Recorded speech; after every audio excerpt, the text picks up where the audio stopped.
As Fu Qinghai's chainsaw sword became lodged in the seventh vertebra of the Jedi Master, the familiar battle hymn of the hammer of the Emperor resonated in his Ursa thunderous roar emanating from the Imperial Titan, the steel throne, as it shattered the atmosphere. Seizing the opportunity, the crimson energy blade pierced through the gap in his shoulder plate, reflecting the bulging veins of Fu Qinghai in the Jedi's azure eyes. Your force is as chaotic as if tainted by the subspace. You are mistaken. He twisted the opponent's wrist bone, allowing the lightsaber to plummet into the depths of the New York subway tunnel, where a blood-stained visor scanned the massive advertisement for Star Wars. The Old Republic at the tunnel's entrance. It is you who relies too heavily on the laws of a singular universe. An alarm blared within the chip embedded in his skull. 3 hours prior, he had nurtured the spore forest of Manhattan with the whack energy of the orcs, and now the signature red eyes of the mechanized crisis had infested the Chrysler Building. A.S. Fu Qinghai yanked the lightsaber hilt from the Jedi Master and shoved it into the Titan's fuel chamber. A golden pop-up suddenly materialized on his retina. Title: Fusion Progress. Qingshan Stark 97, Belisarius Qingshan 63, Darth Vilas 41. Warning: detection of tampering with Warhammer 40k base protocols. 100 meters away, a third-level monster that had just emerged from the Pacific Rim rift suddenly stiffened, its chitinous gaps oozing black ichor from the alien universe. Fu Qinghai chuckled. This transdimensional contamination had arrived a full 15 minutes earlier than he had anticipated. Chapter 1. The Interview. New York, Manhattan Administrative District, Madison Avenue. A well-dressed young man of Chinese descent alighted from a yellow taxi. Fu Qinghai closed the car door and, with a briefcase in hand, stood on the bustling Madison Avenue, gazing up at the imposing structure before him. The iron-gray glass facade shimmered brilliantly under the scorching sun, its towering apex standing out even amidst the towering skyscrapers of Manhattan. The building took on an irregular conical shape, with a massive circular helipad extending outward from its summit. Flanking the helipad was a striking azure illuminated sign shaped like the letter A. Stark Tower, the Avengers' New York headquarters. This edifice, once rendered in CGI for the silver screen, now stood vividly before Fu Qinghai, astonishingly real and breathtakingly magnificent. He averted his gaze, inhaled deeply, and stepped into the building. "Good day, sir. Do you have an appointment?" inquired a blonde receptionist at the circular front desk in the lobby, her professional smile firmly in place. "Hello. I am here for an interview for an internship in your holographic projection department," Fu Qinghai replied calmly, presenting a business card from an HR representative at Stark Industries who had invited him for the interview. "Very well. The security will escort you," the receptionist confirmed, then softly communicated a few words into her earpiece. A security officer of African descent guided Fu Qinghai through the multiple security checkpoints to a small office on the second floor. Even the security checks for the Human Resources Department are so intricate. Fu Qinghai mused silently, gaining a newfound appreciation for the security measures of the Avengers. New York office. Inside the small room, a middle-aged Caucasian woman casually flipped through several pages of documents on the desk before her. "Please take a seat. I have reviewed your resume now. Mr. Fu, could you provide a brief self-introduction?" "Good afternoon, Ms. Avery. I am Albert Fu, a graduate of Stanford University with a degree in electrical engineering. During my graduate studies, I had the privilege of working under renowned professors. During my doctoral studies, I was deeply involved in the research and development of laser applications at Hammer Industries." Fu Qinghai sat upright on the sofa, speaking eloquently. "A distinguished Stanford PhD, here to interview for a mere internship, such as Stark Industries." As for his illustrious academic credentials from Stanford, fabricated. The significant research projects he claimed to have participated in, pure fabrication. The Human Resources Director nodded in affirmation of Fu Qinghai's introduction, while simultaneously posing inquiries regarding specific research projects listed on his resume. Fu Qinghai responded with confidence, weaving an intricate tapestry of convoluted technical jargon that left the interviewer bewildered. Terms such as the application of the uncertainty principle in complex Zeeman effects and utilizing the principle of superposition and stationary wave functions to elucidate the tricarboxylic acid cycle flowed from his lips. An O request was made prior to the interview for Fu Qinghai to present any of his research papers from his university years hence. None were appended to his resume. However, should the interviewer request to review them, he had prepared for that as well, with forgeries neatly tucked within his briefcase. Fu Qinghai, with his past experiences in the workforce before entering this cycle of existence, had long since mastered the intricacies of the human resources field. A professional HR director does not necessarily possess expertise as a technical engineer, and their understanding of specific niche areas remains quite superficial. With a confident aura enveloping him, Fu Qinghai mused that he could easily sway others. The remarkably smooth interview process had inflated his sense of self-importance. In conclusion, Fu Qinghai asserted, despite omitting trivialities regarding personality, hobbies, or specialties, and instead presenting a wealth of fabricated yet substantial information, he felt it customary to conclude with a nod to corporate culture that I hold Mr. Tony Stark in high esteem and admiration, which is precisely why I chose Stark Industries upon my graduation. Nearly every candidate is a fan of Mr. Stark, the middle-aged Caucasian woman remarked with a dismissive smile. You are exceptionally talented, Mr. Fu, and quite youthful. Congratulations on passing the interview. If convenient, you may come in for orientation this afternoon. Here is your office address. The interviewer tapped a few times on her electronic tablet before handing Fu Qinghai a piece of paper, which seemed to contain some onboarding instructions. Fu Qinghai accepted the document, expressed his gratitude, and turned to leave. Exiting Stark Tower, Fu Qinghai felt a swell of pride. Everything had gone smoothly. A particularly young Stanford PhD, had he possessed a face of African or Latin descent, it might have seemed somewhat peculiar, yet he was Chinese. Isn't it entirely normal to be Chinese, youthful, and academically accomplished? However, the elated Fu Qinghai failed to notice that the office address inscribed on the paper the interviewer had given him did not appear to be 218 Madison Avenue, Stark Tower AS. Fu Qinghai's chainsaw sword became lodged in the seventh vertebra of the Jedi Master. A thunderous hymn, most familiar to the hammer of the gods, erupted in his ears. The resonant roar of the Emperor-class Titan, the Iron Throne, shattering the atmosphere. The crimson energy blade seized the opportunity to pierce through the gap in his shoulder armor, reflecting the bulging veins of Fu Qinghai in the Jedi's azure pupils. Your force is as chaotic as if it were tainted by the subspace. Incorrect, he replied, twisting the opponent's wrist until it snapped, allowing the lightsaber to plummet into the depths of the New York subway tunnel, where the blood-stained visor scanned the massive billboard of Star Wars. The Old Republic at the tunnel's entrance. That it is you who relies too heavily on the laws of a singular universe. An alarm blared within the cranial chip.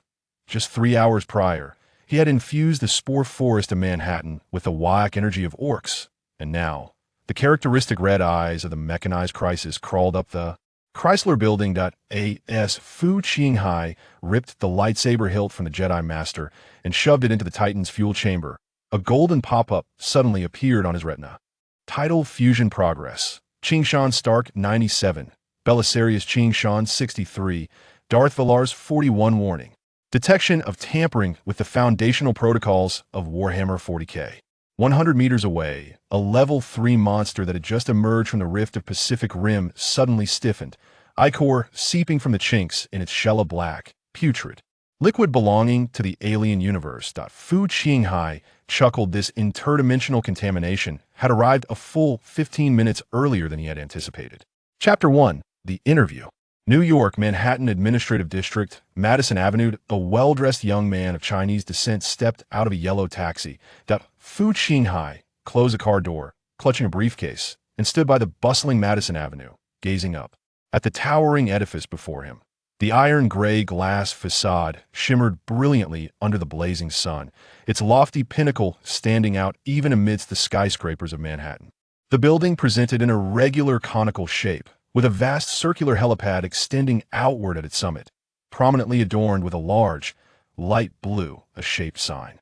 Stark Tower, the Avengers' New York headquarters. This structure, which had once been rendered in CGI for the silver screen, now stood vividly before Fu Qinghai, astonishingly tangible and breathtakingly real. He withdrew his gaze, inhaled deeply, and stepped into the building. Good day, sir. May I inquire if you have an appointment? A blonde office lady at the circular reception desk greeted him with a professional smile. "Hello. I am here for an interview for an internship position in your company's holographic projection department," Fu Qinghai replied calmly, handing over a business card from the HR representative of Stark Industries who had invited him for the interview. "Very well. The security personnel will escort you," the receptionist confirmed before discreetly communicating into her earpiece. A security guard of African descent guided Fu Qinghai through several layers of security to a small office on the second floor. The security protocols for the Human Resources Department are quite intricate. Fu Qinghai mused quietly, gaining a newfound respect for the security measures at the Avengers' New York office. Inside the small room, a middle-aged Caucasian woman casually perused several pages of documents laid out on the desk before her. "Please take a seat. I have reviewed your resume. Kindly provide a brief self-introduction, Mr. Fu." "Good day, Ms. Avery. I am Albert Fu, a graduate of Stanford University with a degree in electrical engineering. During my graduate studies, I had the privilege of working under a renowned professor. During my doctoral studies, I was deeply involved in the research and development of laser applications at Hammer Industries." Fu Qinghai sat upright on the sofa, speaking with confidence that a distinguished Stanford PhD interviewing for a mere internship, such as Stark Industries. As for his credentials from Stanford University, fabricated. His claimed involvement in significant research projects, entirely fictitious. The HR manager nodded in acknowledgement of Fu Qinghai's introduction while posing inquiries regarding specific research projects mentioned in his resume. Fu Qinghai responded with unwavering confidence, dazzling the interviewer with a barrage of convoluted technical jargon that left her bewildered. References to the application of the uncertainty principle in complex Zeeman effects and explanations involving the principle of superposition and stationary wave functions in elucidating the citric acid cycle, among others. Prior to the interview, Fu Qinghai was not required to present any research papers from his university years. Thus none were appended to his resume. However, should the interviewer request to review such papers, he had skillfully forged them, tucked away within his briefcase. Having navigated the workforce before entering the cycle world, Fu Qinghai had long since mastered the intricacies of human resources. A professional HR manager does not necessarily possess in-depth knowledge of specialized technical fields, often lacking profound insight into specific domains. With a confident aura enveloping him, Fu Qinghai mused to himself that as long as he exuded enough self-assurance, he could easily charm his way through. The unexpectedly smooth interview process had instilled in him a sense of inflated pride. In conclusion, Fu Qinghai summarized, deliberately eschewing trivialities concerning personality, hobbies, or specialties, instead presenting a wealth of fabricated yet substantive information. However, adhering to convention, he felt compelled to conclude with a nod to corporate culture. "I hold Mr. Tony Stark in the highest regard, and this admiration is precisely why I chose Stark Industries right after graduation." Nearly every applicant is a fan of Mr. Stark, the middle-aged Caucasian woman remarked with a dismissive smile. "You are exceptionally talented, Mr. Fu, and remarkably young. Congratulations on passing the interview. If it suits you, you may report this afternoon. Here is your office address."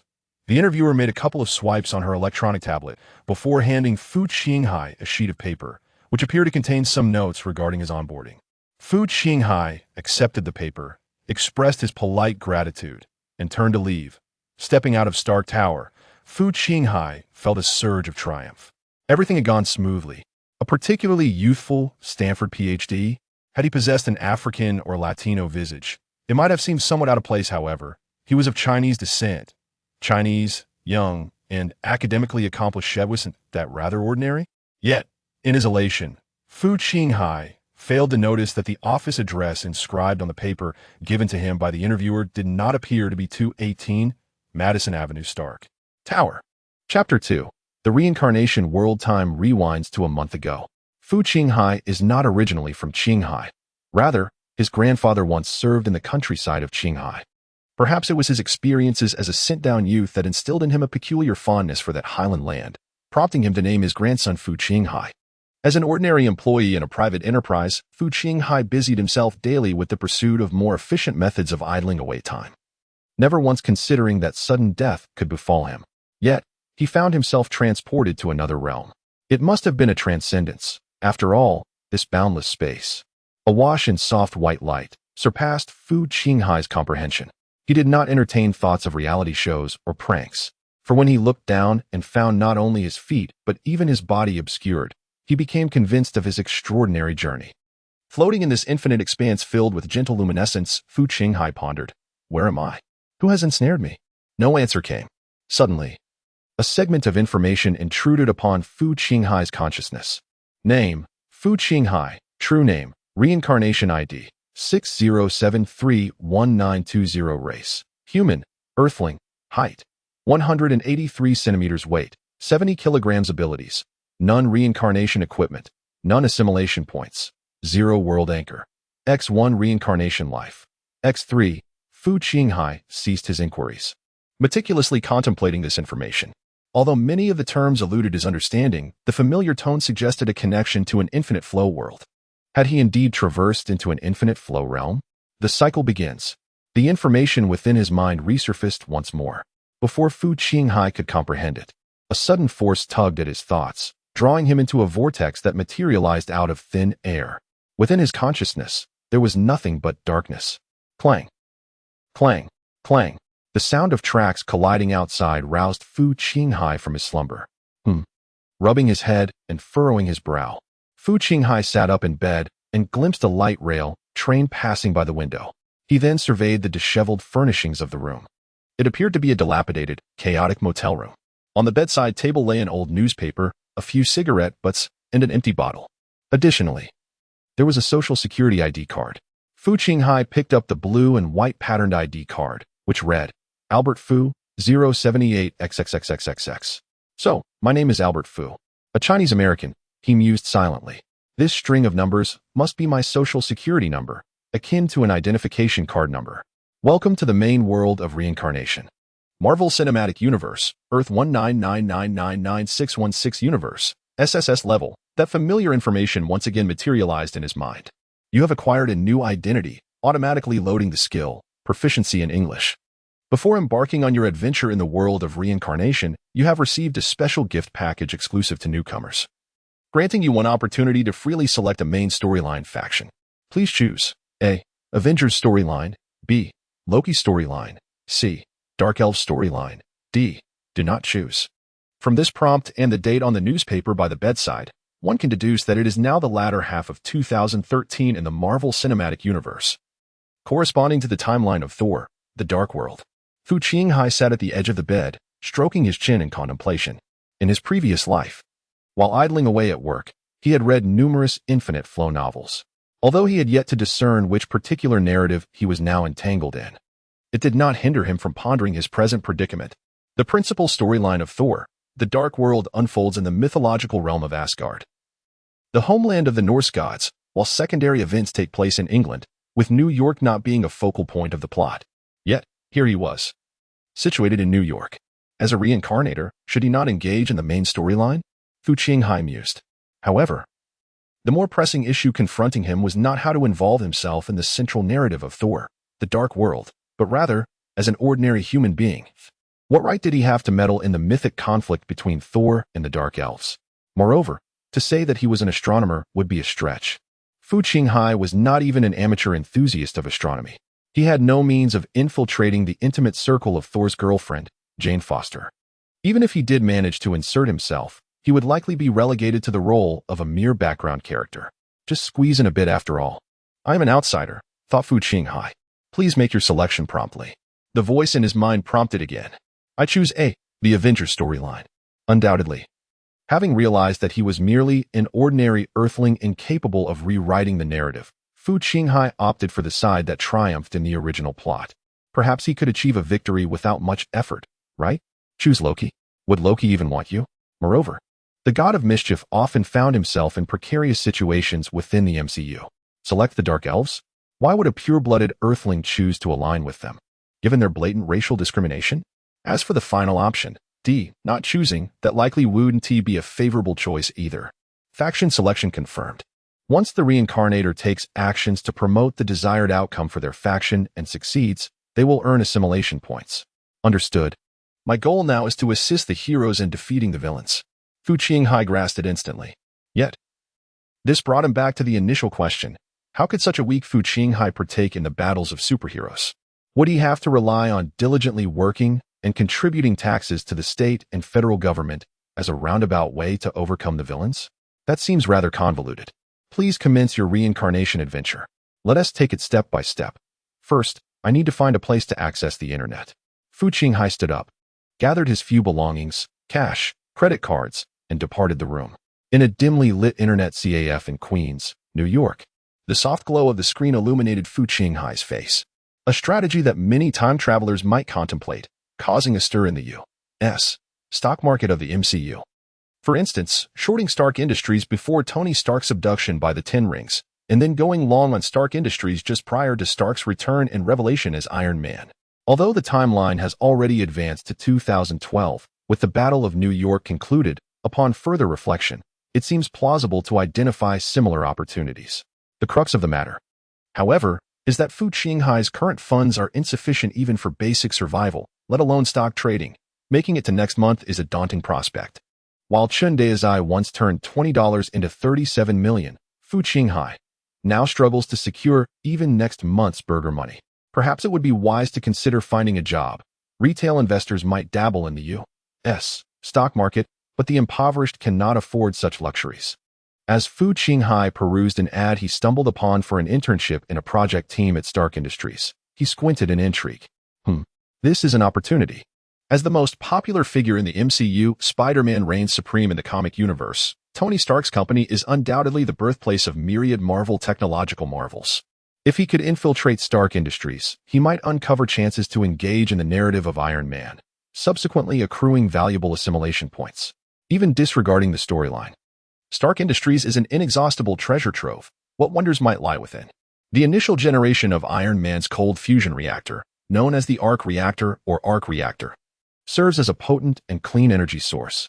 Additionally, there exist various advanced and formidable mini-missile technologies, as well as compact propulsion systems that surpass the modern turbofan engines and rocket propellant engines. Furthermore, the isotopic elements of the cosmic cube, or space gem, represent the energy source for the later iterations of the Iron Man suit, embodying an almost limitless and powerful energy supply. As these thoughts swirled in his mind, Fu Qinghai found himself salivating, envisioning a future where he would ascend to the position of CEO of Stark Industries and marry a glamorous socialite from New York. To build a grand edifice, one must start from the ground up. Such brilliance can only be achieved through one's own efforts. Everything begins with securing an internship at Stark Industries. Having made up his mind, Fu Qinghai meticulously perused the specific requirements listed in the job advertisement, then typed a familiar string of characters into the URL box to download a configurator. He was about to venture into the deep web. First, he intended to explore the depths of the internet to locate a vendor who could forge certificates and documents, ideally one who accepted cash transactions offline, as he did not possess any electronic currency. As a newcomer, Fu Qinghai lacked the connections to navigate these gray areas and thus sought assistance from the deep web. This realm, while bordering on the dark web, does not constitute criminal activity, allowing him to temporarily set aside concerns about the FBI knocking at his door. The recruitment process exclusively sought undergraduates from institutions ranked among the top 10 by U.S. News. However, Fu Qinghai resolved to take a bold approach, opting for an audacious strategy that involved acquiring a doctoral degree to significantly enhance his chances of success in securing employment. After a month of diligent effort, he finally attained his desired qualification, albeit at the cost of nearly depleting his entire savings. As he sat in the taxi, Fu Qinghai adjusted the collar of his newly tailored suit. Pondering the consequences of failure, he might find himself begging on the streets or washing dishes in a Chinese restaurant. Would he truly be the first reincarnator to perish from hunger? With such apprehensions weighing on his mind, Fu Qinghai stepped out of the taxi. Chapter 3. Infiltrating Stark Tower. A month later, Fu Qinghai sat in his cubicle by the floor-to-ceiling window, his expression one of exasperation as he gazed out at the bustling traffic of New York City. The absurd Stark Industries internship recruitment. He raised his eyes toward the distant, gleaming iron-gray structure, realizing that he was still a full 3 blocks away from Stark Tower. In his previous life, Fu Qinghai had heard of such situations. Certain subsidiaries under large conglomerates, lesser-known companies, would feign recruitment under the guise of their parent company due to their inability to attract sufficient applicants. The actual employment contracts were signed with these obscure firms. a common ruse employed by various significant state-owned enterprises and private businesses alike. Yet, he could hardly believe that the illustrious Stark Industries would stoop to such tactics. The company where Fu Qinghai was currently interning, Baker Hart Visual Effects, was not even a subsidiary of Stark Industries. It could at best be described as a close collaborator with shared equity. How could they even masquerade as Stark Industries in their recruitment? Reflecting on the unexpectedly smooth interview process, he had once thought his forged credentials were impeccable and his responses flawless. It turned out, they were indifferent to the authenticity of his claims. Society is simple. It is humanity that is complex. The true fool was, indeed, myself. Gazing at the computer screen and the mountain of monotonous documents before him, he pondered whether such mundane and tedious tasks warranted the involvement of someone like Dr. Stanford. Even a graduate from Gallatin University could accomplish these duties. Fu Qinghai's emotions are currently a tangled web of complexity. He is taking yet another step away from realizing his aspiration of becoming the CEO of Stark Industries. The sole consolation lies in the fact that his internship salary is somewhat adequate, allowing him to scrape by in New York without resorting to queuing alongside the homeless for federal unemployment relief meals. His instant coffee has grown cold, and sitting at the table, Fu Qinghai languidly gazes at the entrance of Stark Tower, as if yearning for an unattainable goddess. The midday sun blazes as fiercely as on the day of his interview, casting shimmering reflections on the glass faade. Suddenly, Fu Qinghai perceives a fleeting, indistinct shadow flicker across the glass. He squints to discern it, but the distance renders everything unclear. Am I seeing things? The sunlight's glare is too intense for him to ascertain what he has witnessed. Perhaps it is merely an illusion. Having spent over 2 months in the Marvel Cinematic Universe, he has yet to encounter any other suspected reincarnators, nor has the voice in his mind resurfaced. Fu Qinghai contemplates how long it might take for this imposter PhD to infiltrate Stark Industries. Not only has he failed to acquire Stark's advanced technology, but the legendary assimilation points also seem a distant dream. TSK. After pondering for a moment, Fu Qinghai smacks his lips and rises to refill his cup with hot coffee. Suddenly, a deafening roar erupts, prompting him to swiftly turn his gaze towards the window. In the distance, the Stark Tower had been rent asunder at its midsection, with thick black smoke billowing forth. The explosion resonated so powerfully that even Fu Qinghai, 3 blocks away, felt the tremor beneath his feet. A stir of commotion erupted within the office as his colleagues rose, peering out the windows. What transpired? A terror attack? Perhaps? Look, it's Stark Industries. It's engulfed in smoke. One colleague exclaimed. Oh my God, could it be that those extraterrestrials have returned? Some employees began to pray, likely survivors of the Chitauri invasion that had wrought havoc upon New York. Silence. Silence. Return to your seats. A short, stout supervisor, roused from his office, emerged to restore order. Yet, his calls fell on deaf ears as the employees clustered around the floor-to-ceiling windows, fixated on the chaotic scene at Stark Tower. The memories of the Battle of New York from a year prior remain vivid, with many remnants of destruction still evident across the city. Fu Qinghai gazed intently at the turmoil unfolding before him. Traffic snarled, people fleeing in terror, and officers clad in black NYPD uniforms racing towards the scene. The distant wail of fire alarms piercing the air. I must go, a voice within him urged. I must see for myself. Fu Qinghai resolved to venture forth. Sensing the gravity of the situation, he had experienced the stringent security measures at Stark Tower, and an explosion occurring in the midst of such a fortress could only be the work of extraordinary individuals. Thus, driven by an inexplicable desire, Fu Qinghai pushed past his colleagues and dashed down the staircase, emerging onto the street. The people on the thoroughfare fled in panic, all retreating from Stark Tower.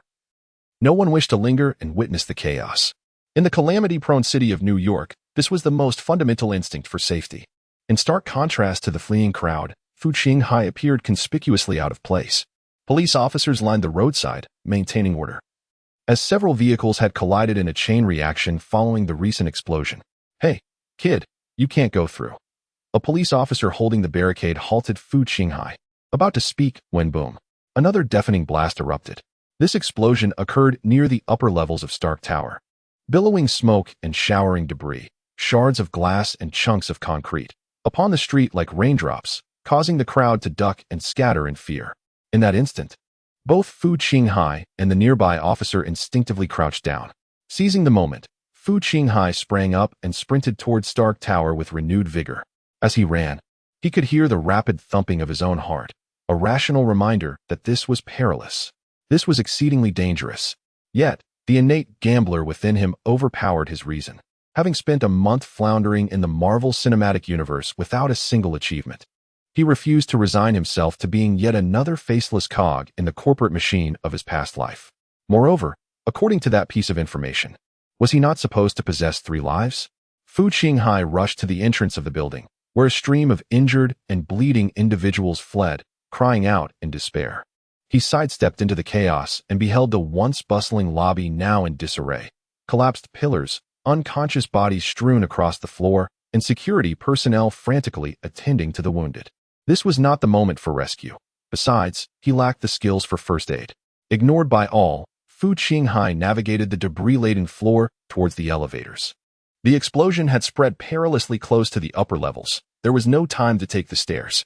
In a desperate move, he extracted a security access card from the chest of a half-body clad in a blue uniform, resolutely avoiding the gruesome sight of the mangled lower half and suppressing the nauseating stench of blood. He recalled the layout from his interview and swiped the card to open the elevator doors. Ding! The elevator was still operational. He pressed the button for the highest floor, and when he reached the 45th floor, the button finally lit up.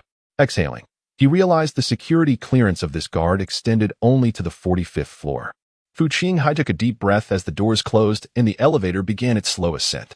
Within the rising confines of the elevator, he compelled himself to remain calm, contemplating the potential scenarios that awaited him. Someone had violently invaded Stark Tower. What could be the motive?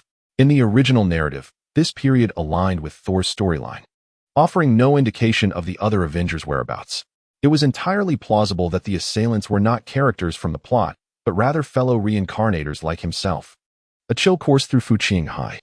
Any reincarnator daring enough to launch a violent incursion into the Avengers' New York headquarters would undoubtedly possess power far surpassing that of a novice like him. Moreover, judging by the circumstances, it is highly probable that the faction they have chosen is in stark opposition to their own. Another explosion reverberated from the upper levels, causing the elevator to jolt, with the fluorescent lights flickering intermittently. Fu Qinghai quickly grasped the handrail to steady himself. At this moment, he recalled the fleeting, indistinct shadow he had glimpsed from a distance at the onset. Could it be related to this phenomenon? Ding dong.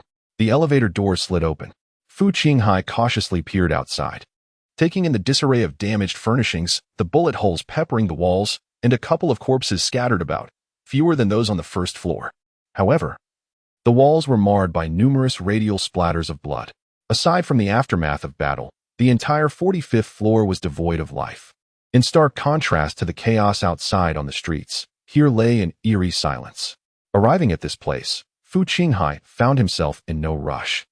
Having impulsively ascended to the upper levels of the building, he now had the opportunity to observe and contemplate carefully.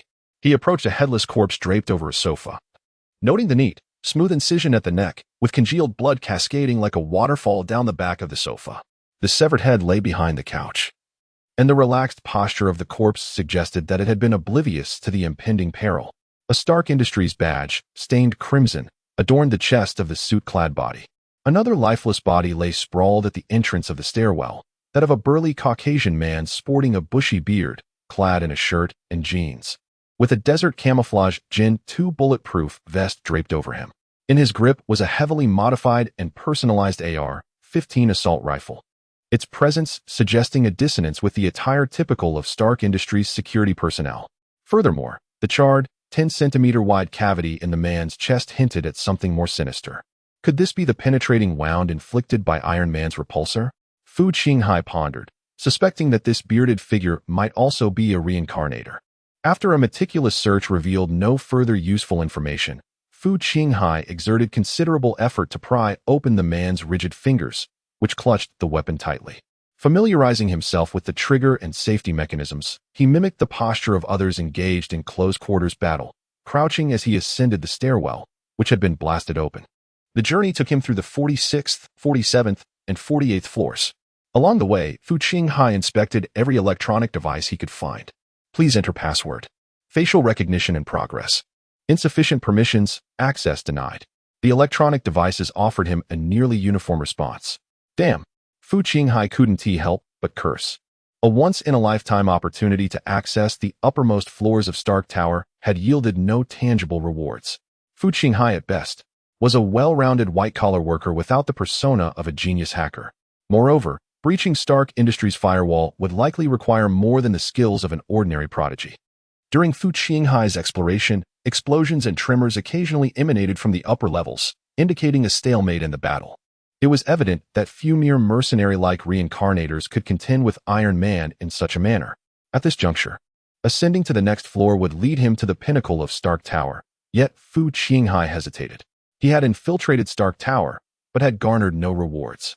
The dissatisfaction within him was one aspect. More crucially, he recalled that the primary storyline he had chosen a month prior was the Avengers narrative arc. If, hypothetically speaking, Iron Man were to meet his demise on the top floor, despite it being Thor's narrative timeline, his role as one of the triumvirate of the MCU's Avengers would undoubtedly alter the trajectory of the entire Avengers narrative. The Reincarnator group daring to challenge Iron Man would certainly not arrive unprepared. Fu Qinghai pondered once more the voice in his mind that spoke of reincarnation life X3. Resolutely, he steeled himself. Regardless of the intricacies of your plans, the might of your powers, or my own perceived frailty, today, Fu Qinghai would certainly lend a hand. That said, he still maintained an almost glacial pace as he cautiously made his way up the spiral staircase. Fu Qinghai endeavored to muffle his movements, listening intently as he ascended. The battle above seemed to have subsided, with faint voices of conversation drifting downwards. Thus, Mr. Stark, even if not for your own life, you ought to consider the lives of your woman and friends. Now, surrender the isotopes of the Tesseract. A youthful voice responded, feebly. I do not comprehend what you are speaking of. What nonsense about a cube? There is nothing here that you seek. That relic was left to you by your father. How could you possibly be unaware of it? The young voice simmered with anger. Look at this face, Virginia Pepper Potts. Your pitiful little secretary. In the next moment, this visage shall be reduced to a pulp by a .44 Magnum bullet. Such a quintessentially villainous proclamation. You ought to seek out Nick Fury instead of coming to me. Go ahead and make your move. Who would have thought I would not perish in the Battle of New York, but rather succumb to the hands of a foolish mutant? A mutant? I am not one of those grotesque aberrations, Mr. Stark. You possess no understanding of the will of Earth, nor of the great power of the serpent. The youthful voice brimmed with arrogance. The will of Earth? The power of the serpent? Upon hearing this, Fu Qinghai began to ponder. Could it be the King of Fighters? Hiss. Fu Qinghai inhaled sharply, pondering what kind of reincarnator could contend with Iron Man. However, if the opponent were to embody the complete reincarnation of Orochi from the King of Fighters, then, according to the strength dynamics of that universe, it would be far beyond the capabilities of the current Iron Man clad in the Mark 42 armor. At the very least, it would require Tony Stark in the Mark 46 Blood Edge armor to stand a chance. Conversely, the fact that the current adversary could engage Iron Man in a reciprocal manner indicated that they were not the full manifestation of Orochi's will, but merely a temporary conduit for it. Fu Qinghai continued his analysis. Just a temporary conduit? How inflated that notion sounded. Murakami, stop wasting time with him. The other Avengers will be arriving soon. Just eliminate him and claim the assimilation points, a gruff voice declared. Fu Qinghai had already moved to the upper level. Seated beside the glass door, listening to the voices emanating from behind the wall. No, the other Avengers won't arrive so swiftly. It's a rare opportunity to corner Iron Man to this extent. We can take our time with Mr. Stark. A youthful voice scoffed, clearly unsatisfied with merely killing Iron Man for the substantial assimilation points, harboring greater ambitions and greed. I must act. Otherwise, Iron Man may meet his demise today. Upon hearing this, Fu Qinghai resolved to cautiously peek out to assess the situation. He slowly extended his head beyond the door, and upon glimpsing the scene beyond, his blood nearly froze at the sight. Chapter 4. Assimilation. A towering figure loomed before Fu Qinghai, regarding him with an icy stare. The grotesque visage was obscured by a massive, menacing metallic helmet, surrounded by a tangle of thick, black tendrils resembling dreadlocks. The figure was adorned with peculiar, alien-style shoulder plates, chest armor, gauntlets, leg guards, and a codpiece, all of which were stark against the rough, unsightly skin that resembled crocodile hide. It was the Predator. In that moment, Fu Qinghai finally comprehended the nature of the indistinct shadow he had previously witnessed. An invisible intruder had infiltrated Stark Tower. This terrifying extraterrestrial warrior had elongated, sharp wrist blades protruding from the gauntlets, their tips glistening with fresh blood. Fu Qinghai's eyes widened in horror, and before he could react, an overwhelming force seized him by the collar, lifting him effortlessly. He felt his body suspended in midair, spinning chaotically. With a resounding thud, he crashed heavily onto the floor, his weapon clattering away from his grasp. The predator had grasped him with a single hand and flung him into the center of the living room. The deafening impact startled the occupants of the room, drawing their attention to Fu Qinghai, who lay sprawled on the floor, ignoring the pain radiating from his back. Fu Qinghai quickly surveyed the scene within the room. At that moment, Tony Stark, clad in his iron armor, sat despondently on the ground, propped against a shattered liquor cabinet. The once resplendent crimson and gold armor bore deep fissures as thick as a finger, with sparks of electricity dancing within the crevices. His helmet lay in ruins, leaving his entire face exposed. Seated not far from Tony Stark was Colonel James Rhodes, clad in silver and black armor, his condition mirroring that of Stark. However, a bizarrely designed metallic spear had pierced through the cracks in Rhodes's armor, pinning him helplessly against the wall, leaving him on the brink of death. I pondered why the Iron Warrior was not wielding his iconic folding spear. It was, regrettably, embedded in the unfortunate Rhodes. Fu Qinghai then glanced towards another side. There, a black-haired woman, dressed in a black tank top and camouflage trousers, held a classic silver Desert Eagle, coercing the terrified Pepper Potts. In the center, a strikingly handsome young man with white hair floated in the air, resembling a mixed blood. He wore white trousers, his muscular torso bare, adorned with strange black patterns that shimmered across his chest, and he was of modest height. He frowned as he scrutinized Fu Qinghai, his eyes encircled by an unusual crimson hue, giving him a somewhat deranged appearance. On the other side stood a burly, bald Caucasian man, wielding a robust American-made M32 grenade launcher. Upon seeing the weapon in his hands, Fu Qinghai comprehended the earlier explosions and the breached fire door in the stairwell. Excluding the other corpses strewn across the ground and Fu Qinghai himself, there were currently 4 villains and 3 heroes present. What was happening? The white-haired young man furrowed his brow, looking towards the Iron Warrior, Musa, and inquired, "Who is this?" as he delivered a lengthy discourse. His demeanor betrayed evident displeasure upon encountering an unforeseen disruptor, a eavesdropper. The droning monotone of standard English emanated from the disproportionately oversized helmet of the armored warrior. Subsequently, a beam of crimson light shot forth from a circular aperture on the side of his helmet, scanning Fu Qinghai from head to toe. Just an ordinary person. Upon completing the scan, the armored warrior reached a conclusion. An ordinary person? Here to meet his demise? The silver-haired youth cast a puzzled glance at Fu Qinghai, while the upright trio wore expressions of bewilderment. This is rather awkward. What to do?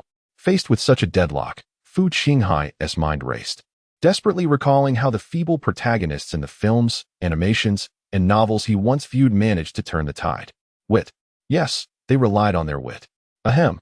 Although he was unsure of what to say, Fu Qinghai, still prone on the ground, cleared his throat and implored, "Gentlemen, might I have a moment of your attention?" No. The previously verbose silver-haired youth was now decidedly curt. Crack. A pain scream escaped Fu Qinghai as a burst of blood mist erupted from his thigh. A waft of white smoke escaped from the barrel of the black-haired woman's gun as she re-aimed it at the head of the fiery-haired girl, stating calmly, "When Lord Murakami speaks, no one should interrupt him. This is the first lesson you must learn upon entering the cycle of reincarnation, newcomer." The reincarnators present had already categorized Fu Qinghai as one of their own, as his inexplicable actions warranted no other explanation. "Ah, damn it. He said not to listen, so why strike me? Are you merely a sycophant?" Fu Qinghai's anguished cries echoed through the room. As he felt the crushing pain in his thigh, blood gushing forth in a vivid crimson stream, rapidly pooling on the floor beneath him. Once the audacious interloper was silenced, the attention of those present shifted back to the earlier confrontation. At that moment, none noticed a dark bird fleeting across the azure sky beyond the glass walls. "Let us act swiftly. Spare me your incessant chatter. I have witnessed countless deaths in Vietnam. Do you think I fear a wretched mutant?" With great effort, the gravely injured Colonel Rhodes raised his head and spat blood defiantly at the young man with white hair. Fu Qinghai's interference seemed to have drained the young man's patience for negotiation. His reddened eyes bore into Tony Stark's with an intensity that was met with an equally cold and fearless gaze from Iron Man. "Very well," the young man sneered, nodding in approval. "You possess a commendable spirit." No sooner had he spoken than he inhaled sharply, sweeping his hand forward. conjuring a dark ripple in the air that surged toward the grounded Iron Man unexpectedly. From the pool of blood on the floor, Fu Qinghai, curled up like a shrimp, summoned his last reserves of strength and propelled himself upward, positioning his body defiantly in front of the encroaching dark wave. Smack! Fu Qinghai was struck midair. His body rendered rigid, and he plummeted before Iron Man like a lifeless mass. He felt as though his chest had shattered, his organs reduced to a pulpy mess. An overwhelming agony surged through his nerves, rendering him voiceless. Tony Stark, who had braced himself for death, stared vacantly at the unfolding scene. Everyone present was equally astonished. Damn it, you presumptuous insect. Your life is truly worthless.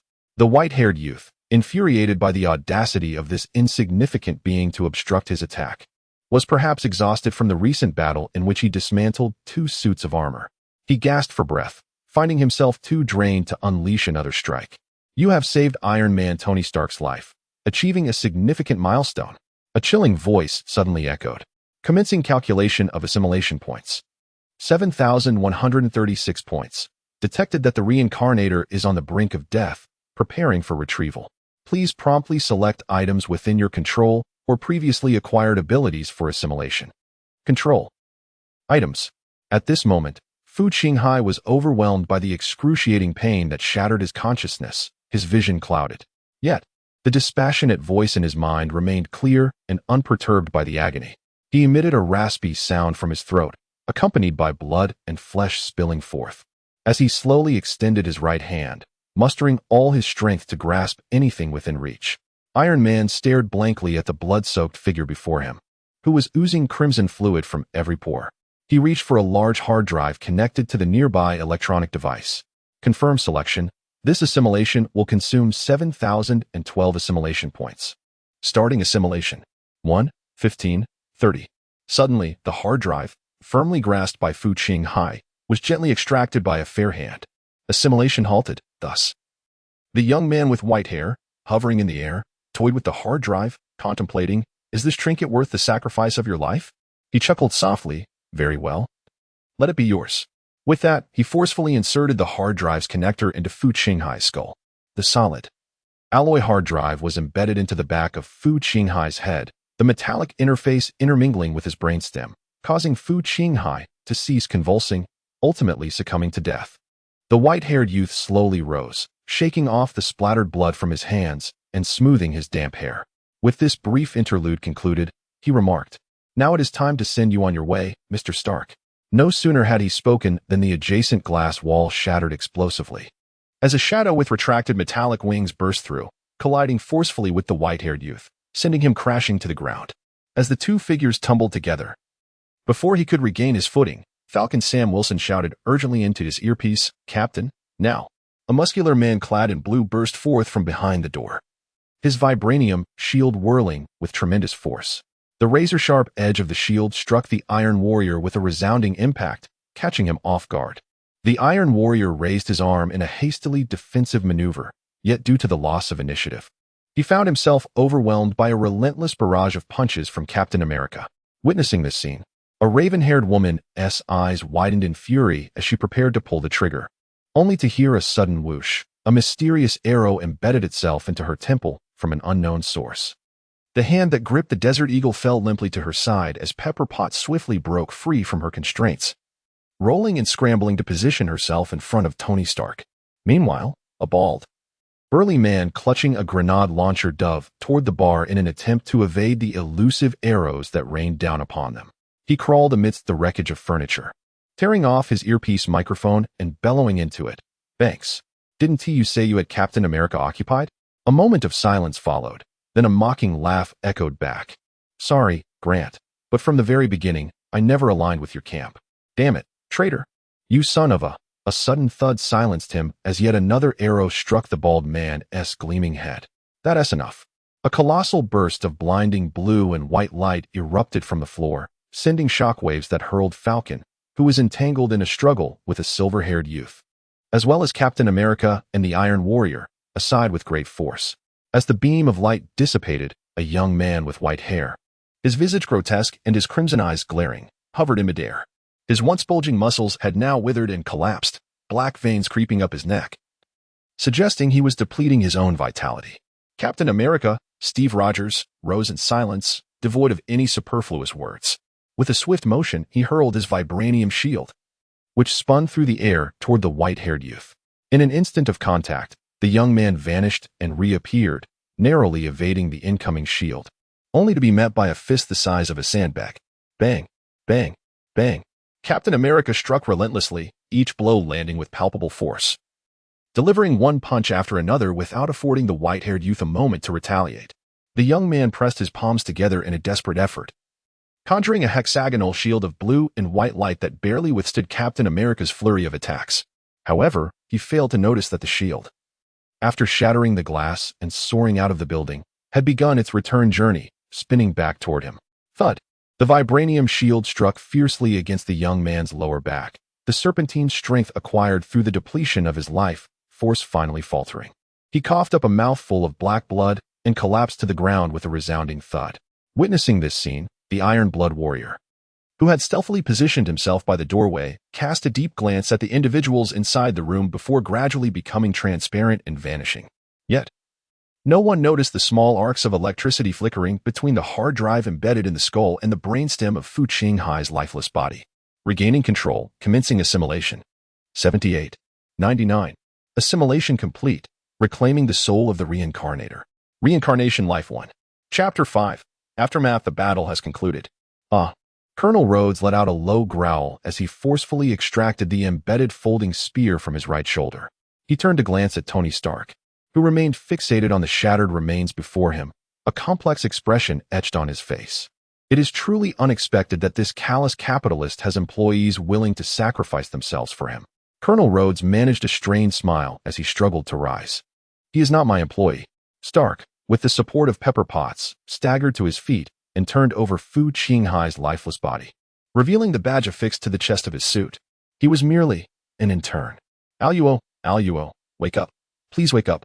A clear, melodic voice called out. Fu Qinghai's consciousness was hazy. He felt as though he were lying in bed. With great effort, he opened his eyes, only to be met with a blinding expanse of yellow light and a shadowy figure. He sensed someone vigorously shaking his shoulder. Aluo, are you awake? The owner of the voice finally ceased shaking Fu Qinghai. He blinked repeatedly, gradually regaining his vision, and before him stood a girl with an oval face and chestnut-colored short hair, gazing at him with genuine concern. Her eyes were a striking blue, reminiscent of the cerulean lagoons found in Pacific atolls, complemented by her healthy, lightly honey-toned skin and softly curled short hair. Noticing that Fu Qinghai remained in a dazed state, the girl couldn't help but shake him once more. Aluo, what is wrong? Why do you seem so daft? Did you hit your head? Upon hearing that familiar, chilling voice, Fu Qinghai instantly regained consciousness. Due to your demise in the previous reincarnation, you have acquired a new identity. With the automatic loading of skills, mastery of High Gothic and mastery of Low Gothic, you have been randomly assigned to the Emperor's faction storyline. Commence your reincarnation adventure. Just as Fu Qinghai was regaining his senses, a sudden and excruciating pain surged through his mind, causing him to faint once more, his eyes rolling back. In the Marvel Cinematic Universe, Earth, New York, atop Stark Tower, Tony Stark gently stroked his chin, intently gazing at the computer screen before him. His portly driver and assistant, Happy Hogan, approached, placing a document on the edge of Tony's desk and softly stating, Tony, we've verified the identity. It is genuine. But the educational background and internship experience are fabricated. Fabricated? Tony Stark inquired, lifting his gaze momentarily before returning his focus to the screen. What transpired that day, Tony? Have we uncovered who was responsible? He heard the somber voice of Steve Rogers, the Captain America, approaching from behind, clad in civilian attire. As Iron Man remained engrossed in the screen before him, seemingly indifferent to Captain America's inquiries, Pepper Potts stepped forward to elucidate. Captain, following our subsequent analysis, we have determined that among the assailants was an extraterrestrial being capable of invisibility, wielding cold weaponry. This individual infiltrated Stark Tower first, taking the life of a security guard on the first floor. Shortly thereafter, a group of mercenaries invaded the main hall on the ground floor. They were equipped with military-grade firepower and exhibited exceptional marksmanship. They wreaked havoc and detonated explosives on the lower levels to divert our attention. Upon receiving the alarm, Stark and Colonel Rhodes hastily donned their armors and descended to assess the situation. Amidst the chaos created by the mercenaries' explosions and the momentary lapse when Stark and the Colonel went downstairs, the invisible alien utilized the security guard's access card to ascend to the 45th floor, where it seized me. During the ensuing battle, the adversary, a white-haired youth suspected to be a mutant, unleashed an immense energy comparable to that of an alpha-level mutant, engaging two opponents simultaneously. Furthermore, the enemy exploited my presence to render Stark and Colonel Rhodes hesitant, preventing them from fully committing to the fight, ultimately leading to their defeat at the hands of the white-haired mutant. According to them, their motive was the isotopes of the Tesseract. Pepper then added. Meanwhile, Tony Stark appeared unfazed by the conversation behind him, meticulously scrutinizing the screen, where a surveillance video was playing on a loop. In the footage, a well-dressed young man of Chinese descent sat comfortably on a sofa in a small room, engaging in animated discourse. In conclusion, the young Asian man with black hair remarked, "I hold Mr. Tony Stark in the highest regard and admiration. This is precisely why I chose Stark Industries immediately upon my graduation." Almost every candidate present was an ardent admirer of Mr. Stark. The middle-aged Caucasian woman before the young man chuckled dismissively. Mr. Tony Stark gazed silently at the footage, furrowing his brow, and remained speechless for an extended period. Chapter 6. The Chasleton Colonization Outpost Galaxy, Nebulous Star Domain, Chasleton Planet, Main Continent Human Colonization Outpost. Brilliant, dappled warm yellow light streamed through the window panes, casting intricate patterns upon the floor, while a gentle breeze wafted in through the door.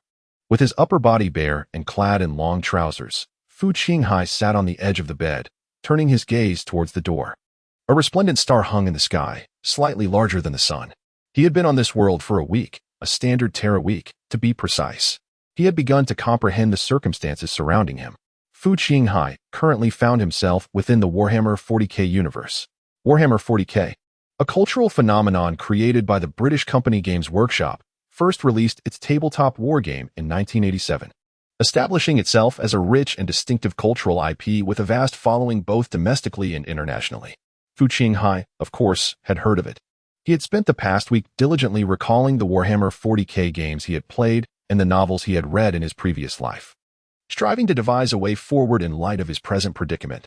He was situated on a colonized planet named Chasleton, which had initially been discovered by the human empire during the Great Crusade. This untamed world, devoid of civilization and sentient life, was designated as Imperial Number 17974, indicating it was the 974th planet discovered and conquered by the 17th Expeditionary Fleet.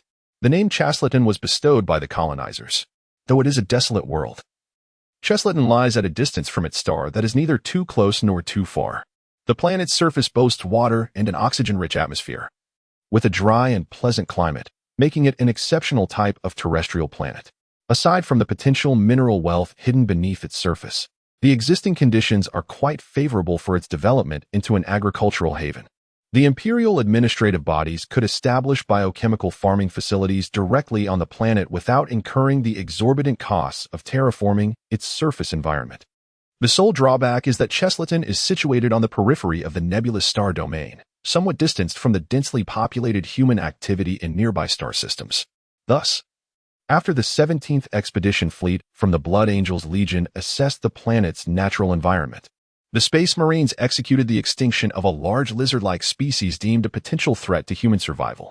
Subsequently, they dispatched a call for colonization ships from the nearest hive world to Chasleton, leaving behind a few unfortunate administrative officials before hastily departing for their next conquest.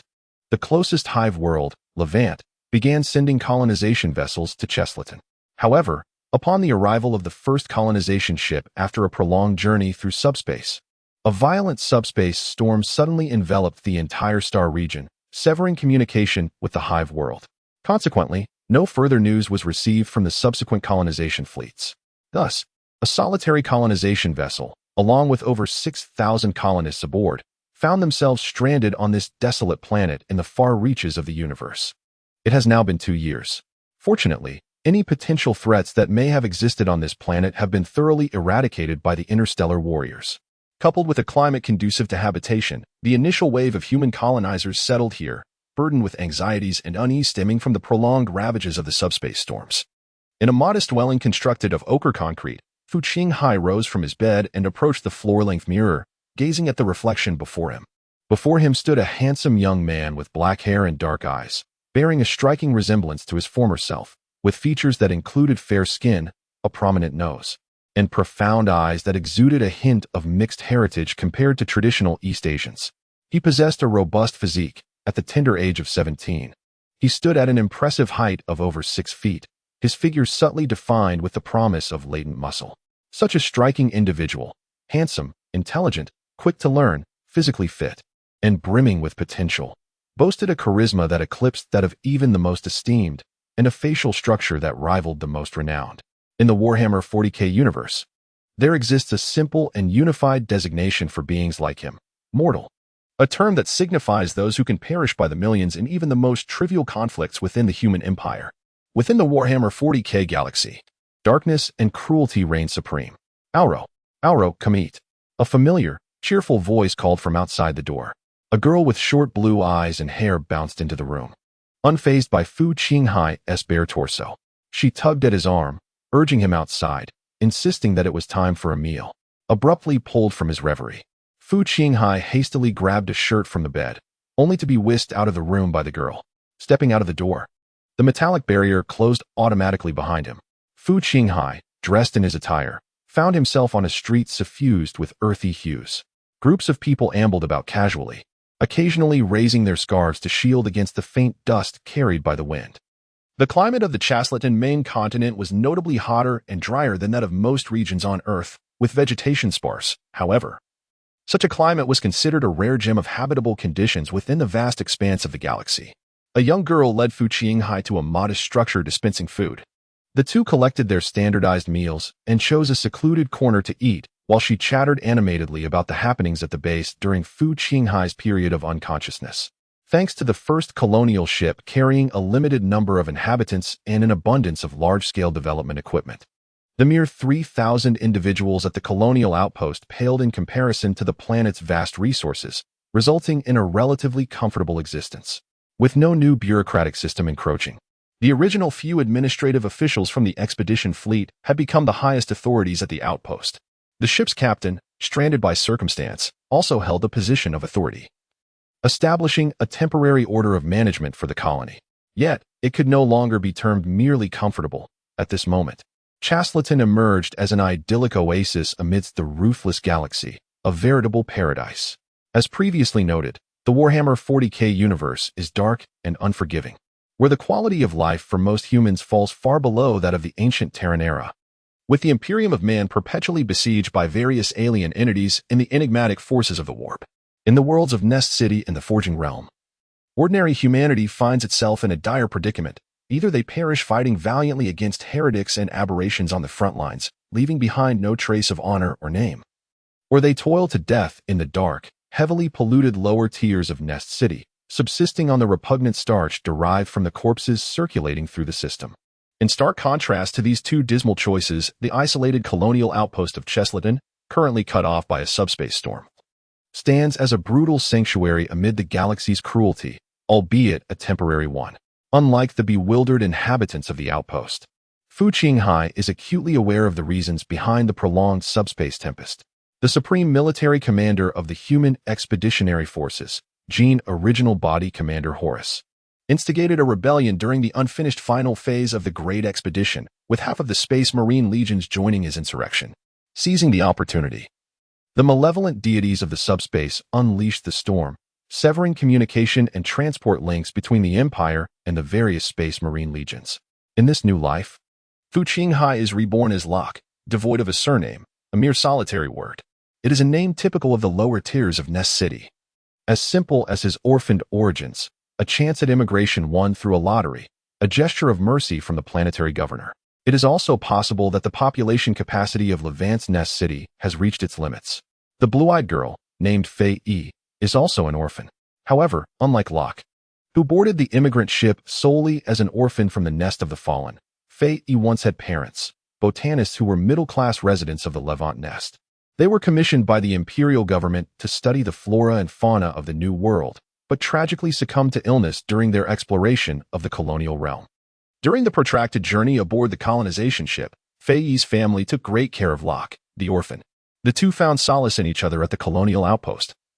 not only because they shared the bond of being orphans, but also due to the fact that Fei Yi was not well liked. For no apparent reason. The inhabitants of the colonial outpost, aside from Locke, inexplicably held an aversion to the young girl and kept their distance. As Fu Qinghai reminisced about this, he found it rather perplexing. How could such a beautiful and kind-hearted girl evoke disdain? With an ethereal quality and a hint of untamed spirit, Fei Yi stood nearly 1.7 meters tall at the tender age of 15. In a previous life on Earth, she could easily have garnered 1 million followers as an Instagram beauty influencer without any special talents, effortlessly avoiding the need for photo editing or makeup, and would have had promising prospects in the modeling industry. However, Fu Qinghai did not dwell on this. His immediate concern was a more pressing matter: how to engage in the ongoing narrative of the human empire, which also serves as the central plot of the galaxy, the Horus Rebellion. Unlike in the previous universe, Fu Qinghai did not possess the luxury of a novice gift package allowing him to freely choose a faction. He was randomly assigned to the Imperial faction. Nonetheless, it was a favorable outcome, as it was a faction where he could achieve effortless success without interference from other reincarnators. However, recalling the previous cycle of the universe, where even the audacious ideas of Iron Man were nearly realized by other reincarnators, Fu Qinghai found it difficult to feel any joy. How could there be no reincarnators intervening? With a fleeting thought, Fu Qinghai activated his attribute panel in his mind. Name: Fu Qinghai. True name: Reincarnation number: 6073192. Race: Human, Space Race. Height: 184 centimeters. Weight: 75 kilograms. Superpower: Tony Stark's electronic backup. Completion: 17. Bound Brain Domain Reincarnation Equipment. None Assimilation Points. 124 World Anchor. X1 Reincarnation Life. X2, his name remained unchanged. Yet he had lost 1 reincarnation life. The true name in parentheses stirred Fu Qinghai's imagination, connecting it to the magical novels he had read in his past life. Could this true name be related to certain magical rituals or curses? His race had transformed from the original Earthling to the space race. As Fu Qinghai's thoughts focused on the phrase space race, a description unfurled before him. During the extensive journey of cosmic exploration, humanity gradually adapted to the microgravity environment and radiation background of space, developing a certain degree of resistance to cosmic rays and enhancing their capacity to endure extreme overloads. Rational transformation. Fu Qinghai was acutely aware that traditional Earthlings could not endure prolonged stays in the vastness of space. Previous research conducted by scientific institutions had revealed that extended exposure to the low-gravity environment of outer space could precipitate a plethora of chronic ailments, adversely affecting vision and cognitive abilities, leading to genetic mutations, osteoporosis, muscle weakness, and the accumulation of cerebrospinal fluid. The electronic backup of Tony Stark, at a mere 17 completion, had been tethered to the neural domain. This was the reward that Fu Qinghai had painstakingly earned with a life in the previous universe. It also explained why he had succumbed to unconsciousness upon awakening in this universe, just a week prior. He had finally grasped the nature of the additional entity within his mind, overwhelming him with euphoric delight. He was aware that within the Marvel narrative, Iron Man had once executed an electronic backup of his brain. Following his demise, a version of Tony Stark, composed entirely of data, frequently manifested as a blue holographic projection, participating in subsequent events, at times wielding the power to obliterate the universe. However, those tales primarily unfolded within the Marvel Ultimate Universe, Earth, 1610, and other parallel realms. The Marvel Cinematic Universe, MCU, as it currently stands, had yet to depict the scenario of Iron Man cloning his consciousness electronically, thus initially leaving Fu Qinghai oblivious to that possibility. To his astonishment, in the year 2013 of the MCU, Tony Stark had commenced his endeavor to electronically back up his brain, perhaps driven by the post-traumatic anxiety following the Battle of New York, concurrently with the Ultron Initiative. Currently, the completion rate of the electronic cloning project remains exceedingly low, at a mere 17. However, when Fu Qinghai delves into it, he discovers a vast ocean of knowledge contained within. This is quite comprehensible, in Fu Qinghai's understanding. It is relatively simple for Iron Man to back up the knowledge he possesses. Essentially, it involves creating a database of knowledge documents, a task that even a mediocre programmer could accomplish. After all, knowledge is static. Irrespective of its vastness, it remains lifeless. Yet, this does not qualify as artificial intelligence, let alone an electronic soul. The true challenge of this electronic soul cloning project lies in the ability to digitize and replicate Iron Man's emotions, personality, preferences, and the choices and judgments he would make in various situations. This is the crux of this cutting-edge technology. Fu Qinghai speculates that when the electronic soul backup is finally completed, knowledge and logic will constitute at most 30 of the data, with the remaining 70 being a replication of Iron Man's personality and emotions. After all, within the Marvel Universe, there are countless intelligent individuals. Iron Man's distinction does not solely hinge on his knowledge. It seems that Tony Stark, for the time being, has yet to devise a solution, and thus the project has been temporarily shelved. As for how a hard drive's data interface connects with Fu Qinghai's brainstem, one might attribute this marvel to the wondrous realm of reincarnation. Fu Qinghai extends his cognitive tendrils into that vast expanse of thought, where fragments of knowledge materialize and then dissipate within his mind. This is a most wondrous experience, akin to striving to recall a fragment of memory, yet devoid of the ambiguity typically associated with reminiscence. Fu Qinghai can distinctly perceive a vast ocean within his mind, cool and tranquil, wherein bubbles sporadically emerge. Yet, whenever he endeavors to grasp that elusive entity, to chase after the bubble, it vanishes into thin air. Fu Qinghai relinquished his pursuit, feeling somewhat disheartened. What purpose does this serve? They say I possess a 17 electronic backup of Iron Man. However, I have not transformed into even 17 of Iron Man. After taking a bite of food, Fu Qinghai sighed, casting a bewildered glance around. Suddenly, he spotted a mechanical servant positioned by the roadside not far away. It was a stocky humanoid, nearly half of its flesh and blood replaced by various agricultural machinery, standing motionless at the edge of the street, its back hunched, as if the excessively augmented mechanical arms were on the verge of overwhelming it. The mechanical servant was not human. It was a substitute for artificial intelligence, a flesh and blood machine stripped of most cerebral functions, derived from cloned organs in cultivation chambers or from criminals, serving as the cornerstone of labor for the human empire. Hence, Fu Qinghai chose the term positioned. Upon his initial arrival in the Warhammer 40K universe, Fu Qinghai also required a period of adjustment to perceive the mechanical servant as an appliance, like a refrigerator or a washing machine, rather than a living being. At this moment, gazing at the mechanical servant, a bubble suddenly burst forth in the unfamiliar ocean of thoughts within Fu Qinghai's mind. The mechanical servant, a humanoid with cybernetic enhancements, features additional modifications on its hands, a shallow drilling arm, and a high-powered illumination device affixed to its left shoulder. Preliminary assessments indicate that the modifications have exceeded the original factory set load, leading to insufficient power output. Potential avenues for further enhancement include 1. Removal of the shoulder apparatus. 2. Adjustments. 3. As Fu Qinghai scrutinized the machine, a cascade of fragmented information surged through his mind. Initially oblivious to the intricacies of the mechanical servant's design, he increasingly sensed that something was amiss. Various aspects appeared flawed, and he believed it could be refined to greater efficacy. An impulse stirred within him, urging him to disassemble the machine for further examination. Shaking his head, he dismissed this impractical notion. The officials at the colonial outpost appeared benevolent towards the populace, yet this was merely a fad, a necessity to ensure the survival rate of the settlers. In a time when communication and transport were severed, each individual was a valuable asset. However, the mechanical servants, akin to the large-scale pioneering equipment, were assets of the imperial government, not toys for Fu Qinghai, a man of humble origins and no formal education, lacking the expertise of a mechanical cleric. Thus, it dawned on Fu Qinghai. He began to understand the nature of this Tony Stark electronic backup, completion rate, 17, connected to his cognitive domain. It made sense. Superpowers linked to Iron Man should not be devoid of utility, merely awaiting discovery. Unexpectedly, the alloy hard drive he had casually extracted turned out to be Iron Man's electronic backup. No wonder a mere hard drive requires a staggering 7,012 assimilation points for integration. Fu Qinghai mused, could it be that I am the fabled Luxter? Indeed, to attain wealth, one must wager heavily.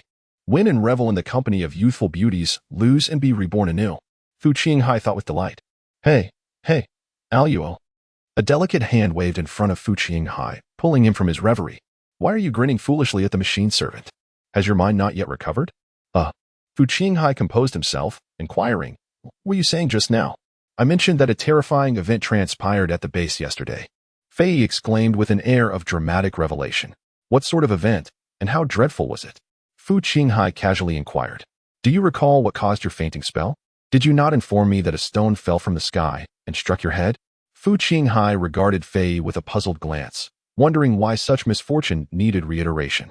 Yes, later Calvin and Shiza investigated and uncovered that a spacecraft had crashed over 200 kilometers from the base. That day, numerous metallic fragments and stones rained down, piercing the roofs of several structures within the base.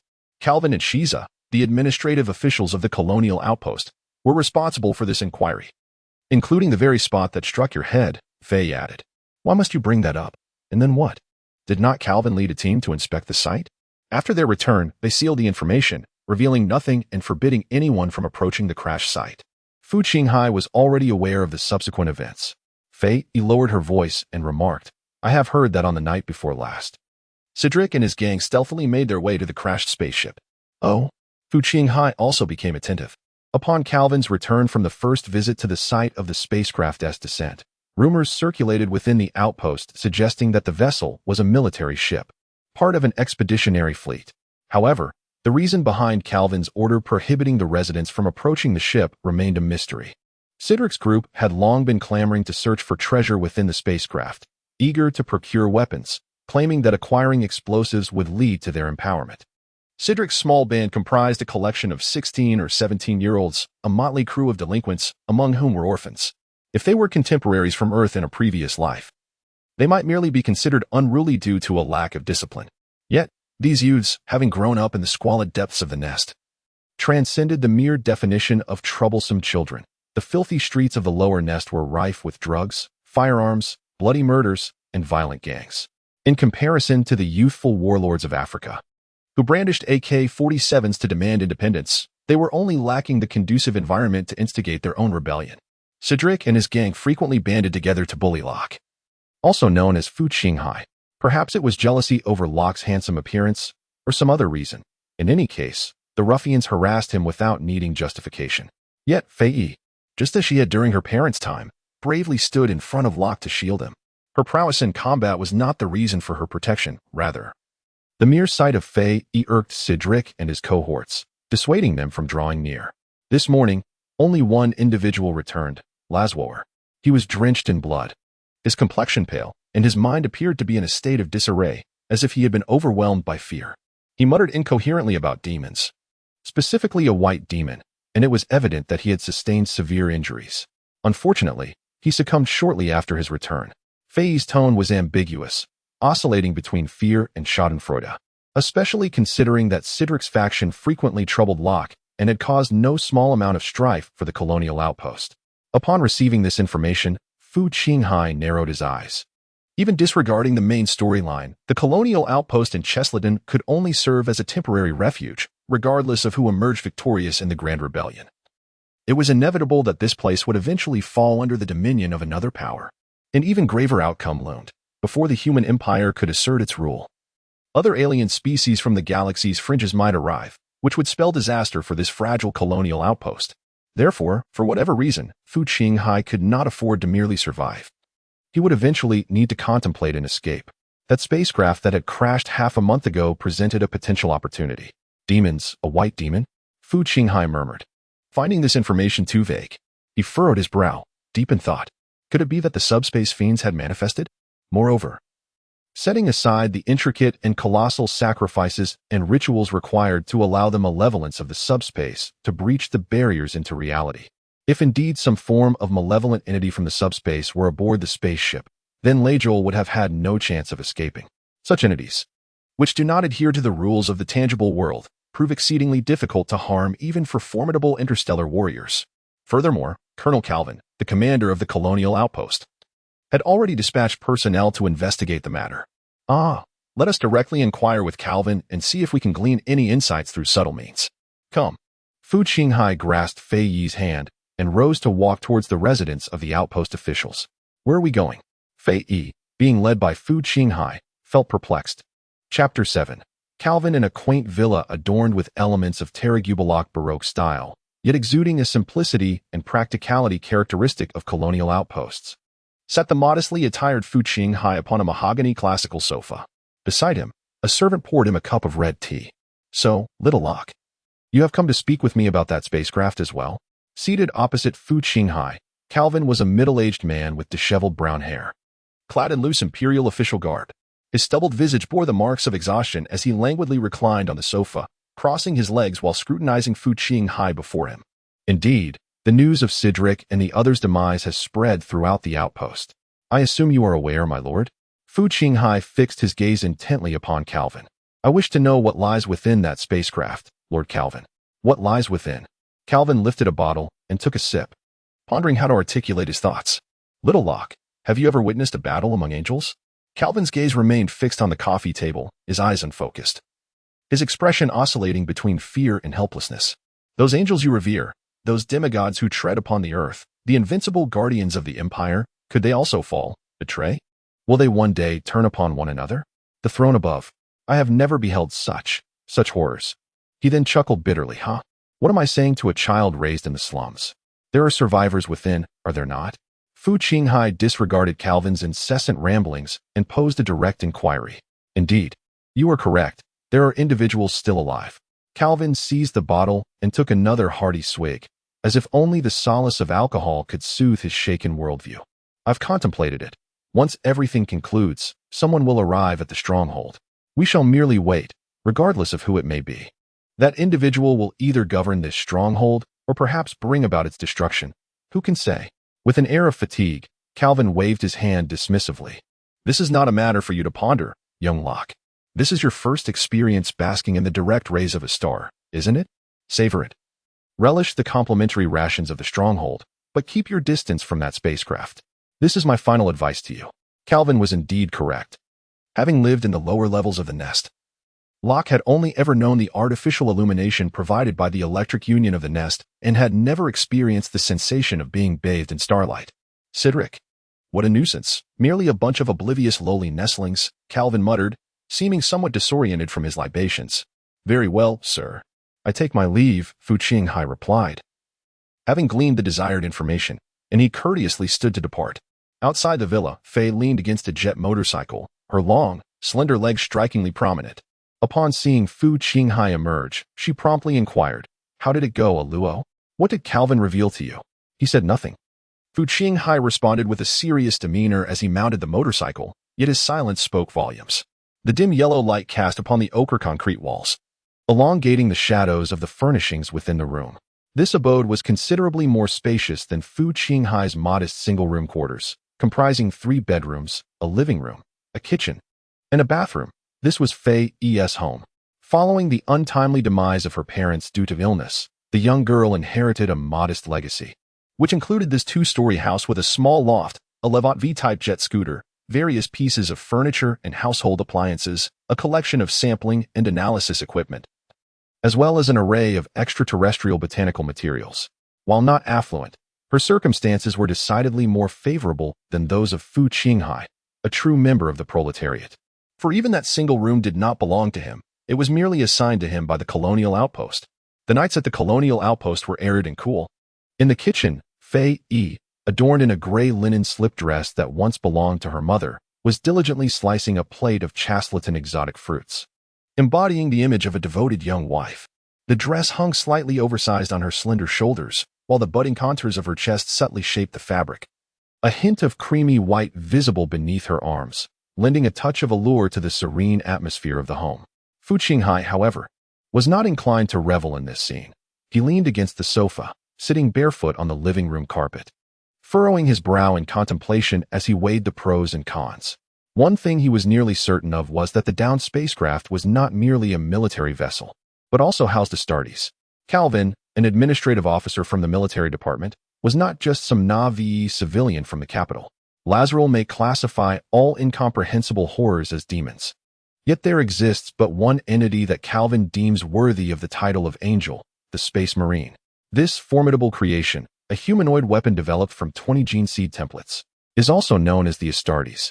Towering in stature and endowed with boundless strength, they engage in battle with fearless ferocity, mastering the art of slaughter with unparalleled prowess. These warriors stand as the Emperor's bastion in unifying Terra, and spearheading the Great Crusade to reclaim humanity's former colonies across the galaxy. They are, indeed, the true protagonists of the Warhammer 40K universe. Throughout the past millennium, the Great Crusade has resonated as the central theme of the human empire in the entire galaxy. The supreme leader of the human empire, the Emperor, commands the Space Marine legions he meticulously forged, departing from the sacred Terra, employing the technology of warp travel. They resolutely advance towards the long-lost human colonies scattered throughout the galaxy, once ruled by the solar system's inhabitants, all while seeking the gene seeds scattered by the forces of the warp, which will be integrated into the Space Marine legions crafted from their genetic heritage. If the timer at the colonial outpost has not been disrupted by the subspace storm, then the era in which Fu Qinghai finds himself is the age of the Horus Heresy. The Emperor has accomplished the majority of his predetermined objectives during the Great Crusade and has promoted his closest gene son, Horus Lupercal, to the rank of War Master, commanding all the other Space Marine legions and expedition fleets to continue the Great Crusade.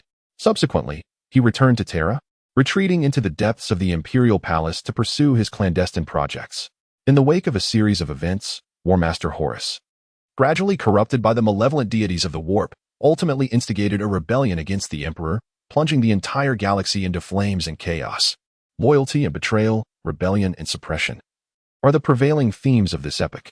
Fu Qinghai, whether willingly or reluctantly, is inevitably drawn into this cataclysm that besets humanity. He cannot remain unscathed.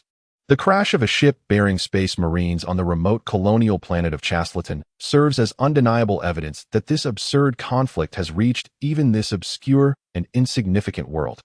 "Allo, come and eat," Fei said, placing a platter of oddly shaped, crimson-hued fruit slices before Fu Qinghai on the tea table, then mirroring his posture by folding her legs and sitting on the carpet. Fu Qinghai picked up a piece and tasted it. It bore a slight resemblance to the passion fruit of his former Earth, accompanied by a faintly peculiar, fishy undertone. He began to suspect that Fei had perhaps prepared a sample of alien flora cultivated by his parents for research.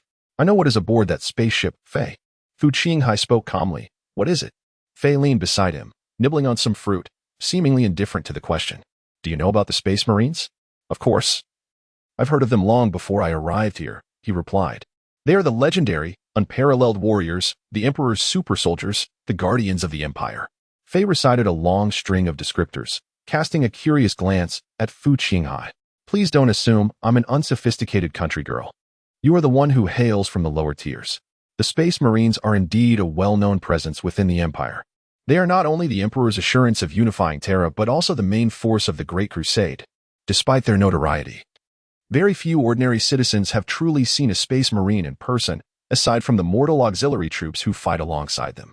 Most common inhabitants of the Empire hold an impression of the Space Marines that is largely rooted in myth. After all, given the Empire's vast population and standing military, the number of Space Marines is quite limited. They represent the elite among the elite." Ignoring Fei's teasing, Fu Qinghai continued, "I suspect that the Space Marines aboard that ship are engaged in combat with one another." "Oh." Fei finally showed interest. "Why would they fight each other? Did Calvin mention anything?" "Calvin said nothing. I inferred it from his words." Fu Qinghai pressed his lips together and remarked, "Calvin is currently in a state of deep distress. He is exceedingly pessimistic. He may have never witnessed two teams of interstellar warriors engaged in a life-and-death struggle, and this experience has profoundly impacted him. He has been deprived of any information from Terra and the expeditionary fleet for an extended period, leaving him unable to make informed judgments. Consequently, he has resolved to entrust the fate of the colony to the victor of this battle, regardless of who that may be."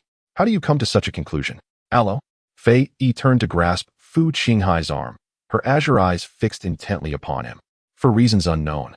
Despite the colony's governor, who possessed the most extensive knowledge and information, being unable to arrive at a decision, Fei inexplicably placed her trust in Fu Qinghai, a poor lad from the lower levels of the nest.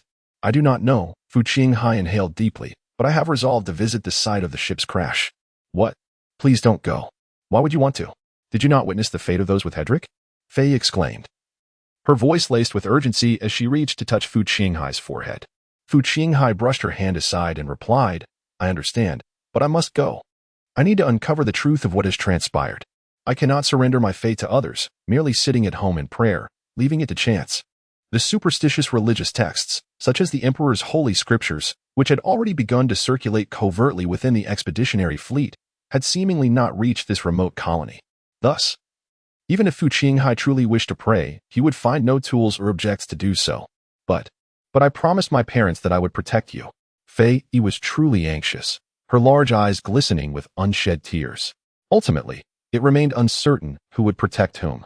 Fu Qinghai, at a loss for words, grasped Fei Yi's delicate hand and remarked, I too have promised your parents to safeguard you, so this is not contradictory. The galaxy is merciless, Fei Yi. If I do not strive for greater power, how can I protect myself and shield you? Should I rely on you to stand before me time and again? Faced with Fu Qinghai's inquiry, Fei Yi found herself at a loss for a response. She was not a delicate princess raised in a greenhouse. Even living in the mid-tier of the Levant nest, she was acutely aware of the universe's cruelty. They could not spend their lives in this small colonial outpost, free from care. Moreover, skirmishes of such minor scale ought not to drag on for so long. A victor should have emerged by now. Why had no reinforcements arrived at the outpost? There could have been unforeseen developments aboard the spacecraft, Fu Qinghai speculated. While I cannot ascertain the specifics of these developments, we should investigate further, he added, turning to Fei Yi with resolute eyes. The next morning, before the sun had risen, the dawn light was faint, enveloping the entire colonial outpost in a serene tranquility. Fu Qinghai and Fei Yi had already shouldered their packs and set forth. The natural scenery of the main continent of Cheslaton bore some resemblance to the American West of a bygone era, with jet bikes speeding across the desolate wasteland, trailing a long plume of dust. Occasional appearances of weathered yellow rocks and clusters of thorny shrubs provided mere embellishments to the stark landscape. Fu Qinghai sat in the rear of the jet motorcycle, tightly embracing Fei Yi's slender waist to prevent being thrown off by the jolts of the ride. The morning sun was not yet scorching, and both of them were wrapped in scarves reminiscent of desert nomads from a past life, revealing only their eyes. The driver, Fei Yi, donned a pair of amber-tinted windproof goggles, exuding an air of competence. How to describe Fu Qinghai's current appearance? Perhaps as a modern-day Lawrence of Arabia. A long object, resembling a pole, hung from the side of the vehicle. It was an electric long rifle, utilized by Fei Yi's parents during their explorations, and currently the only weapon the two possessed. Occasionally, while seated in the back, Fu Qinghai couldn't help but ponder.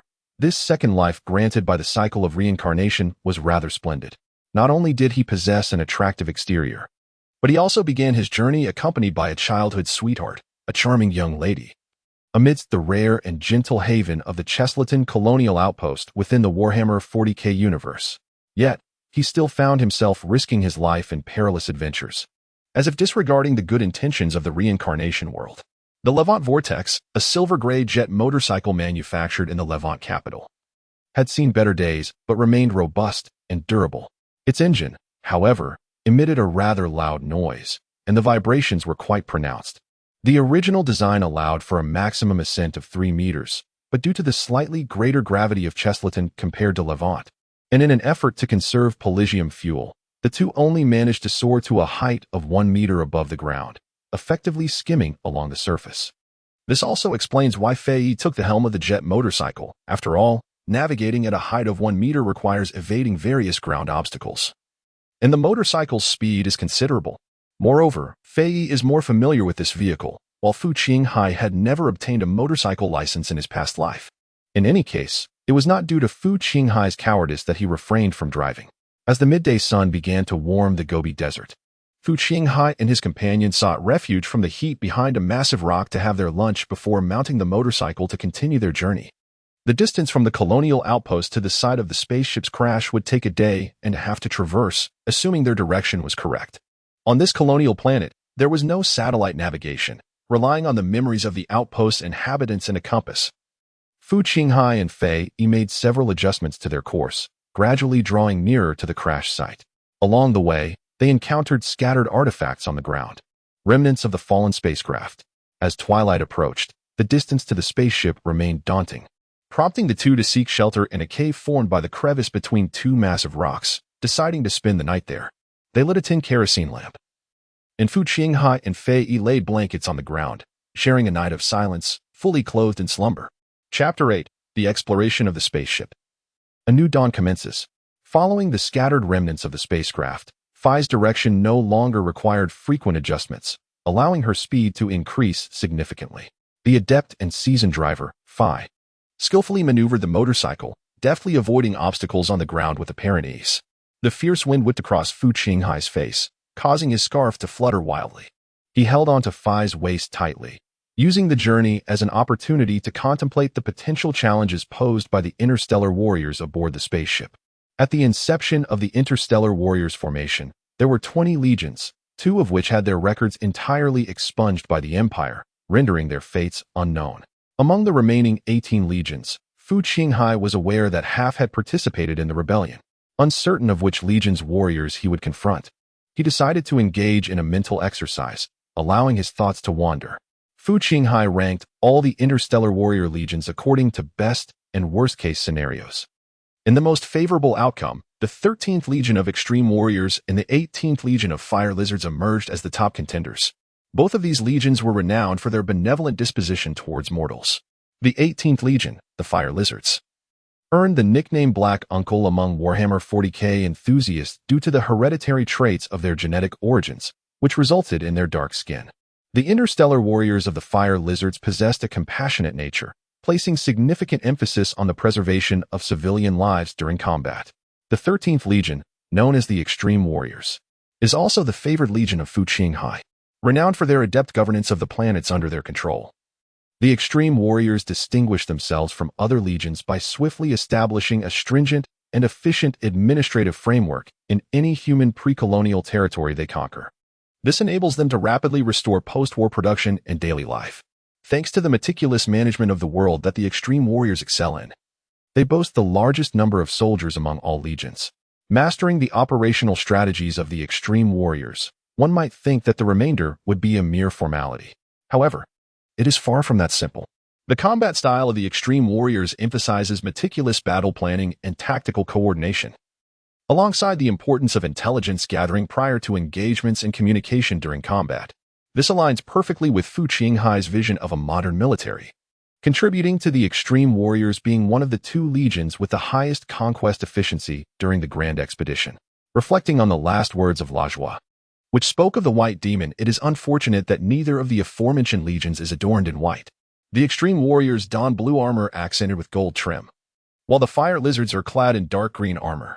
In the second tier of commendable legions, we find the 1st Legion, the Dark Angels, the 5th Legion, the White Scars, the 6th Legion, the Space Wolves, the 7th Legion, the Imperial Fists, the 9th Legion, the Blood Angels, the 10th Legion, the Iron Hands, and the 19th Legion, the Dark Ravens.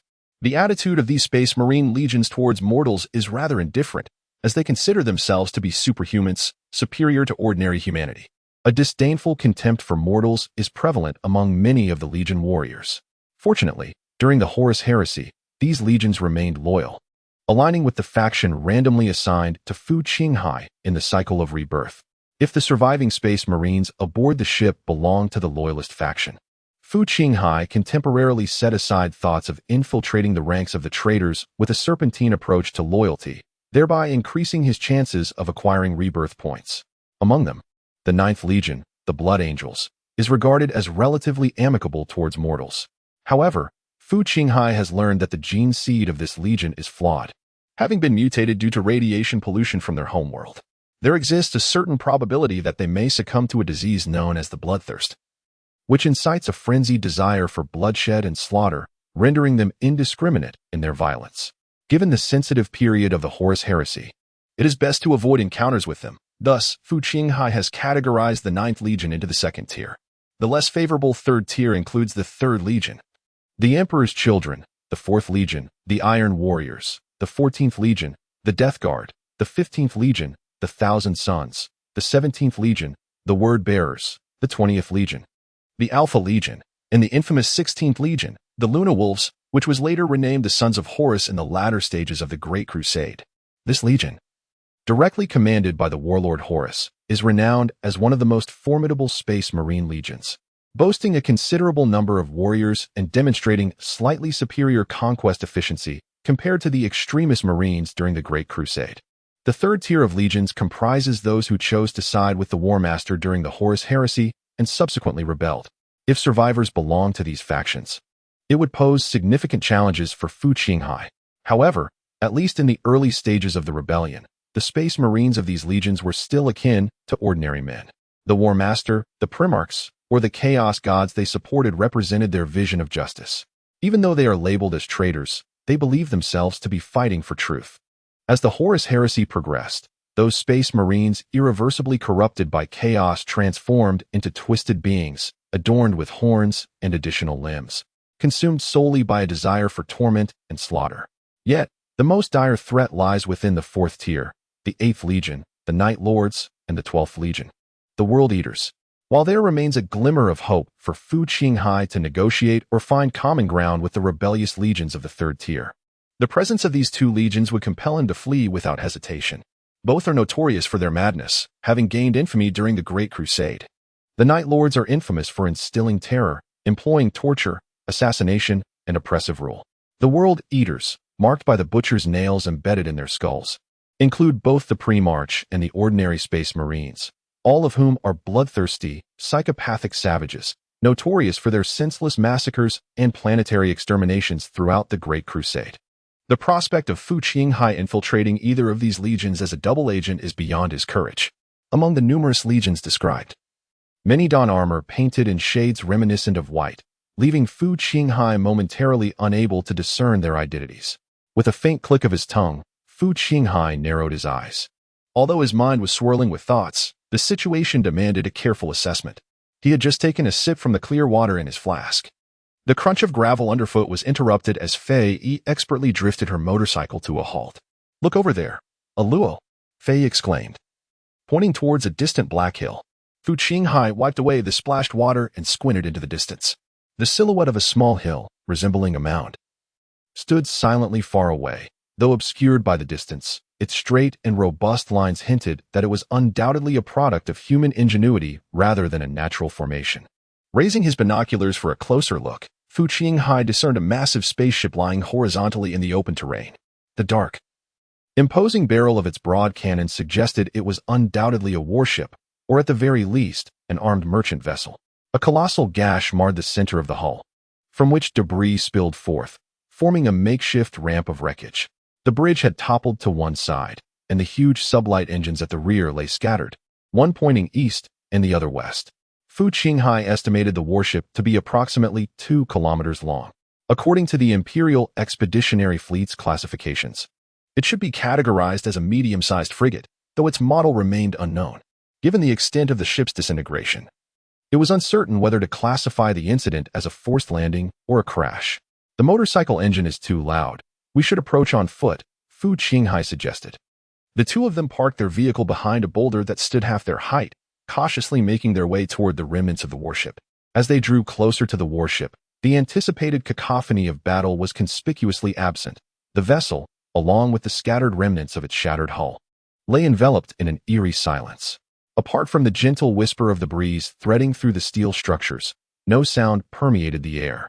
The two individuals reached the base of the rubble-strewn ramp, with other hatches either suspended in midair or buried beneath the debris. This gaping chasm appeared to be their sole means of entry into the ship. Recalling the fate of Cydric's ill-fated crew, they cautiously positioned themselves against the towering iron hull. Fei leaned closer to Fu Qinghai, whispering, "I still don't see anyone. What should we do, Aluo? Shall we venture inside?" Fu Qinghai glanced at the ominous, dark opening, surrounded by tangled cables and twisted steel beams that resembled a gaping maw. "No, Fei, you wait here. I will go in," he replied softly. "I don't want to." Before she could finish her sentence, Fu Qinghai covered her mouth. He gazed firmly into her eyes, urging, "Trust me." Under the weight of his steadfast gaze, the girl softened, nodding in acquiescence and releasing her grip on his clothing. Fu Qinghai removed the obstructive veil and headscarf, employing both hands and feet to ascend the rubble with deliberate caution. Under the watchful gaze of the concerned girl, he maneuvered carefully, striving to make no sound. His palm gripped a protruding fragment while his toes balanced upon an intricately carved piece of marble debris.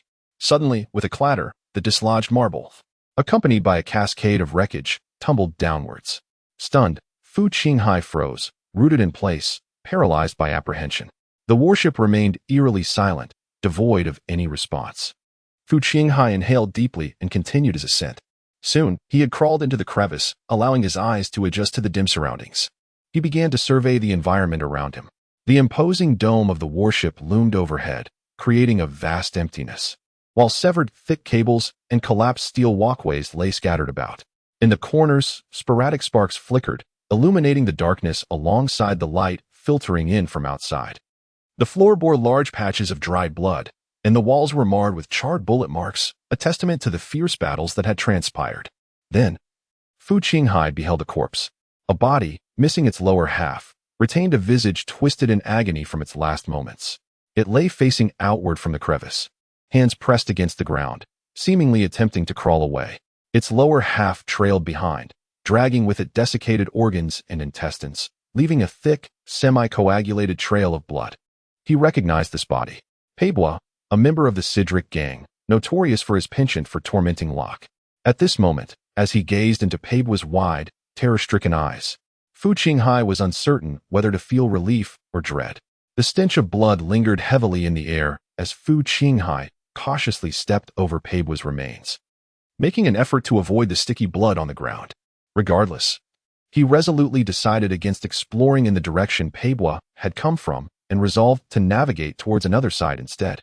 Just as Fu Qinghai held his breath and crept on tiptoe towards a half-open hatch, he prepared to continue his perilous journey. A chilling voice unexpectedly echoed within the desolate confines of the warship. "I see you, kid." In that instant, Fu Qinghai's hair stood on end. He stood frozen in place, his neck rigid as he turned slowly to the right. Amidst a pile of shattered glass fragments in the corner of the floor, Fu Qinghai caught sight of an eye, coldly fixed upon him. Chapter 9. The apprentice electrician Fu Qinghai took a deep breath, regaining his composure.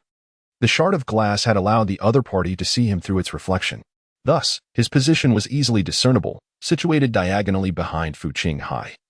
In the direction from which Peibois had crawled, Fu Qinghai turned, facing that direction, and carefully removed the electric baton from his back, clutching it firmly in his hand as he began to retreat slowly. Choosing his words with caution, he inquired, "May I ask, who are you?" The eye he had glimpsed in the reflection was undoubtedly human. A human being, capable of communication, was far preferable to encountering bizarre subspace entities. A rough voice emitted a derisive snicker. "Curious, are we? Come closer and speak." Fu Qinghai pondered why the individual did not approach him to converse. He gradually retreated further from the voice. "Could it be that you are unable to come closer?" Confirming this suspicion, Fu Qinghai continued to back away until he reached the space behind the half-open hatch, ensuring that no fragment of glass was able to reflect his image. Raising his voice, he declared, "Esteemed sir, I bear no ill intentions, nor do I wish to offend. I am a law-abiding citizen of the Empire, a resident of the colonial planet Cheslaton, designated as number 17974. My name is Sidric. I happened to pass by this area inadvertently and may have intruded upon your space. I hope you do not take offense." The voice responded with a coarse, unpleasant laugh. "Happened to pass by, and then casually took something from me on your way back? I merely seek to comprehend the situation, my lord." Fu Qinghai responded loudly as he moved toward the hatch. "There lies an automated defense cannon in the corridor, still operational. If you are unafraid, you may certainly venture a bit further in that direction," the voice drawled. Fu Qinghai found himself staring into the impenetrable darkness beyond the hatch, unable to discern anything. He gently twisted the end of his electric baton to activate the flashlight. Suddenly, a slender beam of red light pierced the depths of the shadowy corridor, instantaneously targeting the flashlight in Fu Qinghai's grasp. "Curse it!" Fu Qinghai tumbled out of the hatch in a most undignified manner. The red light extinguished simultaneously. Cackling laughter echoed ominously. "Oh, the pitiable little mouse," scurrying about in fright. Despite his clumsiness, Fu Qinghai maintained his composure. In that fleeting moment when the flashlight illuminated the corridor behind the hatch, he noticed not only the piercing red light from the depths of darkness, but also the remnants of fresh, mangled corpses in the corner. He surmised that a body shattered by a large-caliber cannon might appear thus. The voice continued to speak, yet no footsteps accompanied it, and the distance from which the voice emanated remained constant. He had clearly seen me first, but could not approach. He is trapped. Concluding this, Fu Qinghai felt a wave of calm wash over him. He slowly sank to the ground, taking a deep breath. The voice fell silent. Fu Qinghai casually picked up a piece of scrap metal and hurled it towards the pile of glass in the corner. With a resounding crash, he effectively thwarted the mysterious figure from continuing to observe him through the reflections. By analyzing the angle of the reflections, Fu Qinghai could roughly deduce the position of this enigmatic individual. The entire warship was in a state of collapse. What once constituted the floor had transformed into a wall, and the wall into the floor. To Fu Qinghai's left lay the wreckage of a collapsed bulkhead and steel corridor, cluttered with debris and partially ajar hatches.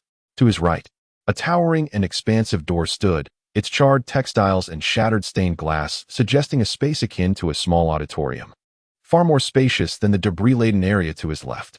However, Fu Qinghai refrained from approaching this side, as Peibua's corpse faced that direction. As Fu Qinghai sat on the ground, deep in contemplation, a sudden crackle erupted from the end of a thick cable in the corner, producing a flash of electric sparks that illuminated the dim space with a ghostly light. He glanced down at the electric stun gun in his grasp. A pop resonated from the sea of thoughts within the electronic soul of Iron Man, signaling the activation of a bubble. The presence of sparks indicated that some electrical systems aboard the warship were still operational. Slowly, Fu Qinghai unscrewed the flashlight from the end of the stun gun and meticulously began to disassemble the outer casing of the weapon, revealing the batteries and transformer components within. As his thoughts grew increasingly lucid, after removing the battery, Fu Qinghai undertook a meticulous modification of the circuitry of the stun gun with his bare hands. He then approached the thick cable, which flickered with electric sparks, and wrapped his hands around its insulated exterior. Summoning all his strength, he pulled with vigor, and with a resounding crash, he extracted a long, thick black cable from the debris. Fu Qinghai observed one end of the cable, which was as thick as an adult's arm, while the other end connected to a metal stun gun, no thicker than an ordinary steel pipe. Lacking even a basic electrician-esque certification, Fu Qinghai felt a flicker of inspiration. He believed he could connect the two. Throughout his efforts with the cable, the coarse and grating voice remained silent, no longer interrupting him with its words, perhaps fatigued or simply uninterested. Fu Qinghai paid it no mind, remaining focused on his task. 15 minutes later, Fu Qinghai struggled to drag the cable, holding the stun gun at its end. His steps resolute as he advanced towards the large door from which the body of Peibua had emerged. His mind was awash with fragmented thoughts, modifying the stun gun. External power supply, assessing the load of the transformer and circuit board, the weapon's durability, one use. His preliminary conclusion was that it would burn out after a single use. With determination, Fu Qinghai extended the gun barrel around the corner. The warship was enveloped in silence. There was no barrage of bullets as he had envisioned. Fu Qinghai leaned forward, then quickly recoiled. The stillness persisted, devoid of the anticipated sound of slicing air. At last, summoning his courage, Fu Qinghai lunged forward with sudden intensity. Behold, not far ahead, a giant of eastern descent, his face marred by excess flesh, slumped against the corridor bridge, gazing at Fu Qinghai with an expression of utter disdain. Chapter 10. Fu Yongxin, are you loyal? Before Fu Qinghai lay a harrowing tableau, crumbled walls, twisted iron walkways, and scattered remnants of lifeless bodies. A small giant, clad in soiled white power armor, slumped against the ruins. Dried blood crusts and half-dried fresh plasma formed a dark crimson carpet at his feet, while a massive metal pipe pinned down his lower limbs, visibly contorted and deformed. Fragments of shattered leg armor mingled with flesh. Yet, he appeared utterly impervious to pain. This rotund man sported a hairstyle reminiscent of Ronaldo, known in the Cobras culture as a Jueji. The small giant regarded Fu Qinghai, who held an electrified spear, with a look of amusement, akin to an ant lifting a toothpick. So, you have prepared for so long, only to confront me with this? His voice was rough and gravelly. It is for self-preservation, Your Excellency, Fu Qinghai replied calmly, choosing to observe rather than advance. Despite the laser scorch marks and various cuts adorning his armor, and the Legion insignia rendered nearly indistinguishable, Fu Qinghai discerned the pale white base, blood-red trim interspersed with delicate golden threads, and the decorative hemp rope on the shoulder plate. White scar, 5th Legion. Are you of Cogris? The stout giant furrowed his brow, scrutinizing Fu Qinghai's distinctly eastern features. No, I hail from the Levantine nest, Fu Qinghai replied while scrutinizing the space warrior's empty hands. They bore no weaponry, neither explosive firearms nor powered blades, indicating a shared origin. Fu Qinghai raised his chin, gesturing towards the mangled corpses strewn upon the ground, adding, I have already discerned that the torn bodies belong to Cedric and his ilk. The space warrior followed Fu Qinghai's gaze, a laugh escaping his lips. Ha ha ha. So you too, like them, intend to extract something from this foot-bound, unarmed warrior? No, I merely wish to converse with you. Fu Qinghai, far from Navi, recognized that an unarmed space warrior was still a formidable being, capable of effortlessly tearing a ruffian like Cedric asunder, quite literally. Moreover, Fu Qinghai discerned the cunning nature of this space warrior, though his legs were ensnared, limiting his mobility. The theoretical danger to Cedric and the others was minimal as long as they maintained their distance. Yet, their complete annihilation suggested a ruse, a feigned weakness that lured Cedric and his companions within reach, only to have them torn to shreds. This also explained why Lazarol managed to return to the stronghold before succumbing despite facing a space warrior. You are the warrior of the White Scar, Fu Qinghai inquired. Taking note of the space warrior's legs, crushed beneath the metallic conduits, a normal individual, confronted with such grievous injuries, would have long succumbed to excessive hemorrhaging from the femoral artery. Fu Qinghai could not help but marvel at the remarkable resilience of interstellar warriors, undoubtedly. This was also a result of the life support system of the powered armor, which had repaired part of the damage. He observed the coagulated hemostatic gel at the shattered joint of the leg armor, yet it could not entirely halt the flow of blood and interstitial fluid, which pooled onto the floor, mingling with the semi-dried plasma before him. The interstellar warrior regarded Fu Qinghai with keen interest. How should I address you? Fu Qinghai slightly lowered the gun's muzzle, relaxing marginally as he took a small step forward, yet he remained vigilant. Wokitai Mangnut. If you are a soldier of our legion, you may also refer to me as Wokitai Nanhan. The burly man, with a face full of ruggedness, responded, maintaining a relaxed demeanor, even allowing a hint of a smile to play upon his lips. Oh, a military officer, a company commander. The Imperial Interstellar Warriors Legions indeed possess established combat formations, comprising squad-level combat teams and company-level combat units. However, each legion, influenced by the tactical habits and cultural customs of their genetic progenitors, adopts distinct classifications and terminologies. For instance, the combat units of the White Scar Legion are known as Brotherhood, with the company commander referred to as Nanhan. These designations originate from the home planet of the White Scar Legion and reflect the indigenous cultural practices of their primary recruitment planet, Kegelis.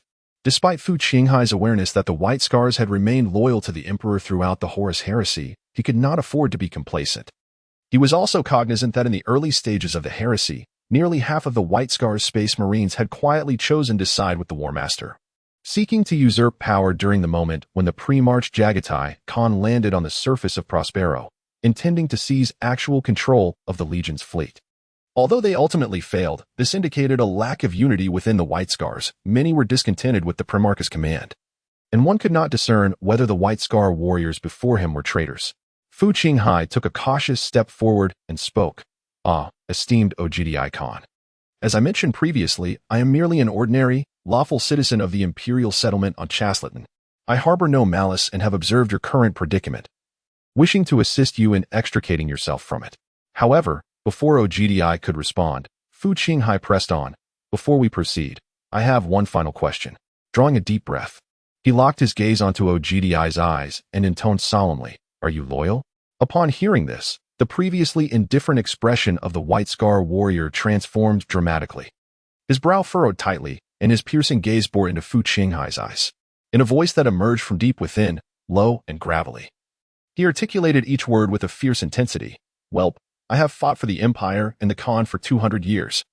I shall not permit a mere mortal such as yourself to question my loyalty." By the end of his statement, he nearly erupted in a roar.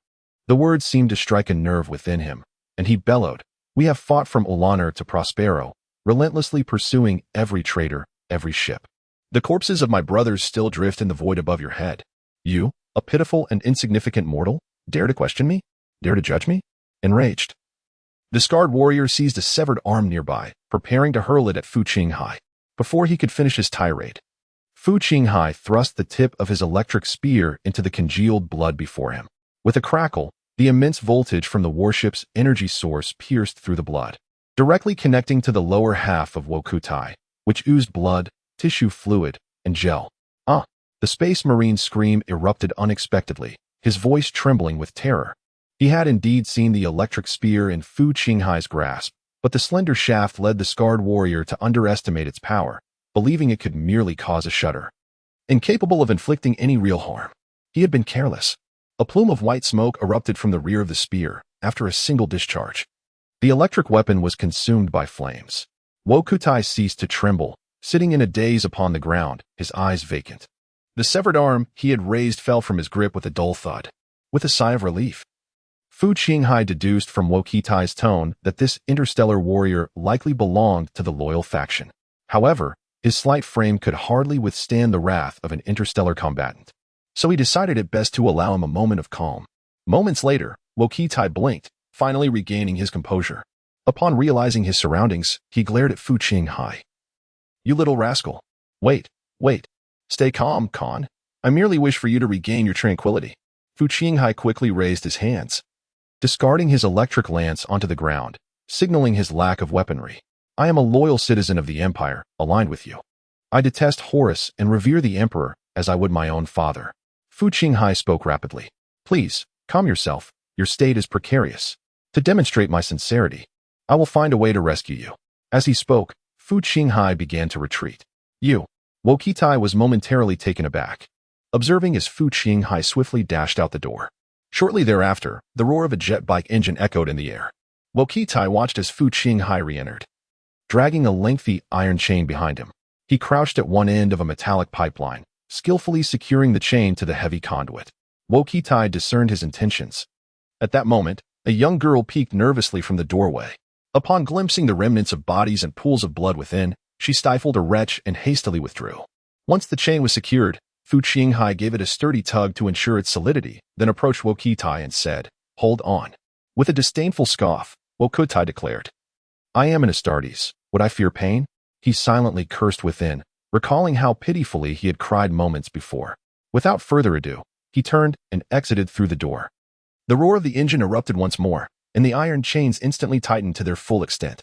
The chains twisted around the corner of the doorway, and with the pull of the jet motorcycle outside, the iron rings clanked rhythmically, segment by segment, being drawn out into the open air.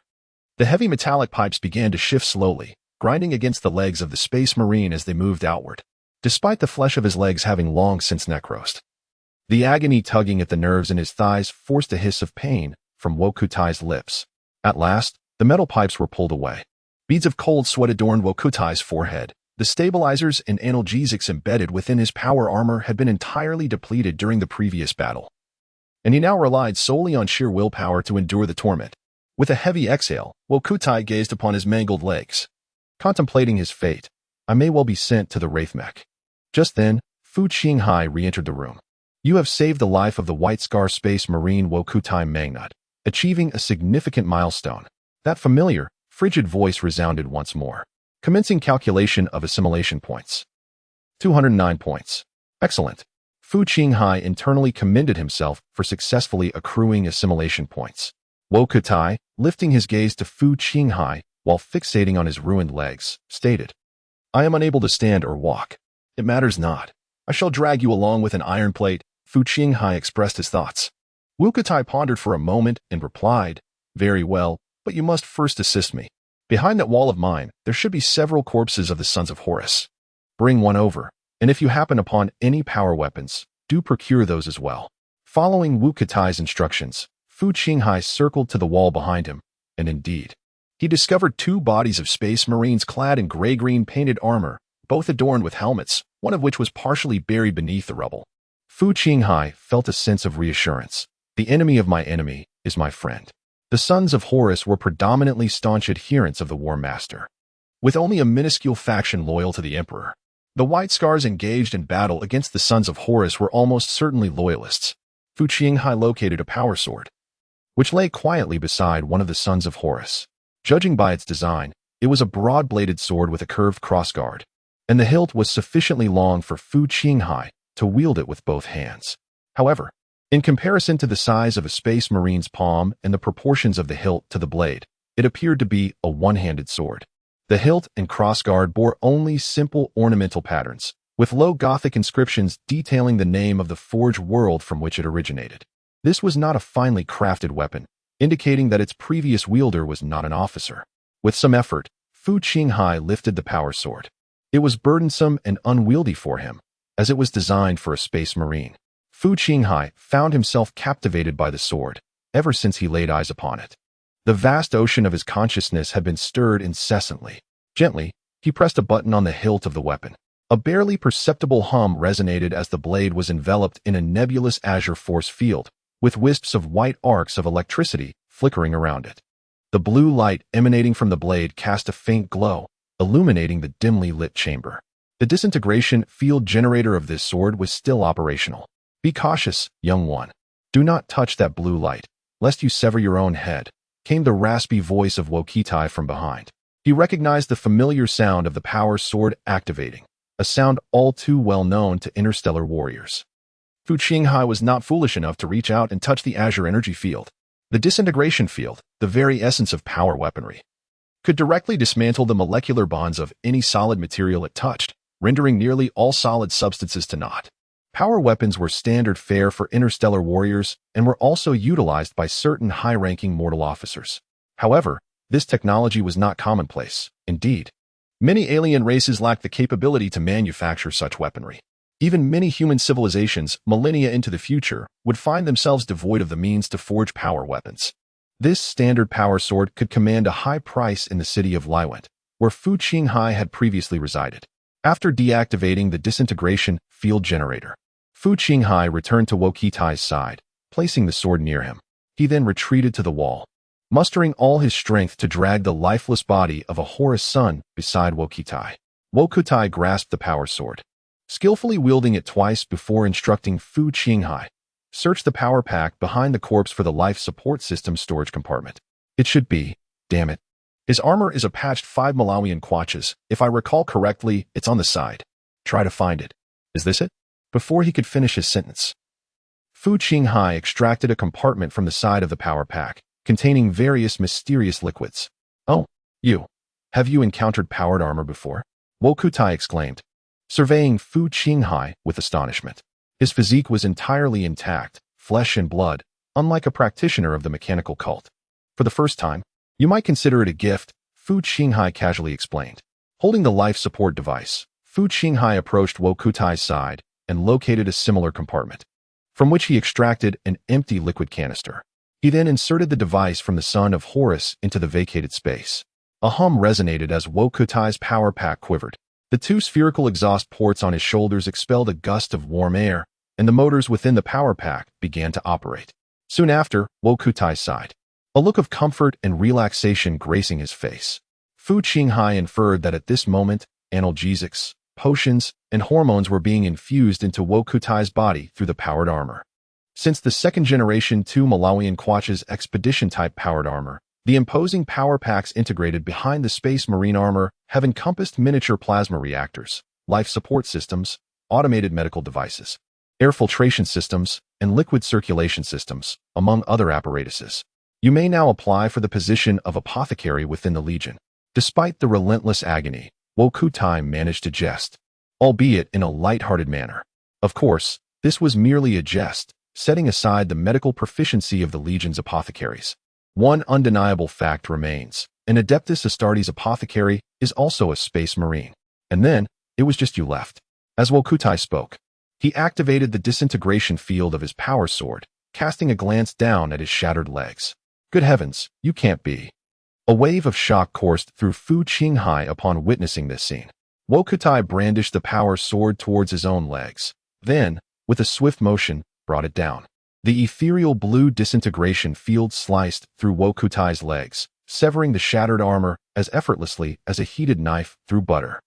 A muffled groan escaped Wokutai's lips as blood gushed forth, only to be immediately sealed by the armor's life support system, which deployed coagulating gel.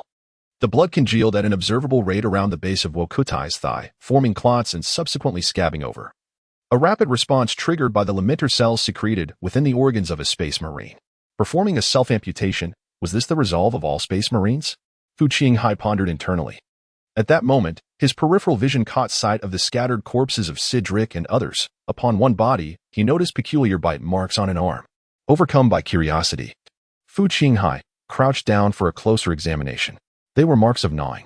His eyes widened in realization, and he abruptly lifted his gaze to Wokutai, instinctively retreating 2 steps. "You consume humans?" Fu Qinghai inquired in a hushed tone. Wuxia lifted his head, his gaze calmly meeting Fu Qinghai's eyes as he spoke. "The nutrient solution in the life support device will sustain me for only 3 days. However, my stomach can digest various organic substances to provide the necessary energy for my body, including the corpses of our enemies." The mention of enemy corpses left Fu Qinghai momentarily speechless, as the moral compass of the Warhammer 40K universe starkly contrasts with that of Earth in his previous life.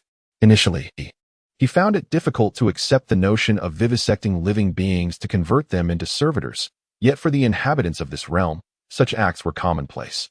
Fu Qinghai could only nod in acknowledgement, saying, "Very well. Indeed, a seasoned space marine should never succumb to starvation. Such a fate would be utterly disgraceful." In the following hours, Fu Qinghai began to scavenge through the wreckage of the starship, selecting suitable materials to construct a makeshift trailer to be towed behind the jet bike. Although Wuxia had lost his legs, his stature as a space marine far exceeded that of an ordinary human, rendering him unable to ride the jet bike. The trailer itself was devoid of wheels. It was merely a curved steel plate laid upon the ground. During the fabrication of this trailer, Fu Qinghai could not help but acknowledge the unparalleled efficacy of the power sword as a cutting tool, even when not wielded against foes. It proved to be remarkably efficient for manufacturing purposes. After retrieving some usable weapons and supplies from the ruins, the trio prepared to embark on their journey back to the colonial outpost. Wuxia supported himself with both hands on the drag boat crafted by Fu Qinghai, his grip firmly securing the edges on either side, while his gaze towards Fu Qinghai was laden with skepticism. Fu Qinghai reassured him, "Do not worry. I will instruct Fei to proceed at a slower pace." With a thunderous roar, the girl deftly twisted her wrist, igniting the jet ski. Seated in the drag boat, Wuxia, having lost the use of his legs, felt a surge of anxiety. For reasons unknown, memories of his inaugural participation in the battleship jump and his first experience with aerial descent flooded his mind. Chapter 11. The return dragging along a diminutive giant. While also avoiding the excessively rugged terrain to prevent the cargo from being jostled about, naturally extended the return journey compared to the outbound trip. By the time Fu Qinghai and his companions arrived back at the colonial outpost, it was already noon on the 3rd day. The trio's return sparked a sensation within the settlement. In a community of several thousand, where trivial matters often became the fodder for post-meal conversations, the arrival of 2 inconspicuous orphans accompanied by a starfighter, strictly speaking, half a starfighter, was nothing short of extraordinary. It was as if a sun had risen from the southern horizon. The residents promptly set aside their tasks to witness the spectacle. "Isn't that little Locke and Fei? My goodness, they've accomplished something monumental. One might speculate. Surely, you can't believe I've captured a starfighter," Fu Qinghai mused. "I've always believed this child had great potential." Yet, the soldier felt bemused. "Who are you? I didn't even know you when I was a child." "Make way. Good people, make way." Fu Qinghai waved his hand from the back of the jet bike, urging the gathering crowd to part. Meanwhile, the cargo in the trailer, a bewildered giant, felt a twinge of frustration as he overheard the whispers of the residents. As a veteran with over 2 centuries of service, he had participated in imperial parades and grand reviews, showcasing the might of the Astartes and the disciplined image of the imperial army to the common populace. However, experiencing being dragged in a dilapidated trailer and surrounded by a throng of rustic onlookers from the capital was a first for him. During the epic of the Great Expedition, the human empire adhered to a doctrine of militarism, with the Space Marines serving as the backbone and elite of the Imperial forces. Each Space Marine not only possessed exceptional combat skills, but also exhibited the tactical acumen necessary to command a small-scale engagement. Thus, even an ordinary Space Marine was tantamount to an officer for the majority of the mundane auxiliary troops, capable of assuming command over human forces on a battlefield where the command structure had collapsed. Moreover, Wuxia held the rank of a mid-level officer within the hierarchy of the Space Marines, positioning him as a figure of considerable status in the eyes of the average Imperial citizen. Consequently, it was inevitable that he felt a profound sense of desolation in his current predicament. Fu Qinghai could roughly comprehend his emotions. Hence, he wasted no time and proceeded directly to the quaint villa of Governor Calvin at the colonial outpost. Although the surrounding residents buzzed with speculation, they dared not point fingers at a Space Marine. The battle-scarred armor of Wuxia and his imposing stature silently conveyed his formidable presence. instilling a mixture of awe and curiosity in the gazes of the onlookers. Fu Qinghai and his companions arrived at the entrance of Calvin's villa, having received the news. Calvin had already stepped out to assess the situation. Upon seeing Wuxia seated in the trailer, his expression momentarily flickered with uncertainty, and he instinctively adjusted his administrative uniform. Fei brought the jet ski to a halt, and Fu Qinghai introduced Calvin, saying, "My lord, this is Wuxia Yanhan, an interstellar warrior from the 5th Legion whom I salvaged from the wreckage of a warship." "Ah, this is, quite good," Calvin responded, momentarily at a loss for words. The Wuxia, seated in the dilapidated vehicle, regarded Calvin and spoke in a hoarse yet composed voice. "I am Wuxia Mangnut, commander of the Falcon Brotherhood under the 5th Legion's White Scar Division. I hereby declare the colonial outpost on planet 17974 to be under military control of the Empire. I command you to immediately transfer the management authority of the outpost to me." Calvin bowed in utmost submission, replying, "It is my honor, sir." Calvin was originally a grassroots administrative officer left by the expedition fleet to liaise with the subsequent colonization fleet. However, since the follow-up colonization fleet had yet to arrive, he had been thrust into a position of authority as the highest-ranking official present. With Wuxia's demand for the transfer of power, he acquiesced willingly. Fu Qinghai even sensed that after handing over the management authority to Wuxia, Calvin shed his previous demeanor of fear and despair, becoming invigorated instead. When Wuxia requested him to organize the inhabitants of the outpost to gather transportation and equipment to excavate usable resources from the warship wreckage, Calvin efficiently assembled a considerable team for the task. Before organizing personnel to approach the wreckage of the warship, Wuxia and Calvin engaged in a confidential discussion within a quaint villa, exchanging the information each party had gathered. Primarily, Wuxia conveyed to Calvin the dire circumstances confronting the human empire, the insurrection led by War Master Horus, the defection of half the Astartes legions, and the rampant warp storms that ravaged the galaxy, severing communication and transport links between the Empire's far reaches and the central hub of Terra. Notably, the White Scars chose loyalty, aligning themselves with the Emperor's cause. This revelation profoundly shook Calvin, more so than witnessing two factions of space warriors clashing. The implications of Horus's rebellion and the defection of a legion were far more bewildering to him. Fortunately, a decisive figure had arrived. At present, Wuxia remained unaware that the sudden onset of the warp storms was orchestrated by the four ruinous powers, nor did he comprehend the connection to War Master Horus's betrayal. The very notion of whether an officer of Wuxia's caliber was even cognizant of the existence of the Chaos Gods was itself questionable. Moreover, it is worth noting that Wuxia was not the Stormseer of the White Scars Legion. Even many among the Astartes councils, those who wielded psychic powers capable of manipulating the ether, still perceived the warp merely as a physical realm devoid of life, thought, or consciousness, an enigma of energy and matter yet to be fathomed by the understanding of humanity in Ria-space. Meanwhile, Calvin primarily sought to relay the current status of the colonial outposts to Wuxia. There is little of significance to convey merely thousands of civilians, a spaceship running low on fuel, and a modest outpost devoid of substantial defenses. Should it encounter a warship equipped with orbital strike capabilities, a single shot would suffice to obliterate the colonial outpost of Cheslaton. No more would be necessary. Fu Qinghai found himself present at this clandestine meeting, having been permitted by Wuxia's grace, which Calvin tacitly accepted. Calvin even perceived that Wuxia seemed to place greater trust in Locke, a destitute youth from the lower tiers, than in himself, the administrative officer of the 17th Expeditionary Fleet, a bona fide imperial civil servant. This was only natural, faced with the wreckage of a spaceship and the internal strife among the Astartes. Calvin opted for silence and passive observation, while Fu Qinghai chose a proactive approach, investigating the situation and ultimately saving Wuxia's life, who, trapped and resorting to cannibalism, could not have survived much longer. Fu Qinghai refrained from disclosing the truth about the subspace storm to Wuxia. It would serve no purpose, as Wuxia had no reason to trust the perspective of a lower-tier youth devoid of psychic talent regarding such phenomena. The immediate priority now was to establish contact with the White Scar warships in outer space. As he watched Calvin escort Wuxia to the communication chamber of the colonial ship, Fu Qinghai's mind swirled with questions. Are there still White Scar warships in outer space? Why have they not dispatched personnel to assess the situation on the surface? To which faction did the fallen warship belong? The White Scar and the Sons of Horus seemed to lack any subsequent support forces. with a solitary frigate having crashed on Cheslaton. Where have their respective fleets vanished to? These questions remained unaddressed by Wokutai, and Calvin, dutifully following orders, did not inquire further. Despite a mind brimming with curiosity, Fu Qinghai refrained from speaking up. He merely pressed his lips together, watching Wokutai's silhouette as he entered the communication chamber. Wokutai, having freed himself from the cumbersome drag of his previous condition, now occupied a modified wheelchair. He gazed at the communication apparatus before him, a hint of sorrow lingering in his eyes. The captain of the colony ship was also stranded on Cheslaton, a bearded man who introduced himself to Wokutai, Commander.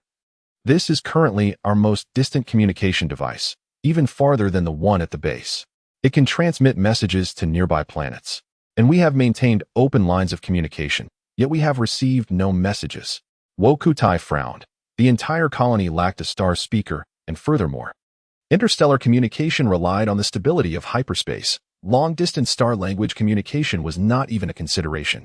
The civilian communication equipment aboard the ship had reached its limits at this distance.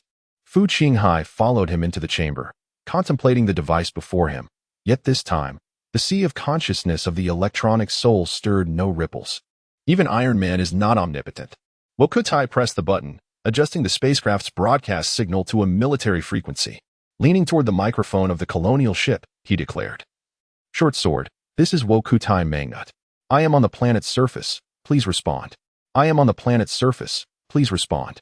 He then turned to the captain and instructed, "Maintain this broadcast on a loop until we return from the wreckage of the warship." The captain acknowledged, "Understood, sir."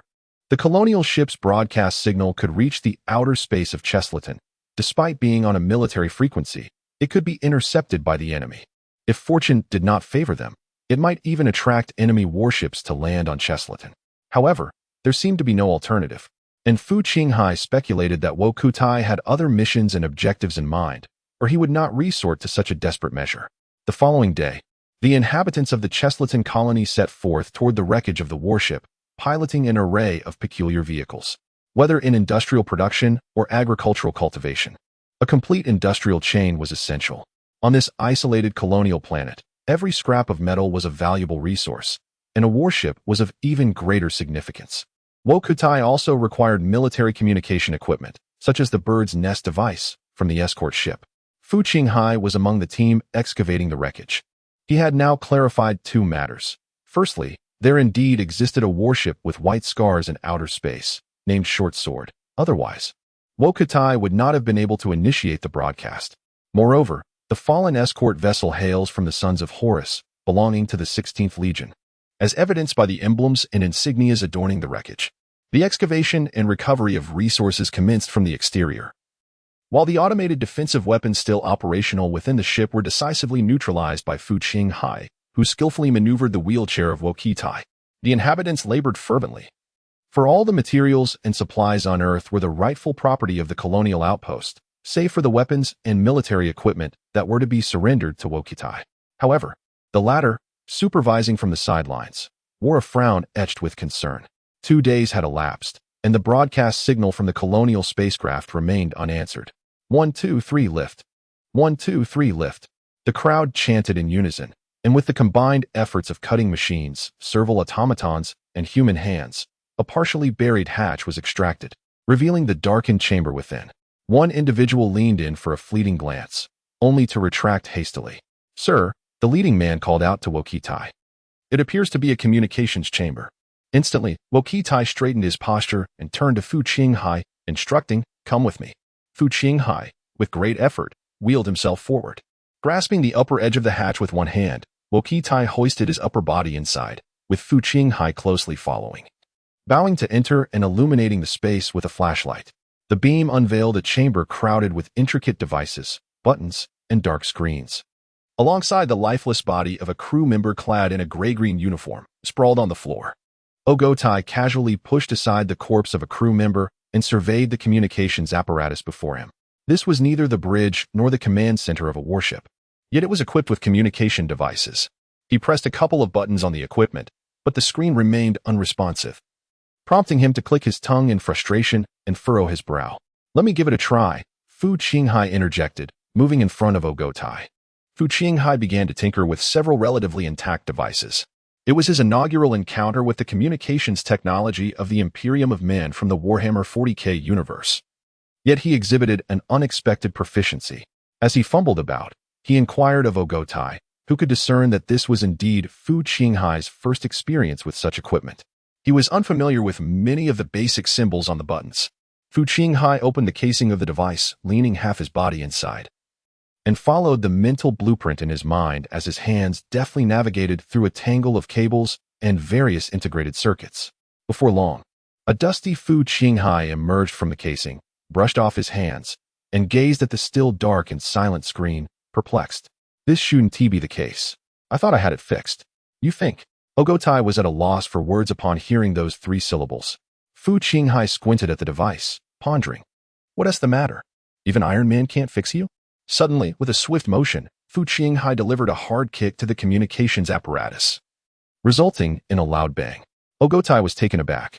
To his astonishment, the previously dark screen flickered with static, and then the glow of 3 screens illuminated simultaneously. Gazing at the flickering text on the screen, Fu Qinghai turned and inquired, "Is this the renowned thinker system? You have never failed to impress me." Wokutai regarded Fu Qinghai with a look imbued with admiration and replied, "Is Levant a technologically advanced world on par with Mars? Why have I never heard of it before? Even the most destitute inhabitants possess the skills to repair military communication devices. The depths of Levant's underbelly are truly astounding. Talent, sheer talent," Fu Qinghai explained with a grin. Time was of the essence, and Wokutai refrained from probing further. He picked up the fallen headphones from the floor, donned them, and deftly operated the communication device. After a verification process, he effortlessly lifted the lifeless body, applying a fingerprint and scanning the iris with remarkable proficiency. Wokutai pressed a button, took a deep breath, and leaned towards the apparatus, stating, short sword, this is Wokutai Mangnut. Please respond. With that, he leaned back against the wall of the cabin. The communication chamber was enveloped in silence, save for the faint hum of the equipment. In the dimly lit compartment, Wokutai and Fu Qinghai exchanged wide-eyed glances, the atmosphere becoming somewhat awkward. Suddenly, a crackling sound of electricity pierced the stillness, breaking the uncomfortable tension. A surprised voice exclaimed, "Wokutai? You're still alive?" Wokutai exhaled in relief, unable to suppress a smile. "Of course, Talal, you fool. I am remarkably resilient." The voice emanating from the instrument was somewhat urgent, inquiring about my condition and the reason for communicating with us using the signal of the children of Horus, along with the whereabouts of Chen Mu and the others. My situation. Wokutai cast a glance at his empty lower half, sighed, and replied, "It is dire. I am aboard the Griffin. The warship has plummeted into the atmosphere, and Chen Mu and the others are all dead. I am the sole survivor." After a brief silence, the voice on the other end responded, "Understood. I will arrange for a landing craft to retrieve you from the surface." Wokutai added, "You can trace the signal's location to the surface. Descending to a certain altitude will reveal the wreckage of the warship." Received. Chapter 12. This is a transitional segment. Fu Qinghai and Wokutai sat side by side atop a steel plate on the battleship, observing the industrious residents below, who were immersed in their tasks. The sun gradually descended, casting elongated silhouettes of the 2 figures before them, one large and one small. A day has passed. Why have they not yet arrived? Fu Qinghai inquired. Wokutai calmly regarded the bustling scene beneath, responding with a measured tone. "The spacecraft is at a considerable distance from the planet. They may also be verifying my identity." "Your identity?" Fu Qinghai questioned, intrigued. "You see, psychics possess certain unique abilities," Wokutai elucidated. "Unique abilities?" At this, Fu Qinghai's eyes sparkled with curiosity as he turned to Wokutai. "As far as I know, our Legion's chief stormseer, Juesu, can induce temporary amnesia in a robust Astartes, causing them to forget their purpose and recent events." "Oh," Fu Qinghai murmured, a hint of disappointment in his tone, for he had anticipated that the psychics of the Space Marine Legion could exert direct control over an individual's mind. Akin to Yuri, Wokutai's comrades might be concerned that he had been briefly brainwashed by the War Council of the Sons of Horus. While such a possibility exists, the likelihood is minimal. Fu Qinghai pondered the significance of a precious War Council appearing on such a remote planet as Shezeraden. The mere presence of a space marine would be newsworthy. Even if brainwashing were to occur, it could only last for a brief period, incapable of maintaining long-term control over a space marine. Reflecting further, the present Sons of Horus, once the Shadow Moon Wolves, have unequivocally supported the Emperor's decision to abolish the librarius structure during the Kenya Conference concerning the regulations governing the use of psychic powers. The proportion of librarius units within the 16th Legion is relatively minimal. Trust me, they will arrive shortly, consoled Wuxia. Fu Qinghai also harbored a sense of anticipation, hoping that many of his perplexities would be elucidated in the forthcoming landing. In the distance, a fixed-wing aircraft adorned in white and red paint stirred up a tempest of sand, accompanied by the thunderous roar of its engines as its massive frame descended gradually. Unlike the sleek, aerodynamic designs popular among terrestrial aircraft in his previous life, this vessel, comparable in size to a space shuttle, featured a distinctly angular appearance, with straight, rigid lines and robust, formidable armor that exuded a sense of brutal strength. The main wings were positioned at the rear, flanked by two small canard wings. Both types of wings equally sturdy and sharply defined, while the sides of the fuselage revealed two pairs of dark, twin-mounted heavy explosive ordnance. If the fighter jets of his previous life could be likened to elegant, delicate ladies, this behemoth resembled a heavily armed, muscular giant. The Eagle 6 transport craft, also known as the Stormbird, serves as a versatile attack and transport vessel utilized by the Space Marine Legions. Capable of operating both in the vacuum of space and within planetary atmospheres, typically employed as a landing craft by the Space Marines. Fu Qinghai regarded its robust and resilient appearance, albeit one that deviated significantly from aerodynamic principles, with indifference. When traversing the expanse beyond the atmosphere, considerations of aerodynamic shape are rendered moot. However, during flight within the atmosphere, it is widely acknowledged that with sufficient thrust, even a brick can soar into the skies. Only those aircraft with inadequate engine power require meticulous attention to aerodynamic design. The essence of flight's violent aesthetics lies in the sheer amplification of thrust. Observing the Stormbird gradually descending in the distance, Fu Qinghai's thoughts began to transcend the confines of this universe. The 5th Legion, characterized by its white scars, is fundamentally a product of the GW's British writer's limited understanding of Mongolian culture. The conception of this legion draws heavily from the cultural and institutional frameworks of various nomadic regimes, including the Mongols, Jian, and Liao. The myriad strands of global popular culture influence one another as a manifestation of the second whip of God. The Mongol Empire occupies a position of mystique, power, and allure in the minds of modern Europeans. A prime illustration of this is the German band Genghis Khan, which captivated audiences in Europe and America during the disco era. Nonetheless, the European fascination with Mongolian culture often resembles a superficial admiration, akin to the proverbial longing for a dragon without truly comprehending the depths of Mongolian heritage. Mongolian culture is an integral facet of Chinese heritage. Fu Qinghai, as a member of the wuxia, possesses a more profound understanding of the Mongol Yuan dynasty than the average European. However, upon reflection, he realized that the superficial knowledge of GW screenwriters rendered his insights into Mongolian history and culture insufficient for his seamless integration into the White Scar Legion. Instead, he must rely predominantly on his diligent recollection of the original narrative's progression to derive any advantage. After stabilizing, the cargo bay door of the Stormbird gradually opened, and Fu Qinghai approached the wheelchair of Wuxia. From the lingering dust emerged a towering silhouette, illuminated by a pair of crimson lights. Those were the visor lenses of an Astartes helmet. As the dust settled, a colossal warrior clad in armor and adorned with a helmet descended the ramp. He gently removed his helmet and placed it at his side, revealing a weathered visage, cropped hair, and a face marked by the trials of time. His gaze fell upon the empty lower half of Wuxia in the wheelchair, and the initial joy on his face gradually faded, giving way to a complex expression as he spoke. Wuxia, my brother, how fare you? Wuxia, seated in the wheelchair, fixed his gaze upon the imposing warrior before him, and suddenly burst into hearty laughter, extending his arms wide. Of course, Tyrol, I am exceedingly well, better than ever. In Calvin's quaint villa, two exceptionally large men, strikingly different from the norm, sat across from each other. The room was devoid of any others. Even Calvin himself had been ushered out of the living room. This is a planet of little value, yet to establish agricultural facilities, it lacks food, fuel, materials, resources, and population. Why would the sons of Horus come here? Talal inquired. I am uncertain, Wuxia replied, pressing his lips together, but I have a hypothesis. What hypothesis? They are also unaware. Upon finishing his statement, Wuxia poured himself a glass of wine. What do you mean? Oh, you imply. Talal, seated opposite him, paused for a moment before realizing. Indeed, this is a planet discovered and conquered by the 17th Expedition Fleet, not by us, nor by the Sons of Horus. As Wokatai concluded, he swirled the amber liquid in his glass and downed it in one gulp. Smacking his lips, Wokatai continued, you see. The Blood Angels conquered a planet and designated it on the star map as suitable for agricultural development, and that was the end of it. They had neither the necessity nor the means to inform other legions about the planet's actual state of development.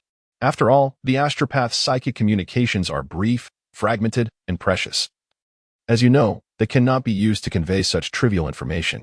And when the Sons of Horus observe a planet marked as an agricultural world on the star map, how do you think they will react? Regardless, they will first come to investigate. Even if there is nothing to find, they will take a shot in the dark. Precisely. And by mere coincidence, we happened to cross paths with them. Upon uttering these words, Wokatai pushed his wheelchair towards a nearby cabinet. This wine possesses a certain richness. I had presumed that apart from the fiery spirits of Kagaris, no other planetary concoction would pique my interest. Perhaps the loss of my legs has altered my palate. I must search his cabinet for 2 more bottles.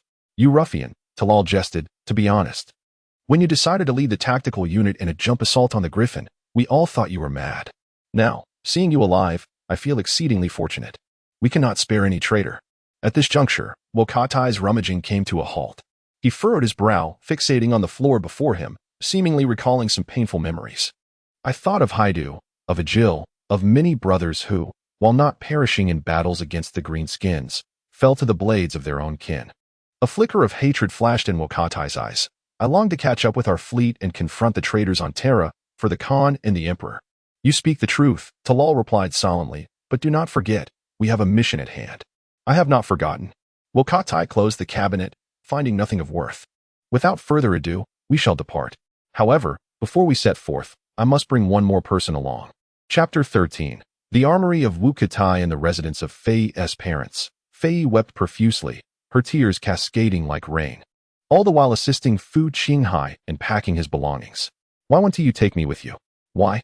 She lamented, her lips pouting as tears streamed down her cheeks. Fu Qinghai sighed in resignation, saying, Did I not mention it?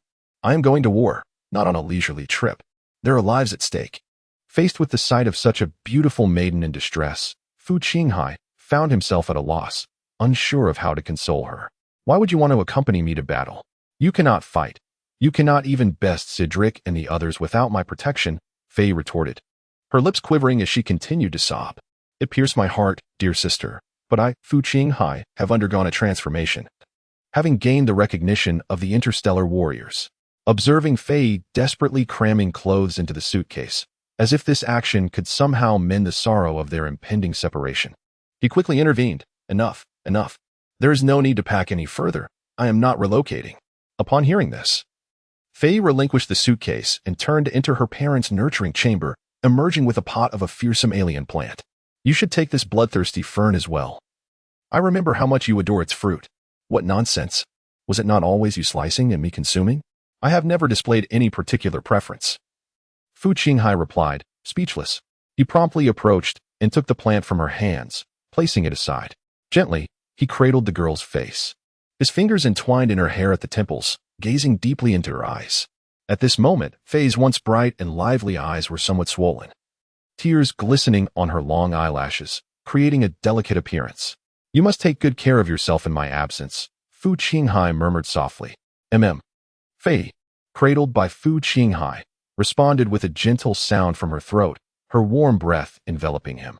Lowering his head, Fu Qinghai pressed his lips lightly against Fei's dewy and tender ones, a fleeting touch akin to a dragonfly skimming the water's surface. The girl's eyes widened in surprise. Her cheeks instantly flushed with a rosy hue. Despite their profound familiarity, this was indeed their first kiss, leaving Fei momentarily flustered. Yet, Fu Qinghai remained composed, tenderly smoothing a stray curl from her forehead. Wait for my return, he stated calmly before picking up the suitcase from the ground and turning to leave. Aluo. Fei called out from behind. I placed my mother's necklace in the suitcase. Fu Qinghai did not turn back, merely raising his hand in acknowledgement. Unlike the previous cycle of life, this time the world of reincarnation bestowed upon Fu Qinghai a richer and more profound memory, one that revolved around Fei. This depth of connection rendered him incapable of maintaining the detached, bystander attitude he once held in the Marvel Cinematic Universe. Even when confronted with formidable foes like the interstellar warriors, he could transcend the confines of this reality's thought patterns, contemplating solutions from the roots of the Warhammer 40K official novels. However, when faced with Faye, he could not perceive her as merely an NPC from a game or a novel. She is a tangible being, her very essence entwined with the heart of Fu Qinghai. He chose not to bring Fei Yi aboard the vessel. Firstly, Wuxia did not inform Fu Qinghai that he could bring others along, and secondly, the White Scars would not wander aimlessly through the cosmos. Once they embarked, they would surely seek out trouble with other rebellious factions, perhaps even heading to Terra for a grand confrontation between the Loyalists and the insurgents. Fu Qinghai could not possibly allow Fei Yi to partake in such perilous endeavors. He assured her of his return, yet in this chaotic world of severed connections and disrupted communications, no one could guarantee or promise anything, especially considering that Fu Qinghai was, in a strict sense, an outsider to this realm. Currently, Cheslaton stands as one of the few sanctuaries within this blazing galaxy. That refuge should be reserved for Fei Yi. Fu Qinghai appeared before the Stormbird, carrying a case. Awaiting him were two figures, one tall, clad in armor, and the other shorter, seated in a wheelchair, a wuxia. In the vastness of the Stormbird, capable of accommodating 50 fully armed interstellar warriors, only one individual came to escort wuxia back to the ship. From this small detail, Fu Qinghai discerned the dire predicament faced by the White Scars, grappling with a severe shortage of personnel. Indeed, at its zenith, the White Scars numbered a mere 50,000 souls. After a few intense civil wars, their ranks became severely diminished. In stark contrast, the Astra Militarum, with its peak strength of 300,000, thrived within the well-resourced and populous realms of Ultramar. Engaging in a war of attrition would not only sustain their numbers, but could potentially swell their ranks further. How deeply does War Master Horus regard the gene seed of the 13 Legion, Robot Gilliman? In light of the uncertain allegiance of the V Legion's gene seed, Shagatai Khan. During the insidious machinations of rebellion, Horus opted to utilize his martial authority to reassign the White Scars to remote star systems to address the remnants of the green-skinned orcs, effectively sidelining them.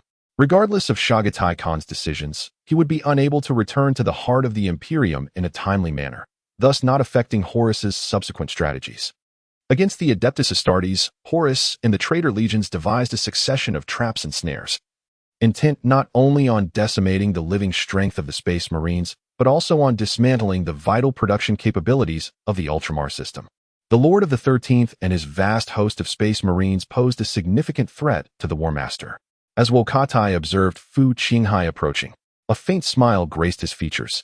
Fu Qinghai stood before the two, and it was evident that Wuxia was quite pleased with his choice, yet he remained silent.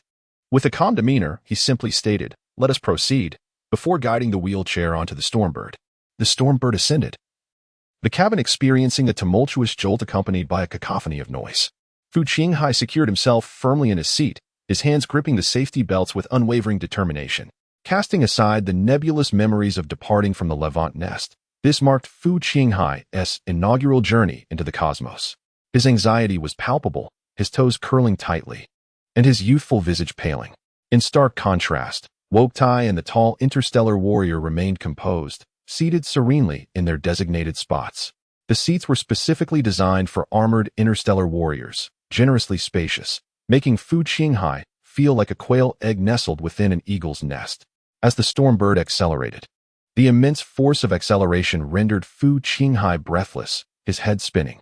Suddenly, Wuxia slapped his forehead as if recalling a forgotten thought, rose from behind Fu Qinghai, and produced a tube equipped with a breathing valve, promptly pressing it against Fu Qinghai's face, a smile gracing his features as he remarked, "I forgot you are but a mortal, my apologies."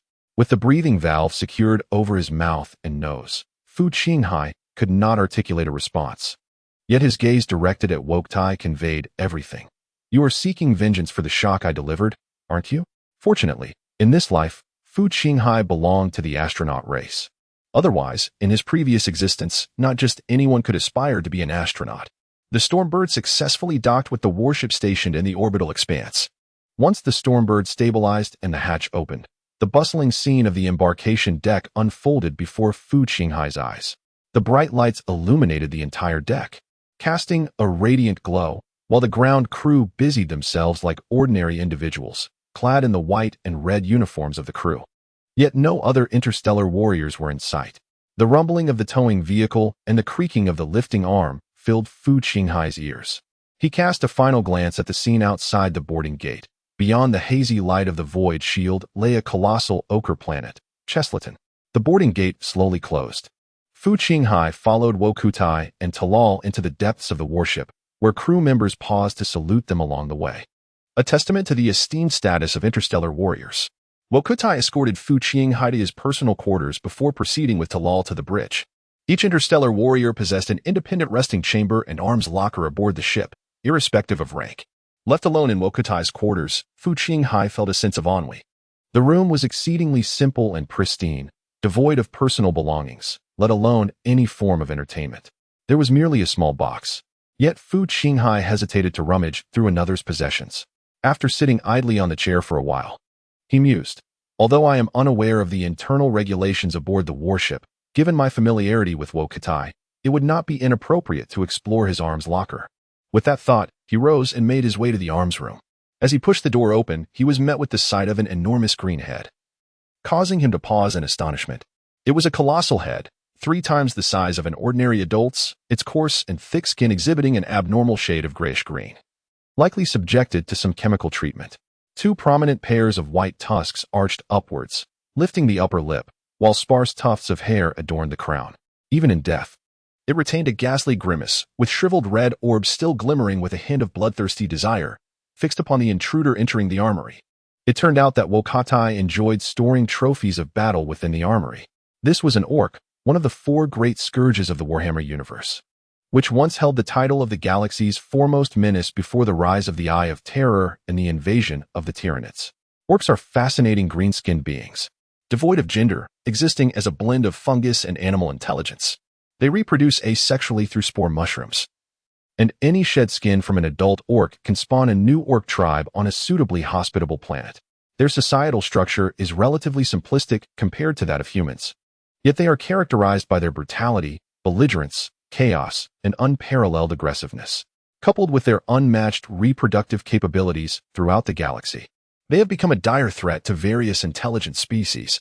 The first grand parade attended by all legions after the initiation of the Great Expedition of the Human Empire took place in 544 M32.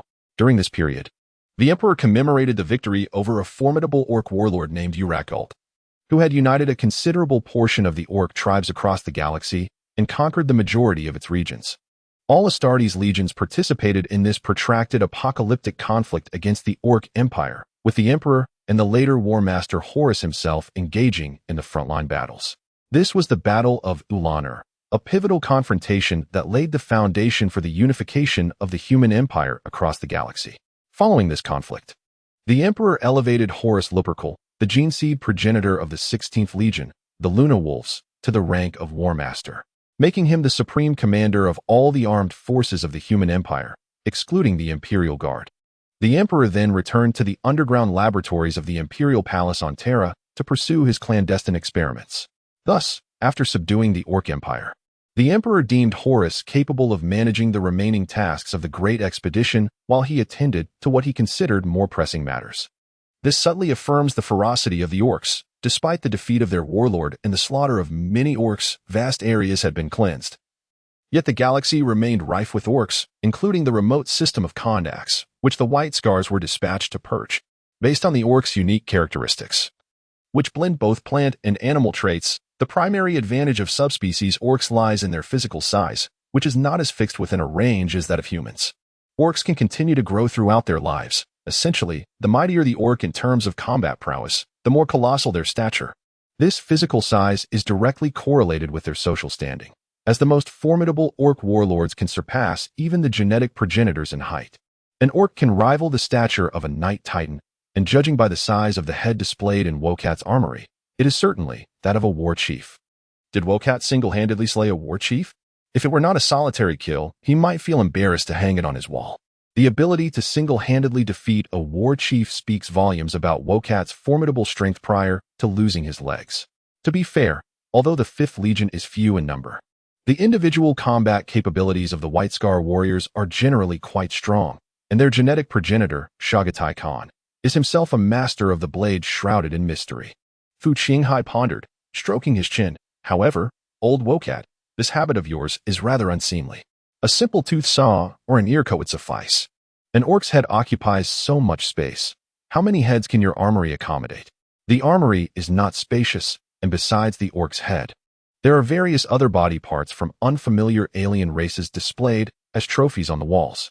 This fervent desire to preserve the remains of foes may stem from certain martial customs within the culture of Kogris, indicating that Wokat is indeed a seasoned veteran of many battles.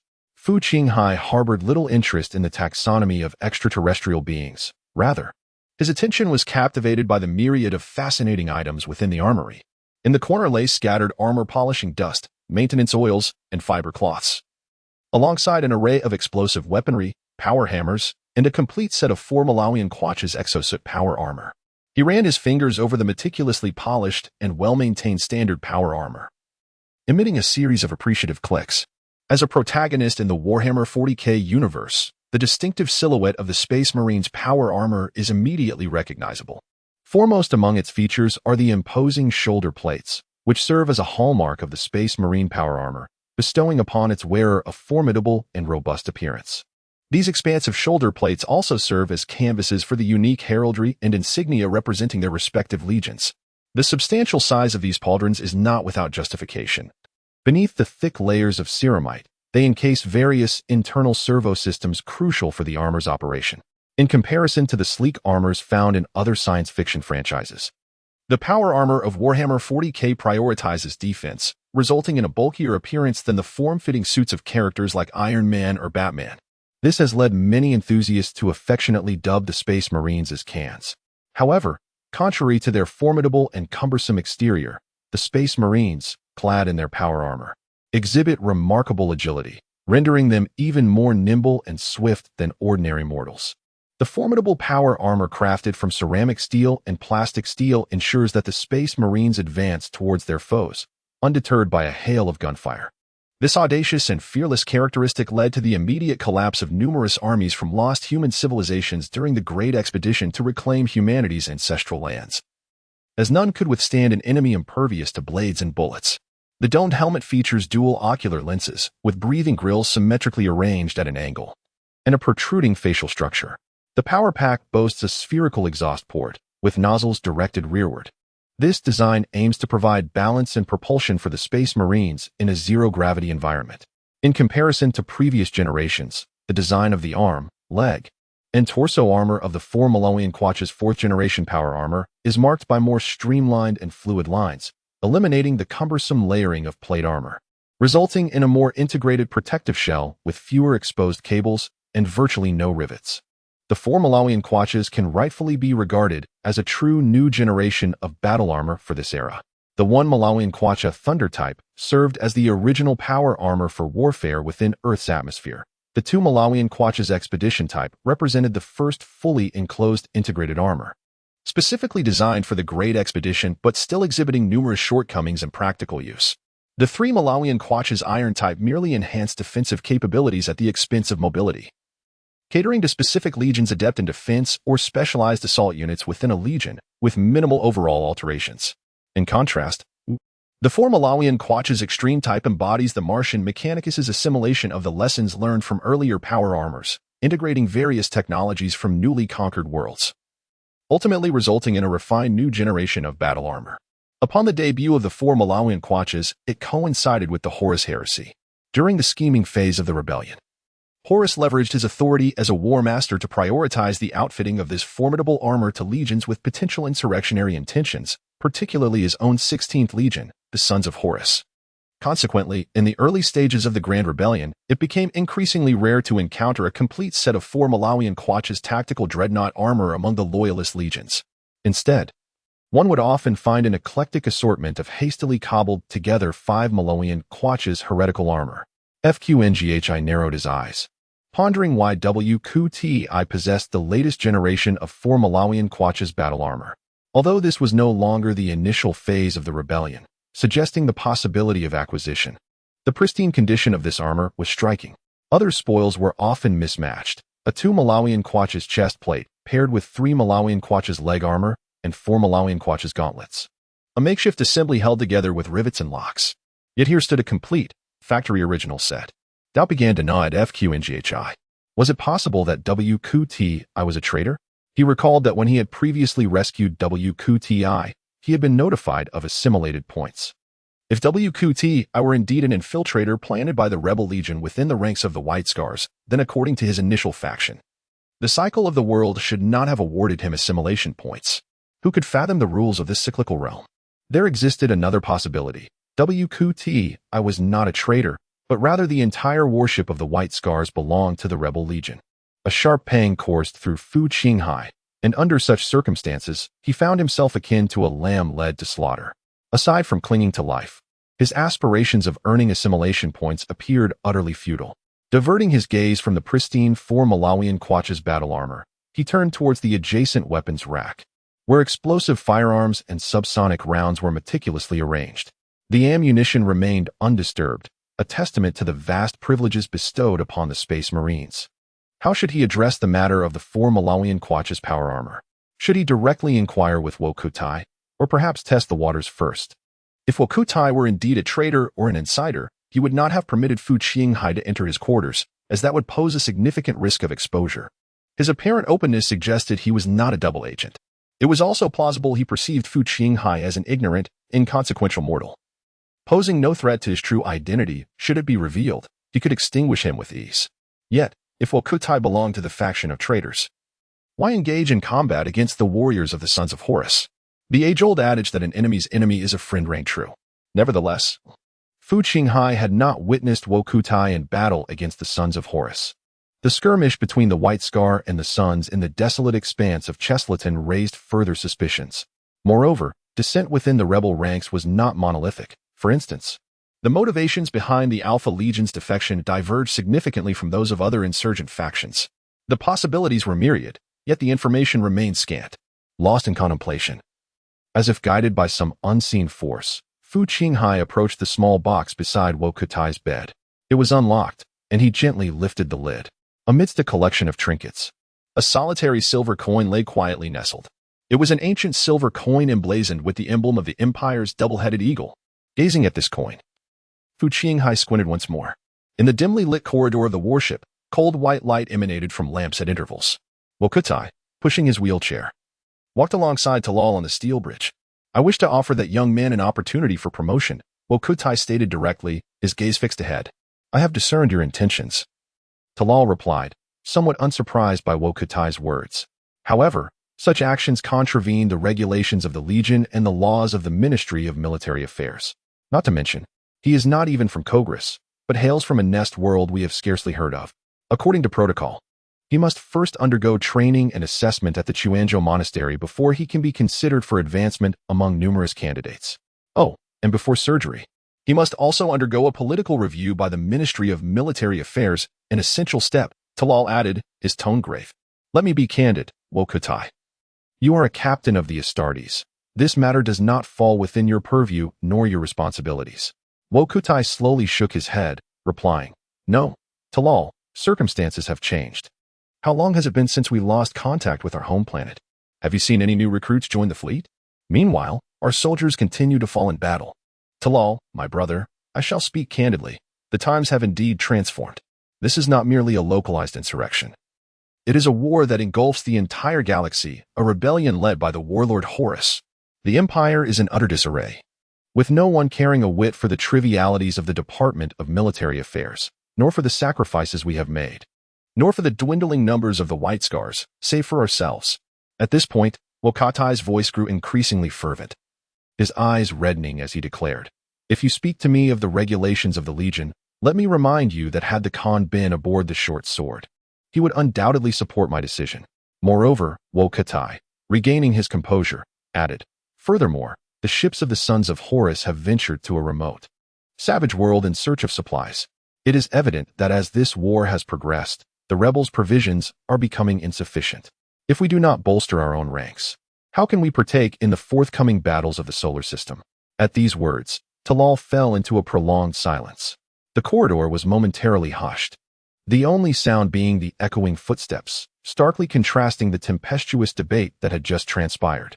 Ultimately, Talal shrugged and resignedly remarked, "Very well, Wokatai. You know you have persuaded me once again."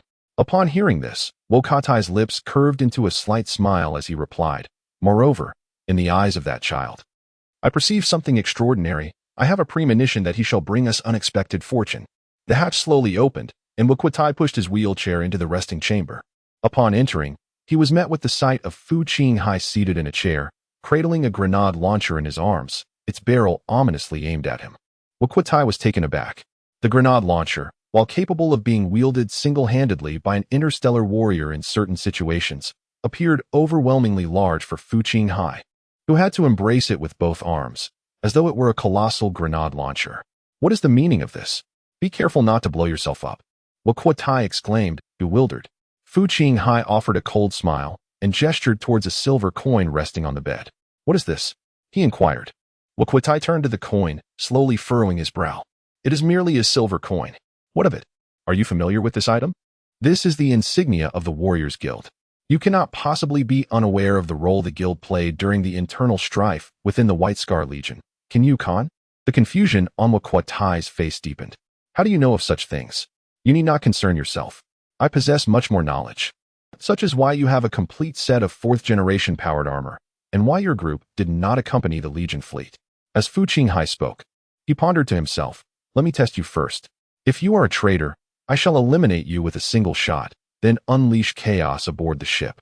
One less life to take means I can accumulate enough reincarnation points to end my own existence. After all, I still have one life left." Not to mention that the cycle of rebirth has placed him in the Emperor's faction, Fu Qinghai holds exceptionally high standards regarding the independence of his emotions and thoughts. In his previous life, he held a profound disdain for those who succumbed to the fleeting pleasures of certain substances, viewing them as worthless. His obsessive need for mental purity would render him a fervent devotee of the chaotic, malevolent deity, to the extent that he would prefer death. A shiver coursed through him as he recalled the bizarre escapades of the lustful demons depicted in novels. Gripping the handle of his gun tightly, he vowed never to surrender to the embrace of chaos. Wokatai raised both hands, signaling Fu Qinghai to remain calm, and spoke. "That suit of powered armor is a trophy I seized from the Sons of Horus. I possess another set, which was damaged in Chasleton. Our absence from the Legion fleet is due to a separate mission of utmost confidentiality, the particulars of which I am unable to disclose. As for that silver coin, you are correct. I did indeed participate in the Brotherhood of Warriors, although I am uncertain how you came by this information. The Brotherhood played a rather ignoble role during that tumultuous period, yet not every individual involved chose to betray the Khan, did they?" Wokatai gazed into Fu Qinghai's eyes, countering. "On what basis do you judge me to be a member of the traitorous Legion? Or do you still harbor resentment regarding my consumption of human flesh? Indeed, with merely this, I remain unable to ascertain the truth." I contemplated testing Wokatai, curious to witness whether he would exhibit panic or indignation upon being exposed. Yet, his demeanor remained remarkably calm. After a brief moment of reflection, Fu Qinghai suggested, "Then, raise your voice and shout thrice. Horus is a complete fool. Chaos is filled with fools." Wokatai, on the brink of laughter, retorted, "Why would I indulge in such childish antics?" Click. The sound of the explosive gun being loaded echoed. "Horus is a complete fool. Horus is a complete fool. Horus is a complete fool." "Stop. I was mistaken. Truly, cease fire." In exasperation, he added, "I was actually considering offering you a promotion, you insufferable brat. I have grossly misjudged you." With one hand, Wokatai hoisted Fu Qinghai effortlessly, cursing as he delivered sharp slaps. How dare such a trivial being threaten others with an explosive gun? Were it not for my intervention, the recoil from pulling the trigger could dislocate your arm. The strength of a space marine is formidable. After just a few measured strikes, Fu Qinghai's face bore the marks of a brutal encounter. The concept of a warrior's society is a prevalent organizational form within numerous space marine legions, a phenomenon where space marines, through secret tokens, gather privately beyond ranks, units, or even legions to socialize, communicate, and foster bonds, a practice known as the warrior's society. From a positive perspective, the expedition fleet serves as a relatively enclosed environment where space marines, partially anonymous, masked but unaltered in voice, engage in camaraderie among warriors. This fosters a sense of brotherhood among comrades, allowing them to occasionally vent frustrations and express sentiments that are typically deemed inappropriate in formal settings, thus alleviating the pressures of prolonged combat. Within this brotherhood, distinctions between recruits and commanders dissolve, facilitating egalitarian communication, which aids new warriors in swiftly assimilating into the Legion. In the aftermath of any significant military expansion, it is not uncommon for clandestine organizations to emerge, existing outside the hierarchy of ranks and command structures. Drawing a parallel to Earth's past, one might liken this to the central club of the CC faction within the Guomindang. The Emperor himself, along with the Department of Military Affairs, has explicitly prohibited such fraternities among Space Marines. Some Legion's genetic progenitors have adopted a tacit acceptance of these gatherings, while others vehemently oppose their existence. However, during the initial stages of the Horus Heresy, these organizations played a notably detrimental role. The Sons of Horus, alongside the White Scars and other rebellious Space Marines, utilized these associations to conspire, disseminate rumors, and articulate views starkly contrary to the imperial doctrine, even plotting insurrection. The silver coin nestled within the private box of Wokatai serves as a quintessential emblem of a warrior's fraternity. Ultimately, Wokatai set down the bruised and battered Fu Qinghai with a scowl, instructing him to tidy himself up before accompanying him to meet someone.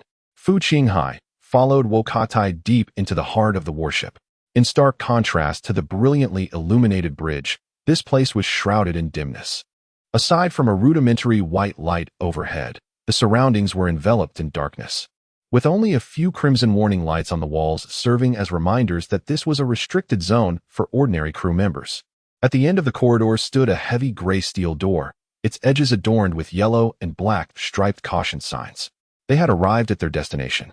Fu Qinghai observed that guarding the entrance were not crew members clad in white uniforms, but rather two imposing, robust robots. These upright automatons were painted a deep crimson, with sturdy limbs and massive three-fingered power fists at the ends of their arms. On the left shoulder of one, a protruding shoulder cannon was mounted, and the height of these robots was equivalent to two elevated platforms. Instead of crew members, they were confronted by the formidable Castellan mechanoids. Fu Qinghai pondered, speculating that a significant figure from the mechanized cult likely resided within. The robots, with heads resembling short, stout cooking pots, turned to regard Fu Qinghai and his companion with icy visors before returning their attention elsewhere. The steel gate groaned open slowly as they passed by the colossal sentinels. Fu Qinghai could not resist glancing back. The deep crimson shoulders bore a white insignia depicting a circular gear with a skull at its center. They hailed from Mars, the stronghold of the mechanized cult. Chapter 15. Master Quinto. Behind the steel gate looms an array of towering machinery, intricate instruments, and convoluted pipelines connecting cultivation columns that stand as tall as 3 men. The light within is equally dim, with yellowish spotlights casting elongated shadows behind the apparatus, while certain petri dishes and chambers emit a soft, ethereal glow. Fu Qinghai observed that the arrangement of these colossal machines and conduits appeared somewhat haphazard, as though they had been hastily transported onto the spacecraft. Wokai guided Fu Qinghai through the shadows of one massive instrument after another, arriving at a spacious metallic workbench illuminated by the gentle radiance of a white shadowless lamp. Before the bench stood a diminutive figure, swathed in a deep crimson robe, which made him seem even more diminutive compared to the imposing work surface. An interstellar warrior seated in a wheelchair would tower over him by a shoulder's breadth. Yet, as Wokai approached, he slightly bowed and respectfully addressed him, Master Quinto. The small figure turned to reveal a visage etched with wrinkles and age spots, with a mechanical eye embedded in the right socket glimmering with a ghostly green light. He cast a cold glance at Wokai and Fu Qinghai, his voice emerging like the creaking of rusted gears. What is it, Commander Wokai? Fu Qinghai maintained a tranquil expression, yet within, he struggled to suppress the turbulent waves emanating from the ocean of thought belonging to the electronic Iron Man. From the moment he entered and beheld the towering figures of the two robots, as he passed by one intricate machine after another, a tempest began to stir within the ocean of his thoughts. Each wave brought forth a new inspiration, bubbling to the surface. Fu Qinghai, a person of insatiable curiosity and thirst for knowledge, felt an even greater urgency under this mental tide. Wokai spoke softly, Master. I hope you can assist this child in completing the enhancement procedure. The robed figure appeared unperturbed by this request, He calmly addressed Fu Qinghai, "Open your mouth." Obediently, Fu Qinghai parted his lips, much like a patient awaiting examination for tonsillitis. Master Kunto's emerald mechanical eye rotated slightly as he observed. Based on the dental age of an average human, he is approximately 17 years old. You are aware that this is somewhat late for the optimal surgical period. Fu Qinghai inwardly scoffed, thinking, you could have simply asked me. Back on Earth, only horse assessors would consider dental age. Wokutai, overhearing, replied, I am indeed aware. But I believe these matters are trivial for you. Kunto turned his head back, extending two slender, exquisite mechanical fingers from beneath his robe. Lowering his gaze, he resumed his work at the workstation, stating, indeed, it is not a significant issue. Take him for training, and provide me with a gene seed from your legion. I will ensure the organs are cultivated properly before the augmentation procedure. As Quinto continued to immerse himself in his tasks, Wokutai paused momentarily before succumbing to the urge to speak. Master, as you can see, our legion's manpower has dwindled to a mere fraction. I believe Locke is a rare talent, one I have great faith in. I hope you can ensure a high probability of success. Quinto halted his work, turning to face Wokutai, a dry chuckle escaping from beneath his hood. What is it, Wokutai? Do you truly think I am on par with your legion's brawny yet clumsy alchemists? Wokutai quickly interjected, I did not intend to question your abilities. I merely wish to convey that every recruit is crucial to us at this juncture. Quinto resumed his tasks, calmly responding, very well, I understand your intent. Take him to undergo your white scar training. I shall handle the rest. Wokutai bowed once more, expressing his gratitude. Thank you, master. On their way back, Fu Qinghai could not restrain his curiosity, asking, who is he? Quinto Anastasio, a geneticist, a high-ranking priest of the Mechanic Guild, a biological sage, and an expert on aberrations. Wokutai enumerated a lengthy list of titles. Is he connected to your special mission? Fu Qinghai astutely inquired. Wokutai, expressionless, glanced at Fu Qinghai, stating, I will disclose that to you once you become one of us, along with your myriad of foolish questions. Fu Qinghai chuckled awkwardly, sensing that Wokutai still bore a grudge regarding the previous doubts cast upon him. The term gene priest refers to the technical clergy within the Mechanicus who specialize in the study of biology, genetics, and related disciplines. The title biological sage denotes their rank and status, indicating that gene priests of this caliber wield significant influence within their fabricated worlds. In terms of strategic value, the collective worth of all individuals aboard this frigate pales in comparison to that of Quintus alone. The dark crimson hue of his robes, renowned throughout the galaxy as Martian red, serves as a hallmark of the Mechanicus. However, while the Mechanicus represents its own authority, the Astartes Legion stands distinctly apart. Quintus, no matter how formidable, is not a direct superior to Wokutai, who can treat him with the utmost formality. Presently, Quintus finds himself in a position of supplication, ultimately seeking assistance for Fu Qinghai. Reflecting on this, Fu Qinghai cast a grateful glance toward Wokutai. The burly man with a face marked by a rugged demeanor and a tempestuous temperament, who has indeed shown him kindness. Within the ranks of the Space Marine Legion, the procedure of transforming ordinary individuals into Space Marines is referred to as ascension. This term reveals much about the Space Marines' attitude towards mortals. They perceive themselves as a superior echelon of life forms. This viewpoint is not without merit. Aside from their formidable and enduring strength, agile speed, exceptional reflexes, and remarkable regenerative capabilities, the prospect of an almost infinite lifespan alone sets them apart from humanity. While Space Marines do age, none have yet been recorded as having succumbed to old age. Their fates lie solely in the perils of battle. The optimal age for transformation into a Space Marine is 12. However, this is not a significant concern, as many renowned figures underwent the augmentation process in their prime. For instance, the captain of the White Scars Legion's original bodyguard, the leader of the Golden Legion, and the right-hand man of Chagatai Khan, xianxia, along with the chief strategist of the White Scars, the Storm Seer, and the second-in-command of the Legion, Taliktai Yasujii, all embraced the Space Marine transformation as adults, or even in their middle age. This did not hinder their ascension to become some of the most formidable Space Marines. There are even more extreme examples, such as the adoptive father of the gene seed of the Word-Bearers Legion, Lorder, who was an elderly man when preparing to undergo the Space Marine transformation. Yet, through a series of augmentations, bionic organs, and specialized pharmaceuticals, he achieved combat prowess comparable to that of a space marine.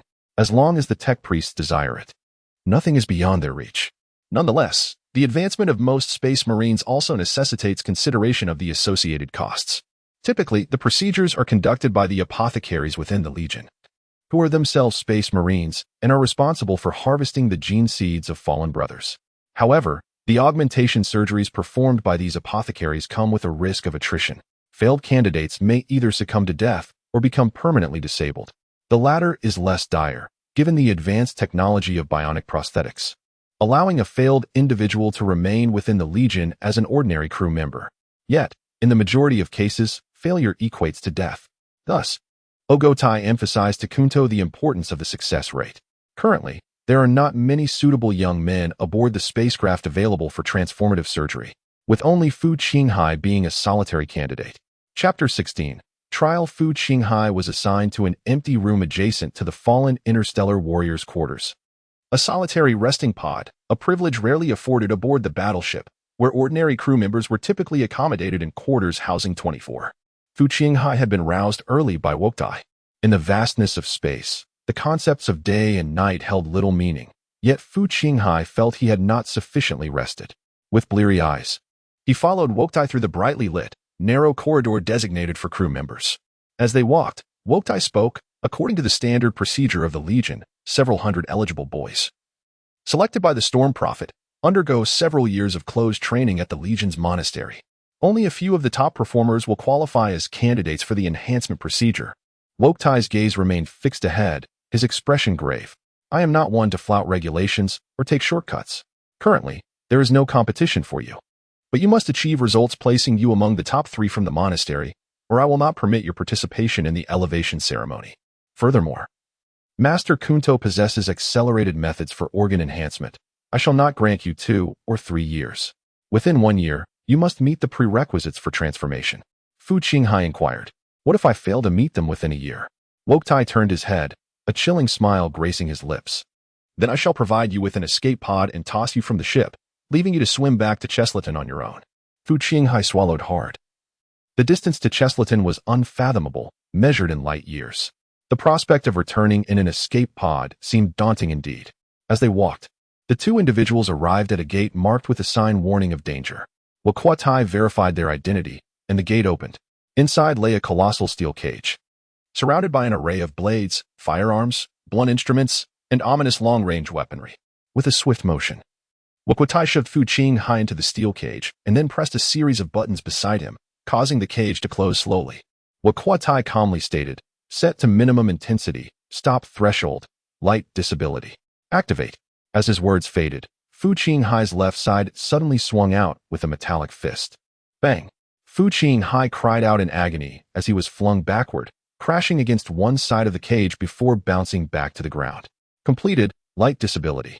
An emotionless electronic voice announced. Fu Qinghai lay on the ground, groaning. A smirk crept across Wokutai's lips as he remarked, too weak. In the dining hall of the battleship, Wokutai and Fu Qinghai sat across from each other. Wokutai, arms crossed, regarded Fu Qinghai and said, your stomach is still that of an ordinary person, incapable of digesting the specialized sustenance meant for interstellar warriors. However, consuming a bit more reserve energy can never be a mistake. Fu Qinghai looked up from a mound of food, grimacing as he replied, but I can't eat anymore. I'm stuffed to the brim. Continue eating. You may only stop when I say so, came Wokutai's emotionless voice. The surrounding mortal crew members occasionally glanced over, whispering amongst themselves, I truly can't swallow another bite. It's lodged in my throat. Fu Qinghai lamented with a woeful expression. Bang! As Wokutai raised his hand and forcefully pressed Fu Qinghai's head into the pile of food, the plate and table trembled. Subsequently, the relentless infernal training commenced. The rigorous regimen prior to promotion primarily focused on physical conditioning and the fortification of mental resilience, while skill-based training and tactical learning were reserved for post-promotion. For the interstellar warriors possessed nearly infinite lifespans, allowing ample time to master military skills once they achieved advancement. Nonetheless, even the physical and mental training, under Wokutai's stringent standards, was more than enough for Fu Qinghai to endure. Amidst the relentless high-intensity drills, Fu Qinghai gradually lost track of time, becoming oblivious to its passage. His memories blurring to the point where he nearly forgot his origins from Earth in a previous life, as well as his current existence within a cycle of reincarnation. During this period, the voice from the realm of reincarnation had ceased to resound. Thanks to the advanced medical technology of the Warhammer universe and occasional attention from Master Quinto, Fu Qinghai found himself capable of recovering completely each day, irrespective of how wuxia had tormented him the day prior. However, the memories of pain did not dissipate with the restoration of his physical form. They remained indelibly etched in his mind. Aside from a brief subspace jump shortly after departing the outer orbit of Chasleton, the entire escort vessel continued to traverse the vast expanse of space at a languorous pace, relying solely on its sublight engines. This monotonous voyage afforded wuxia ample opportunity to further torment Fu Qinghai. Each legion had its own distinct criteria for selecting candidates for interstellar warriors. Some legions prefer the thrill of a deadly battle royale, where the last one standing is eliminated. Others set a specific colossal beast as their target for evaluation. Fu Qinghai discerned that wuxia harbored his own obsessions. His recruitment of new soldiers aboard the escort ship deviated from the norms of the Empire and the Legion. Thus, he hoped Fu Qinghai would prove himself exceptional. Validating his judgment, unbeknownst to them, for months had slipped away. In the training cage, clad only in training shorts and bearing numerous wounds, Fu Qinghai stood at the center. Head bowed and back hunched, gasping for breath. The low-level intensity had concluded after an hour. An emotionless electronic voice echoed overhead. Outside the training cage, wuxia regarded the exhausted youth with a satisfied smile. He did not disclose to Fu Qinghai that the training cage was specifically designed as an auxiliary training device for interstellar warriors. Even the lowest intensity levels were beyond the endurance of mere mortals. Mortals were strictly prohibited from entering the training cage. Previous selections for interstellar warriors had never included training within such a device. The so-called top candidates from the Legion's monasteries had never set foot in the training cage prior to their transformation surgery. It was not wuxia's intention to push Fu Qinghai to the brink of death. Rather, the conditions aboard the escort ship were rudimentary, lacking the specialized training facilities of the Legion's monasteries. He had to make do, attempting to utilize the training cage for Fu Qinghai. To his surprise, Fu Qinghai persevered. At an unremarkable moment, the towering Turl appeared silently beside wuxia, both observing the weary Fu Qinghai as he rested within the training cage. Master Quinto has indicated that he is prepared. What of the boy? Has he made the necessary preparations? Wuxia chuckled lightly, stating, quite impressive. The robust figure of Afu, seated in his wheelchair, continued, this lad possesses a commendable physical constitution, untouched by radiation, free from the chaos of hidden injuries, and devoid of peculiar addictions. Such qualities are indeed rare for a youth hailing from the lower strata of a slum.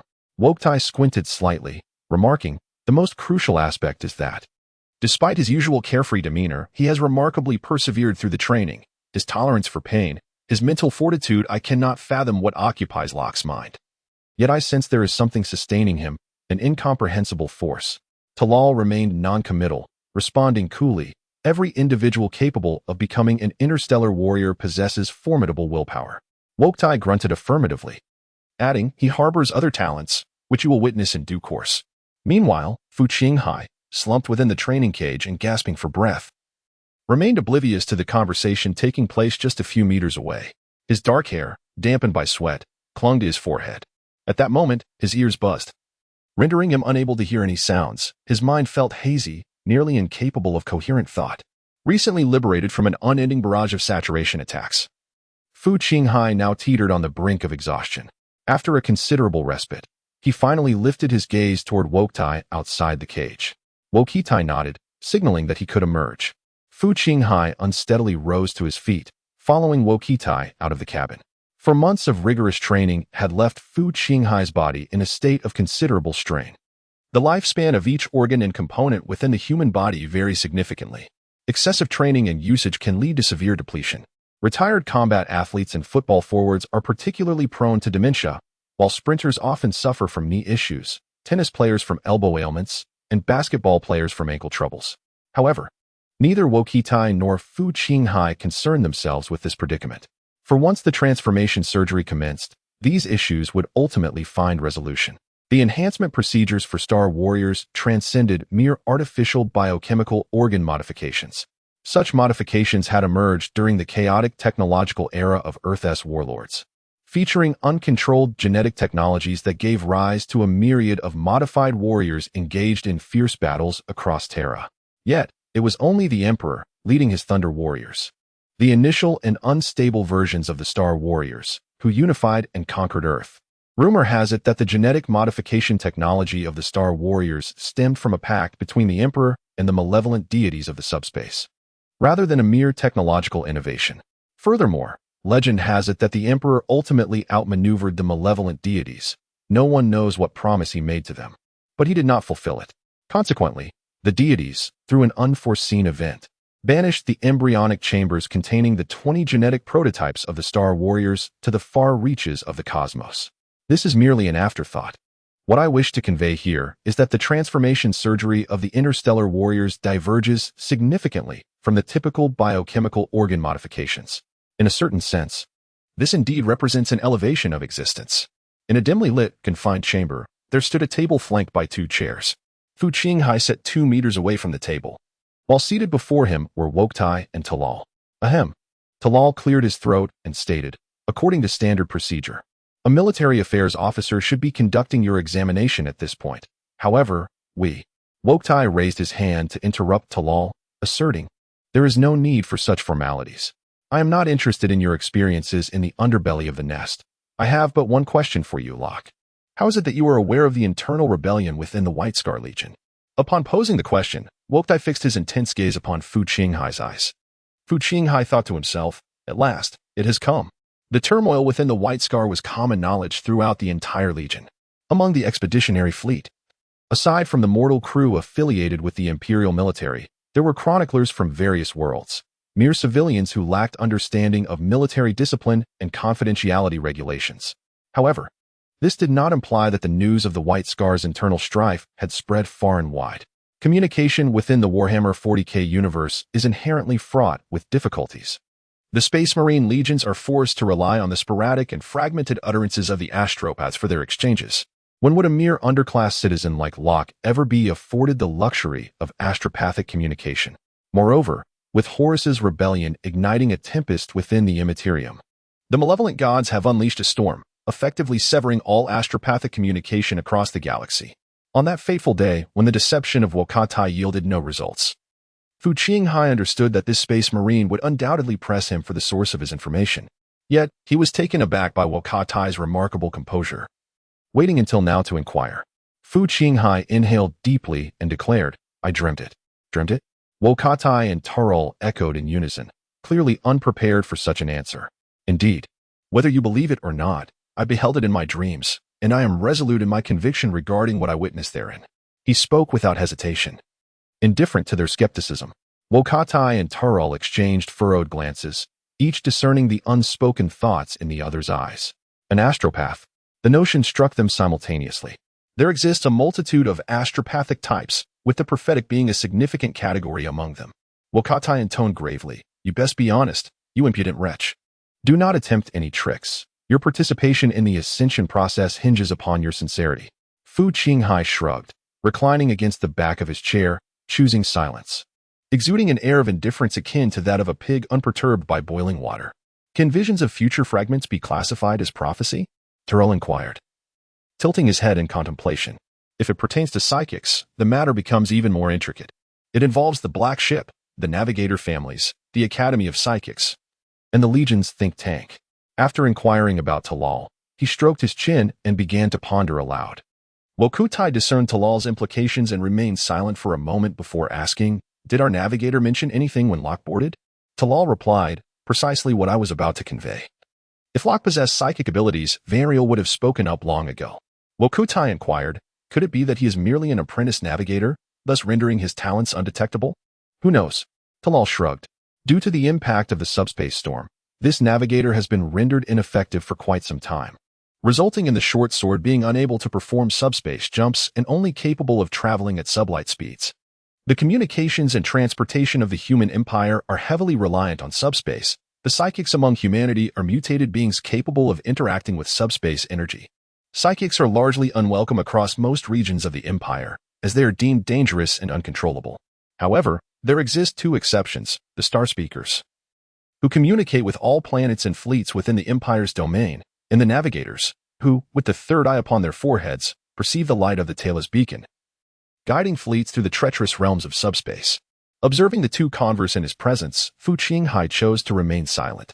To uphold a single lie requires a multitude of falsehoods. The more one speaks, the more mistakes are made, leading to an ever-deepening web of deception. The historical origins of the White Scar Legion stem from a novel he had perused in a previous life, rendering it, for his current self, akin to a fleeting dream. It is not unreasonable for him to assert that he has dreamt of such things. After a brief discussion, he posed several inquiries regarding Fu Qinghai's dreams. Wuxia, resolute in his decision, opted to adhere to the original plan. He declared decisively, "Let us disregard those trivial organizations. Whether Locke possesses any latent psychic abilities remains uncertain. This young man is presently one of us. Matters concerning psychic powers can be addressed later when we converge with Lord Yasujii."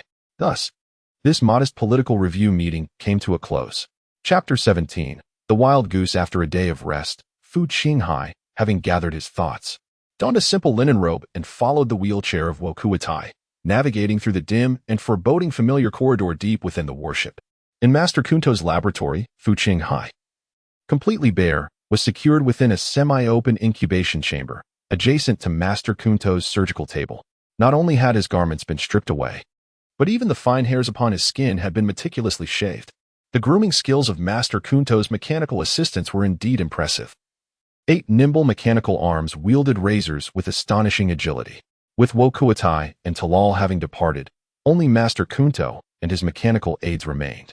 The master, in silence, lowered his gaze, adjusting the sharp drill bit affixed to the end of a metallic tube in his grasp. Fu Qinghai turned his head to glance at the assortment of metal tubes, some thick, some thin, varying in size, all destined to pierce his skin and muscle, inserting themselves into his very being. At this moment, his thoughts began to meander. Becoming an interstellar warrior was an idea he had never entertained before. Yet, when Wuxia presented this option before him, he hesitated not for a moment. It was said that interstellar warriors were free from mundane desires, leading lives of austere asceticism. Legend spoke of their inability to procreate, relying solely on genetic seeds for propagation. However, Fu Qinghai found little concern in such matters. The promise of becoming an interstellar warrior signified strength. That alone sufficed. In the universe of Warhammer 40k, what could be a more stable and direct path to power than ascending to the ranks of an interstellar warrior? In this cannibalistic universe, how can one survive without growing stronger? It began. The hoarse voice of Master Kunchuo resonated beside him. Fu Qinghai steadied his mind, clearing away the clutter of thoughts, and gradually emptied his consciousness. A sharp pain struck his back as he felt a cold, tubular foreign object penetrate his chest cavity.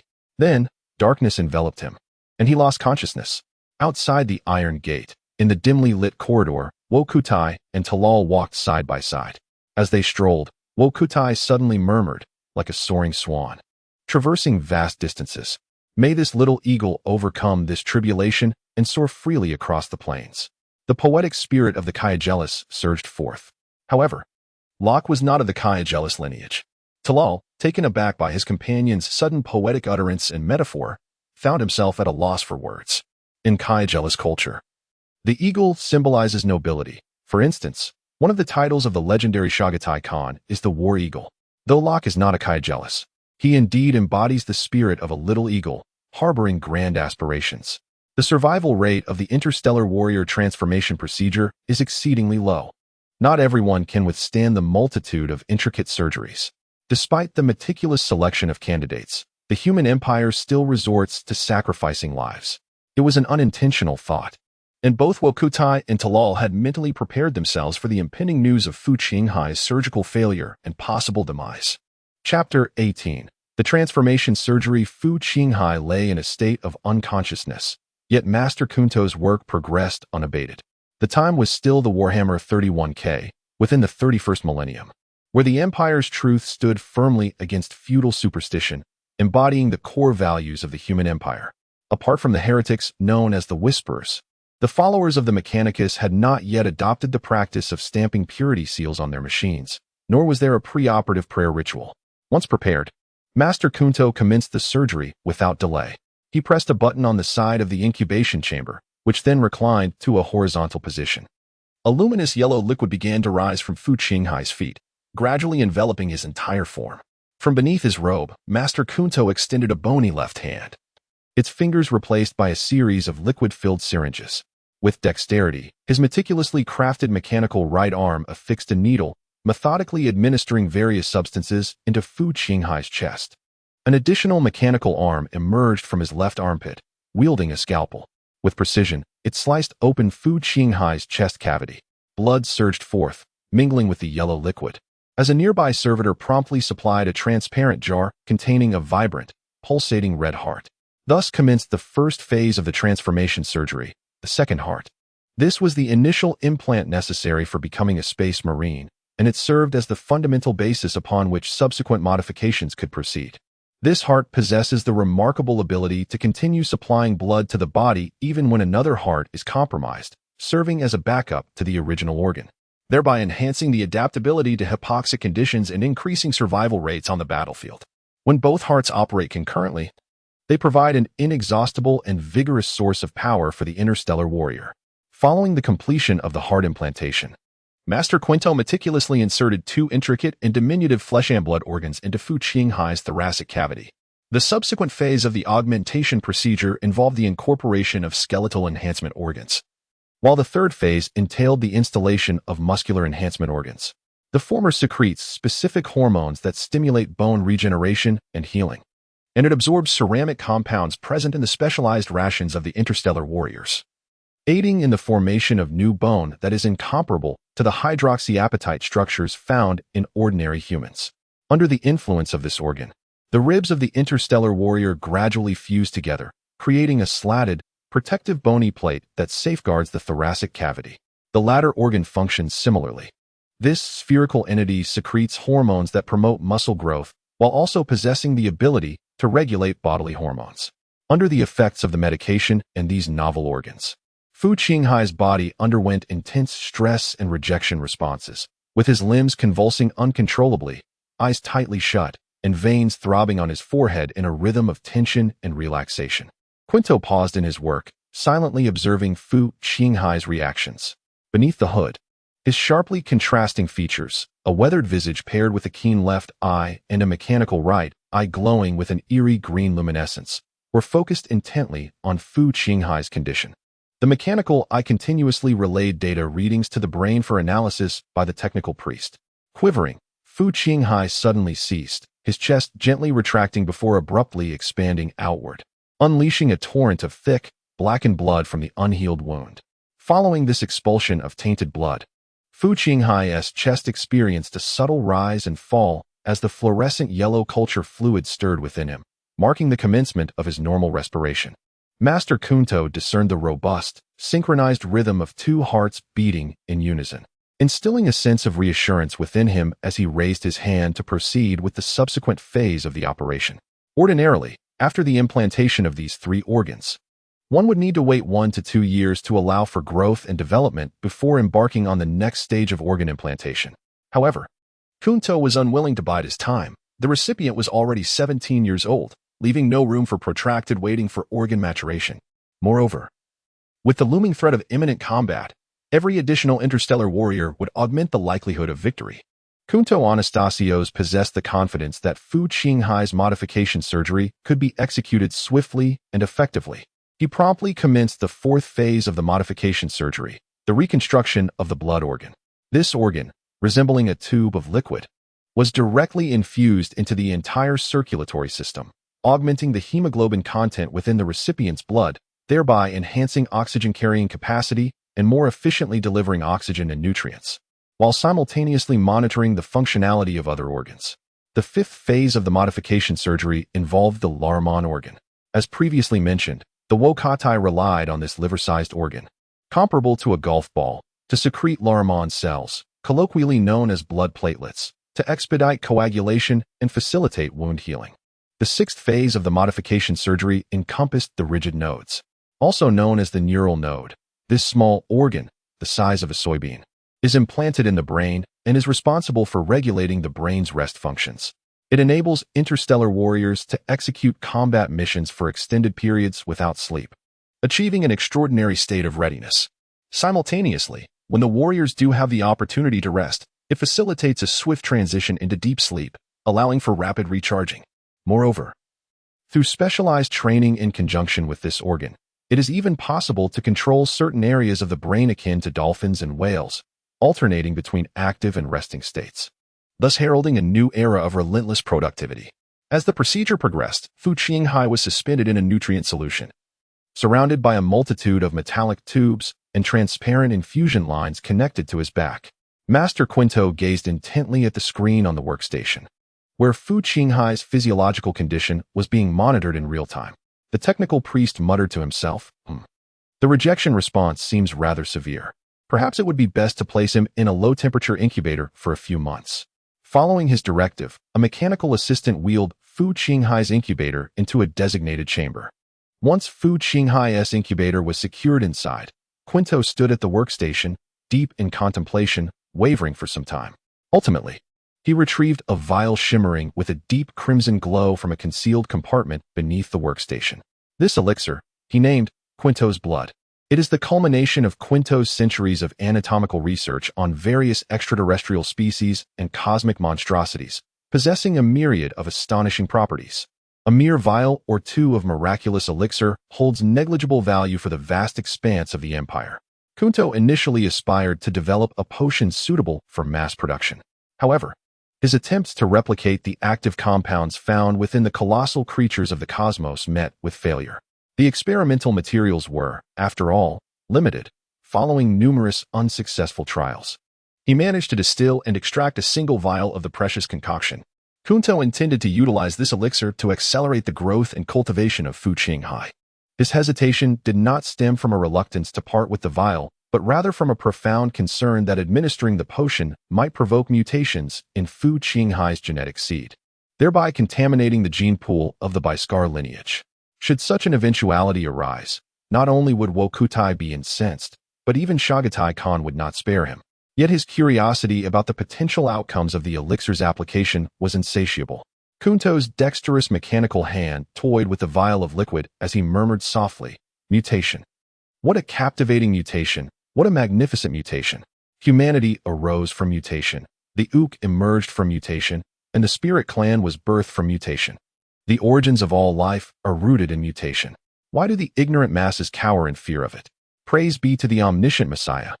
For mutation in nature is mutation, and mutation in the laboratory is also mutation. The God of all machines will permit me this endeavor." 5 months later, with a hiss accompanied by a plume of white mist, the cultivation chamber containing Fu Qinghai was drawn forth from the servant chamber. Master Quinto had long awaited at the workbench. The words of Wokutai resonated with him, stirring a flicker of emotion within, much like many researchers. Quinto harbored a hint of perfectionism.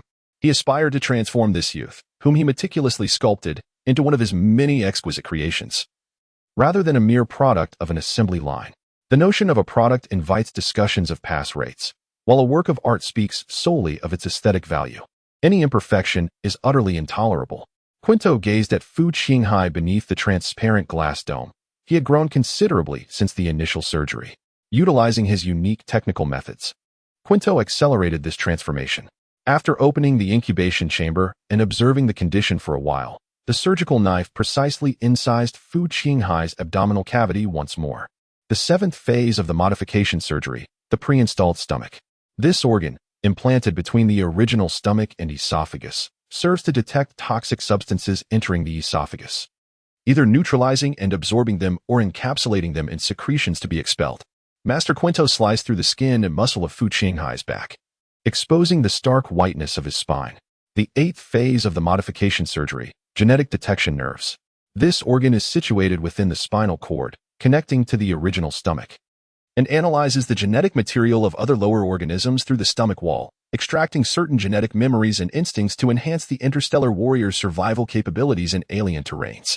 It is crucial to emphasize that these are genetic memories and instincts.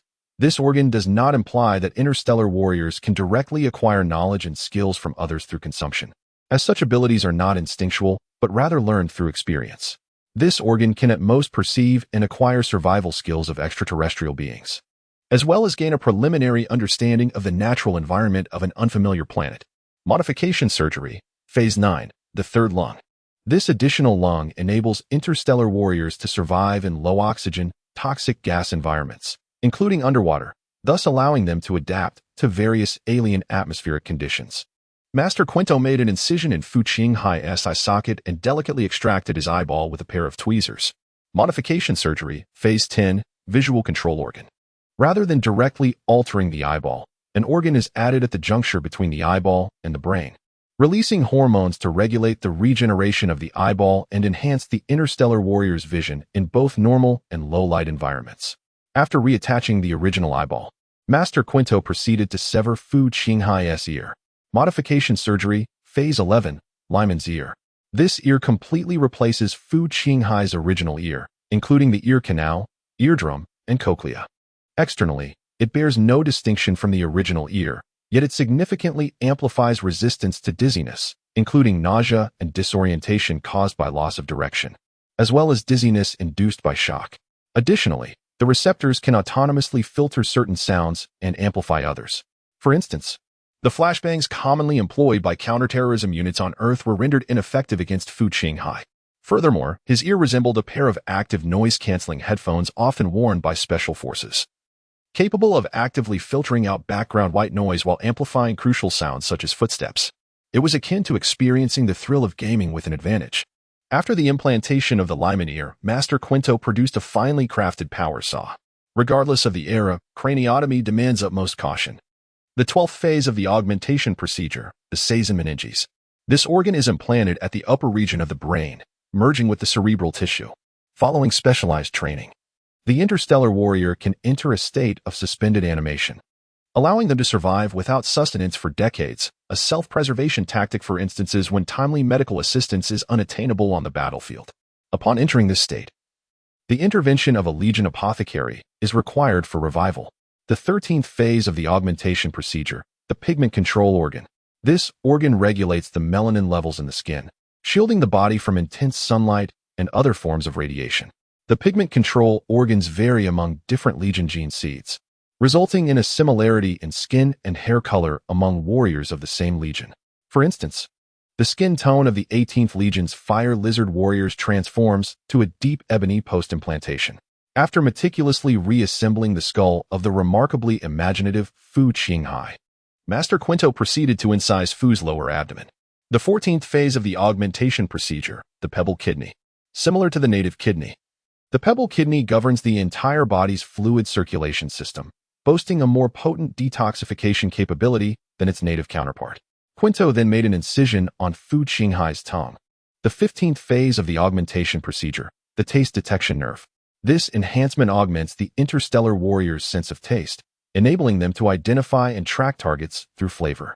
Quinto delicately sliced through the skin. Phase 16 of the transformation surgery, enhancement of sweat glands. This procedure enables interstellar warriors to secrete a protective perspiration that envelopes their skin, allowing them to endure extreme cold or scorching heat. This remarkable sweat even grants them the ability to survive briefly in a vacuum, while also possessing antibacterial and self-cleaning properties. Phase 17 of the transformation surgery, Becher glands, also known as corrosive poison glands. Positioned similarly to the salivary glands, these glands allow interstellar warriors to excrete venomous saliva, which is not only blinding but can also corrode metal upon contact. At this point, the transformation surgery is nearing its conclusion. Phase 18 of the transformation surgery, gene storage glands. This organ is pivotal for the continuation of the interstellar warrior legion, as it accumulates hormones produced by other modified organs and stores them, forming 2 genetic seeds. These seeds require 5 to 10 years to mature, after which the Legion's apothecaries may harvest them for the expansion of the Legion. Additionally, it is the apothecary's duty to recover genetic seeds from fallen warriors to maintain the Legion's genetic repository. Once Fu Qinghai's vital signs stabilized, Master Quinto adjusted the instruments on the workbench and retrieved a sizable, glistening black substance from the cultivation tank held by the robotic assistant. From a distance, it resembled a plastic sheet, while up close, it bore a striking resemblance to the chitinous exoskeleton of an insect. Phase 19 of the transformation surgery, black exoskeleton. The final phase of transformation manifests as the most iconic and recognizable implant of the interstellar warrior, aside from their colossal physique. These thin sheets, upon insertion beneath the skin, proliferate and extend nerve bundles into the warrior's body. Once the organ has fully matured, the nerve bundles can be connected to sensors affixed to the surface of the warrior's skin. These sensors, in turn, link to the power armor interface, enabling the interstellar warrior to manipulate the armor directly through their neural signals, akin to moving one's fingers. Thus, the robust and formidable power armor becomes an extension of the warrior's own skin. Simultaneously, these sensors relay the warrior's physiological condition in real time back to the armor. Without the black shell, the interstellar warrior cannot don the power armor. With the black shell implanted, the transformation procedure is complete. A rare look of fatigue crosses Master Quinto's face. The implantation of 19 superhuman organs is no trivial task, and he must ensure the process is executed swiftly and efficiently. Push him into the incubation chamber, he instructs, as the chamber is filled with ceramic compounds, the nutrient solution concentration elevated by 275. Monitor the vital signs and developmental status continuously. Alert me of any issues. Master Quinto commands his mechanical servants, who dutifully push Fu Qinghai's incubation chamber away. Chapter 19. Awakening. Fu Qinghai found himself ensnared in a dream, a protracted, boundless reverie. At times, he envisioned himself as a fish, inhaling the oxygen dissolved within the water, delighting in the freedom of gliding through the depths of the ocean. As he swam, he would muse, so this is the sensation of breathing underwater. At other moments, he perceived himself as a bird soaring through the firmament, reminiscent of the seabird from his middle school texts.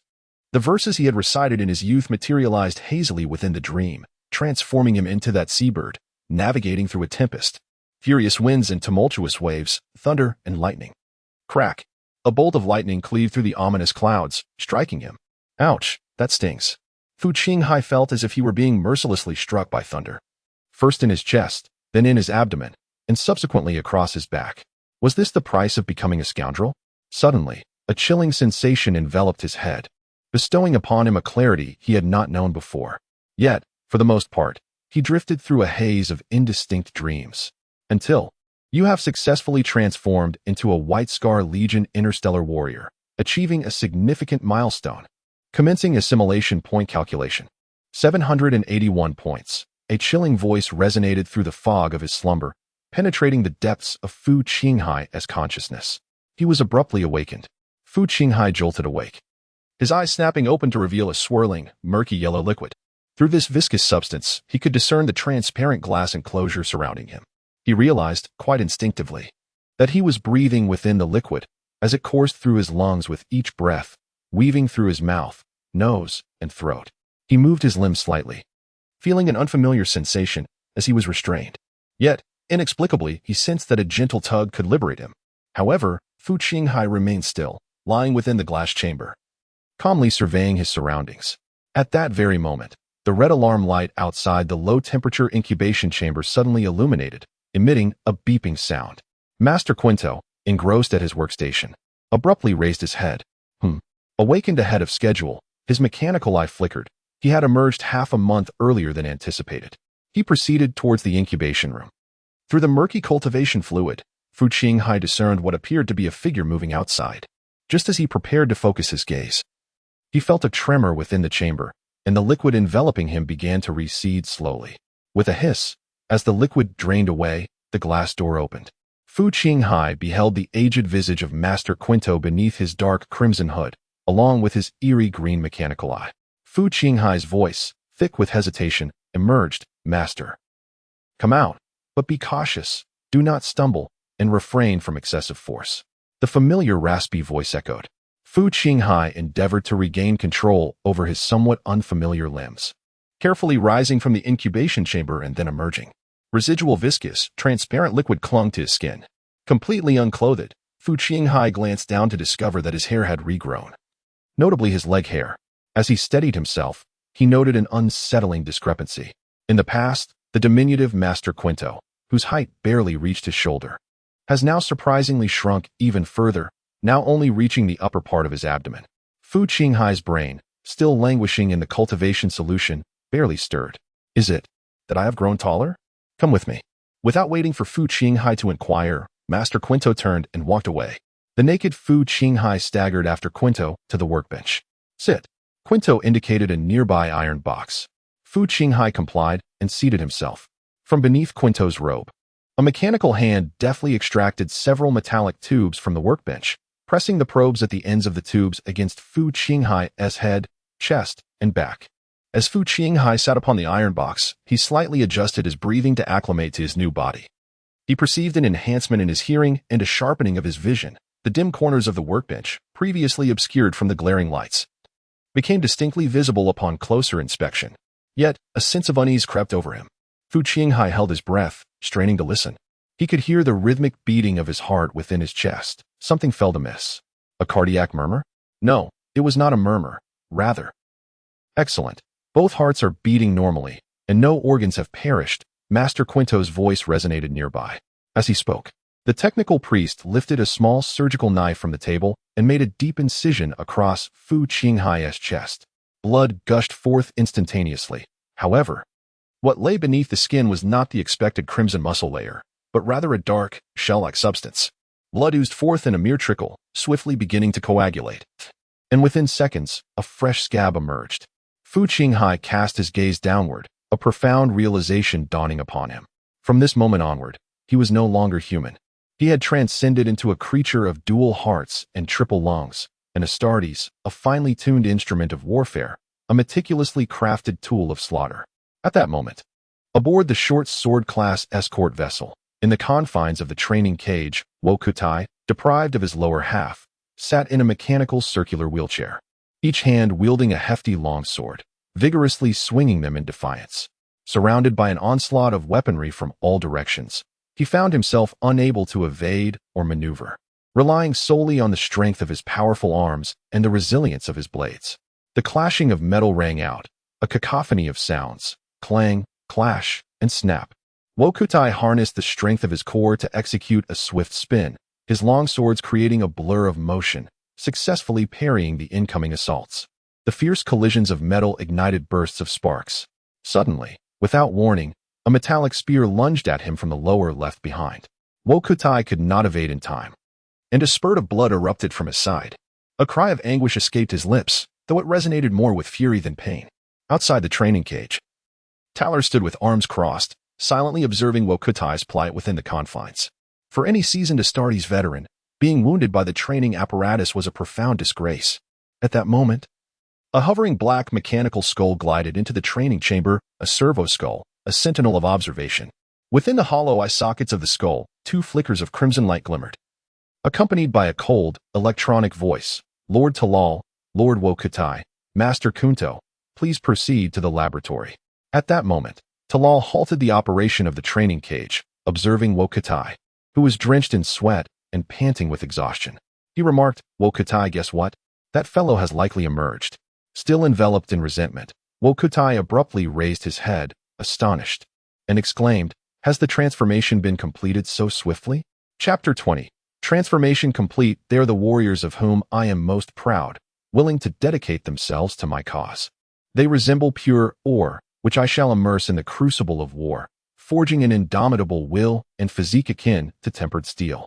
I shall adorn them in impenetrable armor, equipped with weapons of unparalleled efficacy. No plague or malady shall afflict them. They will master the art of warfare and cunning stratagems, rendering them invincible. They serve as my bulwark against fear and the defenders of all humanity. They are my interstellar warriors, unyielding in the face of adversity. In the mind of the Emperor, Fu Qinghai's attribute panel unfurled. Name, Fu Qinghai. True name, reincarnation number, 60731920. Race, interstellar warrior, bioengineered human. Height, 237 centimeters. Weight, 281 kilograms. Abilities, Tony Stark's electronic backup. Completion rate, 17. Bound to brain domain reincarnation equipment. Non-assimilation points, 990. World anchor, X1 reincarnation life. X2. His race has transformed from that of a spaceman to a bioengineered human. He was uncertain how long he had slumbered within the cultivation chamber. Just as he prepared to inquire of Quinto beside him, he noticed Wokutai and Talal hastening towards him. Upon seeing Fu Qinghai seated calmly atop the iron box, adorned with probing devices, Wuxia let out a sigh of relief. "How is it, master?" he asked eagerly. "He has mutated," Quinto replied, scrutinizing the data displayed on the workstation screen with a calm demeanor. Wuxia was taken aback. Fu Qinghai, upon hearing this, turned his gaze toward Quinto. Quinto was aware of what Wuxia wished to inquire about. Before he could voice his question, Quinto promptly elucidated. "While I am not yet fully acquainted with the specifics of the mutation, I can assert with certainty that the genetic seed has undergone alteration." The implication of Quinto's statement was unmistakable. He had disclosed the existence of a mutation, and it was now up to them to decide whether to incorporate the genetic seed generated by Locke into the repository of the white scar gene seeds. Quinto further reassured, "There is no need for concern. All of his physiological indicators are normal, and he is capable of becoming a competent interstellar warrior." Throughout the extensive lineage of genetic seeds, mutations are not uncommon. Some of these mutations may prove beneficial, endowing the warrior with unique abilities that others lack, or enhancing certain attributes. However, a greater number are detrimental, such as the hereditary affliction of bloodthirst and black rage found in the Saint Blood Angels. Moreover, certain mutations exhibit pronounced side effects, exemplified by the Manus Warrior Legion of the White Scar chapter, who occasionally enter a state of extreme dissociation during combat, perceiving only the essence of battle. In this heightened state, their reaction times approach precognition, allowing them to anticipate and counter the enemy's every move with lethal precision.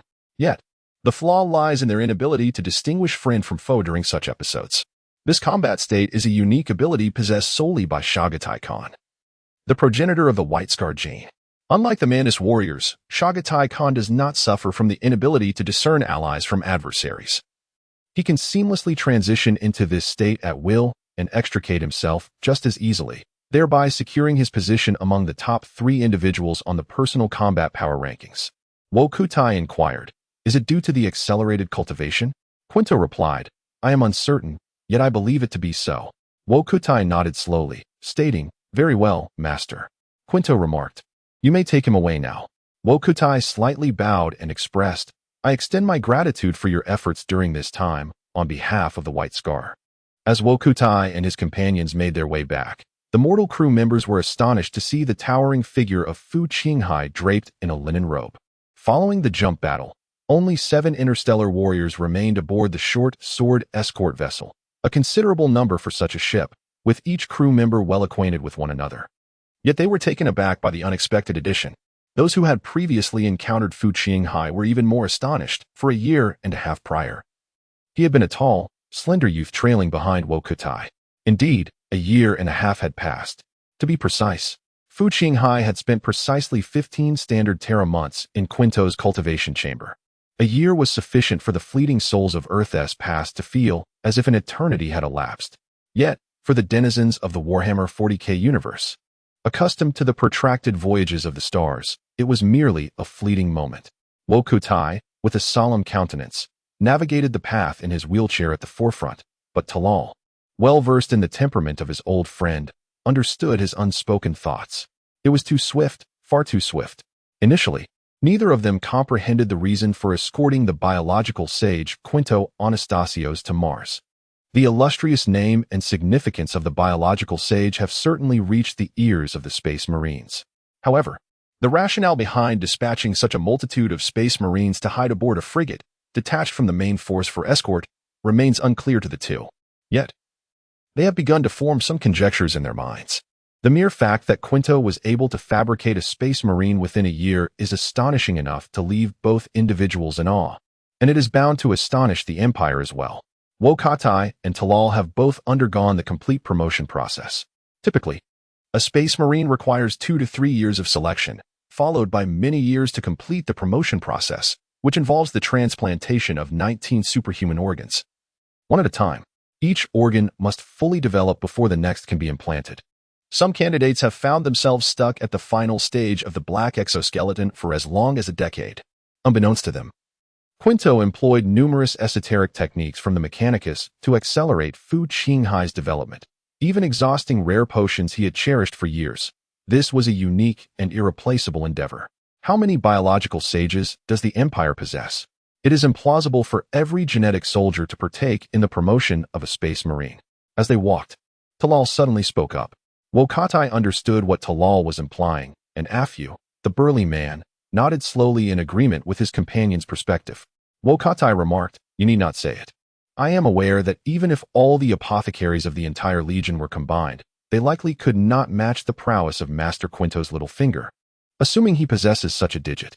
Alternatively, Quinto employed numerous advanced technological methods on lock, which, from a cost perspective, should not have been utilized on ordinary space warriors." Wokatai proposed a possibility. Talal was momentarily taken aback, pondering what kind of technological means could surpass the expense of producing such elite Imperial soldiers. Suddenly, he contemplated a potential answer. "Are you suggesting the Imperial Guard?" Talal was unfamiliar with the enhanced assassins of the Assassin Court, and even the institution itself was a mystery to him. The only thing he could conceive that was more sophisticated than the technology for creating space warriors was the Emperor's personal guard, the elite sentinels of the Imperial Palace. He then inquired, but what could be his purpose in doing so? Wokatai shook his head. The two would soon discover the answer. Chapter 21. Training. Wokatai led Fu Qinghai into the familiar training cage. Inside awaited a robust interstellar warrior with a hawk-like nose and a long face. His hair tied back in a ponytail. When the training equipment surrounding the cage was inactive, it transformed into a battleground for interstellar warriors to hone their skills. Its reinforced structure capable of withstanding the violent outbursts of these formidable fighters. Wokatai gestured towards the warrior and introduced him to Fu Qinghai. "Allow me to present a Bolsang, the mightiest fighter of the Falcon Brotherhood, aside from myself." A Bolsang chuckled heartily, replying, "You could very well omit the phrase aside from myself, Khan." Wokatai retorted with a laugh, "Oh, be gone with you. Little Locke is now entrusted to your care. Teach him well, for he shall become one of us." It appeared that a Bolsang was already well informed about Fu Qinghai's situation. He gently picked up a metal longsword and said to Fu Qinghai, "Now, choose a weapon that appeals to you." Fu Qinghai approached the weapon rack, gazing at the meticulously arranged array of diverse arms. The dimensions of these weapons mirrored those of actual interstellar weaponry, each sharpened yet devoid of disintegration field generators. In terms of weight, these specially weighted training weapons were even heftier.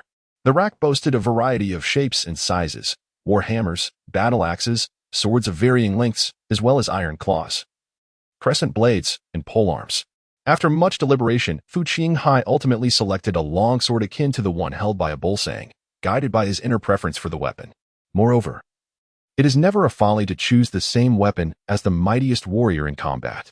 Observing Fu Qinghai's selection, a Bolsang smiled, lifting the long blade in his hands and proclaiming, "Come, let me first teach you to perceive the weapon you hold, to feel its character and essence." Those marked with white scars often tend to romanticize the cold, merciless instruments of slaughter. Fu Qinghai inquired, "How does one perceive?" A familiar mischievous grin danced at the corners of a Bolsang's mouth. "Through the experience of battle." With that, he lunged toward Fu Qinghai with the swiftness of a fierce tempest. As the day's training in close combat concluded, Fu Qinghai, sporting a bruised visage, stood before the floor-to-ceiling mirror in his resting chamber, scrutinizing his bare form. It was a physique so robust and splendid, so flawless in its entirety. Gazing at the sharply defined muscles reflected back at him, Fu Qinghai could not resist the urge to caress his broad, solid pectorals, tracing the deep grooves between the muscles, the powerful shoulders, and the formidable arms. These were muscles that he could never have sculpted in his past life, despite consuming a ton of protein powder and engaging in copious steroid use. As he turned slightly, exerting a bit of force, the menacing, knotted muscles of his back surged forth, instilling awe in any beholder. Lowering his gaze, he noted that, in contrast to the standard inverted triangle sought by bodybuilders of his former life, his waist was not particularly slender, not markedly distinct when compared to the breadth of his shoulders. However, the 8 prominent, sinewy abdominal muscles and the clearly defined lines of his physique undeniably indicated that this body possessed an extraordinarily potent core strength. Bodybuilders pursue a slender waist to accentuate the V-shaped physique. However, from a practical combat perspective, a sufficiently robust waist signifies formidable core strength and a stable foundation. The prominent general's belly of certain ancient commanders exemplifies this notion. Fu Qinghai patted his solid abdominal muscles, reflecting on his reputation as a renowned interstellar figure. Indeed, his physique exuded power, not merely aesthetic appeal.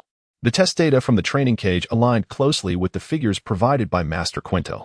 Currently, Fu Qinghai's thrust is approximately 1 ton, and his running speed, without armor, approaches 60 kilometers per hour, even faster when armored. With a vertical leap height of around 4 meters. This prowess primarily stems from the capabilities bestowed by muscular enhancement organs, complemented by reinforced bones and dual hearts. Subsequently, Fu Qinghai immersed himself in rigorous training. With the hardware of a killing machine, he also required corresponding software. As previously mentioned, the technology of biochemical organs has ancient roots. However, what truly empowers the Astartes to assert their dominance across the universe lies within the myriad combat skills and military competencies residing in their minds.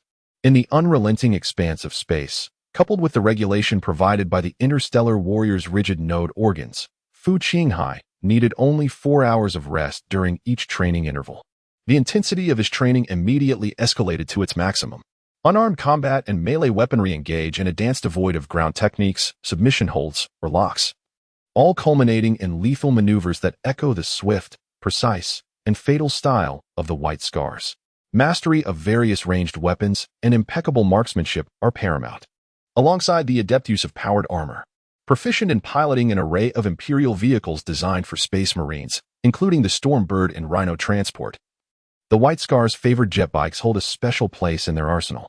Knowledge of the Empire's warships and the art of commanding naval battles in the cosmos is essential, encompassing squad, company, and battalion tactics to simulate the orchestration of a grand campaign. Special operations, such as torpedo jumps, teleportation assaults, and orbital drop incursions, are integral to their strategic repertoire. Throughout this education in strategies and techniques, Fu Qinghai absorbed the distinctive combat style and philosophy of the White Scars, luring enemies into the depths, executing flanking maneuvers, and striking swiftly. In stark contrast to legions that favor brute force and relentless confrontation, refusing to accept feigned defeat, the White Scars, originally the Star Hunters, embody a reconnaissance-oriented ethos. Upon discovering their genetic progenitor, the Khan, he infused his understanding of the art of war into this chapter of their legacy. The tactics of the White Scars are marked by cunning, often feigning weakness to draw foes into disarray before counterattacking with precision. Speed is emphasized as the core principle, the heartbeat of both their combat and tactical approaches. However, conversely, there are numerous other legions excelling in areas where the White Scars falter, such as fortification construction and robust defense, Imperial fists, artillery bombardment and trench warfare, Iron Warriors, stealth infiltration and assassination, Raven Guard, biological warfare and gas attacks, Death Guard, riot control and interrogation, Night Lords, among others. Fu Qinghai does not lament this. His indomitable and reckless nature does not align with such traits. The style of the White Scars resonates profoundly with him. As the saying goes, in the realm of martial prowess, nothing is invulnerable, only speed can prevail. Speed implies that should he find himself outmatched, he can swiftly retreat, not in cowardice, but rather in astute spatial utilization and the judicious preservation of viable forces. Succinctly termed strategic withdrawal. This distinction exemplifies how Fu Qinghai diverges from other Space Marines. In the span of over a decade from selection to the surgical ascension, ordinary Space Marine candidates and neophytes do not solely engage in rigorous training. A considerable portion of this time is devoted to indoctrination, or, more accurately, psychological conditioning, which fosters an unwavering combat spirit, cultivates absolute loyalty to the Empire and humanity, and instills a deep-seated contempt and hatred for heretics and aliens. The ascension of a Space Marine transcends mere physical enhancement. It represents a severance from one's former self. Many believe that during the indoctrination process, Space Marines have their memories forcibly erased, rendering them oblivious to their past. In truth, it is through a protracted and relentless cycle of training and combat that they gradually extinguish the memories of their prior existence, transforming into consummate instruments of slaughter. Unlike Fu Qinghai, who had already matured and formed his own worldview before entering the cycle of reincarnation, his memories of his past life remain vivid and active. Under the technical prowess of Master Kunto, he accomplished his ascension in just a year and a half. His personality and values are immutable. Talal and Wokutai are unaware that Fu Qinghai's soul hails from beyond the universe. However, they recognize that they are neither the military department nor a monastery, lacking both the capacity and the time to provide psychological training for him. This is precisely why Talal emphasized to Wokutai that Fu Qinghai's promotion deviated from the established norms. To put it plainly, while Fu Qinghai is willing to fight for the human empire, he is not prepared to die for it. Not to mention, He is merely an extraterrestrial visitor seeking to earn reincarnation points. The human empire is far from an admirable nation. It can be described as an authoritarian, militaristic, and oppressive regime, rife with severe class stratification, pervasive oppression, and discrimination. Various cyberpunk oligarchs dominate the lives of the populace and decide from a few idyllic garden worlds. The majority of the empire's lower-class citizens lead lives that can only be termed as mere survival, often in harsh conditions. Nevertheless, from a positive perspective, it is precisely this warlike human empire that has safeguarded the existence of humanity in this brutal and dark universe, gradually emerging as the sovereign of the galaxy. Therefore, whether viewed through the lens of allegiance to the reincarnation world's factions or the pursuit of personal survival and development, Fu Qinghai has ample reasons to study diligently and train relentlessly. Though adorned in the white-scarred power armor within, Fu Qinghai epitomizes the unofficial designation of the black-shielded interstellar warriors devoid of faith and allegiance. They fight solely for themselves. While the pursuit of glory is a distant consideration, the paramount concern is survival. Another month has elapsed. Fu Qinghai awakens punctually. What constitutes the quotidian existence of an interstellar warrior devoid of combat assignments, known also as Astartes? The term aptly encapsulates their essence. Each day devoid of battle is predominantly consumed by rigorous training. Personal time for the interstellar warriors is exceedingly scarce. For them, combat is entertainment, and training is leisure. Today, Wuxia instructs Fu Qinghai in activating the assassin membrane through meditation. Seated cross-legged on the ground, Fu Qinghai faces Wuxia, who has also descended from his wheelchair to sit at eye level. Closing his eyes, he adjusts his breathing, concentrating his mind to perceive the designated area within his consciousness. Wuxia's voice gently resonates, guiding him. Calligraphy and meditation are unique methods for our legion, aiding in the tranquility of the soul, liberating one from the relentless cycle of slaughter. Fostering introspection regarding personal experiences in battle, and even contemplating profound philosophical truths, transcending mere activation of the assassin membrane. Wuxia's voice is remarkably serene, akin to a muscular yoga instructor. Now, clear your mind of distractions. As the voice of Wuxia fell, Fu Qinghai instinctively formed a hand gesture, palms facing upward, resting them upon his knees. Wuxia paused, regarding Fu Qinghai's fingers, where his thumb pinched his middle finger, with a curious expression, and inquired, "What is this?" Fu Qinghai opened his eyes and followed Wuxia's gaze, feeling a sudden wave of embarrassment. I thought this was necessary. It is, a gesture unique to my hometown. It seemed the Kogris individual was unfamiliar with the concept of cultivation. There is no need for that. Simply position your hands in whatever manner feels comfortable. All right. Having watched too many martial arts films, he inadvertently exposed his youthful, whimsical spirit. Chapter 22. The technical sergeant within the corridors of the short sword-class escort vessel, Wuxia and Talal walked side by side. Wuxia wore a furrowed brow, seemingly lost in contemplation of a perplexing dilemma. After a prolonged silence, he raised his gaze from his wheelchair and turned to his old friend. "Talal, I believe the time has come." "The time for what?" Talal inquired, feigning ignorance, fully aware of the turmoil brewing within Wuxia's mind. The speed at which Locke is learning surpasses our wildest expectations. He grows stronger each day, inching ever closer to becoming a true Astartes. Meanwhile, I find myself nearing the point of being relegated to a mere canister. Talal sighed deeply. Initially, Wuxia had attempted to engage in battle using only his upper body. But the disparity in combat effectiveness compared to his former self was stark. The white scars he bore were not the result of the mechanical augmentations favored by the Iron Hands. Quintus Anastasios, a luminary in the field of biology, had been unable to provide Wuxia with prosthetics capable of fully replacing the function of his legs. It is worth noting that Wuxia's requirements for prosthetics extended beyond mere mobility. They needed to withstand the rigors of warfare at the level of an Astartes. Only the Iron Hands possessed the capability to achieve such a feat, however. On a personal level, Talal was reluctant to permit Wuxia to enter the dreadnought. In the early design phase of the fearless mech, the mechanized cult harbored a rather pragmatic approach, allowing these severely maimed interstellar warriors to expend their final energies. After all, the vast reservoir of combat knowledge and nearly instinctive fighting skills stored within the minds of these warriors constituted an invaluable asset. Thus, the initial models of the fearless mech did not take into account the physiological sensations of the pilots confined within, the interstellar warriors. Stripped of their limbs and left with only their torsos and heads, were ensnared within, submerged in a nutrient solution, with various neural interfaces embedded in their bodies. These interfaces transmitted an overwhelming amount of information directly to their flesh, conveyed through intense electrical signals. While the pilots might find some respite during their dormant phases, in the throes of battle, they were incessantly tormented by the agony emanating from their surroundings.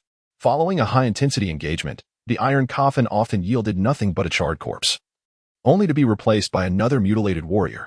Wokatai, whose hands remained intact, faced the grim prospect of having them severed to enter the fearless McDonalds remarked. It is premature to discuss this, Wokatai.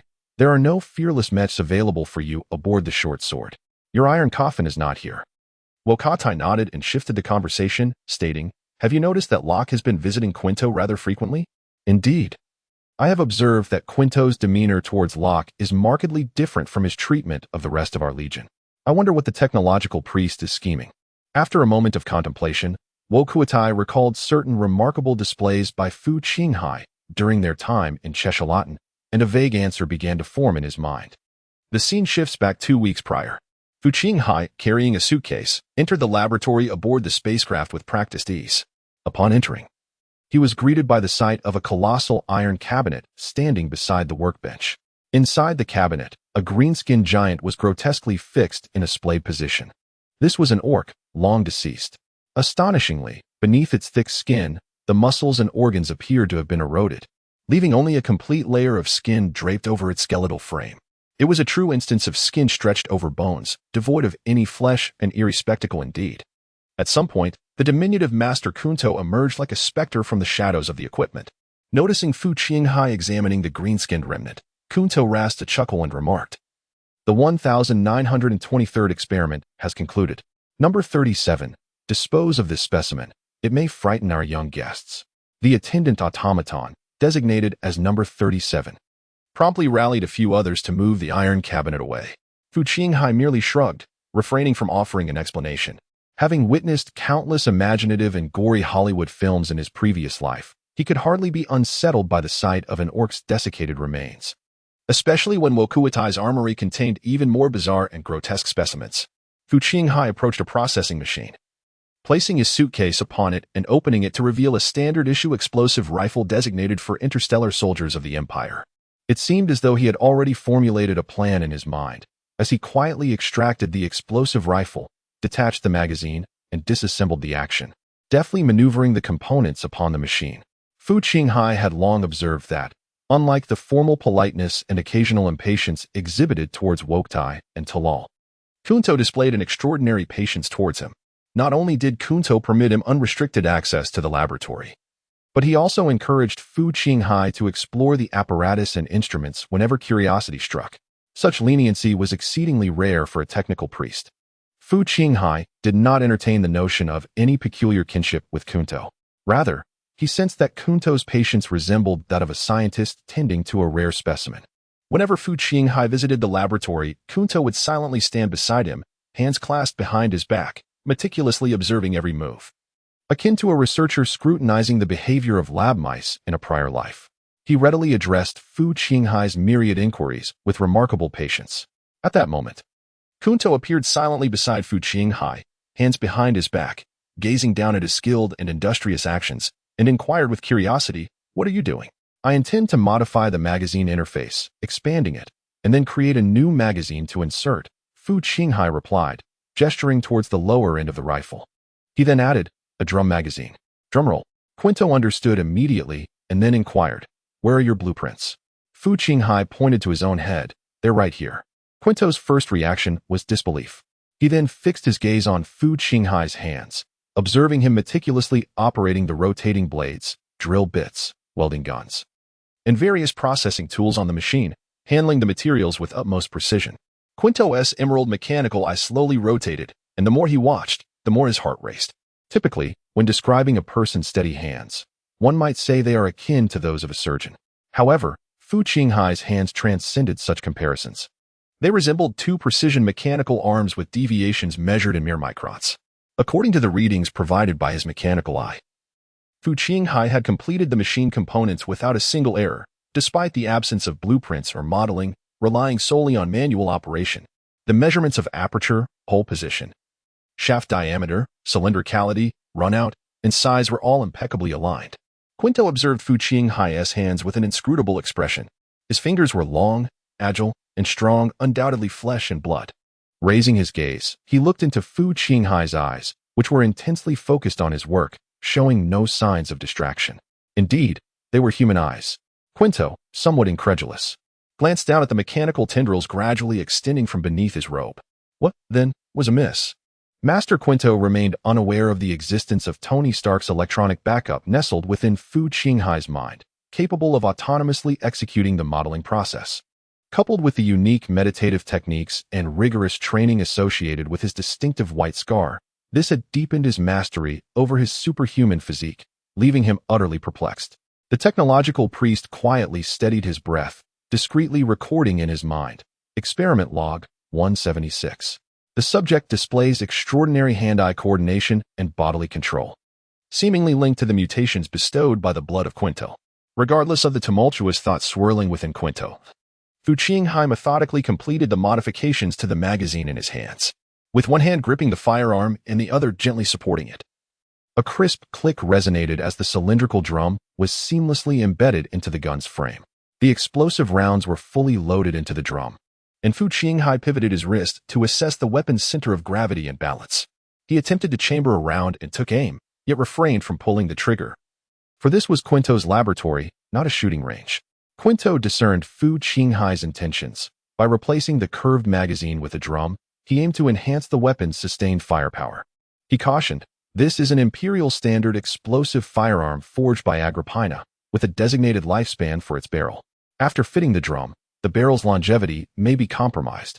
Fu Qinghai replied, "Indeed, I am aware, Master, but I believe that the breakthrough in explosive firepower outweighs the mere concern of lifespan." Fu Qinghai pondered deeply. Although the explosive firearms possess considerable range, and there exist extended-barreled sniper variants, their primary operational context remains combat within visual range, more precisely defined as close-quarters skirmishes. In such scenarios, the magnitude of firepower and its sustainability outweigh precision significantly. Theoretically, unauthorized modifications to the Empire's standard weaponry are prohibited. The Empire's armament production must account for factors such as deployment costs, logistics, maintenance, and upkeep. The practice of altering a curved magazine into a drum magazine, akin to Fu Qinghai's approach, bears resemblance to the later Chaos Space Marines. The military-industrial framework must consider comprehensive costs. While the soldier must prioritize his own survival on the battlefield, neither perspective is inherently erroneous. As a tech priest, Quinto should have intervened and reported such actions. However, the Space Marine Legions enjoy substantial autonomy within the Imperial military structure, and their transgressions extend far beyond mere weapon modifications. In contrast to exemplary legions like the Shadow Moon Wolves, the Ultramarines, and the Emperor's sons, Chagatai Khan and his White Scars are renowned among the 20 Space Marine Legions for their nonconformist and rebellious nature. Yet, even among the nonconformists, the practice of customizing 1S armaments is predominantly observed among the Chaos Space Marines of the future, particularly the conversion to drum magazines, which is a favored modification among many Chaos Space Marines.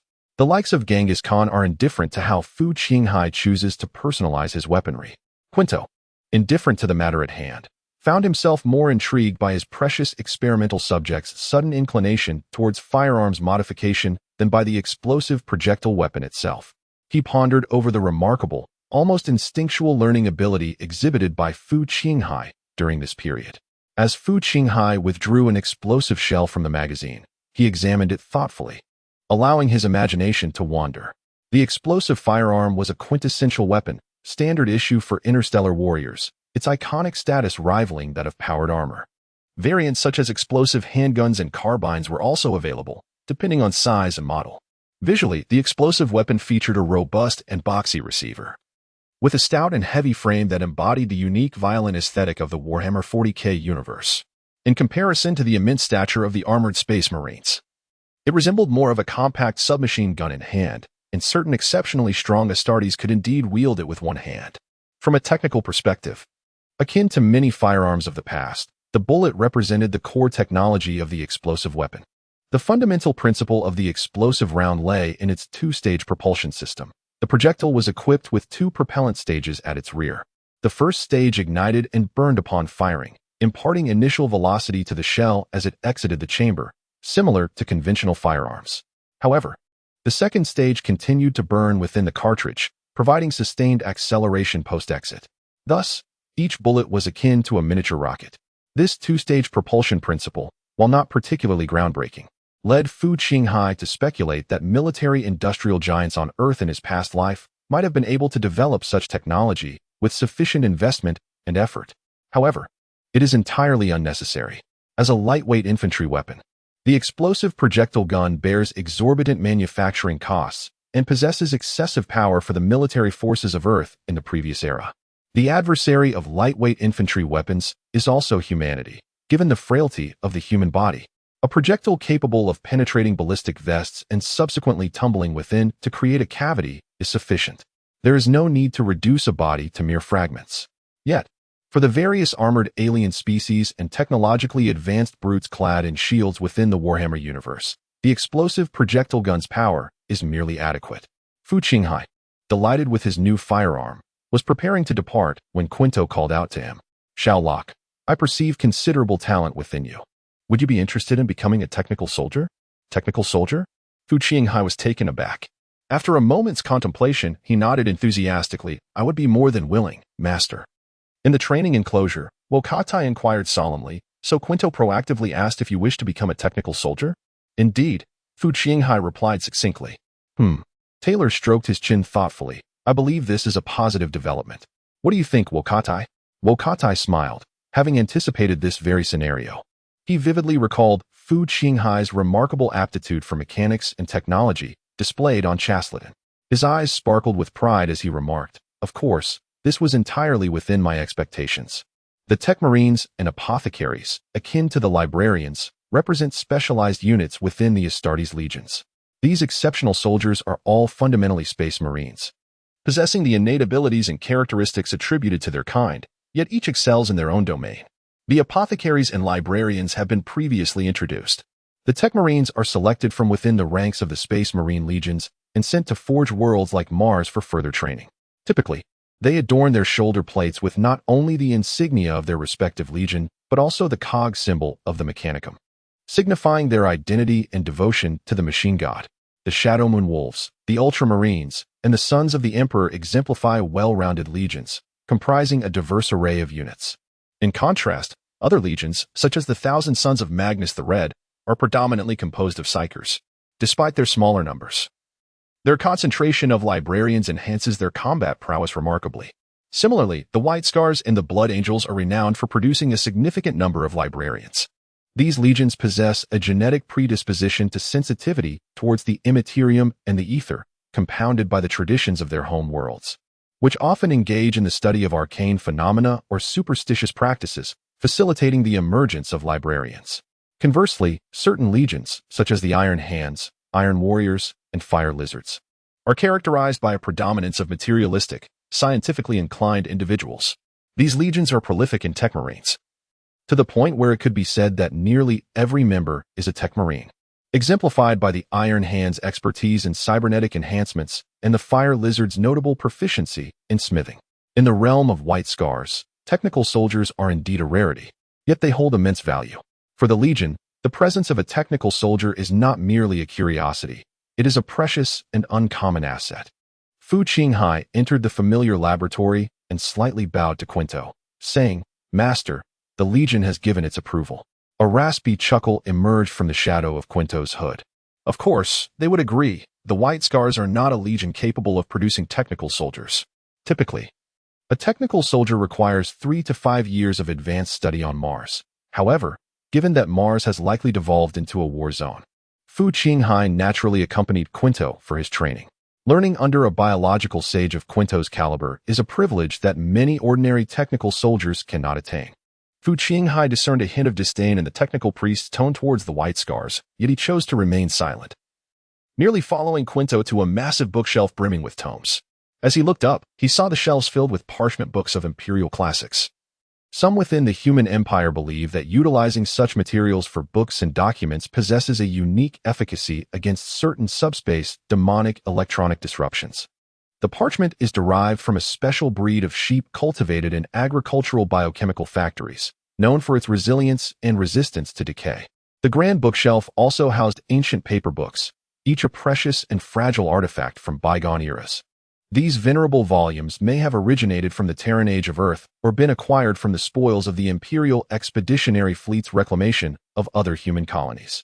Collecting the scattered knowledge of humanity across the galaxy is an inescapable duty of the Mechanicus. However, the willingness to share such knowledge is an entirely different matter. The tradition of sealing away certain dark technologies or conducting clandestine research has long been a hallmark of the Mechanicus, a vast organization originating from Mars that at times finds itself at odds with the human empire. Beneath the deep crimson robe of Master Quinto, an array of mechanical arms, tendrils, and appendages perpetually emerges, leading Fu Qinghai to ponder how much of this frail old man's flesh has been supplanted by components and gears. Several mechanical tendrils extracted thick tomes from the bookshelf, placing them before Fu Qinghai. These volumes were predominantly bound in parchment. As Fu Qinghai beheld the growing mountain of books, a solemn expression overtook his countenance. Finally, he could indulge in a thorough exploration. With a sense of curiosity and anticipation for the impending satisfaction of his thirst for knowledge, Fu Qinghai sat down with a grave demeanor. Upon turning to the first page of the initial tome, he could not help but muse. Had I possessed this level of dedication and resolve during my graduate school preparations, might I have already secured a place at Tsinghua. Chapter 23. Today, Astartes is full of vitality. How could the indolent Fu Qinghai possibly contemplate pursuing graduate studies? Laziness and the thirst for knowledge are not inherently contradictory. A person's lethargy may stem from their character or from their physical vitality. However, having undergone the transformative surgical modifications of the Space Marine, Fu Qinghai has effectively eliminated fatigue and lack of energy from his existence, allowing him to feel invigorated and eager to learn each day. Upon deciding to study under the esteemed Master Quinto, Fu Qinghai's schedule became even more fulfilling. In addition to his daily training and military education, he embraced the unique scientific and technological studies of the Warhammer 40K universe. Prior to formally becoming a disciple of Master Quinto, he discreetly supplemented his knowledge in the library of the escort ship, diligently immersing himself in the foundational theories of the Warhammer 40K cosmos, particularly in the realm of cosmophysics. He constructed a mental framework of the Warhammer 40K worldview, covering everything from the nature of the warp to the intricacies of the Geller field. After all, the body assigned to him by the reincarnation world, that of the adolescent Locke, would be deemed illiterate by the standards of the human empire in the Warhammer 40K universe. As previously mentioned, Tony Stark's electronic soul backup does not equate to a mere replica of the Iron Man. While it has captured a fraction of Iron Man's memories, its essence is that of an electronic brain rather than a human one. Possessing both the limitations inherent to electronic cognition and the remarkable advantages that far surpass human memory capabilities, particularly in terms of retention. Based on the characteristics of the electronic brain, his reading speed rivals that of a scanner, and his memory and comprehension diverge from those of a traditional human brain, enabling him to swiftly grasp the intricacies of this universe's setting. Armed with fundamental knowledge of physical theories, he is poised to embark on the study of foundational engineering disciplines, such as materials science and energy dynamics.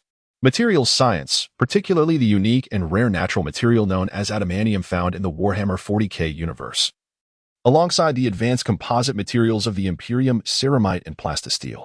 In terms of energy dynamics, the most ubiquitous liquid fuel, promethium, is already familiar to Fu Qinghai, also known as Locke, who primarily focuses on fusion power technologies, which are almost commonplace in the Warhammer 40K realm.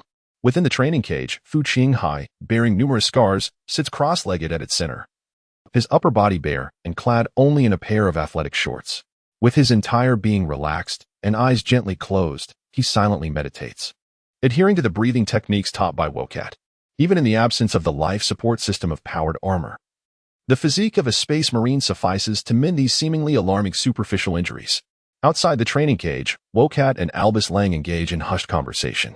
Observing Fu Qinghai in tranquil meditation, Wokat tilts his head, covering his mouth, and whispers, "Albus, what do you think of Locke?" Albus Lang promptly reaches a conclusion, stating, "He is a cunning warrior. I hold great admiration for him. He possesses remarkable intelligence and is truly a strategist who engages his mind in battle. He is not confined to any specific technique or school of thought, whether he employs bold maneuvers or takes an unconventional approach. Unlike the narcissistic scions of emperors who pursue superficial aesthetics, this young man prioritizes results. To defeat me, he is willing to deliberately absorb a few light blows, feign retreat, or simulate injury. He employs every ruse at his disposal. The corners of Wokadai's mouth twitched. Albus Lang's description evoked in him not a sense of cleverness, but rather of shamelessness. Nevertheless, Albus Lang held him in high regard, recognizing that while techniques are finite, discovering one's own path is the fundamental pursuit of a warrior. It seems that Fu Qinghai had shown some promise in this regard from the very beginning. Another 9 standard Terra months have passed, 9 months of silent navigation. For Fu Qinghai, this might have been utterly tedious. However, for the crew accustomed to prolonged interstellar voyages, it was not particularly arduous. In the lower deck, within Kunto's laboratory, Fu Qinghai found himself once again adorned with wires and probes, seated upon a metallic crate. On the adjacent workstation screen, Master Kunto, draped in a dark red robe, quietly observed the fluctuating readings. Kunto was analyzing Fu Qinghai's physiological data, while Fu Qinghai, not idle, discreetly accessed his attribute panel in his mind. Name: Fu Qinghai. Real name: Reincarnation number: 6073192. Race: Interstellar Warrior, Bioengineered Human. Height: 249 centimeters. Weight: 301 kilograms. Abilities: Tony Stark's electronic backup. Completion rate: 17. Bound brain domain reincarnation equipment. None assimilation points. 990 world anchor. X1 reincarnation life. X2 compared to 9 months ago. He has grown slightly taller and heavier. The various superhuman organs in his body have finally matured into their complete form after months of continuous development. Master Quinto's raspy voice resonated. I see no issues on my end. How do you feel? Me? I feel great every day, full of energy. Quinto chuckled hoarsely. That is your adrenaline urging you to engage in battle. That day is not far off, little Locke. Consider why Wokatai chose you. Becoming a transcendent being comes at a price. Pausing for a moment, Quinto continued. Dying on the battlefield is the fate of all Astartes. I only hope you do not perish too swiftly, allowing me to observe you a while longer. Even if death is inevitable, do not meet it in a cowardly manner. After all, you are the creation of me, Quinto Anastasios. Strive to die a spectacular death, so that the mundane may not question my proficiency. Return to your squad. They should be prepared for your arrival. Master Quinto, your words are truly fortunate, as if your lips have been anointed with honey. Fu Qinghai mused inwardly, pondering whether it would be better to endure a troublesome existence than to perish peacefully. He had heard that Wukatai and his companions had prepared something for themselves and was about to inquire further. However, upon noticing Quinto's dismissive gesture, which suggested a lack of intent to elaborate, Fu Qinghai refrained from pressing the matter. After offering a respectful nod to Master Quinto, he turned and departed. Aboard the short sword-class escort ship, the bridge buzzed with an unusual vibrancy today, filled with many who were not commonly seen in this space. It appeared they had long awaited Fu Qinghai's arrival.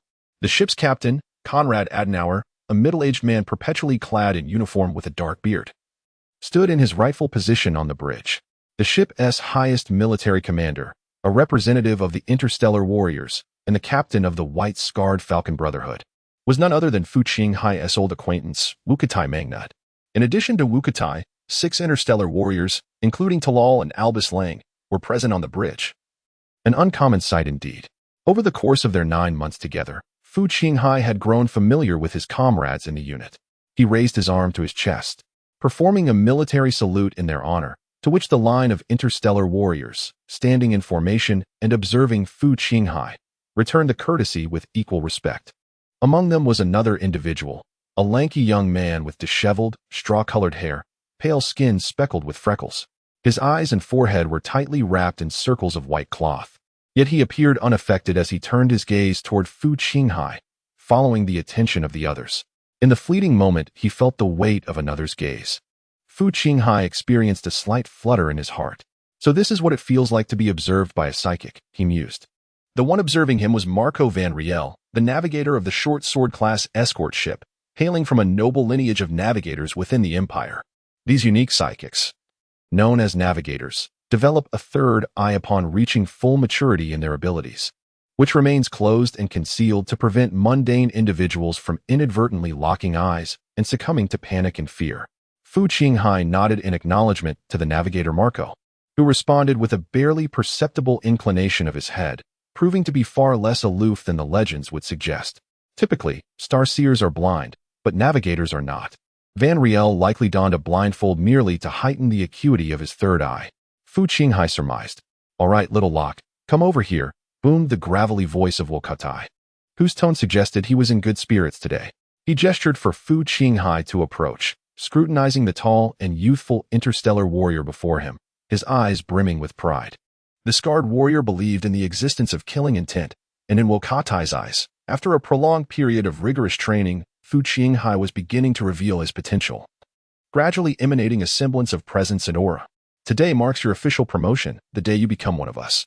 I have arranged a simple ceremony for you," Wokatai explained. "Esteemed attendees, I trust you are all familiar with one another, and thus I need not provide extensive introductions. But allow me to present to you Van Riel, Marco. The middle name escapes me, our navigator hailing from the illustrious, the House of Riel in the lowlands of Terra." Wokatai's tone bore a hint of mockery as he turned to Marco and inquired, "Is my statement accurate, esteemed navigator?" The pallid young man, confronted with Wokatai's evident jest, exhibited little reaction.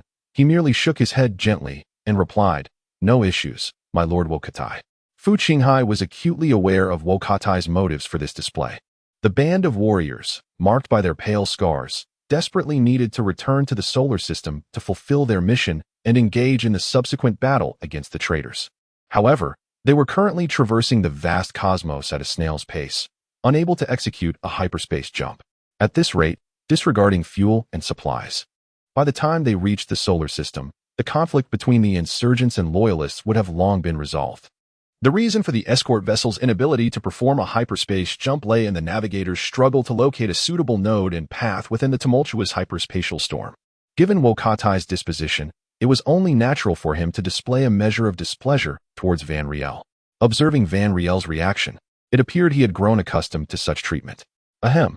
Talal cleared his throat, signaling Wokatai to return to the matter at hand. Wokatai turned to face the assembly and proclaimed, "Today marks the official elevation of Xiao Loaka to the esteemed and glorious rank of the White Scar. I invite you all to witness this momentous occasion. Given the extraordinary circumstances of war, we shall forego the elaborate rituals customary in the monastery and proceed with simplicity."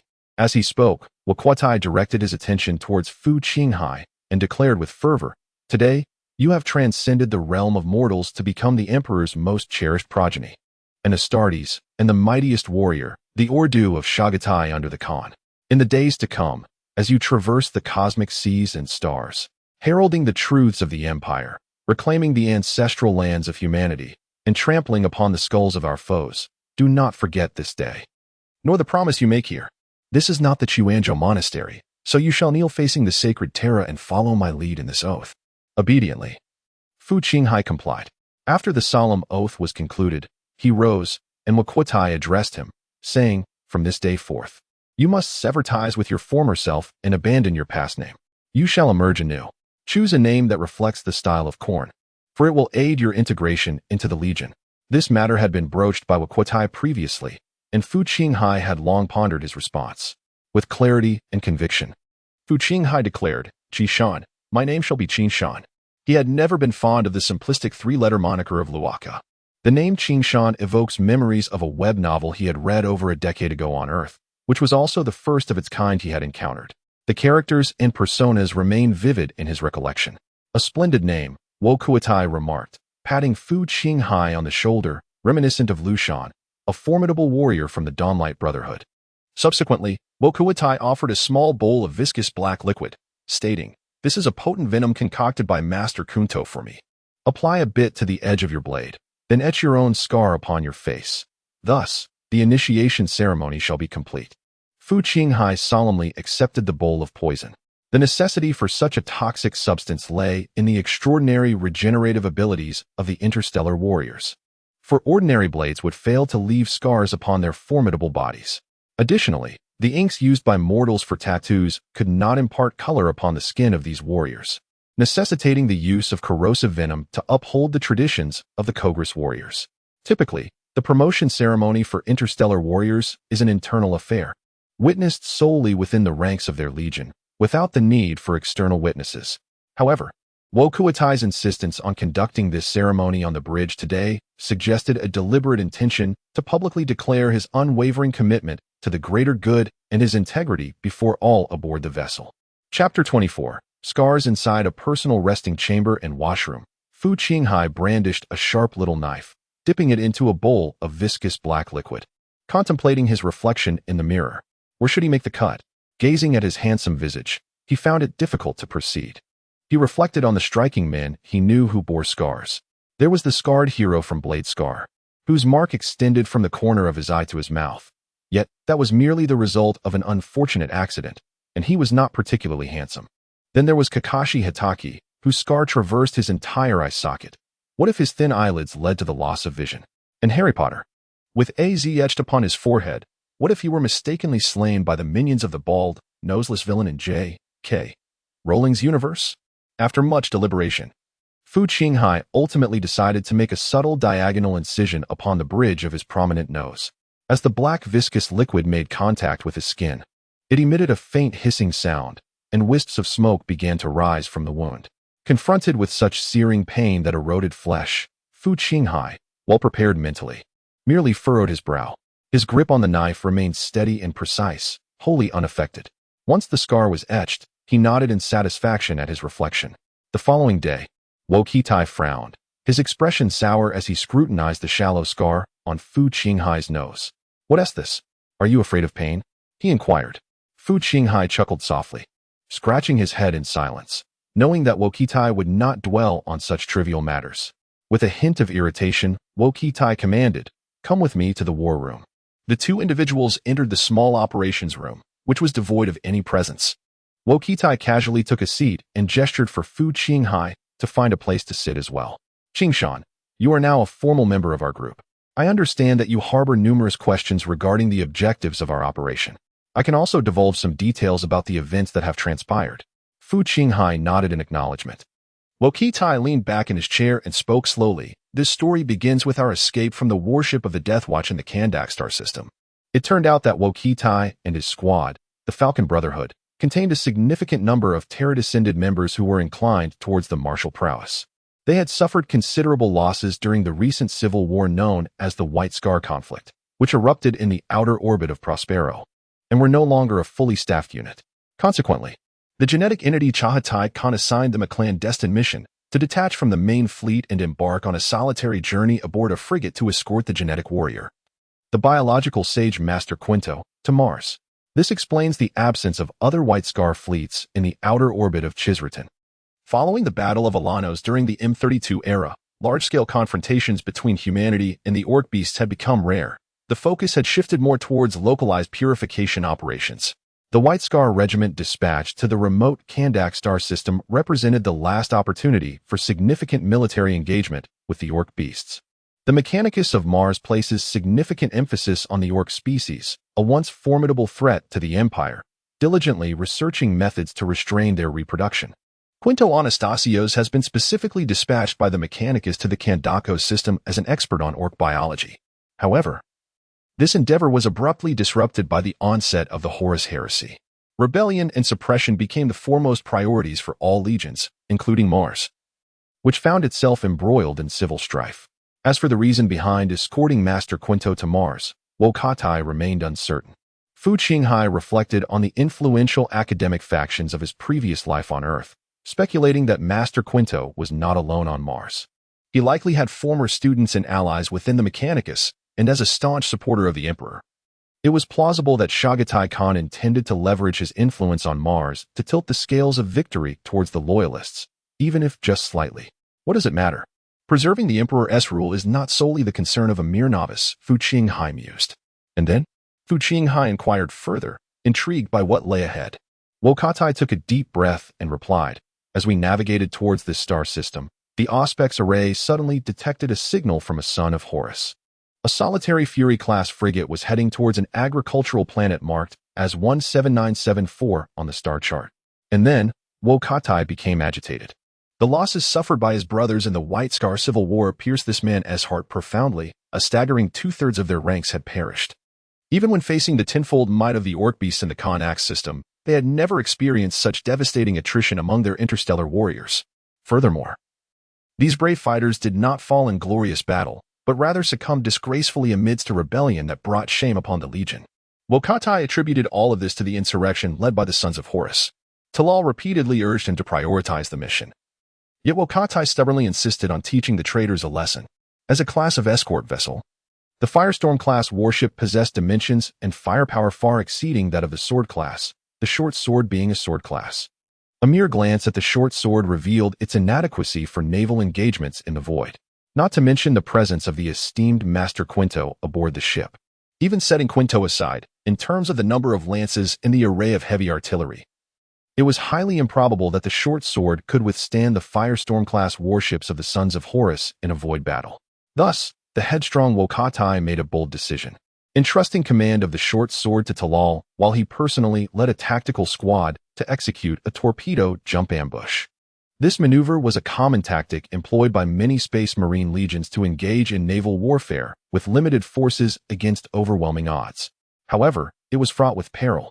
The risks associated with the torpedo jump ambush surpassed those of orbital drop tactics, categorizing it as one of the most lethal operations known. An unarmed torpedo is capable of accommodating 2 Space Marines. Upon launch, it must navigate through a labyrinth of laser arrays and massive artillery defenses, precisely embedding itself within the hull of an enemy vessel. The boarding team of Space Marines must then fight their way through the encirclement of the enemy's counterboarding forces to annihilate the ship's power core. This operation is fraught with peril.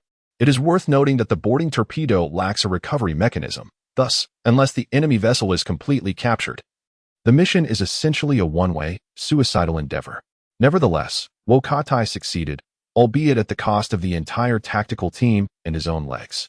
At that time, the Sword-class frigate capitalized on its advantage of early detection, concealing itself within the asteroid belt beyond the planet Chisleton, quietly approaching the frigate of the Son of Horus.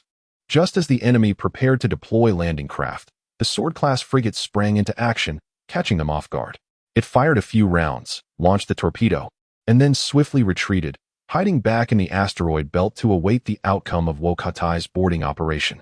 The warships of the White Scar Legion were specially modified by the Mechanicus at the behest of the original Khan, reducing some ammunition and firepower in favor of enhancing engine output. As a result, the vessels of the White Scars are swifter than those of other legions, making them well-suited for ambush tactics. After Wokatai and his comrades valiantly destroyed the power core of the Flames Storm-class frigate, the ship succumbed to the planet's gravitational pull and began its descent into the atmosphere. Positioned atop the colonial outpost, the expanse of space descended near the Richesleton colony, giving rise to subsequent events. Fu Qinghai finally comprehended the situation. Indeed, it had been a convoluted journey. Just as he was reflecting on this, other interstellar warriors began to enter in succession. Once everyone had taken their seats, the solemn voice of Wokuatai, seated in his wheelchair, resonated. "Gentlemen, I have just received word from Marco Van Riel that the subspace storm enveloping this region has abated.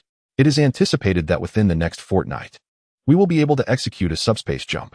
Upon hearing this, the warriors of the White Scar were momentarily taken aback, only to erupt into jubilant cheers. After 2 long years adrift in the vast and desolate cosmos, they could finally accelerate their journey. Wokuatai smiled slightly and continued. In comparison to the subspace storm that shrouds the entire star sector, this is merely a brief respite. Yet, seizing this fleeting opportunity allows us to hasten towards our destination. We are drawing ever closer to the area of heightened treachery, so I urge everyone to prepare. The assembly responded in unison. Let us proceed. Wokuatai patted Fu Qinghai and exited the operations room. Chapter 25. The dream of the subspace. Fu Qinghai once again found himself in the personal armory of Wokutai. This time accompanying him, Wokutai, seated in his wheelchair, extended his hand to caress the bone-white power armor, his gaze imbued with a myriad of complex emotions.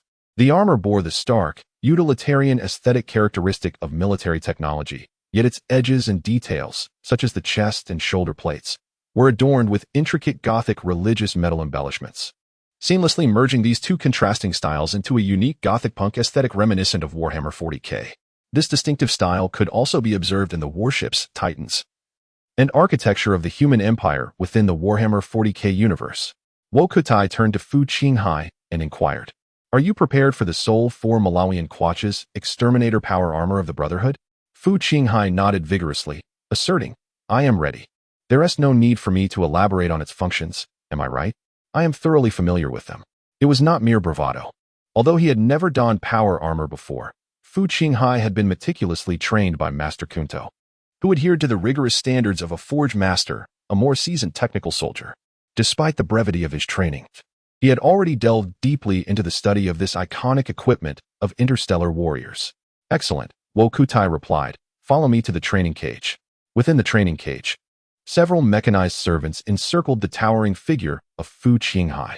Before donning the powered armor, Fu Qinghai meticulously polished and maintained it, adorning the right shoulder plate with a crimson emblem of the Mars mechanical cult, encircled by gears and a skull, signifying his identity as a technical soldier. In truth, this emblem does not represent the authentic insignia of a technical soldier. That distinction belongs to the colossal servo arms extending from either side of the power pack, with the fearsome mechanical arms at the back being the true markers of a technical soldier. Regrettably, the short sword did not possess a dedicated powered armor set for technical soldiers. Thus, Fu Qinghai had to make do with what he had, especially since Wokutai had already bestowed upon him the latest powered armor available on the short sword. The left shoulder plate bore the emblem of the White Scar Legion, depicted as a red lightning bolt piercing through a golden stripe adorned with red borders. Fu Qinghai noted a striking resemblance to the emblem of Shazam from the DC universe. He mused whether raising one arm skyward and shouting Shazam, while clad in powered armor, might summon a lightning bolt to transform him into a muscular figure, draped in a red bodysuit and a white cape. Removing his robe revealed his athletic physique clad only in shorts. His chest, abdomen, and back showcased two iron-gray circular metal interfaces embedded in his skin, bestowing a touch of ferocity upon his robust frame. These metal interfaces served as connections for the black exoskeleton generated beneath his skin, linking him to the powered armor. With the assistance of the mechanical servants and robotic arms, Fu Qinghai donned the complete set of powered armor. Cradling the helmet in his hands, he slowly placed it upon his head, gently rotating it until it sealed seamlessly with the neck armor. The world through the visor transformed dramatically. Before him, the mechanical servants were adorned with a small green arrow atop their heads, a manifestation of the friend or foe identification system at work. With a mere thought, the scene shifted once more. The previously vivid image became obscured, morphing the mechanical servants and the surroundings into deep crimson outlines edged in yellow, a thermal imaging view. Additionally, there were systems for shooting assistance and vehicle fire control, among others. Fu Qinghai moved his arms, savoring the sensation of this second skin of an interstellar warrior, nodding in satisfaction. Truly, it was equipment meticulously tailored for interstellar warriors. Once donned, it felt as if he could wield it with effortless precision, requiring almost no acclimatization. In the following days, under the pretense of honing skills and fostering camaraderie with his comrades, Fu Qinghai challenged each of the other interstellar warriors in his unit. Trained under Albus Lang, the foremost master of cold weapon combat from the Falcon Brotherhood, Fu Qinghai initially faced occasional defeats due to unfamiliarity with his opponent's techniques and strategies. However, it soon evolved into a display of overwhelming strength as he effortlessly triumphed over all challengers in the short sword competition. The short sword class frigate, though modest in size, lacks a racetrack for the white-scarred warriors to indulge in their high-speed pursuits. However, during the occasional deceleration caused by traversing an asteroid belt, Fu Qinghai seizes the opportunity to don his powered armor and ride his jet bike, reveling in the exhilaration of racing through the cosmos. Navigating the curves of asteroids, a truly immersive three-dimensional racing experience. Before long, an announcement echoed through the ship, urging everyone to return to their quarters and stations in preparation for entering subspace. Fu Qinghai retreated to his resting chamber, and after freshening up, he settled beside his bed. The external vistas of the frigate remained hidden from his view. Suddenly, he felt a tremor ripple through the floor, ceiling, and surrounding fixtures. Wokutai had informed him that this was a manifestation of the battleship's core reactor operating at full capacity, typically occurring when the vessel required a full barrage of firepower or was navigating at maximum speed. The tremor arrived swiftly and departed just as quickly, leaving the resting chamber tranquil once more. Nothing amiss had transpired. Fu Qinghai shrugged and surrendered to slumber. Fu Qinghai gradually emerged from his deep sleep, furrowing his brow and mumbling as he groggily rubbed his face. Since his ascension to the rank of Astartes, he had rarely experienced such a sensation, an unsettling quality of sleep. His head felt heavy, a dull ache lingering within. He shook his head to clear the fog and made his way to the washroom, splashing his face with a handful of icy water. Fu Qinghai raised his head and gazed at his reflection in the mirror, his eyes veined with crimson, dark circles accentuating his weary visage, and stubble adorning his chin. What could be the cause of this?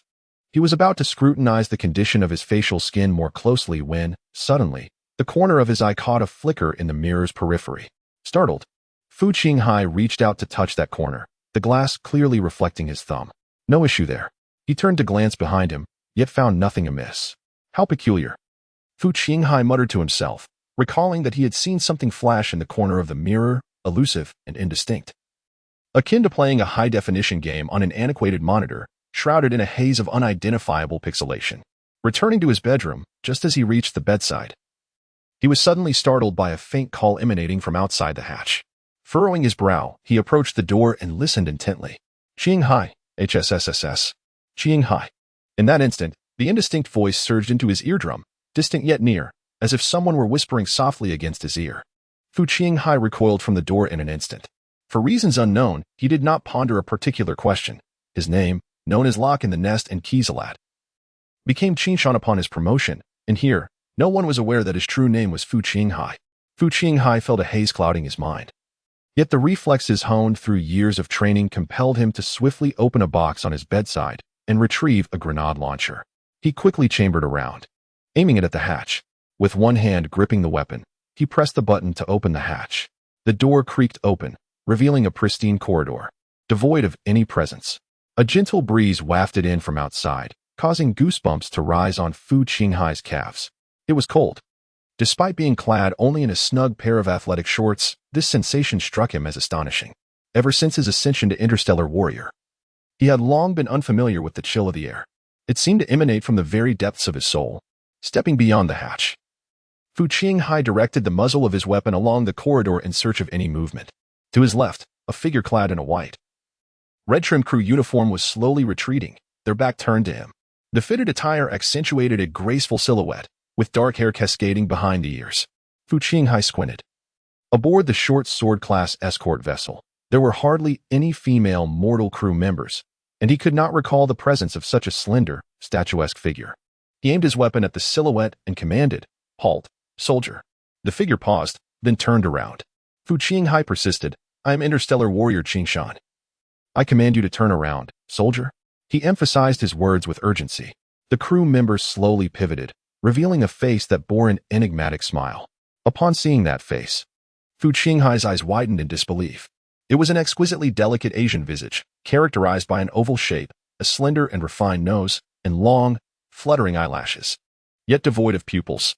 It was the face of his former girlfriend from his past life on Earth. The woman broke into a smile, and as she did, her features began to distort, as if her countenance were being manipulated by digital tools in an editing software. Outsider, a deep, gravelly voice, inhumane and unsettling, emanated from the woman's mouth, stretched grotesquely to her ears. "Who are you?" Fu Qinghai tightened his grip on the gun, forcing himself to steady his mind. The creature before him, the outsider, paid no heed to Fu Qinghai's inquiry and continued speaking to itself. "I am devouring your memories. Your soul does not belong here." Upon hearing this, Fu Qinghai ceased to contemplate further and resolutely pulled the trigger. Bang! Fu Qinghai jolted awake, drenched in sweat, breathing heavily. He glanced around at the familiar bed and walls. It was merely a dream. Before he could gather his thoughts, a thunderous knocking echoed through the air. Bang! Bang! Bang! The sound was as if a pile driver were assaulting the door. Before Fu Qinghai could rise, the hatch swung open, revealing Wokitai and Talal, accompanied by a young man with blonde hair, his forehead wrapped in white cloth. The three stared at Fu Qinghai, who was soaked in perspiration, and Wokitai inquired. "Fanriel informed me of a significant surge of psychic energy detected from your chamber. What transpired, Qishan?" Fu Qinghai appeared utterly bewildered as he said, "I just had a dream." "A dream? What kind of dream?" Turl inquired, seizing the moment to ask. "I dreamed of a woman, an oddly dressed woman in a white sailor's uniform. She spoke to me," she said. Fu Qinghai faltered, unable to articulate the subsequent words. Unlike the murky confusion of his dream state, upon awakening, His cognitive faculties swiftly returned. Words such as "the soul does not belong here" and "foreigner" evidently indicated that the peculiar entity in his dream, having accessed his memories, knew he hailed from Earth. There were two additional clear pieces of evidence. The creature addressed him as Xianxia, and the visage it conjured bore a striking resemblance to a former girlfriend from his earthly past. "I forgot." "Forgot?" Both Tarl and Wokutai echoed in unison. "Yes, my head aches terribly, and I can't recall anything," Fu Qinghai lamented, grimacing as he rubbed his temples. The two interstellar warriors exchanged glances, uncertain of how to proceed, and turned their attention to the silently observing Fanriel. Fanriel fixed his gaze on Fu Qinghai for a moment before stating, "The body of Qing Shan is no longer in jeopardy. I have not detected any fluctuations of spiritual energy from him, nor is there any trace of ether present. Everything has vanished." Wokutai and Tarl exchanged a knowing look, unsure of how to respond. Ultimately, Wokutai could only tell Fu Qinghai, "You should rest for a while, and later visit Master Kunto for a health examination." And with that, he departed. After the three departed, Fu Qinghai rose from the bed and approached the mirror in the washroom once more. The reflection staring back at him revealed a visage devoid of dark circles, bloodshot eyes, or stubble, save for the damp sheen of perspiration upon his face. He appeared pristine and healthy. Resting his hands upon the vanity, Fu Qinghai began to contemplate. Currently, the warship was navigating the subspace under the protective aegis of the Geller field.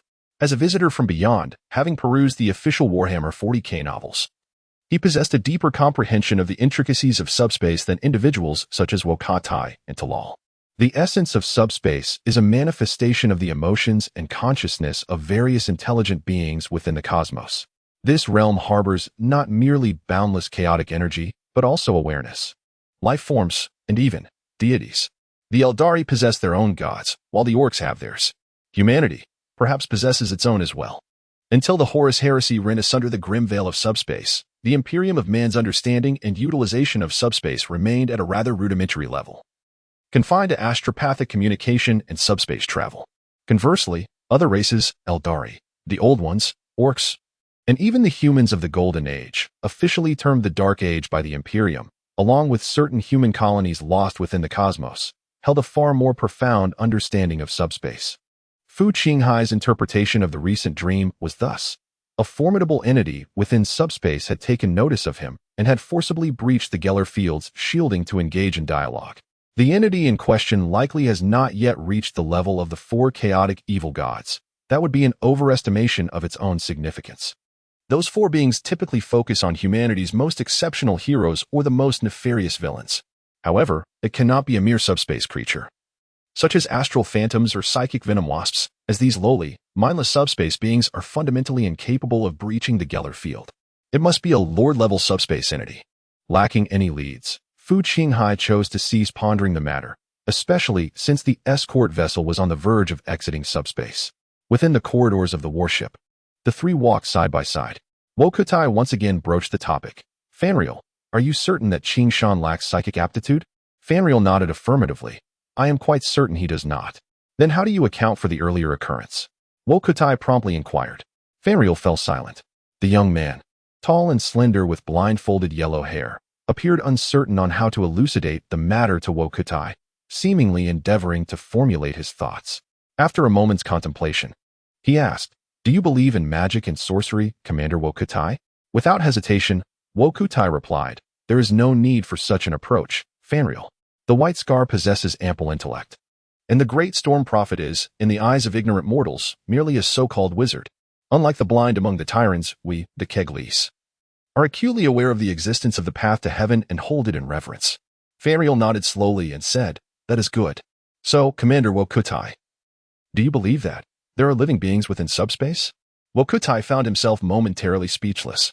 Had it been during his initial participation in the Great Expedition, he would have scoffed at any notion of demonic entities lurking in the warp.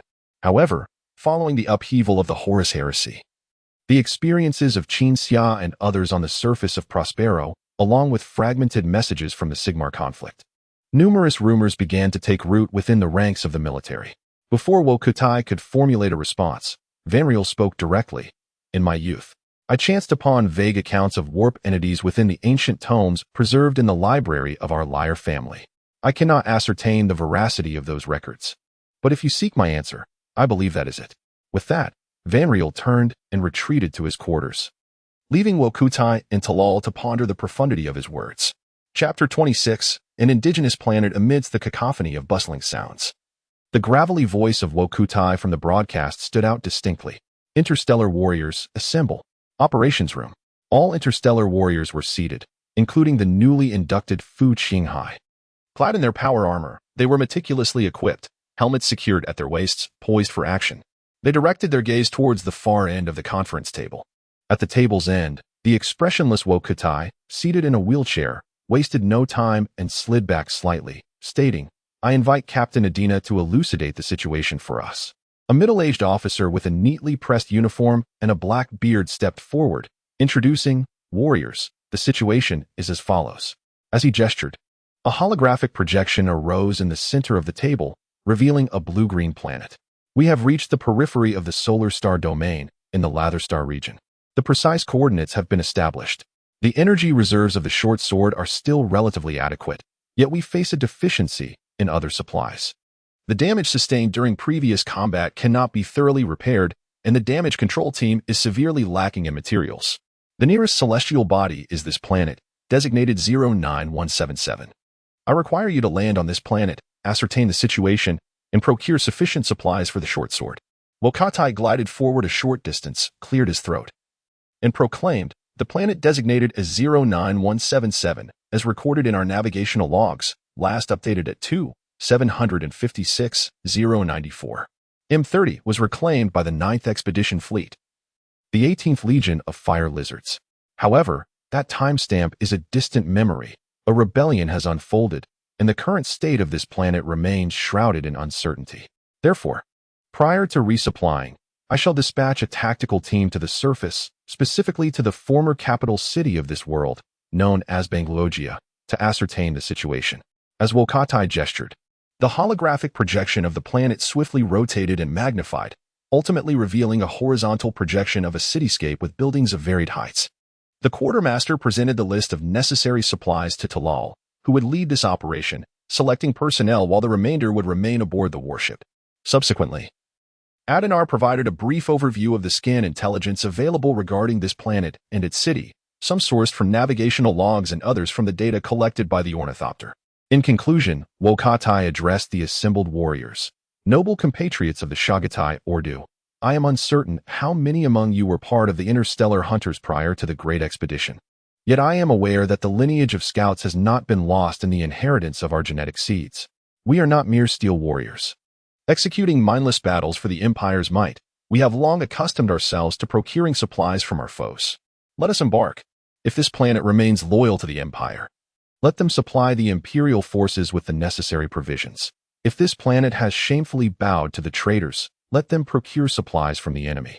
While bringing about their own destruction, the warriors responded with a resounding agreement. After a brief operational speech delivered by Wokutai, Fu Qinghai, who had been called upon by Talal, joined the other warriors on the boarding deck. The boarding deck was bustling as ever, with sparks from welding illuminating the space, and oil-stained mechanics and servitors moving to and fro. In a cleared area, a colossal stormbird had been waiting patiently. The warriors formed an orderly queue to board. As the massive hatch slowly opened, revealing the true visage of the planet, inside the stormbird, amidst the turbulence and noise of traversing the atmosphere, Fu Qinghai inquired of Talal, who sat opposite him, "Are we proceeding directly?" Talal smiled and replied, "I know what you wish to ask.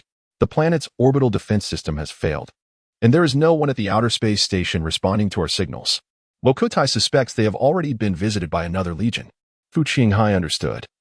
The forces that had visited this planet had obliterated all military installations, leaving it nearly exposed.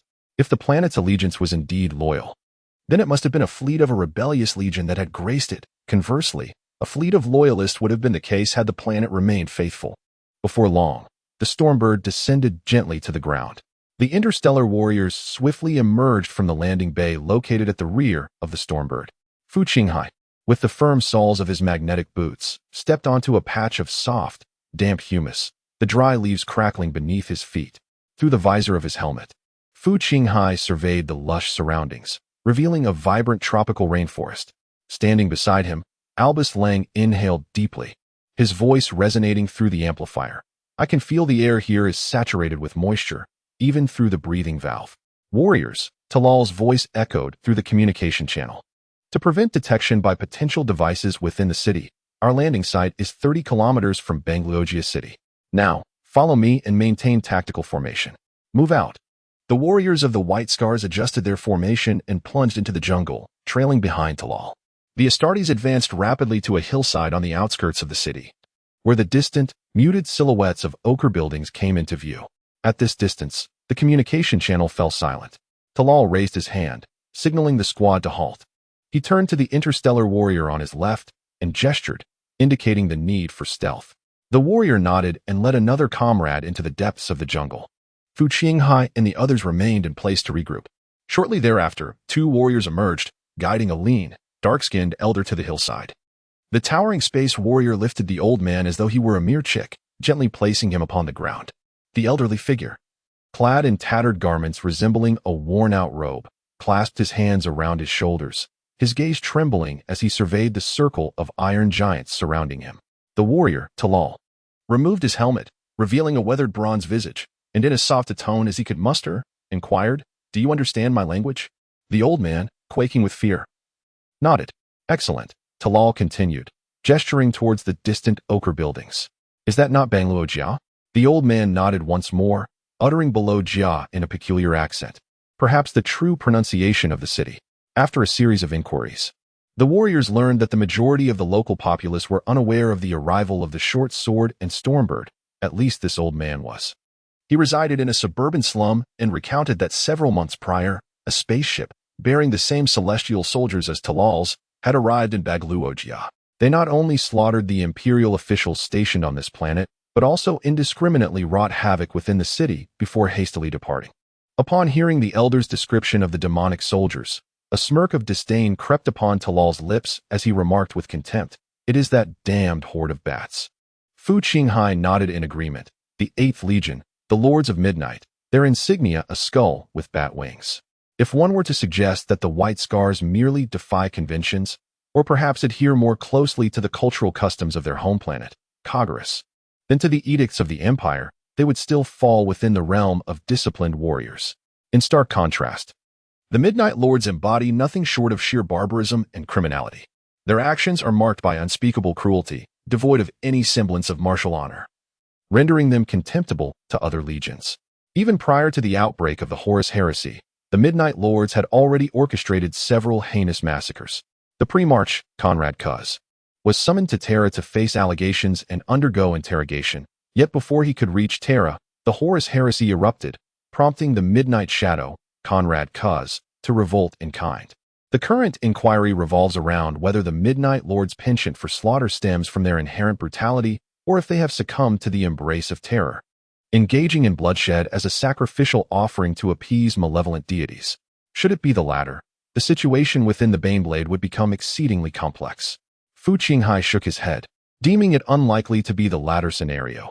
If it were a matter of demonic ascension or sacrifice, not only would this city be obliterated, but the entire planet would likely be devoid of life, precluding any encounter with the elderly figure before him. Simultaneously, the warriors of the White Scars became aware that, after the Midnight Lords had executed the imperial officials on the planet who resisted their authority and perpetrated a massacre among the locals, they plundered various resources before departing. Consequently, the planet swiftly fractured into a myriad of local warlord factions, each vying for power. Long ago, the former imperial dynasty that had been overthrown by the expeditionary fleet of the Empire saw some individuals claiming to be descendants of the royal bloodline emerge. These individuals have occupied the planetary capital of Bangluogia City. Upon hearing that the Midnight Lord's forces have departed, and that the city is now in the hands of a group of natives, Talal smacked his lips in mild disinterest and addressed the surrounding Astartes. "Let us proceed at full speed towards the building marked on the map, until I issue further orders. No one is to open fire." The Astartes secured their explosive firearms at their waists and charged down the hillside with vigor. The unfortunate elder was left behind. By the time he returned to the city at the rapid pace of the Space Marines, it was likely that the city would have already changed hands. Despite maintaining a forward velocity of 50 kilometers per hour, the Space Marines remained remarkably composed. once the communication channels reopened. They even found the leisure to engage in light banter. Albus long gazed upon the distant earthen-colored structures adorned with exotic spires and vibrant, shimmering glass, remarking, "It is evident that this planet has been reclaimed not long ago. Their city has yet to be fully transformed into a hive." A nearby warrior chimed in, "Do you know? Hundreds of years ago, my greatest fear was that Kagaris would become a damned hive." His voice was muffled and heavy, echoing like the footsteps of a colossal statue upon the ground. As another warrior sprinted alongside, he disdainfully remarked, "Come on, Aaron, instead of wasting your breath here, why not contemplate how to quicken your pace? Our sluggish speed is solely due to your hindrance." The warrior named Aaron instantly fumed, muttering curses under his breath. "Damn it. Why don't you try donning this armor yourself? Are you perhaps envious that I can wear the Terminator armor? What a load of nonsense." The White Scar team logging into the planet was a standard tactical squad, small yet complete in its capabilities. Among the 6 members, 2 were equipped with jetpacks. Their power packs significantly larger than Fu Qinghai's, featuring uniquely shaped exhaust ports that extended downward like the twin-engine nozzles of ancient fighter jets. Additionally, they were accompanied by a Terminator Astartes clad in tactical invulnerable armor. Aaron donned the first generation of tactical invulnerable armor, characterized by a helmet reminiscent of a Canid's visage. This armor boasted thicker ceramic steel plates than standard power armor, a more intricate network of electronic muscle bundles, and a frame forged from rare metals. He towered over ordinary space marines, both in height and breadth. This cumbersome armor, sacrificing agility and speed, was specifically designed for close combat and siege scenarios, effectively countering formidable battlefield firepower. Absent the encumbering Terminator, Fu Qinghai's squad could advance at a considerably swifter pace. On the distant edge of the city, atop a towering spire, a soldier clad in a long robe, rifle in hand, tugged at his companion, gesturing towards the billowing yellow dust in the distance. "What do you see over there?" he inquired. His companion turned, his face suddenly pale with alarm, and rushed indoors, shouting into the microphone, "Warning! Armored vehicles are approaching us. They are not wheeled vehicles, but humanoid armored units. Oh God, it's those demons. They have returned." After a few minutes of rapid advance, Fu Qinghai could vaguely discern the outline of the distant city wall. A thought crossed his mind, prompting the activation of the helmet's visual compensation system, which instantly brought the scene into sharp focus. An ancient stone wall temporarily reinforced with steel, its gates slowly shutting, while makeshift barriers were being erected. "Taylor," Fu Qinghai intoned solemnly. "I see it," Taylor replied coolly, then commanded, "Terminators, advance and force the gate open. Jump pack troops, take positions on the flanks. But hold your fire for now." As the Astartes swiftly approached the city gates, a few stray bullets struck the ground before them, ricocheting off the ceramic steel plates with a resounding clatter. Rather than an outright attack, it seemed more a warning. Bullets of this caliber, even if fired directly, would scarcely leave a mark on the ceramic steel armor. The Space Marines paid no heed, continuing their relentless advance. As they approached the city gate, the formation dispersed. The lagging Terminator advanced with heavy strides, his massive, menacing power gauntlet crackling with ethereal blue arcs of electricity, signaling the activation of the disintegration field generator. He then raised his arm and unleashed a formidable punch, striking the robust concrete gate with tremendous force. With a thunderous boom, dust billowed and debris scattered. The powerful Terminator showed no signs of slowing or hesitating, crashing through the gaping hole he had created. The makeshift barricade was crushed and breached, allowing the squad members behind him to swiftly follow through the opening carved by the Terminator's armored assault. Beyond the gate lay a broad stone-paved street, the entire city sprawling gently up the hillside. Without needing a map, Fu Qinghai lifted his gaze to behold the target building in the distance. At the far end of the road, perched atop the city's highest point, stood a tall edifice that starkly contrasted with the surrounding ochre-hued, exotic architecture. This peculiar structure, an amalgamation of Gothic aesthetics and modern industrial design, was said to be the work of a renowned architect from the Imperial Expeditionary Force. It was the governor's office of the human empire. The Astartes continued their relentless march toward the governor's residence. Curiously, this thoroughfare, which ought to be bustling as the capital of the nation, was eerily desolate.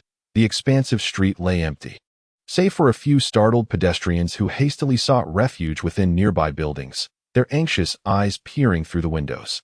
Were the people merely hiding away, or was there something more to this unsettling silence?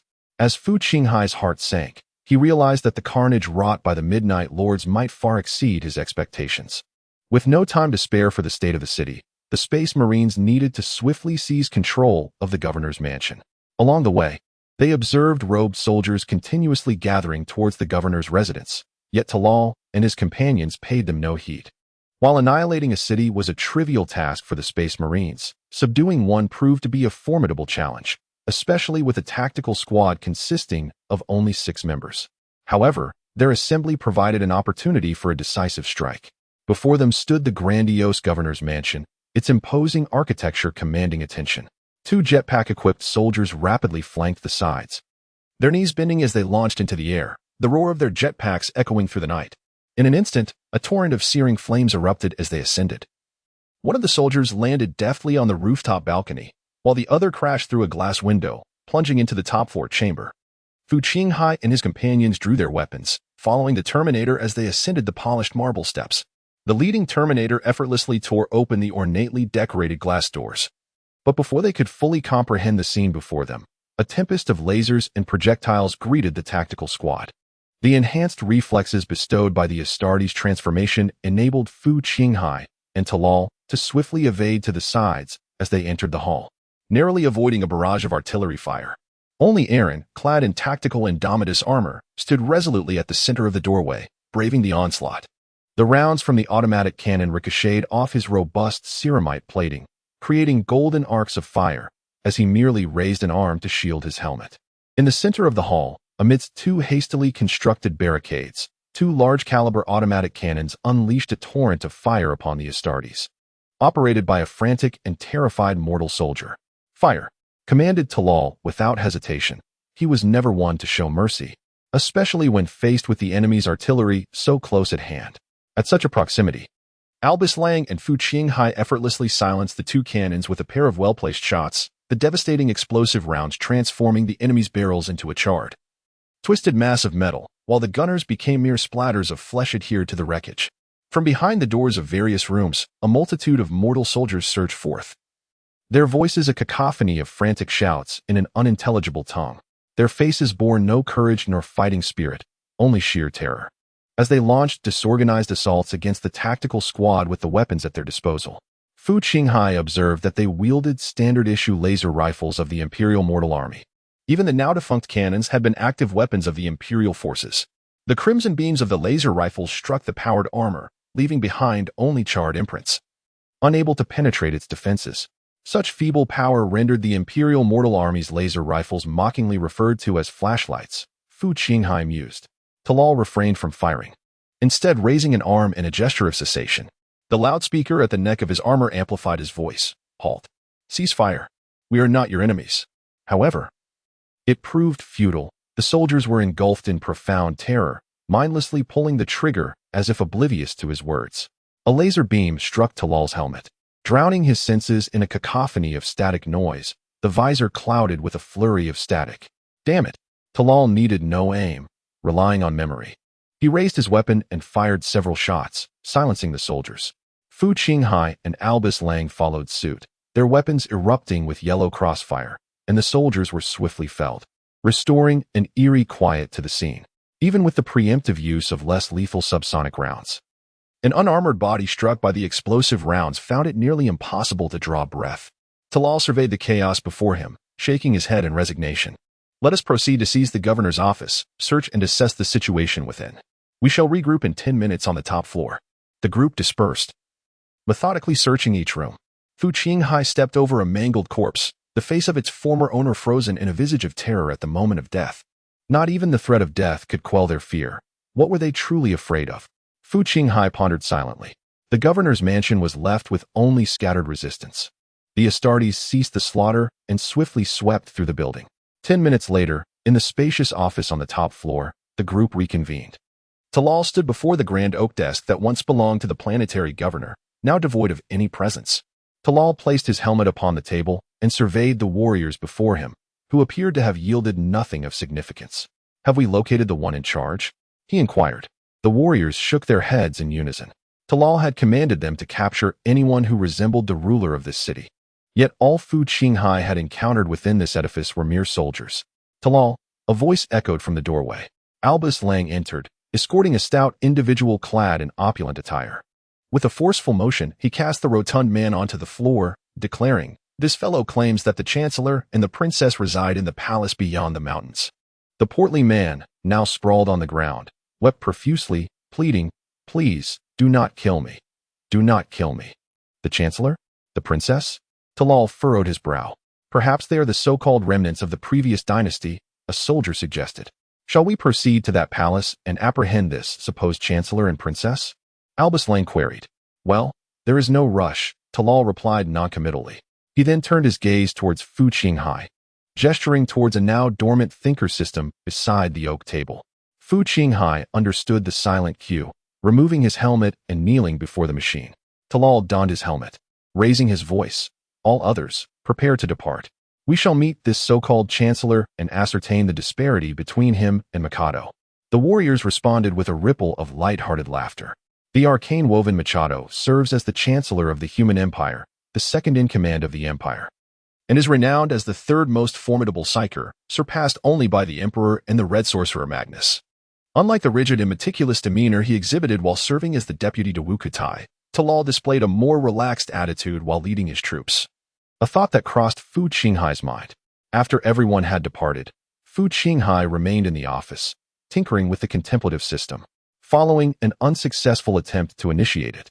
He pried open the casing of the system, and an unmistakable aroma of machine oil mingled with the scent of preservatives wafted towards him. With practiced hands, Fu Qinghai began to rummage through the dark, thick bundles of piping within the machine. The contemplative system is not merely a mechanical computer.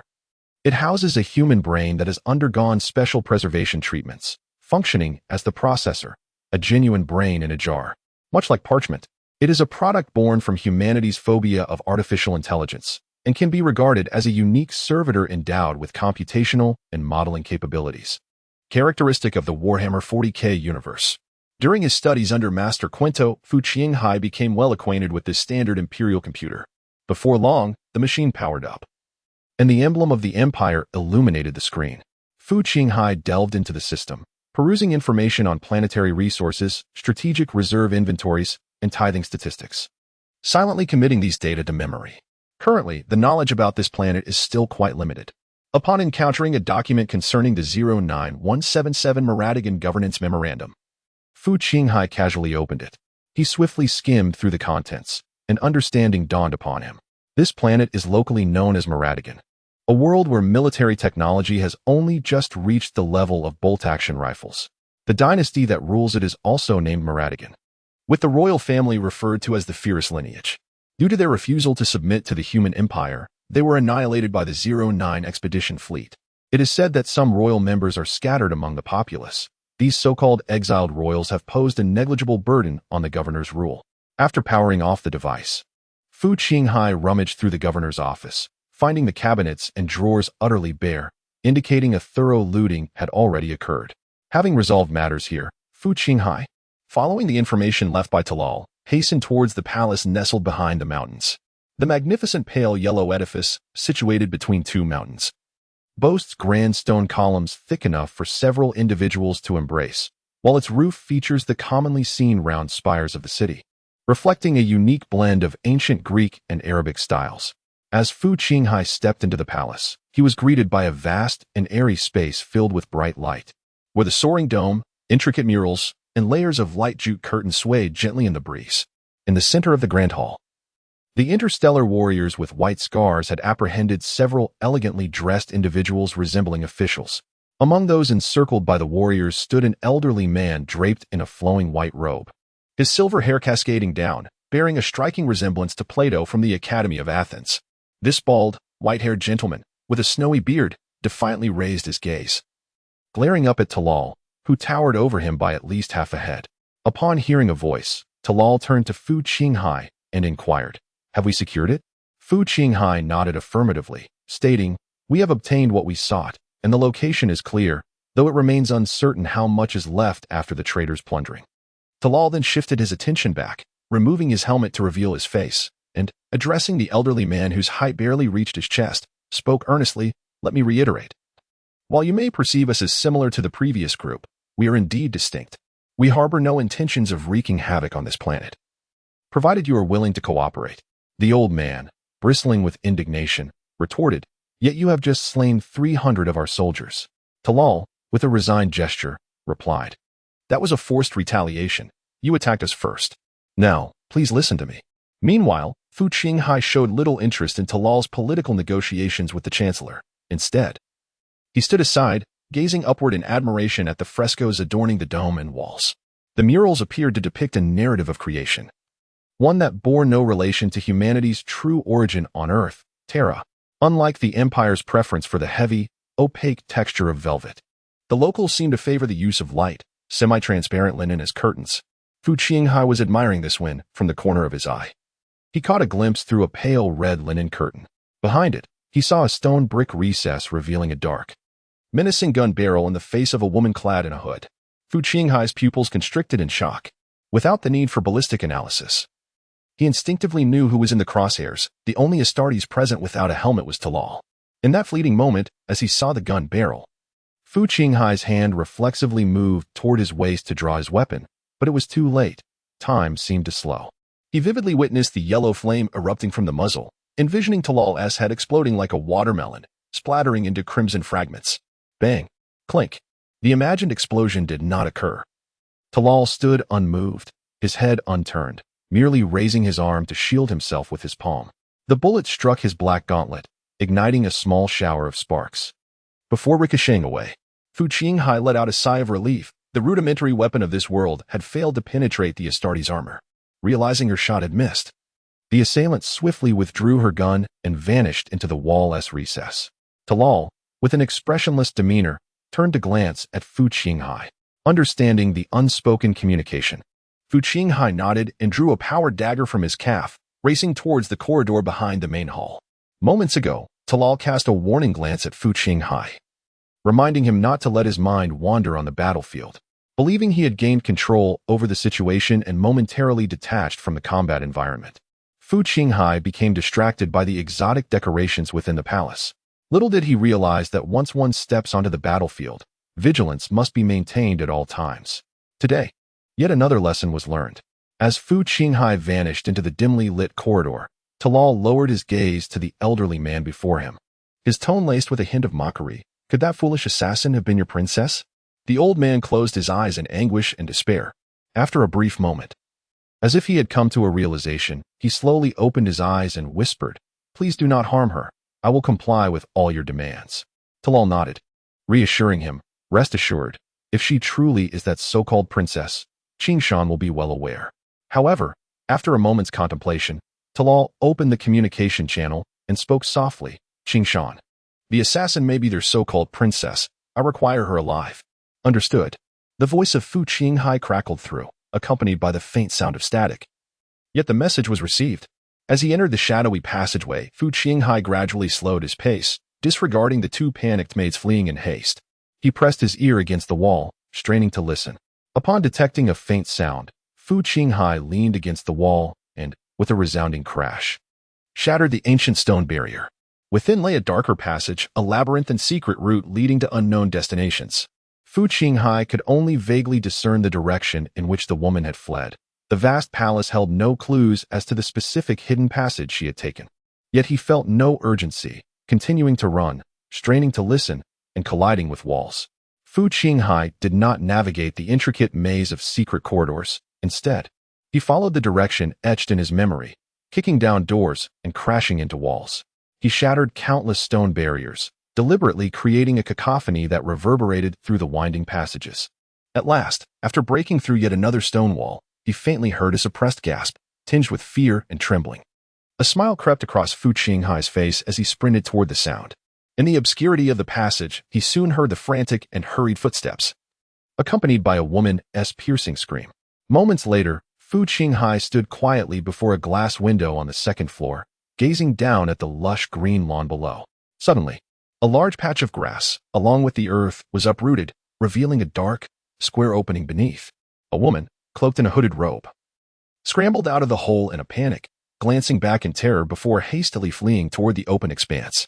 Instilling fear, he thought, compelling those hidden in the darkness to reveal themselves. A sigh echoed in his ear. Unbeknownst to him, and Astartes equipped with a jetpack had appeared beside Fu Qinghai. Do you realize, Qinghai, your methods bear a striking resemblance to those of the Lord of Midnight? Is that so? Fu Qinghai shrugged, non-committal. The people of this city have been thoroughly frightened. Why should I not capitalize on that? The means are inconsequential. What truly matters is the outcome, is it not, Humor? Having spoken, Fu Qinghai pushed open the glass window and leaped from the second floor. Behind him, the airborne soldier murmured, Albus Lang's assessment of you is indeed accurate. A cunning and unscrupulous warrior. In a short while, Fu Qinghai returned, single-handedly carrying a woman. She struggled in mid-air, pleading desperately, Please, do not kill me, I beg you. The woman possessed a prominent nose, deep-set eyes, long lashes, and gray-blue irises. Her thick, dark hair cascaded around her, while her somewhat rough, light brown skin and long legs, agile like a grasshopper's, belied her status as a pampered princess. It seemed that the life of an exiled royal was no bed of roses, Fu Qinghai mused. He gazed ahead and replied coolly, If you fear death so much, what courage possessed you to fire upon our commander? To his surprise, the woman ceased her struggles. With a voice trembling with hatred and fear, she retorted, Because you slaughtered our people. Despite our submission to your rule, you continue to torment them, deriving amusement from cruel punishments, sparing neither the elderly nor the children. Her eyes brimmed with terror, intertwined with humiliation and resentment. Coupled with her pitiful gray-blue gaze, she evoked an overwhelming sense of compassion. Just moments ago, she had been so fearful of death. How was it that she now exuded such profound bitterness? Fu Qinghai found this transformation somewhat abrupt, yet he gave it little thought.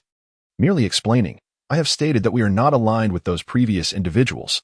Whether you believe it or not, they even assassinated the governor we dispatched. He then handed the woman in his grasp to the jetpack soldier waiting behind the grand hall.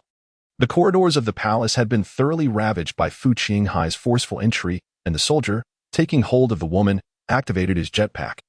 Soaring high above the palace's summit, Fu Qinghai, on the other hand, strolled leisurely into the palace, now littered with debris from his collision. He understood that coercing the elder with the princess to assist the Astartes in gathering supplies would require considerable persuasion. Thus, he was in no rush to approach. Unbeknownst to him, he wandered into a spacious chamber, where heavy wooden doors stood ajar. The room was adorned with carpeting and draped in layers of gossamer curtains, behind which lay a grand bed. A faint, delicate fragrance wafted through the air, filtering through the respirator's valve and reaching Fu Qinghai's nostrils. As he gazed upon the exquisite vanity and various wardrobes before him, he mused that this must surely be the princess's boudoir. Casually, Fu Qinghai opened a drawer beneath the vanity. Inside lay an assortment of women's undergarments, varying in style, some sheer, some cotton, others linen, accompanied by a subtle scent of soap. The designs quite intricate. With an unperturbed expression, Fu Qinghai pushed the drawer shut. Compelled by an inexplicable curiosity, he opened another drawer. However, the contents therein elicited a raised eyebrow from Fu Qinghai, for nestled quietly within was an intriguing object. An object that certainly ought not to be present here, a Swiss Army knife. Chapter 27, The Swiss Army Knife. A classic red Swiss Army knife lay before Fu Qinghai, and he was utterly convinced he had not mistaken its identity, for it bore the distinctive Victorinox cross logo. His expression was a tapestry of emotions as he delicately retrieved the knife from the drawer. The compact folding tool seemed no larger than a mere toothpick in his palm. Damn, I was nearly deceived. As he toyed with the Swiss Army knife, he mumbled to himself. The indigenous inhabitants of the Maradigan planet bore a striking resemblance to the people of the Middle East from his previous life, Arabs, Kurds, Iranians, and the like. The princess he had just captured fit this description as well, merely a rather attractive Middle Eastern beauty. Thus he had not given it much thought.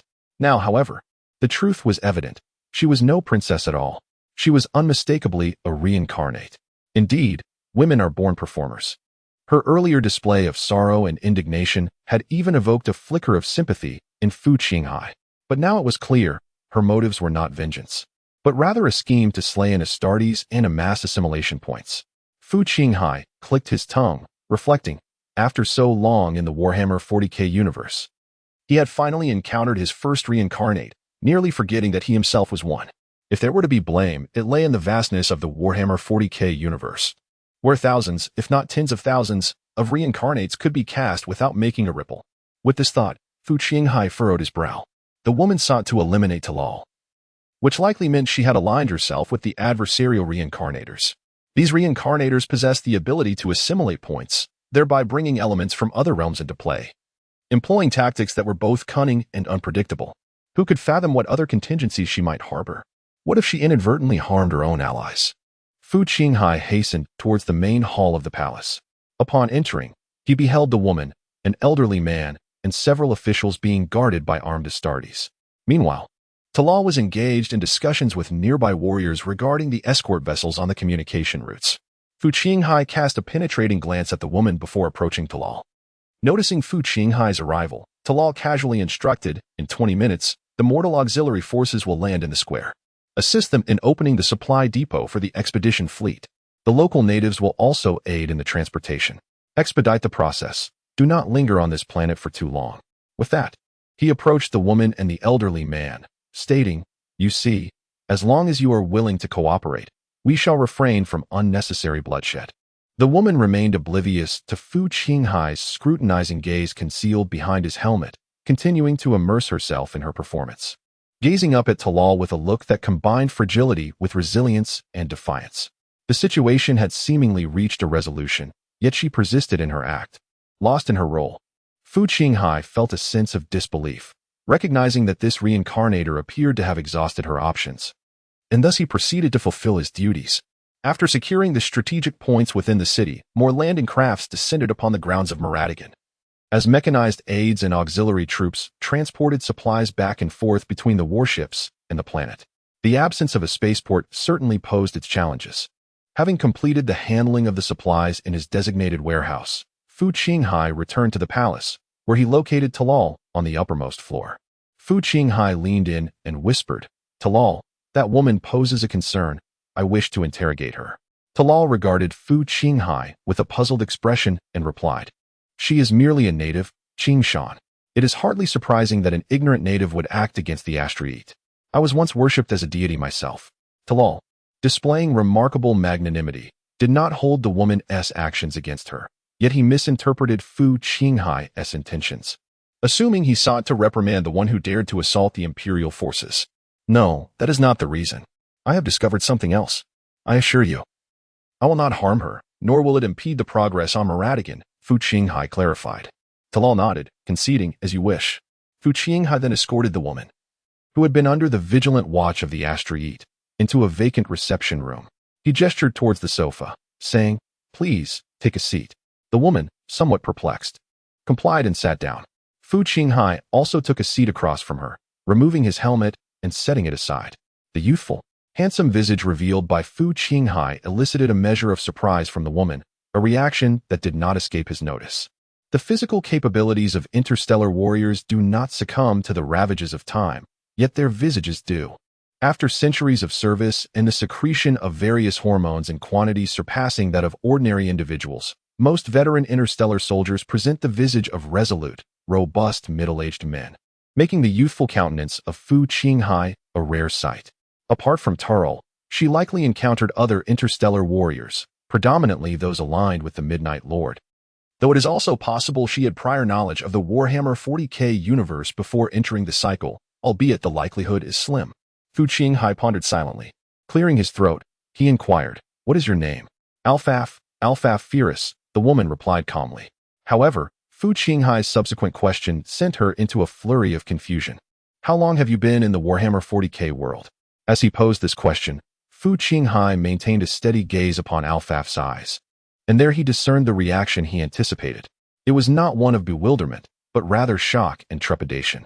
She was indeed a reincarnator. And no, I don't understand what you mean, the woman stammered in response. "Well, it's not a matter of great consequence. If you've been recognized, so be it. Answer a few questions, and I assure you, your life will be spared," Fu Qinghai asserted. The woman swallowed hard, striving for composure as she retorted, "What if I refuse?" In response, Fu Qinghai drew the powered dagger embedded in his calf, activating the disintegration field and placing it with a resonant thud upon the coffee table before him. "I am aware that you may possess more than one life. However, believe me, this is quite painful." Alfaf gazed at the short blade on the coffee table, softly humming and emitting an ethereal blue glow along with delicate arcs of electricity, and defiantly asserted, "You dare not harm me. You still require our cooperation to transport your supplies. If I were to perish, The logistics of supply transport are nearing completion. Before Alfaf could finish her sentence, Fu Qinghai coldly interrupted her. With an expression of calmness, Fu Qinghai regarded Alfaf intently. At this moment, Alfaf was enveloped in a cascading, linen-colored robe, a local style that was somewhat sheer, causing Fu Qinghai's attention to be irresistibly drawn to the faintly revealed, elegantly aligned slender legs beneath the fabric, making it difficult for him to focus on the interrogation. How do you know I am a reincarnator? The anxious Alfaf could no longer maintain her composure, finally admitting it indirectly. Let us set aside such matters. I will pose a question, and you shall answer. Should your response be delayed, I will draw a line upon your face. If I sense deceit, I will do the same. Is that agreeable? The woman gritted her teeth, casting a resentful glance at Fu Qinghai before nodding in acquiescence. When did you enter this world? 2 years ago. Fu Qinghai made a rough estimate. Considering the approximate time frame relative to his own entry, disregarding the accuracy of the local calendar. Have you remained on this planet since? Yes. Fu Qinghai was not trained in criminal investigation and lacked interrogation techniques. He simply asked whatever came to mind. Upon your arrival in the reincarnation world, was your assigned identity that of a princess? No, I am not a princess. I am merely an ordinary girl from the slums. Oh? Fu Qinghai's interest was piqued. Afaf calmly recounted, Ferritin, the Chancellor, is the last remaining scion of the Fiori's royal lineage. By the time I arrived here, the Empire had already held dominion over this planet for quite some time. The imperial officials were vigorously suppressing any remnants of the previous dynasty's resurgence. Only Ferritin remained of the Fiori's royal family, but he is far too aged. An elderly man such as he cannot inspire hope in the hearts of the people. Thus, he chose me from the slums, believing I bore a striking resemblance to the late princess, and I perceived this as an opportunity. Hence, I was thrust into the role of the princess, while he assumed the position of chancellor. With a self-deprecating smile, she added, I had no other choice, did I? Just as Fu Qinghai was preparing to inquire further, Afaf, as if a dam had burst, spoke up. I know what you wish to ask. I understand your desire to glean more information and intelligence from me, but you might be disappointed. Meeting Fu Qinghai's slightly perplexed gaze, Afaf elucidated, before entering here. I was simply an ordinary individual. I am neither a seasoned film enthusiast nor an ACG aficionado. Had it not been for the revelations from the cyclical world, I would not even have known that the realm I inhabit is called Warhammer 40K. You are far more formidable than many of the reincarnators I have encountered. Yet I remain merely an ordinary person. Therefore, the knowledge I possess may hold little significance for you. At this point, a bitter expression crossed Afaf's face. However, Fu Qinghai opened his palm, tossing the Swiss Army knife he held, and remarked, You have at least experienced 2 reincarnated worlds, have you not? Upon noticing the Swiss Army knife in Fu Qinghai's hand, Afaf suddenly realized how her exposure had occurred. Fu Qinghai inquired, What was your previous reincarnated world? The Land of Zombies, the first installment, Afaf replied candidly. Fu Qinghai pondered for a moment and asked, The zombie film starring Woody Harrelson? The one with the 4 main characters? Indeed, but I spent my time fleeing for survival in the vicinity of Missouri in the film, never encountering the 4 protagonists. And then, I eliminated a few zombies and earned some assimilation points, but ultimately, I became infected. While my consciousness was still intact, before I fully transformed into a zombie, I received a notification from the reincarnation world, prompting me to choose items or abilities to assimilate. Yet, the assimilation points I had were far too scant to assimilate an automatic rifle or handgun. In the end, I took a Swiss Army knife from a convenience store, Afaf said, her head bowed. In the face of limited assimilation points, a multifunctional army knife indeed could significantly enhance survival odds, especially in films depicting wilderness survival on deserted islands. Fu Qinghai nodded in acknowledgement of Afaf's choice. Zombieland is a low-budget zombie comedy that achieved commendable box office success, resulting in several sequels. However, the film lacks an expansive worldview or intricate narrative structure. The lead actor, Woody Harrelson, is a distinctive and recognizable figure, and he is also a favorite of Fu Qinghai, who retains a faint recollection of him. The other male protagonist has appeared in Guy Ritchie's The Social Network and in the DC Cinematic Universe as Lex Luthor, though Fu Qinghai struggles to recall the actor's name. Let us discuss the realm of reincarnation. What are the other reincarnators you have encountered like? They're a diverse assemblage, timid, cowardly, fearless, hysterical, engaged in schemes and betrayals. What else could they be? A trace of disdain curled at the corners of Afaf's mouth. Is not the rhythm of zombie films always akin to this? Fu Qinghai mused, yet his focus clearly lay elsewhere. He inquired, is there a rival in the world of Zombieland akin to yours? Afaf understood Fu Qinghai's question and straightened her posture, responding earnestly, no, it is not the same. To my knowledge. Only those who perish in the previous reincarnation world are assigned a new identity in the subsequent one. Conversely, those who survive and clear the challenges of the previous world descend into the next with their original identity and race intact. Descend. Fu Qinghai contemplated the significance of Afaf's choice of words. What are the conditions for clearing the challenges? He promptly asked. I have never completed a cycle while alive. But according to other reincarnators, merely surviving is the sole criterion for success. Is that all it takes? It's so simple. Fu Qinghai expressed his astonishment. Indeed. Even if you fail the tasks assigned by the reincarnation world, should your chosen faction face defeat, as long as you remain alive, you can continue to exist within that realm. However, failure results in the substantial deduction of assimilation points, and once the storyline of that world concludes, the reincarnation world will promptly usher you into the next one. You remain oblivious to the challenges that await you there. It could be a horde of zombies or a cataclysmic disaster. Without sufficient assimilation points from the previous world, merely surviving becomes increasingly arduous. Fu Qinghai comprehended that this constituted a vicious cycle. The storyline of the preceding reincarnation world ends, his faction faces defeat, and he enters the next world starting from scratch, while the opposing reincarnators bring forth an array of weapons or abilities from the prior world, inevitably leading to escalating difficulties. Having grasped the fundamental rules of the reincarnation world, Fu Qinghai proceeded to inquire, by the way, do the reincarnators have any specific jargon or coded phrases for identification? His intention behind this question was clear. He recognized that, unlike the utterly defeated narrative characters, the reincarnators, who often possess at least 3 lives, need not engage in a life-or-death struggle with one another. Instead, once they identify each other's factions, they could exchange coded phrases and sit down to leisurely discuss the distribution of benefits. After careful contemplation, Afafu remarked, I have heard many reincarnators refer to themselves as players. Players? Do they perceive the essence of the reincarnation world as a mere game? No, I sense a hint of self-deprecation in that term. They are not players in a game, but rather pawns manipulated by one. Is there more? I have also encountered a term, seemingly derived from the reincarnators of China, known as the Supreme Deity. Supreme Deity? Fu Qinghai pondered this hybrid term. Indeed. Do you recall the voice that resonated in your mind upon entering the reincarnation world? I remember. The players from the Huan nation refer to that voice as the Supreme Deity. Such a name carries an aura reminiscent of infinite flow narratives. Fu Qinghai nodded in understanding. Perhaps it was the rarity of encountering a fellow compatriot from Earth in this strange otherworld that opened the floodgates of her desire to confide. Afafa divulged everything she knew without the need for Fu Qinghai's probing. Once Fu Qinghai sensed that he could glean no further information from Afafu, he sheathed the short blade of power back into his leg armor.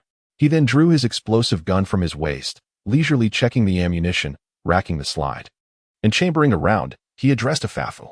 Well, the inquiries have concluded, and it is time for you to embark on your next journey. Afafu's beautiful gray-blue eyes widened in alarm as she retreated on the couch, exclaiming in terror, wasn't it agreed that I would be granted a chance at survival? But I never claimed I would keep my word, Fu Qinghai replied nonchalantly. Alfaf was taken aback by Fu Qinghai's brazen audacity, momentarily rendered speechless. In truth, there remained one final question that I had yet to pose, and you had not broached it either. Fu Qinghai fixated his piercing gaze upon Alfaf's eyes and inquired, is there a reward of assimilation points for the mutual annihilation among the reincarnators of opposing factions? Under the intensity of Fu Qinghai's scrutinizing stare, compounded by the imposing presence of his powered armor and the formidable barrel of his explosive gun, Alfaf, despite her fervent desire to shake her head in denial, ultimately swallowed hard, a glimmer of tears welling in her eyes, and gently nodded. Then that is the case. You chose to attack the Astartes, and I am an Astartes. We are indeed adversaries. To me, you presently represent a mere accumulation of assimilation points. What reason could I possibly have to refrain from eliminating you? Nay, we. In truth, we may very well belong to the same faction. I am unaware of any so-called Astartes. All I know is that when I entered, I selected a faction known as the Emperor. I presumed all donned in such armor were foes. When I vanquished those executioners, I received assimilation points. You asserted that you are not aligned with them. The enemy of my enemy is my friend. Thus, we must be of the same faction, are we not? Moreover, akin to the acquisition of reincarnation points for slaying adversaries, eliminating allies within the same faction results in a deduction of points as well. In a moment of desperation, Alfaf, in a flurry of analysis, managed to clarify the situation at hand, remarkably without having ever encountered the Warhammer 40k series IP. It turns out that Afafu has already eliminated members of the Midnight Lord's Legion, likely employing assassination methods akin to those used against Talar. It remains uncertain whether the casualties were mere mortal auxiliaries or space marines. This is likely the true reason for the rampant slaughter by the bats within the city. Indeed, this reasoning is quite sound and logically coherent. Fu Qinghai nodded, yet remained non-committal.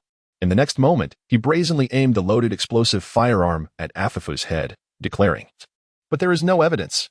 With a mere gentle squeeze of the trigger, the answer will reveal itself, will it not?" But, Afafu gazed at the ominous barrel before her, tears choking her voice. "But I do not wish to die." Before her stood a woman with a tear-streaked face. The dark eyeliner smudged as it ran down her cheeks and around her nostrils. Her long eyelashes clumped together, her eyes brimming with fear and helplessness. Fu Qinghai chuckled softly, holstered the explosive firearm back at his waist, and patted Afafu's shoulder, saying, "Very well, let it be as it is." He donned his helmet and turned to leave. What does that mean? Afafu was left in a daze, still reeling from the brush with death, her thoughts struggling to coalesce.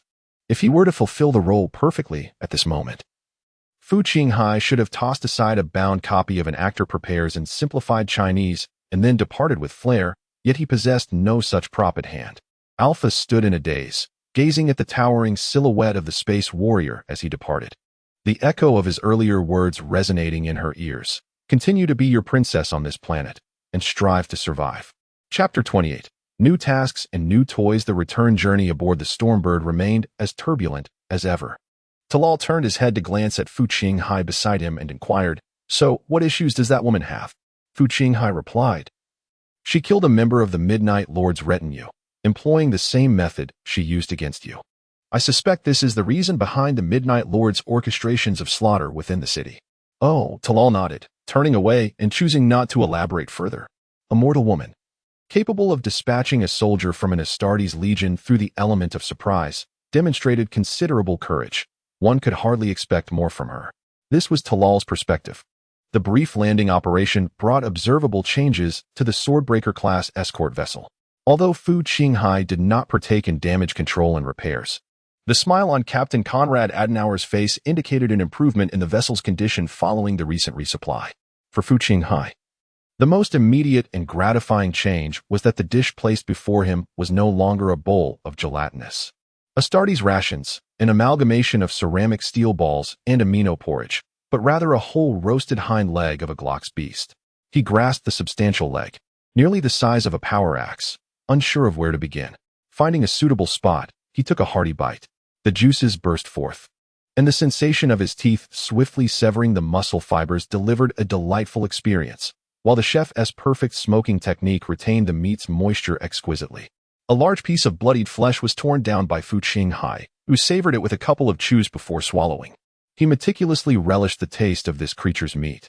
Reminiscent of the curry-fried crocodile he had sampled during his travels in Vietnam on Earth, a delightful amalgamation of chicken and fish textures, with hardly any substantial fat. Yet the meat was imbued with ample moisture. Indeed, the texture of reptilian flesh bore a distinct difference. The Glork's beast, akin to a colossal dinosaur, was a close relative of the crocodile, extensively bred across various agricultural worlds within the human empire for its abundant and delectable meat. However, its temperament was notoriously volatile, prompting agricultural worlds to surgically remove portions of its brain to temper its aggressive nature.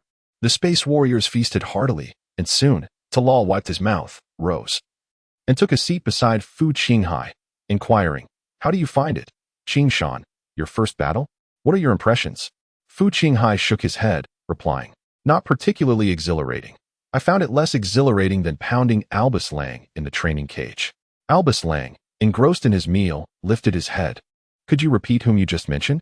Talal chuckled heartily, patting Fu Qinghai's shoulder, The intensity of this freshly subdued indigenous planet indeed pales in comparison to the training cage. But fret not, we have entered the combat zone, and we shall soon encounter genuine foes. Before he could finish, the booming voice of Wokatai echoed through the intercom. Space warriors, assemble in the operations room. The warriors seated at the table promptly rose to their feet. In the command room, a chaotic asteroid belt materialized in the center of the table's holographic projection. Without unnecessary preamble, Wokutai, observing that everyone had arrived, swiftly gestured to enlarge the projection, revealing two spacecraft entangled in an unusual configuration. Captain Conrad Adenauer spoke first. We have received a distress signal from one of these vessels and have pinpointed their location. Pirates? Tarol inquired, furrowing his brow as he scrutinized the holographic image before him. Quite possibly, Conrad Adenauer acknowledged with a nod. However, within the distress signal, we also intercepted additional information. He tapped the surface of the table, causing a fragmented recording to play. Crackle, help. I am the Imperial merchant vessel. Val. Long, we are under attack by pirates. I am the captain. They possess, crackle, psychics, wizards. The throne above. I have witnessed a sight, a melee wizard wielding a dagger. They are slaughtering my crew. The transmission abruptly ceased. A melee wizard wielding a dagger? The members of the command room exchanged bewildered glances. Clearing his throat, Wokutai, seated in his wheelchair, interjected. What we can ascertain is that the pirate ship harbors unregistered, illegal psychics. As for their chosen method of combat, that is not for us to deliberate. Throughout the annals of the human empire, a myriad of psychics have emerged, some of whom are exceedingly perilous. However, in general, psychics do not excel in physical attributes or corporeal strength. From the perspective of leveraging strengths and mitigating weaknesses, most psychics refrain from engaging in close combat. Veterans such as Wokatai and Talal, who have previously participated in quelling psychic uprisings, are acutely aware that if interstellar warriors close the distance to within 3 meters, the psychics are virtually doomed. At this moment, Talal glanced at Wokatai, who understood the unspoken message and waved his hand, stating, "Our foremost priority remains escorting Master Kunto to Mars. Although these 2 vessels obstruct our path, it is not our duty to eliminate space pirates." However, the divination instrument indicated that another spaceship had jumped into the vicinity an hour ago and was currently approaching, likely a military vessel. Thus, Wokatai suddenly turned to Fu Qinghai. Speaking in a grave tone, "Qingshan, I am dispatching you to utilize a torpedo jump to ascertain the situation aboard that merchant ship and establish a transmission beacon. If necessary, we can teleport the Terminator-S tactical dreadnought to the site." Startled by the sudden summons, Fu Qinghai immediately straightened up and responded affirmatively. Indeed, teleportation is the proper method for deploying the Terminator in combat. Previously, allowing the Terminator to traverse on foot on Maratagang was not the conventional application for such a heavy and slow tactical armor. Utilizing teleportation technology to deliver it directly to the front line of intense engagements is the standard approach. The act of teleportation is not without conditions. It necessitates the prior establishment of a teleportation beacon by scouts, mundane auxiliary forces, or other Astartes. An imprecise beacon may result in a significant probability of individuals becoming trapped within walls. Wokatai then remarked that the rest of us were preparing for battle aboard the escort ship, ready to greet the arrival of that war vessel. Tarol furrowed his brow and inquired whether we could not simply hide. Conrad Adnana shook his head and replied, "We cannot. The opposing forces have already detected us and have sent a signal requesting our identification." With a bitter expression, this man with a dark beard further added, "It is a lunar-class cruiser." This latter statement bears great significance. The lunar-class cruiser, the standard mainstay warship of the Imperial Navy, measures 5 kilometers in length and is manned by over 90,000 crew members. Its multitude of macro cannons, Lancer layouts, and torpedo launchers far exceed those of a series of light cruisers, not to mention the antiquated sword-class escort ship. Most crucially, the cruiser is renowned for its speed. Should that lunar-class cruiser pursue, the sword class would stand no chance of escape. Tarol nodded in understanding, realizing that Wokatai had dispatched the new recruit Fu Qinghai to address the pirate issue while retaining the primary space marines to confront the lunar-class cruiser. This indicated that the central concern lay not with the pirate vessel, but rather with the lunar-class cruiser drawn by the distress signal. Wokatai commanded, "Everyone, take your positions. Qing Shan, bring your new toy and stand by the torpedo launchers." Everyone rose in response. "I'm sorry, but it appears that you have not provided any text for me to edit or translate." Please provide the content you would like me to work on. Chapter 29. The armored little treasure. Fully clad in armor, Fu Qinghai had seated himself within the torpedo, now devoid of its explosive charge. As he diligently inspected his new firearm, surrounding him, the crew and attendants busied themselves with the preparations for launch. The weapon in Fu Qinghai's hands was the new toy that Woktai had mentioned. After replacing the standard curved magazine of the explosive gun with a drum, Fu Qinghai returned from Maradigan and dove into Master Kunto's laboratory to tinker further. The outcome of his endeavors was a composite weapon, a concept that, while seemingly straightforward, ingeniously combined a small flamethrower with an explosive gun, reminiscent of the grenade launchers mounted beneath gun barrels in Earth's past. The complexity arose from the fact that the standard-issue composite weapon for the Imperial military was designed from its inception with a specific firing mechanism and integration method. In contrast, Fu Qinghai had to modify a standard Agrippina-type explosive gun, a task that demanded a high level of technical skill and craftsmanship. However, this challenge posed no obstacle for Fu Qinghai, whose mind was fortified with the knowledge of an electronic Iron Man backup. Moreover, he was accompanied by a technical priest, rendering such modifications for Fu Qinghai as effortless as a child's craft project. Yet, at that moment, his thoughts drifted to other matters. Woktai's decision to assign him to confront the pirates, was it a test of his abilities or a means of safeguarding him? Whenever it involved psychic energy, the situation was never trivial. Dealing with a psychic was not akin to confronting an indigenous planet's inhabitants. Such beings warranted the utmost seriousness from every interstellar warrior, thus affirming that it was indeed a test.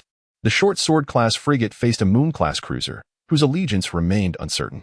Should the approaching vessel be hostile? The short sword would likely meet a catastrophic fate, obliterated without even the opportunity for close combat.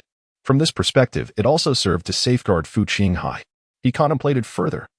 If the adversary were indeed a rebel faction, as depicted in the official narratives, their sights would be set squarely on Terra, likely disregarding the presence of space pirates.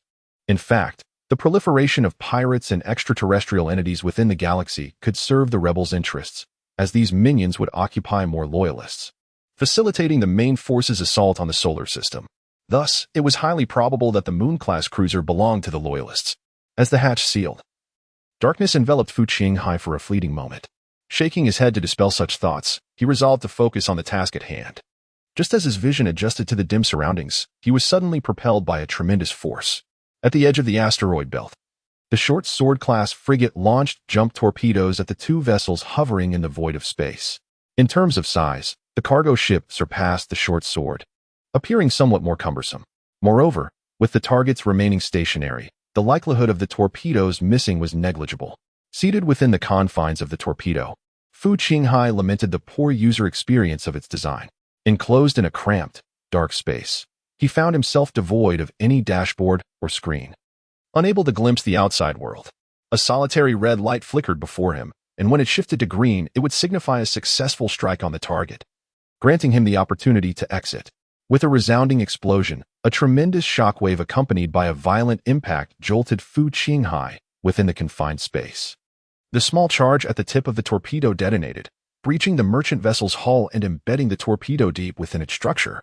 The blinking red light transformed into a green glow, prompting Fu Qinghai to ponder the redundancy of such a design for an indicator.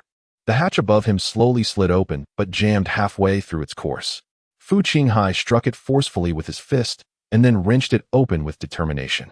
Suddenly, a towering, menacing interstellar warrior with blood-red eyes emerged in the corridor. Fu Qinghai glanced around. The dimly lit passage flickered with ghostly white lights, devoid of life. The air rushed rapidly towards the breach created by the torpedo, producing a hissing sound as it escaped, while the distant hatch began to close automatically, sealing off the area. Ignoring the closing hatch, Fu Qinghai retrieved a beacon device and commenced its deployment. Whether or not he would summon the Terminator armor was a matter for later. For now, he focused on setting it up. Once the beacon was properly positioned and its indicator lights illuminated, Fu Qinghai wielded his weapon with one hand and advanced into the silent depths of the corridor. The enemies, despite their dullness, must have been startled by the torpedo's impact. His keen hearing detected a cacophony of footsteps resonating from within the passage. Soon, a ragtag group of individuals, clad in tattered garments and wielding an assortment of weapons, charged towards him. Upon catching sight of Fu Qinghai, they let out a collective scream. firing a single laser shot before abruptly retreating in panic. Fu Qinghai responded with several precise bursts from his explosive ammunition gun, reducing the pirates to mere fragments. As the narrative unfolds, within the control room of the merchant vessel, the crew members are bound in the corners. A middle-aged man, possessing a horse-like visage and dark hair, delivers a resounding slap to the face of a corpulent merchant adorned in extravagant attire, simultaneously uttering a command in low Gothic, "Activate the surveillance." This middle-aged man's elongated face is characterized by narrow triangular eyes, gaunt cheeks, and slightly prominent cheekbones, presenting an ever-somber demeanor. The slapped merchant hastily lunges towards the control panel, frantically attempting to operate it. In the corridor, Fu Qinghai encounters the first individual daring enough to confront him, a man clad in a black mask that reveals only his piercing eyes, dressed in a form-fitting tactical uniform. From this attire, Fu Qinghai is unable to ascertain the man's origins. A psychic? However, based on the training imparted by Talal, he has not discerned the presence of a psychic amplifier atop the man's head. The masked figure scrutinizes Fu Qinghai, assessing the towering armored warrior, standing at an impressive height of 2.7 meters, seemingly at a loss on how to proceed. Back in the control room, following the merchant's frantic maneuvers, the previously dark screens flickered alive. The individuals present quickly spot Fu Qinghai's silhouette in the lower right corner of one of the displays. The middle-aged man with the horse-like face furrows his brow in confusion and queries in Japanese, "What is this? A cumbersome armored figure?" Nearby, a young man with blonde hair interjects with a grin, "Am I the only one who thinks he resembles a robotic hero?" Another voice chimes in, "Indeed, a cockroach tyrant." It is Scorpion Leo. No one regarded this cumbersome armored figure with any significance. For a moment, the control room was filled with an atmosphere of mirth. Only the corpulent merchant ship owner was taken aback, fixating on the surveillance screen displaying Fu Qinghai, softly murmuring a word unheard by others, Astartes. For months prior, in the Laser Star Zone, a seemingly unremarkable, dilapidated small spacecraft was en route from the planet Cheeslaton to the world of Schweilen Nest. The cramped cabin of the ship was packed with ragged individuals. This was a slave ship, to be precise, an illegal slave vessel. Each nest world functioned as a meat grinder of flesh and souls, with the insatiable demand for slaves from the blood merchants. When local slaves ran scarce, these merchants turned their gaze toward the recently conquered indigenous worlds of the empire. Acquiring slaves from these underdeveloped territories was always a facile endeavor. Yet such actions were not sanctioned by the empire. The slaves, draped in filthy burlap garments, huddled against the cold steel walls, their feeble groans echoing within the dimly lit chamber. They often wore tattered hoods that obscured their faces, their heads bowed low, rendering them indistinguishable. Suddenly, a jolt coursed through a few of the seated slaves. They simultaneously lifted their heads and exchanged glances. The tremor among these companions went unnoticed by the other slaves, who had long been worn down by hunger and suffering. A slender man with a long face and dark hair cautiously surveyed his surroundings before speaking in hushed tones. "Does anyone know of the world of Warhammer 40K? He articulated his inquiry in a language unfamiliar to the slaves, prompting a few of them in the distance to glance in his direction. The slaves, who had previously made eye contact, shook their heads in unison, indicating their ignorance. "I don't know, leader. 40,000 years. Sounds like a game. Never heard of it." The man with the horse-like visage appeared somewhat displeased upon hearing his subordinate's responses and directed his question at one of them, saying, "Hey, Asano, didn't you claim to have played every game from Sony, Nintendo, and Konami?" Asano, the slave thus addressed, lifted his head to reveal a youthful East Asian visage. His expression a mixture of discomfort and resignation as he replied, "But there are other game companies too, leader." He then scanned the surroundings and, in a tone laced with uncertainty, continued, "The art style around here, it has a somewhat dark Gothic feel, reminiscent of Devil May Cry. Perhaps it's a Capcom game. I haven't played many of theirs." Under the stern gaze of his leader, Asano ruminated deeply to conjure what he deemed the closest answer. The man with the horse-like face scoffed, disappointment evident as he turned away, pondering the irrelevance of the art style. What he sought were specific narrative details. "Leader, look." At that moment, a soft exclamation tinged with excitement captured the attention of the man with the horse-like visage. A young man, adorned with a hood, excitedly rubbed his hands together. Shackles and chains dangled from his wrists, yet a faint azure glow began to emanate from his fingertips. "Chakra," murmured the man with the horse-like face, recognition dawning upon him. Indeed, Chakra is defined as the bodily energy extracted from the 130 trillion cells within the human body, combined with my own mental energy, forming a unique power inherent to us, unaffected by external circumstances. He pondered inwardly. With this thought, he disregarded the peculiar gazes of the surrounding slaves, tore open his tattered garments, and sat cross-legged, closing his eyes in meditation to summon the chakra energy within him. Moments later, he opened his triangular eyes wide, shifted his body, and endeavored to draw his shackled hands before him. Although his wrists were bound, it did not impede the agility of his fingers. Rapidly, he formed intricate hand seals before his chest, chanting in a hushed tone, Zi, Wu, Shen, Wu, Mao, Zi. As his fingers danced with a mesmerizing speed, the curious onlookers among the slaves watched in awe. He then raised his right hand. Suddenly, a slender bolt of white lightning flickered to life in his palm. Gasps erupted from the distant slaves, their astonishment palpable. More and more white lightning began to coalesce, illuminating a corner of the dim cabin with a brilliant radiance, while the central bolt of white light was so dazzling that it was almost unbearable to behold. However, the individuals surrounding the horse-faced man appeared to have anticipated this moment, refraining from gasping like the nearby slaves. A diminished version of Chidori. The horse-faced man observed the crackling white orb of lightning in his hand, feeling the chakra within him transition from stagnation to a smooth flow.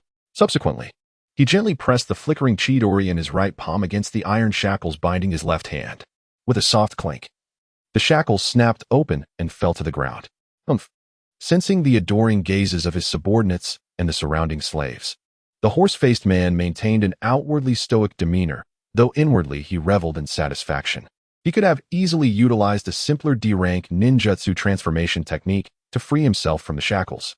However, the horse-faced man believed that transforming into a red toad in front of his subordinates would undermine his authority as their leader. Thus, he opted for the more impressive A-rank ninjutsu, Chidori, a signature skill of the early stages of the second pillar. Indeed, the commotion within the hold caught the attention of the slave ship's guards, as footsteps, dragging chains, and curses emanated from behind the walls. Hearing the sounds approaching from behind, the horse-faced man smiled subtly. Having successfully activated his ninjutsu, he no longer felt the need to be cautious. Instead of hastily rising, he turned to a young man with yellow hair and inquired, Nagase, how many pills do you have left? The young man grinned widely, revealing a small pouch at his waist. He opened the pouch and replied, 3 left. Inside the pouch lay 3 translucent yellow capsules, within which a solidified flame appeared to flow gently. Excellent. The man with the horse-like face nodded in satisfaction and remarked, you should keep it for now. Leave this to me and Kuramaki. Sure, replied the yellow-haired fellow with a grin. In the corridor outside the cabin, a portly guard strode forward with purpose. The guard's bald head was adorned with a multitude of black implants, resembling hair, a distinctly Warhammer 40K aesthetic. In his left hand, he wielded an electrified club, while his right hand held a whip, and his belt jingled with an array of handcuffs and keys as he walked.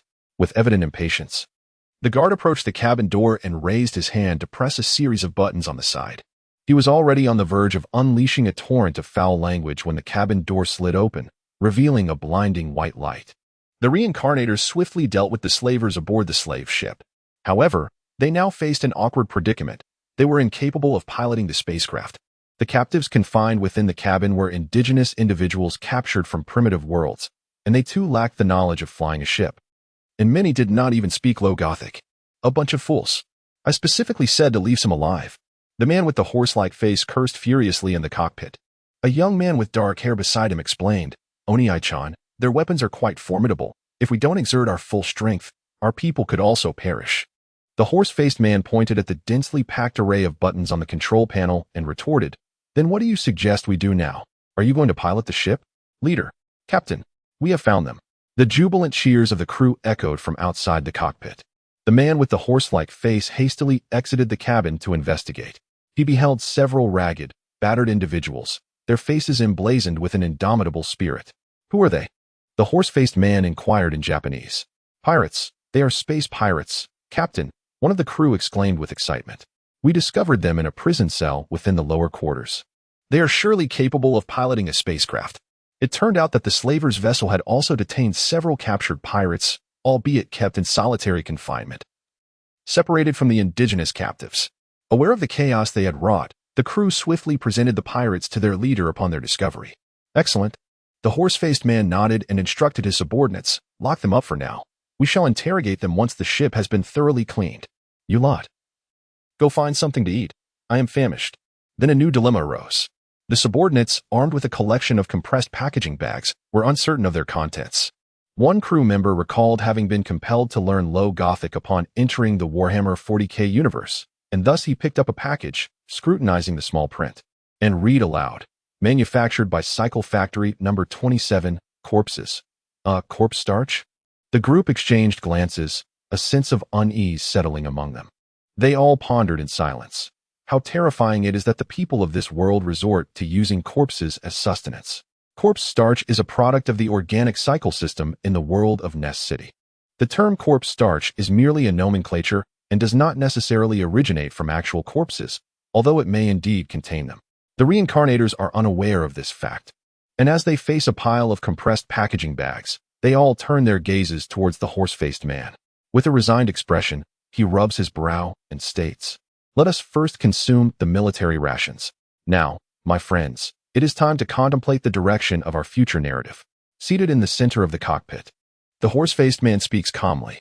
We have been assigned to the Horus faction narrative line. Since none of us knows who this Horus is, we shall revert to our old strategy first and foremost, ensure our survival. However, I must remind you that our primary abilities stem from the world of Naruto. While this world has a reasonable compatibility with the Naruto universe, it is not entirely seamless. Our jutsu's power has been suppressed by 10. In our previous reincarnation, we failed to secure victory in the narrative line, and the loss of assimilation points has been substantial. Should we falter again this time, our prospects for the next reincarnation may be bleak. Nonetheless, I have tentatively assessed the strength of the Warhammer 40K universe, and it appears rather unremarkable. We need only exercise caution around other reincarnators. Having effortlessly taken control of the slave ship, the horse-faced man finds the Warhammer 40K world to be less daunting than expected, which is somewhat optimistic news for an entirely unfamiliar reincarnation realm. His perspective is met with agreement and support from his subordinates. In a world of SSS rank, surpassing even that of Naruto, I was taken aback. I had thought it to be something truly remarkable. The man with the dark hair and horse-like visage barked. Silence. He continued, "However, we cannot afford to be complacent. Our Conpira group does not harbor idlers. Regardless of your skill set, all of you must dedicate this time to rigorous training and refrain from squandering it on trivial matters." At this juncture, he cast a pointed glare at the yellow-haired individual. As for Asano-kun, he was a hunchbacked otaku donned in a hoodie, with a plump, pale face, and adorned with thick black-rimmed glasses. Upon noticing the awkward smile of the yellow-haired Nagase, Asano observed that there was no indication of guilt or shame upon his countenance. Asano understood the reason behind the group leader's admonition. Even before the slave ship had been entirely purged, Nagase had colluded with 2 other reincarnators to drag 2 indigenous women, confined within the slave quarters, into an empty cabin. What transpired within those walls was something Asano could easily surmise. Witnessing this scene, Asano inwardly cursed. How could one stoop so low as to engage with filthy slaves, without even offering them a semblance of cleanliness first? It's as if he believes he can simply find a hole in the ground to insert himself. Although Asano was aware that he had also felt a flicker of response at that moment, his relationship with Nagase was far from amicable. This yellow-haired individual frequently mocked him as a burden to the Conpira group, deeming him worthless. Asano pondered the potential outcome of brazenly addressing Nagase. Would he be met with ridicule and then a rejection? Ultimately, he decided against it. He turned and recounted the matter to the team leader. Nagase received only a verbal warning from the leader, and that was the extent of it. Asano understood that the leader would not take any further action against Nagase, for the Kotohira team heavily relied on Nagase's explosive abilities in critical moments. His talent required no cultivation, merely those 3 yellow capsules. If only I possessed those capsules. Asano mused, contemplating the notion of stealing Nagase's capsules. Yet, no one in the team dared to entertain such thoughts. For the consequences of consuming a capsule remained shrouded in uncertainty. Would one be reduced to a heap of flesh or gain extraordinary powers? Someone had already tested the waters, leaving behind nothing but remnants in the previous cycle of existence. The value of reincarnation was immense. No one wished to gamble. The Kotohira team's reincarnators had liberated the imprisoned pirates, who warned them against following the original course to Shulin Nest. Doing so would lead to their inevitable demise. The man with the horse-like face scoffed at this proclamation, yet he ultimately chose to heed the pirates' counsel. Their ambition was the vast cosmos. In simpler terms, they aspired to become space pirates. Gradually, the reincarnators realized that, despite their ignorance of who Horus was, as they plundered imperial merchant vessels and sowed chaos in the cosmos, their assimilation points steadily increased. They began to comprehend that Horus was likely an adversary of the human empire, and that by wreaking havoc within its territories, they could advance the narrative arc of their faction. Thus, the members of the Kinpira group enlisted several pirates from the slave ship, as well as the robust individuals among the captives capable of pulling the trigger, incorporating them into their ranks to serve as advisors and expendable foot soldiers, and commenced their own voyage as pirates. Chapter 31. Annihilation in the Corridor. The muzzle of the explosive gun erupted with a fierce flame as Fu Qinghai resolutely opened fire. To his astonishment, the figure clad in black displayed an unexpected agility. At the moment Fu Qinghai pulled the trigger, the individual deftly pushed off the ground with their toes, leaping aside to evade the bullet. The figure then propelled themselves upward, using the walls to spring forward as if traversing solid ground, charging towards Fu Qinghai. Observing the peculiar forward-leaning posture of the black-clad figure, with arms extended behind, Fu Qinghai was taken aback to see two uniquely designed black daggers materialize in the assailant's hands. Was this the shadow clone technique? And what they wielded were shuriken. With astounding dexterity and flexibility, the figure danced through the air, evading Fu Qinghai's shots. As they neared, they executed a forward roll, soaring over Fu Qinghai's head. Facing forward, Fu Qinghai swiftly drew his powered longsword from his waist without a glance back, instinctively slashing behind him. The blade, shimmering with a pale blue lightning, traced a flawless arc through the air as Fu Qinghai quickly pivoted and crouched, aiming at the black-clad figure who was left vulnerable in midair, unable to find leverage to evade. Out of the corner of his eye, Fu Qinghai felt certain he had cleaved the figure in two. However, a resounding thud echoed. The sensation in Fu Qinghai's hand revealed that it was not flesh he had struck. Gripping the sword with one hand, he gazed at the severed plastic steel plate before him, then turned to see the black-clad figure, and scathed in the distance. A substitution technique? In the world of Warhammer 40k, possessing martial prowess is one thing, but what reason do you have to wield ninjutsu? Fu Qinghai raised the barrel of his weapon once more, as the figure clad in black, a few meters away, cautiously hurled two shuriken in a cross formation. Unmoved by the incoming dark projectiles, Fu Qinghai stood resolute. As anticipated by both sides, a pair of resounding clangs echoed as the shuriken ricocheted off Fu Qinghai's chest plate, leaving no mark whatsoever. Witnessing this, the figure in black gritted his teeth and once again employed his agile and versatile combat techniques, charging towards Fu Qinghai. However, Fu Qinghai caught a glimpse from the corner of his eye of a surveillance camera quietly whirring above in the passageway. A smirk crept onto his lips as a plan began to form in his mind. With his left hand gripping the firearm and the right wielding a blade, he assumed a defensive stance against the approaching adversary, subtly adjusting the muscular control of his arms, deliberately slowing his movements. Were Fu Qinghai's combat instructor, Albus Lang, present, he would undoubtedly exclaim that this young man was up to his tricks once again, standing at a modest height of approximately 1.60 meters. The figure in black was undeniably dwarfed by Fu Qinghai, who, clad in armor, towered nearly 2.70 meters. The agile opponent deftly evaded the arc of Fu Qinghai's sweeping blade, executing a kneeling slide and slipping beneath Fu Qinghai's legs. With a kunai poised to strike through the narrow gap of Fu Qinghai's titanium armor, he thrust downward with all his might. Clang! Alas, the 4 Malawian Quatch's extreme power armor is a fully sealed suit. The black-clad ninja deftly evaded the steel magnetic shoes kicked by Fu Qinghai, rolling like a nimble butterfly, swirling around him with grace. He soared up and down, thrusting his shuriken towards the myriad joints of Fu Qinghai's powered armor. Yet all he received in return were mere sparks. At last, as the ninja leapt to strike at Fu Qinghai's visor, he was unexpectedly seized and forcefully pinned to the ground, confronted with the gaping maw of a gun. The black-clad ninja struggled relentlessly until the flame erupting from the barrel reduced him to a charred remnant. You have slain the first enemy faction reincarnator, achieving a career milestone. Commencing assimilation point calculation. 123 points. It was indeed an adversarial reincarnator. Moreover, slaying an enemy faction reincarnator yielded rewards, now termed a career achievement. But why were the rewards so meager? Was it because this individual was too weak in comparison to me? Fu Qinghai pondered quietly, casually flicking his knife before sheathing the powered longsword back into its holder. This scene was witnessed by those in the control room. In the face of their comrade's demise, laughter and levity vanished. The black-clad ninja was not weak within their ranks. He specialized in physical techniques and possessed agile and versatile movements, being the brother of their leader. The introverted Ayanakuji cast a cautious glance at the silent, sullen-faced man, hesitating to speak. The man with a horse-like face squinted as he scrutinized Fu Qinghai on the surveillance monitor, silently assessing formidable defensive capabilities, ordinary resilience to physical assaults, moderate agility, and somewhat sluggish speed. This was quite reasonable, considering the cumbersome and robust armor he donned. A degree of sluggishness was entirely to be expected.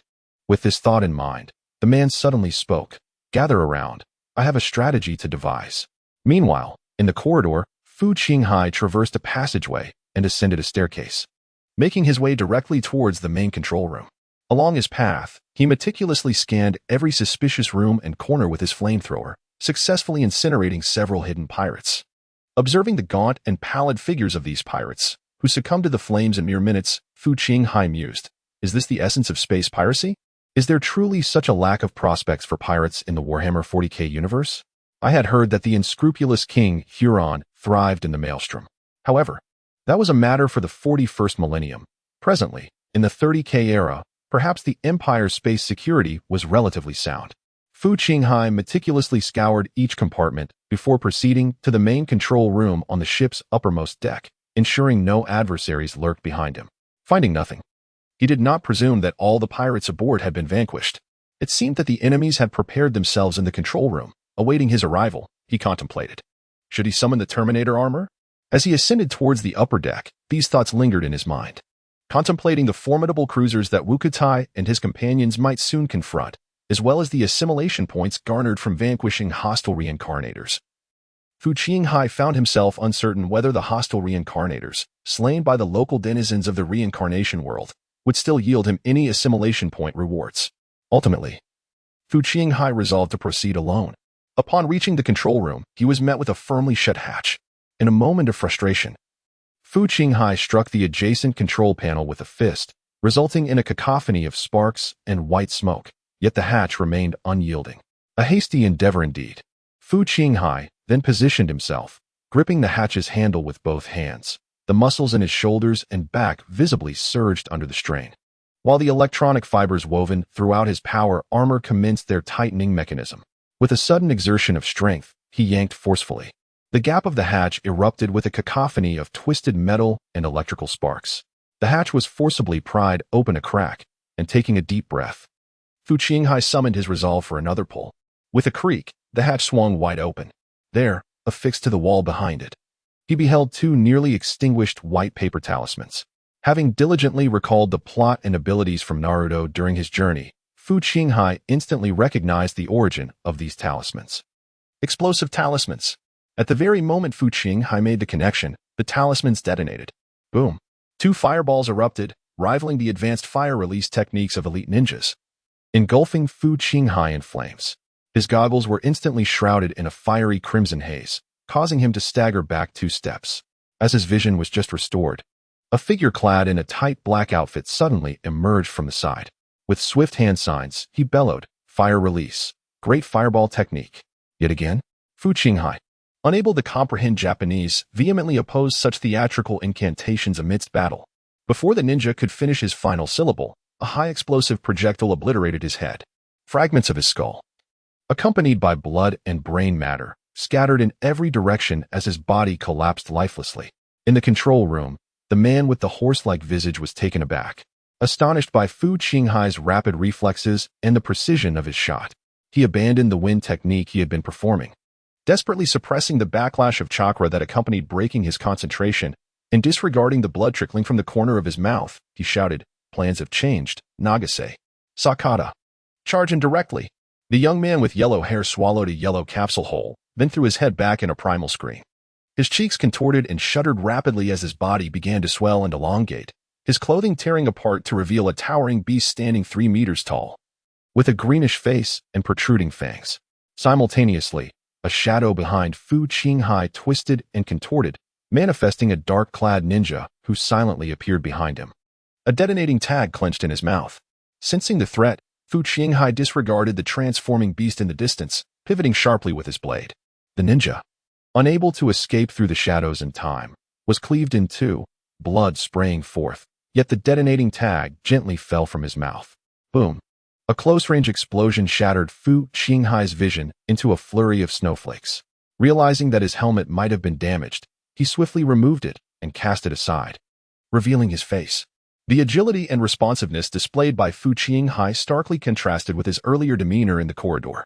The horse-faced leader, undeterred by the chaos, was brewing a more formidable jutsu. Just as Fu Qinghai regained his sight, a colossal azure beast lunged at him, pinning down his left hand that held the gun.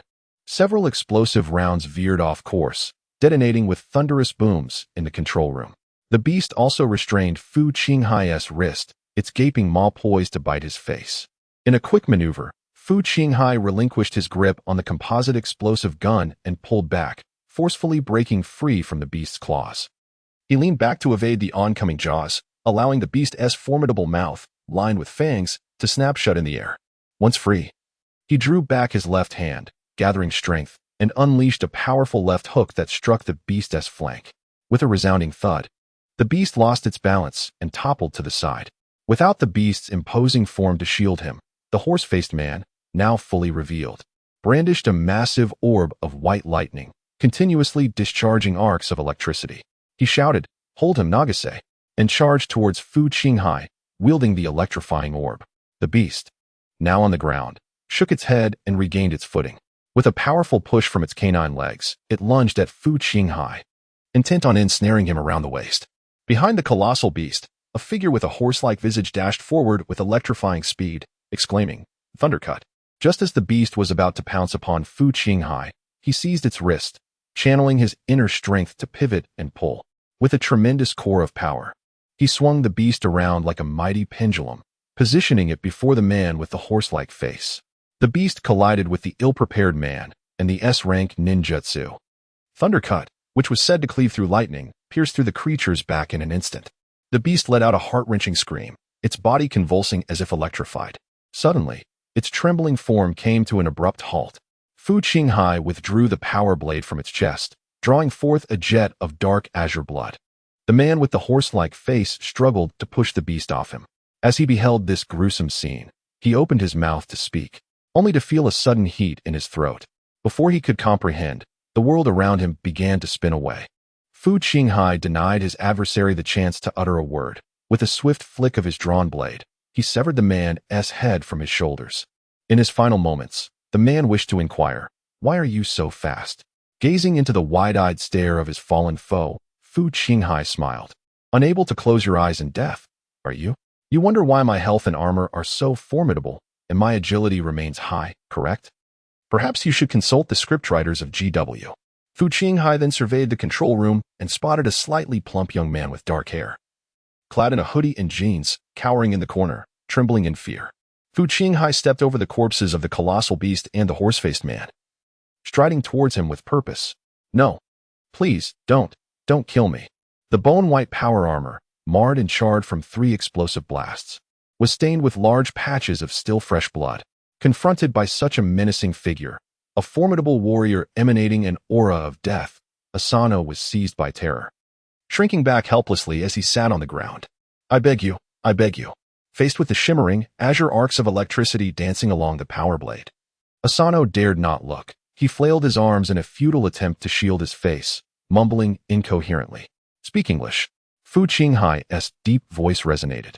"Speak English." Though the low Gothic spoken in the Warhammer 40K universe was nearly synonymous with English, Asano, in his panic, instinctively uttered his native tongue. Yet discerned the intent behind those 2 words. He hurriedly raised his gaze, meeting Fu Qinghai's composed expression, and in English, he asked, "Are you a reincarnated too?" "Yes." Upon hearing Fu Qinghai's affirmation, Asano clutched at this lifeline, exclaiming, "Please don't kill me. I am of great use. I can be your advisor, a narrative consultant." Just as Fu Qinghai was about to remark on Asano's seeming lack of utility, and questioned why these individuals had brought him along. The term narrative consultant momentarily stunned him, and then he immediately grasped its meaning.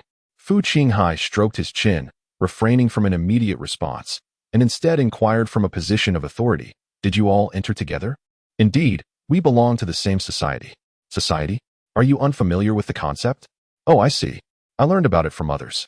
It's essentially a group of seasoned reincarnators, referred to as high-level players, who have the capability to unlock this feature in the reincarnation world, which can be called an organization, a society, or a guild, whatever you prefer. It increasingly resembles an online game, does it not?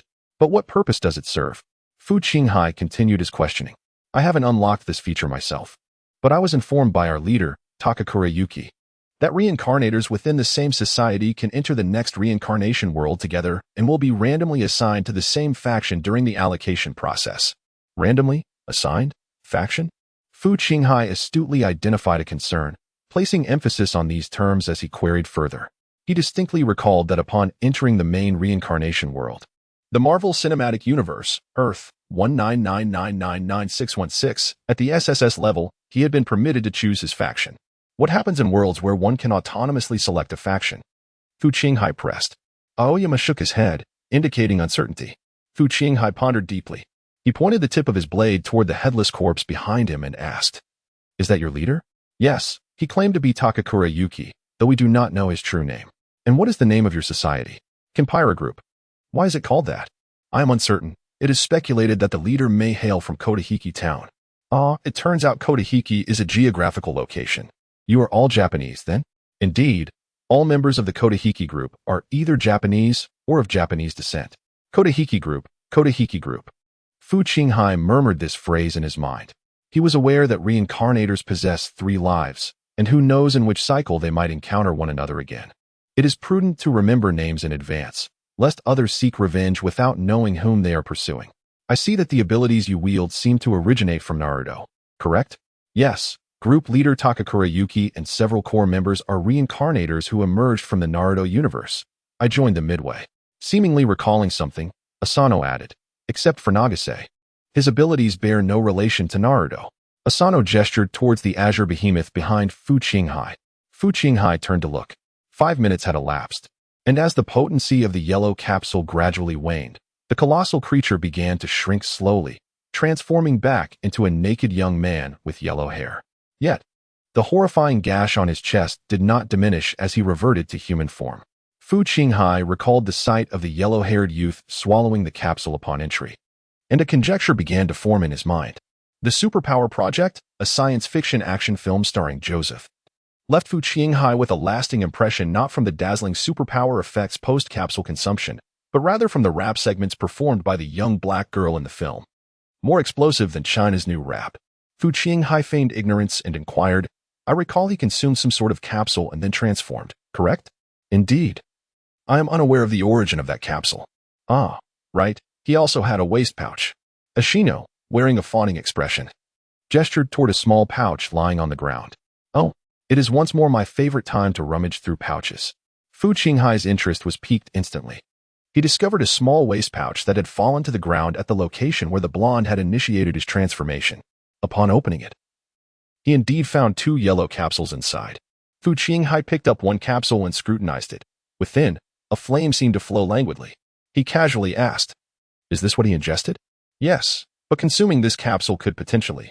Well, at this juncture, Ashino abruptly faltered. What could potentially happen? Fu Qinghai regarded the chubby-faced lad with keen interest. Ashino wished fervently to slap himself. "You fool, Ashino. Why did you speak out of turn? If this reincarnator's curiosity is piqued and he swallows the capsule, it could result in a catastrophic explosion, leaving him as mere fragments of flesh. Wouldn't that be an extreme reversal for you?" Ashino stammered, internally cursing his own foolishness. Of course, Fu Qinghai, having watched films, was well aware that such things should not be ingested recklessly. He safely stowed the capsule away, deciding not to further tease the unfortunate fellow. He solemnly inquired, "You mentioned a script consultant earlier. What does that entail?" Upon hearing the powerful reincarnator finally steer the conversation back to this matter, Asano hastily interjected, "Before entering the realm of reincarnation, I was a member of the otaku community, or as you might say, a homebody. I am an avid gamer, having played every title from Sony, Konami, and Nintendo. I still remember the plots of many games, and I can assist you in untangling the narrative threads, which is quite advantageous in the realm of reincarnation. Our previous reincarnation was based on Konami's Castlevania, Lords of Shadow, although they did not emerge victorious in the narrative. It was under my guidance that they managed to survive that cycle. Fu Qinghai responded non-committally. Indeed, Konami possesses a plethora of game IPs. Even Fu Qinghai is aware of the Metal Gear series, Silent Hill, and the ancient Contra, among others. However, there are also titles such as Tokimeki Memorial Girls' Side, a dating simulation game. What need is there for your guidance in such matters? Oh, and let's not forget the Pro Evolution Soccer series. Do we really require the expertise of a homebody for football? Fu Qinghai remarked coolly, but at the very least, you are not familiar with the Warhammer 40k universe. Otherwise, they would not have met such a fate, would they? As he spoke, he gestured with his long sword towards the array of corpses in the control room. Fu Qinghai's words indeed left Asano at a loss for words. Moreover, Fu Qinghai gradually crouched down, regarding the Japanese otaku before him, and asked, "Do you believe I exerted so much effort to come aboard this merchant ship and wreak havoc, all in the name of justice? We are but reincarnators from opposing factions." Fu Qinghai raised his hand to gently pat Asano's head. You. The otaku boy, having grasped Fu Qinghai's intention, found himself rendered speechless, his mind a flurry of confusion, unable to utter a single word. Although he intentionally remained silent, it was evident that the other party was aware that the elimination of opposing reincarnators yielded rewards in the form of assimilation points. Fu Qinghai stood up and said, "Thank you for sharing your knowledge of the reincarnation world with me. What is your name?" "Asano Jinan."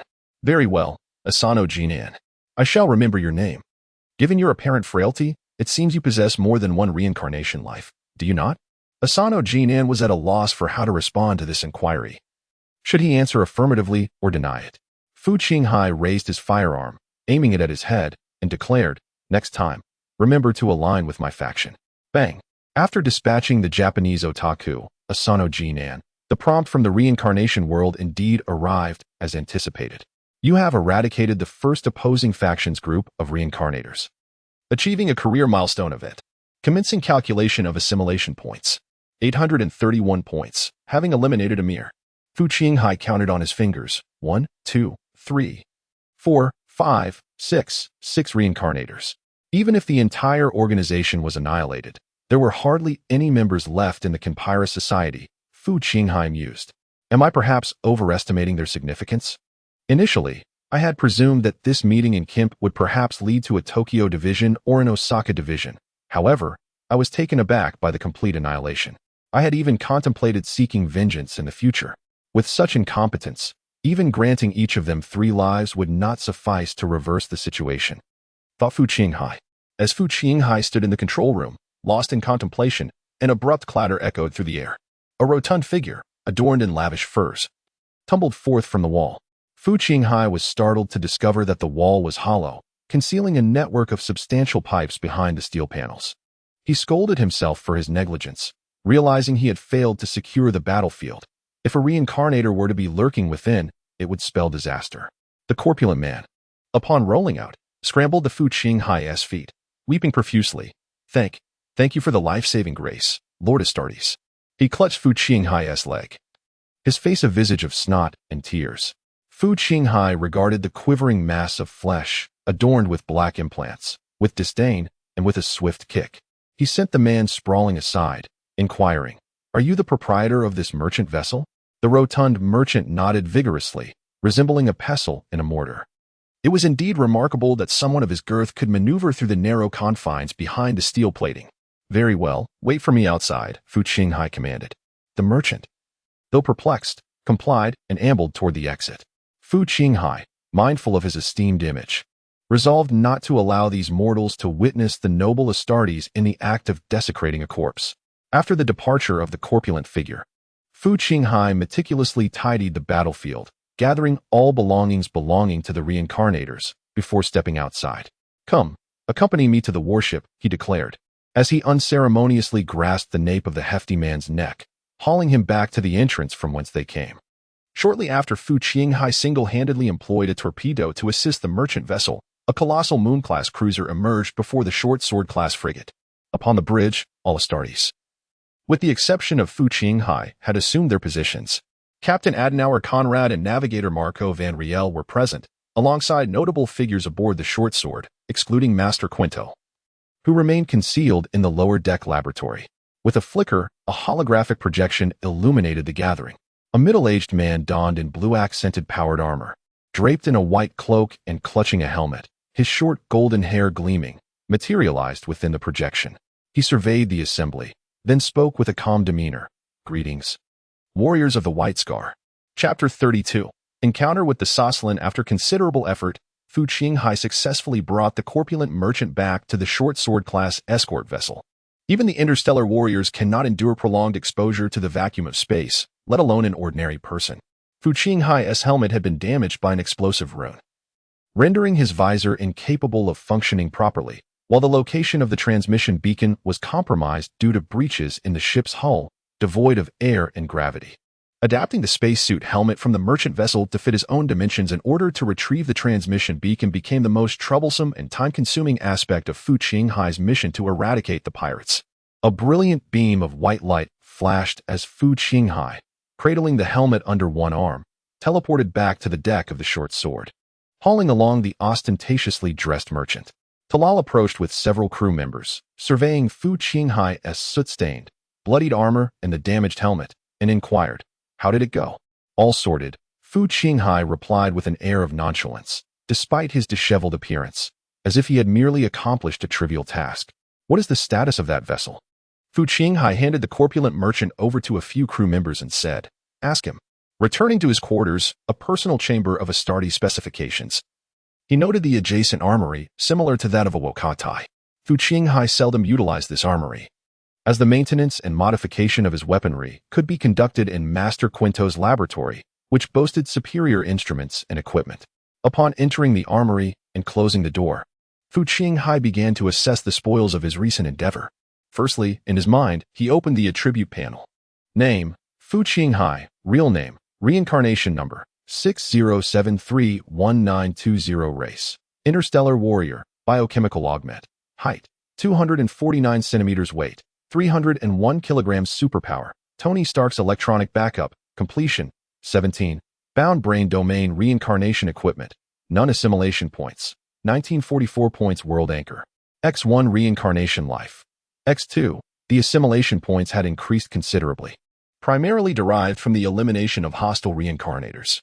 Fu Qinghai examined his attire. He was clad in 4 Malawian Quatch's power armor, wielding a power longsword and a composite explosive firearm, while grasping 2 energy capsules in his hand. Yet, the attribute panel still indicated no reincarnation equipment. It seemed that he would need to expend assimilation points to claim these items as his own. In the realm of reincarnation, I must assimilate this energy capsule. Fu Qinghai contemplated silently. No response. Master God, I wish to assimilate this energy capsule, he continued to mentally recite. Still, no reaction. System, damn it. Forget it.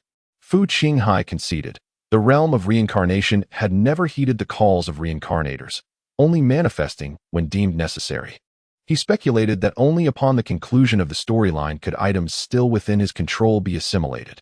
2 energy capsules, a prepared detonation talisman, 3 smoke grenades, a scroll, which upon unrolling, revealed a series of incomprehensible, cryptic symbols.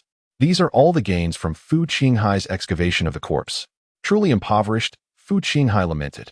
The superpower capsules were too daunting to consume, the explosive talismans were beyond his understanding, the scrolls were incomprehensible, and the smoke bombs were utterly useless. He also disregarded some shurikens and kunai, traditional cold weapons, entirely. The material strength and precision of ordinary weapons in the world of Naruto simply could not compare to those in the Warhammer 40k universe. At that moment, on the bridge, a corpulent merchant was weeping profusely, recounting his tale to the battle-scarred warriors of Baiba. What did you say? Qingshan single-handedly eliminated 5 psychers? Wokai's astonished voice reverberated throughout the bridge. The rotund man nodded, explaining, at that time, fearing for my safety amidst the chaos, I hid within the wall's crevice. I heard the clash of battle erupt outside, and even the interrogation of the pirates by the Astartes. By the time I emerged, there was nothing but a sea of corpses. Good gracious, he truly managed it all alone. Talal also silently marveled at this revelation. When Fu Qinghai first arrived on the bridge, he overheard Woktai's exclamation of astonishment. He understood why both Woktai and Talal were so taken aback. Fireballs spewing forth. Mastery over lightning. In the Warhammer 40k universe, such manifestations classify one as a standard psyker. Yet, they were not true psykers. They were ninjas utilizing their own chakra. The flames of their ninjutsu possessed greater potency than ordinary fire, while the true psykers in the Warhammer 40k realm conjured psychic flames from the warp, capable of completely disregarding mundane armor. Directly scorching the soul of the subject equates to solely accounting for magical resistance, disregarding armor entirely. No matter how many layers of ceramic steel and plastic steel you may have fortified yourself with, they are rendered irrelevant. It is worth noting that psychics come in various types and strengths. Navigators and Star Whisperers possess almost no combat capability, and those feeble psychics might not necessarily surpass the ninjas from the Naruto universe. Their psychic abilities may not have even been fully developed before their souls were consumed by the subspace. Nevertheless, a psychic is a rarity, emerging only once in a million, especially those who band together to create havoc, often proving to be quite formidable. Should Fu Qinghai fail to return soon, Wokutai contemplated dispatching a Terminator for assistance. In Wokutai's estimation, he assigned Fu Qinghai a reconnaissance task rather than a mission of annihilation, considering Fu Qinghai a mere rookie with less than 2 years of service. Typically, he would not have even completed the promotion procedures. Upon seeing Fu Qinghai approach, Wokutai called out to him, "Qingshan, come here." Fu Qinghai hurriedly made his way to Wokutai. He harbored no feelings of pride or arrogance. The strength of his group, Jin Ping, could only rank as a mid-level ninja at best within the Naruto realm. Producing an S-rank ninjutsu, Lightning Release, Lightning Cutter, only through extreme effort, thus falling into the category of grassroots power, incomparable to the elite combatants of the Naruto universe. Wokutai patted his shoulder, expressing satisfaction. "Well done, Qingshan. You have far exceeded my expectations." He then proceeded to say, "As it happens, I have a task I would like to assign to you. A piece of commendable news. The lunar-class cruiser, Sossalin, is affiliated with the 13th Legion of the Extreme Warriors, a steadfast and loyal faction." Fu Qinghai nodded, acknowledging that the Smurfs had remained unwaveringly devoted to the pre-march and the Emperor throughout the Horus Heresy. The Battle of Koth had only intensified their thirst for vengeance, alleviating any concerns of duplicity within their ranks. Upon entering the Latherstar sector, I was acutely aware of the inadequacies in the armament of the short sword. This vessel is designated as a support ship within the fleet, inherently ill-suited for independent combat. Thus, it seemed improbable that we could fulfill the task assigned by the Khan aboard this escort vessel. Consequently, I extended a request to accompany the Sossalin, which was graciously accepted by their commander. At that moment, Fu Qinghai observed Wokutai, who appeared nonchalant, unaware that he had recently engaged in a sharp exchange of words. "Commander of the Sossalin, why have you strayed from the Primarch's fleet to operate independently?" "Wokutai, we have other tasks assigned by the Khan." "Commander of the Sossalin, what tasks?" "Wokutai, you have no right to know." "Commander of the Sossalin, I have heard that on Prospero, some White Scar rebels have instigated a revolt against the pre-march." "Wokutai, I have also heard of a second empire." Upon hearing that sensitive keyword, the commander of the Sossalin's expression hardened immediately, and he hastily interjected, "Mind your words, Captain Wokutai." This encapsulates the verbal duel between Wokutai and the commander of the Sossalin. As the subspace storm shrouded Terra's beacon and the entire galaxy remained oblivious to the fate of Earth, Robert Killamon, far in the outer realms, joined forces with St. Gillies of the 9th Legion, the Blood Angels pre-march, and Lian Johnson of the 1st Legion, the Dark Angels pre-march, to establish the Second Empire. Their purpose was to preserve the flickering ember of hope for humanity. St. Gillies, embodying the Emperor's essence, assumed the role of regent, akin to the Emperor himself, while Lian Johnson took on the title of Defender of the Realm, reminiscent of Horus Warlord status. Robert Killamon served as the governor of the Borderlands. Upon re-establishing contact with Terra, the Second Empire was promptly disbanded, and the 3 legions, particularly the Initiators, the Primarchs of the Space Marines, were extremely cautious in discussing this empire that ought not to exist. Ultimately, the commander of the Sossasaran agreed to Wokutai's request. However, they still harbored a sense of wariness towards us, of which I was acutely aware. The commander of the Sosasuran stated that their mission was to sever the supply lines of the traitors and to eradicate any forces in the Lather sector that were in collusion with the rebels. They were amenable to escorting us, yet they expressed a pressing need for personnel and requested several warriors from us for their use. Wokatai remarked that this was both a request and a test, as traitors could not disguise themselves while fighting alongside loyalists. The commander of these space marines was a cautious and astute individual. You are all well aware of my current predicament. I am reluctant to present myself in a diminished state as the representative of the 5th Legion before that proud assembly of space marines. Xianxia, during the operation to eliminate pirate vessels, you exhibited remarkable combat prowess. In the training arena, you have proven yourself invincible against your comrades. I am confident that you will not bring shame to the illustrious War Eagle and the White Scar Legion, whether on the battlefield or in the arena. Therefore, I have decided to appoint you as our representative to engage with them aboard the Sosalan. Following this, you shall remain there, heeding the commands of the elite warriors during your escort mission. Wokutai gazed intently at Fu Qinghai and inquired, "Are you capable of fulfilling this mission?" "Absolutely," Fu Qinghai replied, chest out and head held high, without a moment's hesitation. "Excellent. You shall depart immediately aboard the Stormbird to the Sosalan. Since you have not experienced such ceremonial occasions, I will assign Tyrell to assist you. This is a noble task, as Fu Qinghai now embodies the image of the entire White Scar Legion." All the interstellar warriors and mortal officers present offered Fu Qinghai their respectful gazes and resounding applause.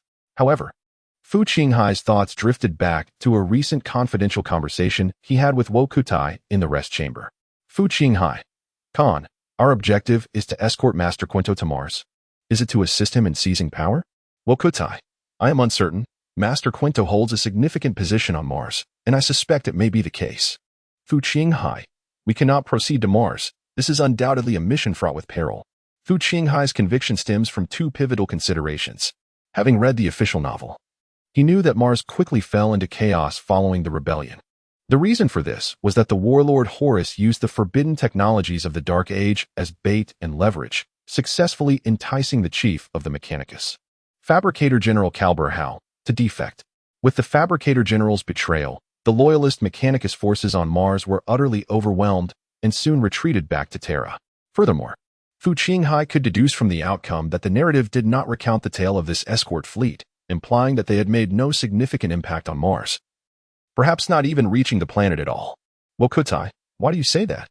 "Fu Qinghai, think about it, boss.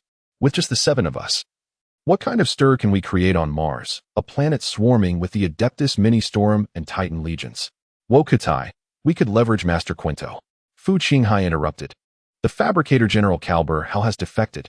Wokutai was taken aback and asked, "How do you know?" "Fu Qinghai, I dreamt of it. I witnessed fragments of the past. I can no longer pretend. I reveal my true self. I am a psyker, a prophet." Wokutai hesitated.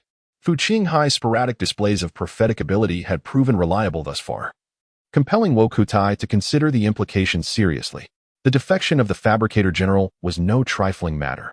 The formidable and pain-resistant technomantic machines, alongside the towering Emperor-class Titans, represented a force not to be trifled with. This signified a dagger thrust into the very heart of the Empire. No matter how influential Master Quinto may be, he cannot be compared to the leader of the Mechanicus. Such a comparison is utterly futile. At this juncture, a fellow reader inquires, "Are you not a reincarnator? Cannot you alter the course of the battle on your own?" The answer, however, is a resounding no. Having endured numerous battles, Fu Qinghai is acutely aware of his own limitations in contrast to the formidable powers of the Primarchs and their legions. At this stage, he finds it exceedingly difficult to partake in the grand narrative of the Horus heresy, and participating in the defense of Terra would merely render him cannon fodder, let alone the thought of venturing to Mars. Wokutai, stroking his chin in contemplation, gradually lifted his gaze to meet Fu Qinghai's eyes, stating, "Qingshan, we are loyal Astartes to the Khan and the Empire. We are the progeny of Chagatai Khan. It is our sacred duty to obey the commands of the Pre-March." Fu Qinghai comprehended the gravity of the situation. Even in the face of near-certain death, Wokutai was resolute in his intent to journey to Mars. Reflecting upon this conversation now, juxtaposed with Wokatai's current fervent desire to present himself to the extreme warriors, Fu Qinghai's heart is a tumult of emotions, leaving him bewildered as to Wokatai's true intentions. Chapter 33. The ceremony. Fu Qinghai returned to his personal resting pod and tidied up briefly, possessing scarcely any personal belongings. He then proceeded to the lower deck laboratory to retrieve several of his DIY creations, bidding farewell to Master Quinto in the process.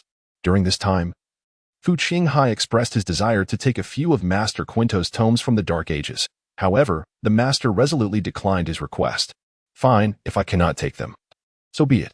I have already committed their contents to memory, Fu Qinghai mused inwardly, thanks to the semi-computerized nature of Tony Stark's electronic soul backup. When Fu Qinghai deliberately sought to memorize something, he possessed an almost photographic memory. His recall was as swift as a scanning process. Although the 17 electronic soul state of Tony Stark may not have matched the original in inspiration, talent, or creativity, it possessed certain unique computational features that even the real Tony Stark might lack, including a scanning-like speed of memory and a database-like capacity for retention. Fu Qinghai's primary purpose for being in this location was to clean, maintain, and repair his beloved 4 Malawian Quatch's extreme power armor. Such routine maintenance tasks could be accomplished by any ordinary interstellar warrior, but as a technical sergeant, Fu Qinghai executed them with remarkable efficiency. After a fresh coat of paint, the armor appeared rejuvenated, featuring a pristine bone-white base with red accents. With the helmet restored, Fu Qinghai donned it, exuding an aura of confidence and determination as he stepped into the cockpit of the Stormbird, only to be abruptly yanked back by Wuxia. Wuxia pulled Fu Qinghai aside, urging him to crouch down, and whispered in his ear, "Qingshan, you are not meant to remain on the Sossalin for long. You should return soon." Fu Qinghai, bewildered, thought to himself, "Didn't you ask me to come here? Do you assume I am reluctant for you to venture to Mars? Do you disdain me as a novice? Unwilling to let me partake in this glorious battle?" Fu Qinghai wanted to say, "Old Wa, you have misunderstood me. I would actually be happier not facing death." "How could that be?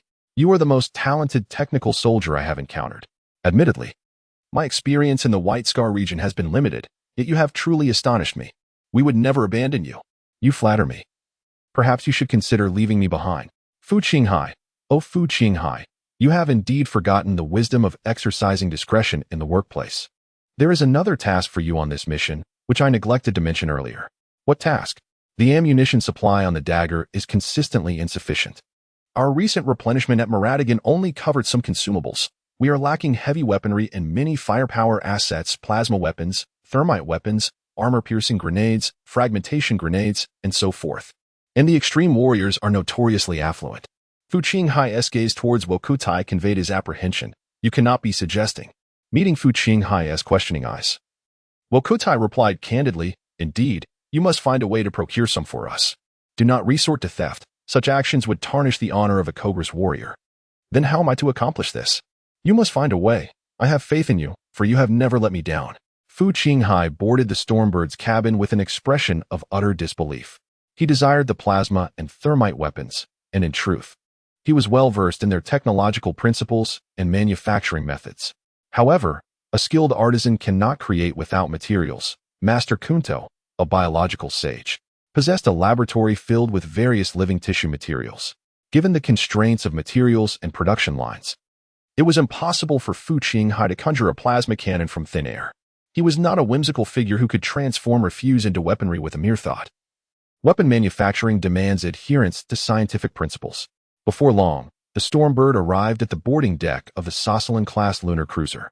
The cabin doors opened slowly, revealing the ceremonial guard of the extreme warriors, arrayed in 2 lines, clad in armor and holding banners in solemn formation. They presented a display of military decorum that was both dignified and meticulous. The presence of a ceremonial guard indicated that the cruiser housed no shortage of space marines. The extreme warriors accorded the solitary force of White Scar the respect it deserved. Standing between the 2 lines of extreme warriors to welcome Fu Qinghai and his companions was a space marine clad in ornate, finely crafted powered armor. The helmet's faceplate featured an intricate design resembling dark golden wings, while the crest atop the helmet resembled a dark golden mane. The shoulder plates were adorned with metallic reliefs of a majestic eagle, and a moon-white cloak draped elegantly from his back. "The Unconquered," murmured Tarol softly into Fu Qinghai's ear. "What is that?" Fu Qinghai softly inquired. "The original guard of Robert Kilimon, the honor guard of the 13th Legion, can be likened to our White Scar's Chishua Guard. However, Unlike the common soldiers who excel only in combat, every member of the Constant Victory Army is also adept in governance and management, serving as exceptional leaders. His attire of the Constant Victory Army's powered armor indicates that he has previously served as a personal guard for either Robert Kilimon or the Fourth Princess. Fu Qinghai understood that the Constant Victory Army is essentially a training ground for elite warriors. The Jian Sheshui represents the honor guard of the White Scar Legion, as well as the personal guard of Chagatai Khan. Unlike the Constant Victory soldiers, who are all masters of management, the Jian Sheshui are typically accompanied by a powerful jet motorcycle, embodying the essence of invincible cavalry, as formidable as a tempest.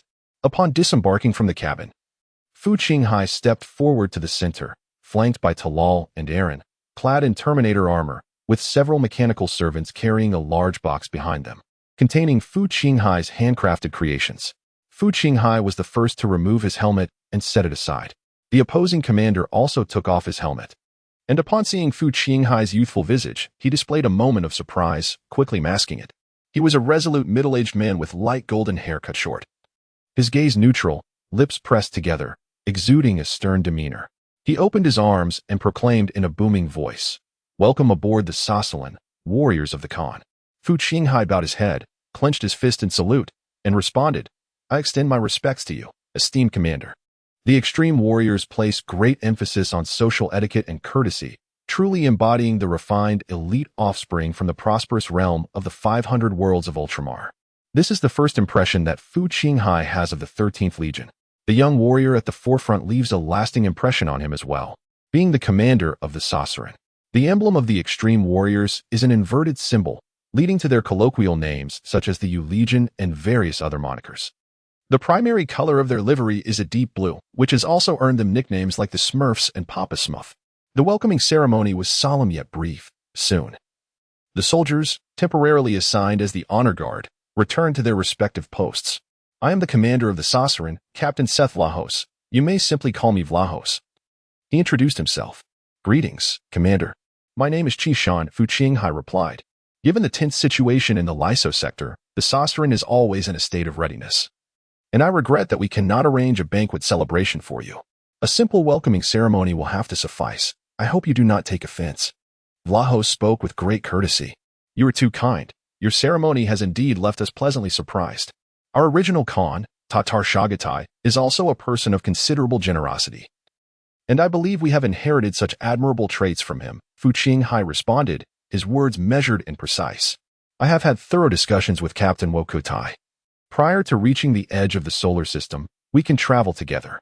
During this time, I hope the three of you will remain aboard the Sosaran and accompany my warriors in their endeavors." After the initial pleasantries, Vlahos candidly articulated his demands. "Regrettably, Captain Vlahos, during the battle, all personnel aboard the Short Sword will be under your unified command. However, my two colleagues must return to the Short Sword, while I alone shall remain."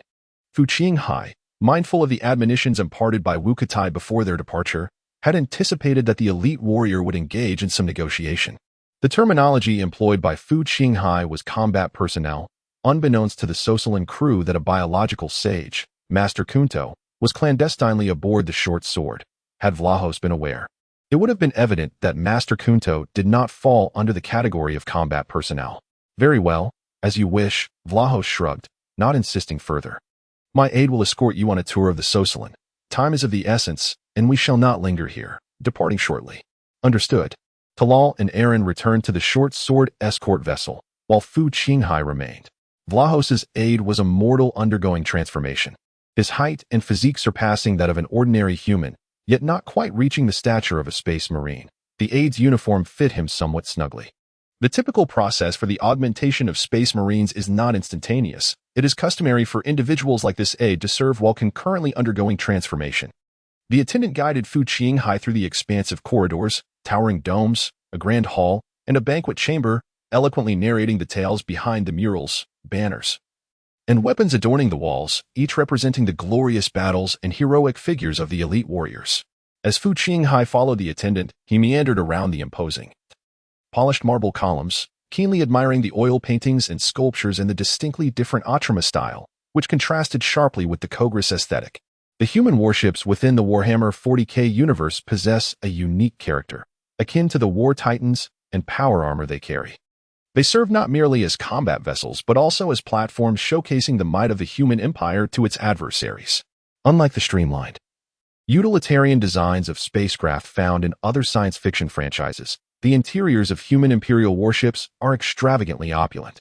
The warships of the 30K era are essentially palaces outfitted with lances, cannons, and plasma thrusters.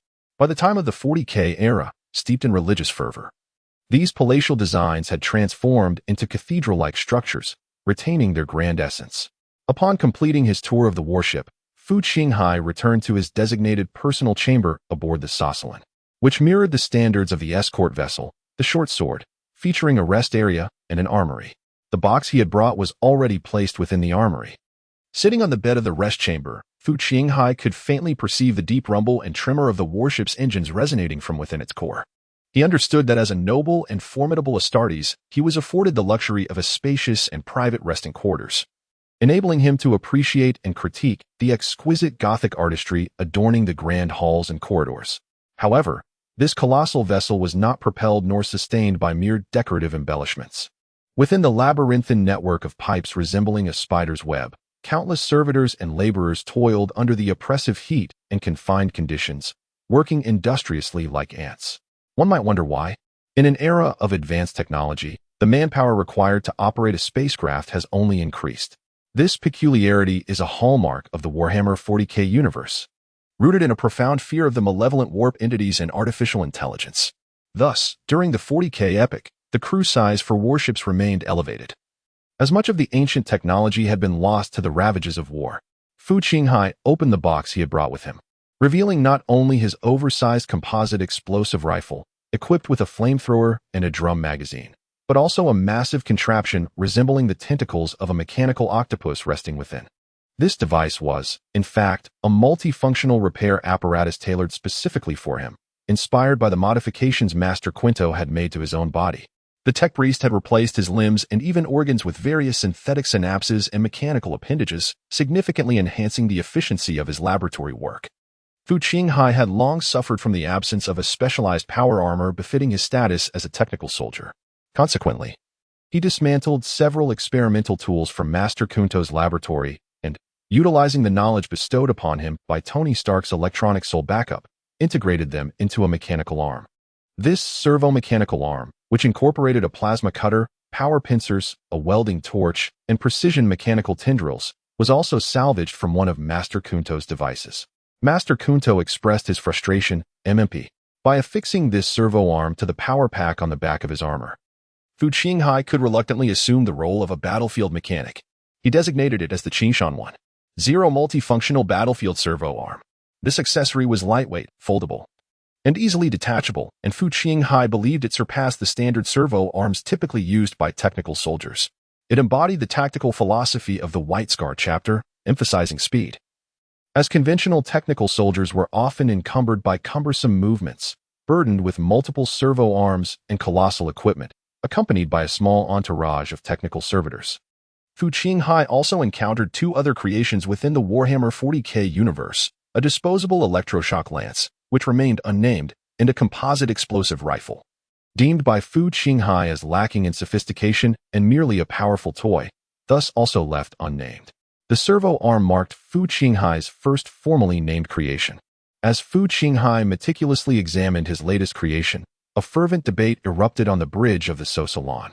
An hour prior, the Voidbird divination apparatus had detected 3 transport vessels belonging to the Whisperers. Upon discovering the Saucelin, these vessels hastily retreated to the nearest planet.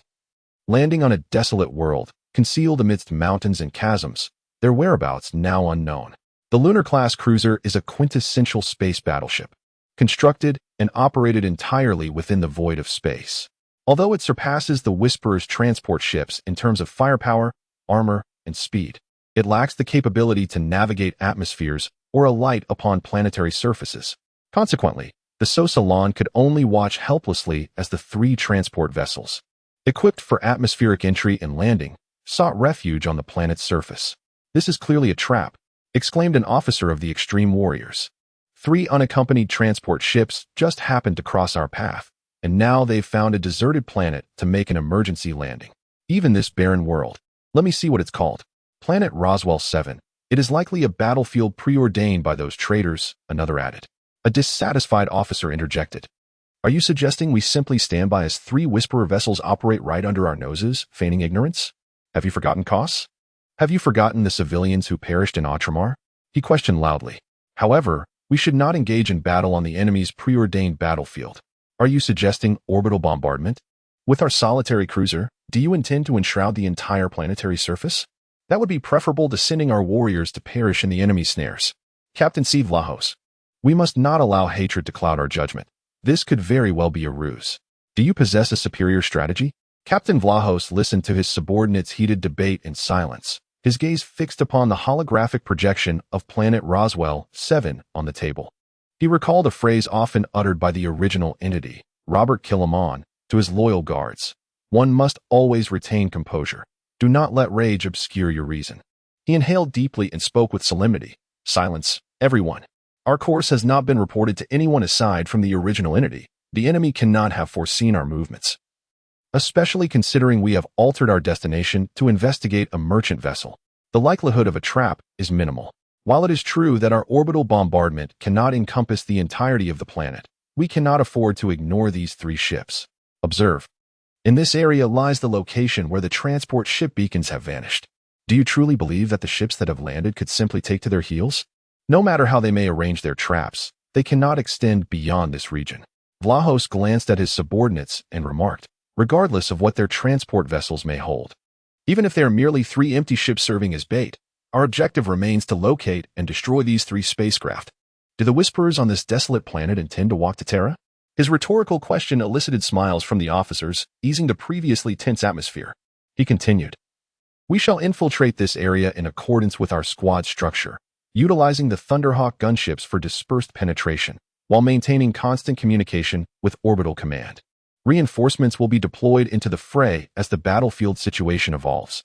Our warships confer a strategic advantage, should we encounter resistance that cannot be overcome through direct assault. We will immediately call for orbital strike support.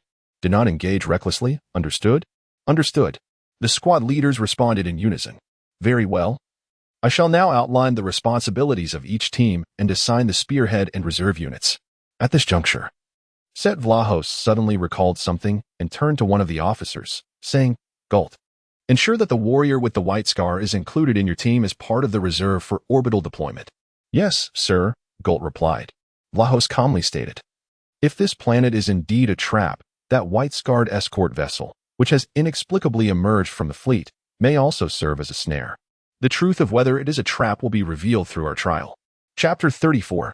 The Heralds of Malice. The announcement echoed throughout the rest area, summoning all interstellar warriors to assemble in the auditorium. Fu Qinghai perceived that the term all interstellar warriors did not specify any particular legion, thus including himself. He donned his helmet, seized his weapon, and made his way towards the hall. Inside the grand auditorium, a regiment of limit warriors clad in deep blue armor stood in meticulous formation. Fu Qinghai, adorned in his pristine white helmet, appeared strikingly incongruous as he positioned himself at the back of the line. The target of this operation was the Heralds of Malice. The Heralds, led by Erebus, represented the primordial evil. Fu Qinghai pondered the gravity of their existence. In the cataclysmic event known as the Horus Heresy, which nearly obliterated the human empire, the Heralds of Malice were the architects of chaos, the original instigators of treachery. This cult-like legion engaged fervently in religious zealotry, elevating the emperor to the status of a divine entity during the emperor's vigorous promotion of imperial truth. Their missionary endeavors during the Great Crusade were marked by inefficiency, and following the emperor's order to annihilate the perfect city via the Limit Warriors, they forged a bitter enmity with the Blue Smurfs. Their betrayal during the ambush against the Limit Warriors and the Chorus system inflicted grievous losses upon the Smurfs, compounded by the concurrent Shadow Crusade, which wrought devastation and slaughter across the 500 worlds of Ultramar. The deep-seated enmity between the Limit Warriors and the Heralds of Malice endured unbroken into the 41st millennium, and the current moment was no exception. After receiving the operational briefing in the auditorium, Fu Qinghai sought out his designated squad, the Venom Strike Tactical Team. Greetings, Commander. I am Qing Shan. Hailing from the White-Scarred Falcon Brotherhood, Fu Qinghai saluted and introduced himself. Greetings, White Scar Warrior. I have observed that you, too, hold the rank of sergeant, placing us on equal footing. There is no need to address me as commander. You may simply call me Gult. Gult gestured towards the insignia on Fu Qinghai's chest plate, denoting his rank. Very well, Gult, he replied. The title of technical sergeant inherently signifies that its bearer is at least a non-commissioned officer. When Fu Qinghai graduated under Master Quinto, Wokatai conferred upon him the rank of sergeant. However, due to the limited number of space marines aboard the short sword, Fu Qinghai has yet to obtain the privilege of leading a unit. Although our squad has not been entrusted with the esteemed mission of the Vanguard, we have been assigned another significant task. Captain Set Vlahos will personally lead our squad as a reserve force in the orbital drop operation, Gult elucidated. Fu Qinghai nodded, acknowledging that while the Poison Spike squad may not have been at the forefront, its status as a tactical unit commanded by the captain is nonetheless considerable within the company. Gult handed him a tablet, saying, "You may review the tactical briefing compiled from the reconnaissance information gathered by our scouts. More detailed intelligence will arrive following the landing of the Vanguard." Fu Qinghai accepted the tablet and began to swipe across the screen, meticulously examining the tactical report. The information regarding an unfamiliar planet was scant, primarily consisting of the tactical plans devised by Captain Set Vlahos. The elite warriors divided into various squads infiltrated the transport ships. After wreaking havoc in the designated areas, they would either continue to assault and seize the vessels or teleport back to the cruiser Sossalin, depending on the situation. The tablet displayed only the mission objectives of each squad, yet after a brief survey, Fu Qinghai discerned the tactical intent of Captain Vlahos to incapacitate the power systems or control mechanisms of the 3 transport ships. This was a crucial objective to be accomplished, after which they could pursue greater victories based on circumstances. Committing this to memory, Fu Qinghai returned the tablet to Gult. Fu Qinghai inquired, "So, Captain Vlahos's tactical objective is to prioritize the destruction of the power sources of the 3 transport ships, rendering them unable to take off?" Gult, surprised that Fu Qinghai grasped Vlahos's tactical intent with merely a glance, nodded instinctively and murmured, "Oh, I had thought the White Scar would," realizing he had overstepped. He fell silent. Fu Qinghai remained unperturbed and calmly replied, "Sergeant Gult, while Kogris may be a feudal and backward wilderness, the White Scar is not a band of savages. Our tactical acumen may far exceed your expectations." Gult, feeling awkward, rubbed his head and said, "I apologize. I have not had the experience of fighting alongside the White Scar," which led to some misunderstandings. Unlike the renowned legions such as the Emperor's Children, the First Legion, the Dark Angels of Knightly Virtue, the Emperor's most favored son and the epitome of perfection, the Emperor's personal Eagle standard bearers, and the highly efficient conquerors like the Shadow Moon Wolves and the Ultima Warriors, the White Scars remain an enigmatic chapter to other Astartes legions in the populace of the Imperium. Many space marines, drawing conclusions from the technological status of Kagras, the home planet of the White Scars, which is limited to the age of black powder weaponry, erroneously categorize them as a barbaric legion akin to the 6th Legion Space Wolves. However, the truth is quite different. The wolves are indeed wild, embodying a raw barbarism intertwined with camaraderie. In contrast, the White Scars boast a rich tapestry of historical cultural traditions and spiritual beliefs. They have a profound appreciation for incense, calligraphy, and poetry, yet they disdain the need to elucidate these passions to others. The Ultima Warriors place great emphasis on pre-battle intelligence gathering and analysis, crafting detailed and meticulous operational plans based on the information at hand. Conversely, the White Scars, who have long been positioned as scouts and pathfinders, may possess greater experience in handling skirmishes. Fu Qinghai graciously accepted Gult's apology, deeming it inconsequential and unworthy of excessive sensitivity. Meanwhile, on the bridge of the Sossarin, a holographic projection materialized before Vlahos, revealing the half-figure of a robust man clad in white armor, his face marked by a pronounced jawline. In a gravelly voice, the imposing figure inquired, "Vlahos, do you require us to dispatch personnel to assist you in your landing?" Satyr Vlahos shook his head and said, "Not for now, Wokotai. I shall summon the support of the short sword when the need arises." Chapter 35. Preparing to land on planet Roswell 7. The surface of this planet is a dreary and desolate expanse, shrouded in a thin atmosphere rife with scarce oxygen. Radiation-laden dust dances through the gentle breeze, while the ground is predominantly composed of iron-gray gravel and rubble, devoid of any signs of life. Despite its lifelessness, this planet boasts a terrain of intricate complexity, with vast, gaping chasms that mar the landscape like scars upon a continent, rendering Roswell 7 a mere shell of cracked scabs.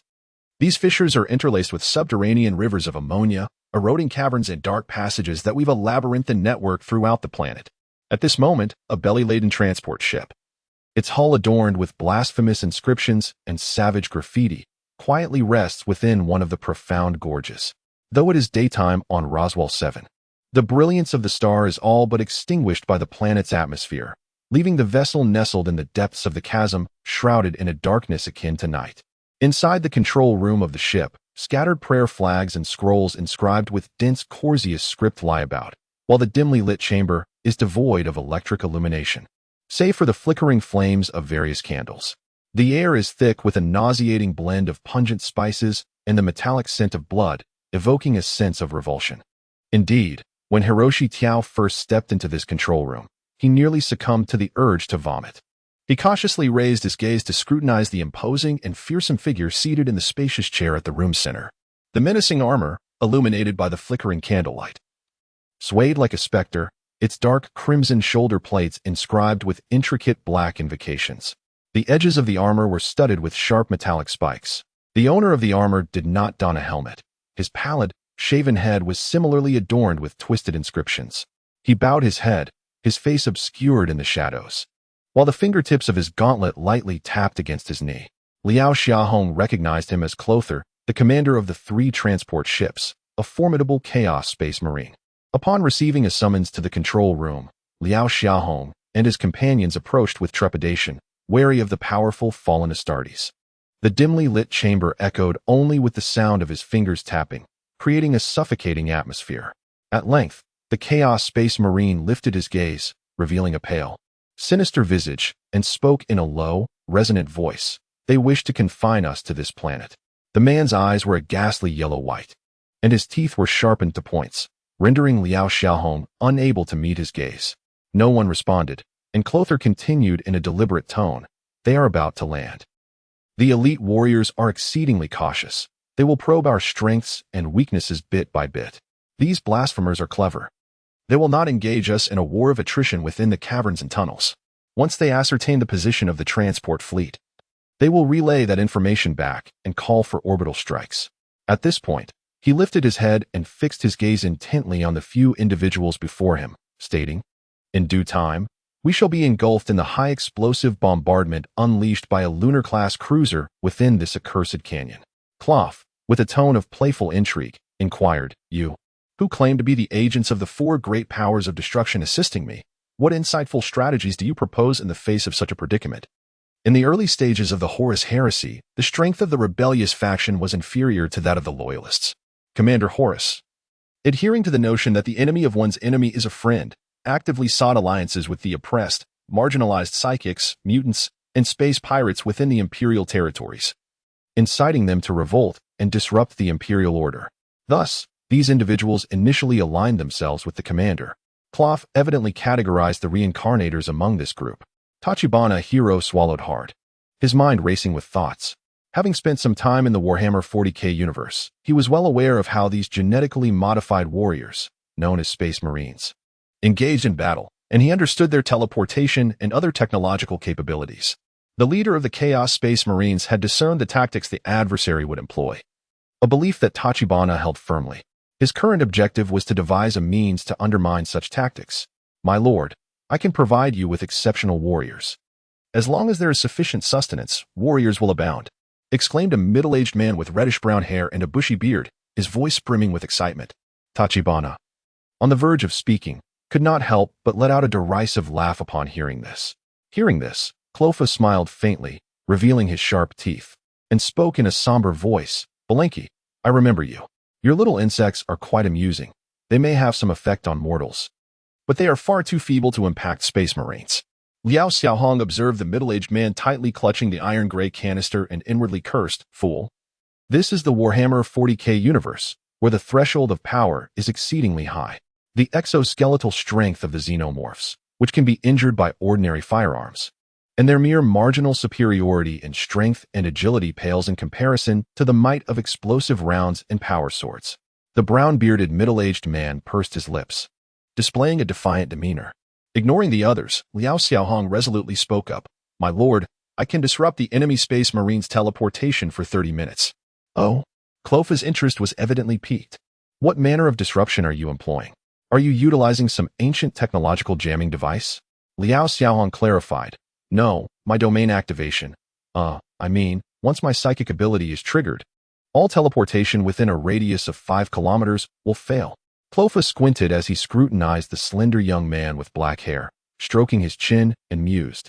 A psychic without a psychic amplifier, fascinating. Liao Xiaohong continued.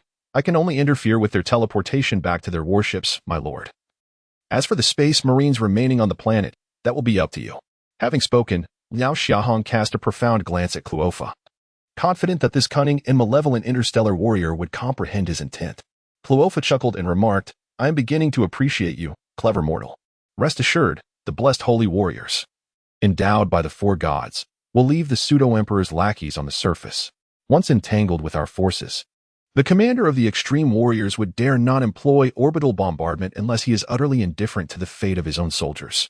Upon observing that the other extraordinary individuals present had no further comments to offer, Clofa waved his hand and declared, Very well, you may all withdraw. We shall commence the arrangements for our defensive strategies in anticipation of the arrival of the pseudo-emperor's minions. The reincarnators promptly exited the control room.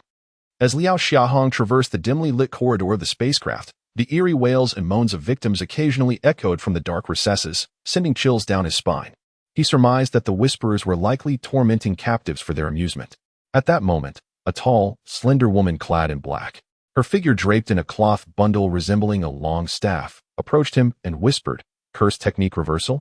Startled, Liao Xiaohong turned to face the woman, who wore a black hood and possessed a striking European visage. He inquired, You know? A smirk played at the corners of her lips as she replied, I overheard you inadvertently reveal those words. Humph, it's not only you Asians who indulge in anime. With a light laugh, she remarked, but do take care. If your domain proves ineffective, I have no doubt that Clofa will personally crush your skull before being submerged by that so-called ultimate warrior's cannon fire. Hee. Having spoken, she turned and walked away. Liao Xiaohong remained rooted in place, observing the silhouette of the woman. Truth be told, this white woman with a pointed chin and deep-set eyes possessed a certain allure, yet she exuded an aura of danger. She was correct, despite his confident facade before Clofa. Liao Xiaohong harbored uncertainties about whether his domain could indeed disrupt the ultimate warrior's teleportation device. Should it fail, the wrath of the Harbinger would surely descend upon him. As he gazed at the long, stick-like object wrapped in black cloth behind the woman, he speculated that it likely concealed a sword within. On the other side, the scholar-like figure with a chestnut-red beard clutched tightly to a metallic gray canister, gritting his teeth as he muttered curses under his breath towards a diminutive woman, her hunched back enveloped in a gray cloak. Clofa does not trust me. They all doubt me. These damned fools fail to comprehend the potential of the alien form. Its potential is limitless. If Clofa would only grant me a living interstellar warrior, I could cultivate an alien interstellar warrior, a being of unprecedented power. Damned. These ignorant and short-sighted imbeciles. The woman, her face obscured by a veil and her head bending forward at an exaggerated angle, listened to her companion's tirade. After glancing around, she whispered, The battle is about to commence. Beliansky, we do not need Clofa to provide us with a living interstellar warrior. If we seize the opportunity, we can acquire one ourselves, can we not? Her voice was an eerie blend of human and otherworldly, laced with an odd, raspy hiss. Beliansky replied, I understand, but you have seen for yourself that those grotesque genetic modifications are not something we can approach lightly, even in their injured state. A mere flick of their hand could crush us. The corpses of fallen interstellar warriors are of no use. Only the living hosts can give rise to new forms. The hunchbacked woman hissed back, Patience, Beliansky, maintain your patience. We shall have our opportunity.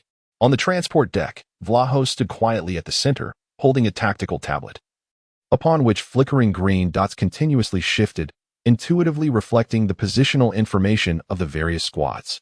The communication channel was abuzz with updates on the progress of the ground-based spearhead teams, detailing which squad encountered significant resistance and which had already arrived at their designated locations ahead of schedule. An influx of battlefield intelligence streamed back to the USS Sossalin, while Vlahos' mind operated at high speed, methodically analyzing the incoming data. This was a unique ability inherited by the offspring of Kilimanjaro from the pre-March. who was said to possess a brain capable of processing thousands of pieces of information simultaneously and making swift decisions. Overall, the spearhead forces faced minimal resistance. However, as they traversed caves and fissures, drawing ever closer to the transport ship's actual position, enemy fire began to intensify, accompanied by the deployment of some ship-mounted heavy weaponry, prompting ground forces to call for orbital support. Vlaho stroked his chin in contemplation. Beside him, rows upon rows of interstellar warriors clad in deep blue power armor stood in formation, chests out and heads held high, fully prepared for action. The Battle Brother priest, wielding a power staff, moved through the ranks, personally affixing the handwritten combat oaths of the warriors onto the ceramic steel chest plates with a crimson seal. The Battle Brother priest aboard the Saucelin was a brown-haired, silver-templed Astartes, who meticulously reviewed each warrior's demeanor and their battle oaths. As the procession reached the rear, where Fu Qinghai stood clad in a suit of bone-white armor, the battle group's priest paused momentarily in surprise. Then, placing a hand gently on Fu Qinghai's shoulder, he smiled and said, "Good luck, warrior of the Khan." "Thank you, sir," Fu Qinghai responded. Ultimately, Vlahos resolved to take action, raising his voice with determination. "According to the latest updated coordinates, follow me for the implementation of orbital drop strikes." The technical priest, draped in dark crimson robes and standing nearby, immediately summoned several mechanical aides, busily updating the parameters for the orbital drop on the control panel. After donning his helmet, Vlahos led the various airborne squads into the orbital drop chamber in succession. The Saucelin, hovering in the orbit of Planet 7, opened a series of hatches along its belly. And one by one, the sharp-headed drop pods emerged from the vessel. With their thrusters ignited, these elongated, conical pods transformed into slender golden meteors, vanishing into the atmosphere.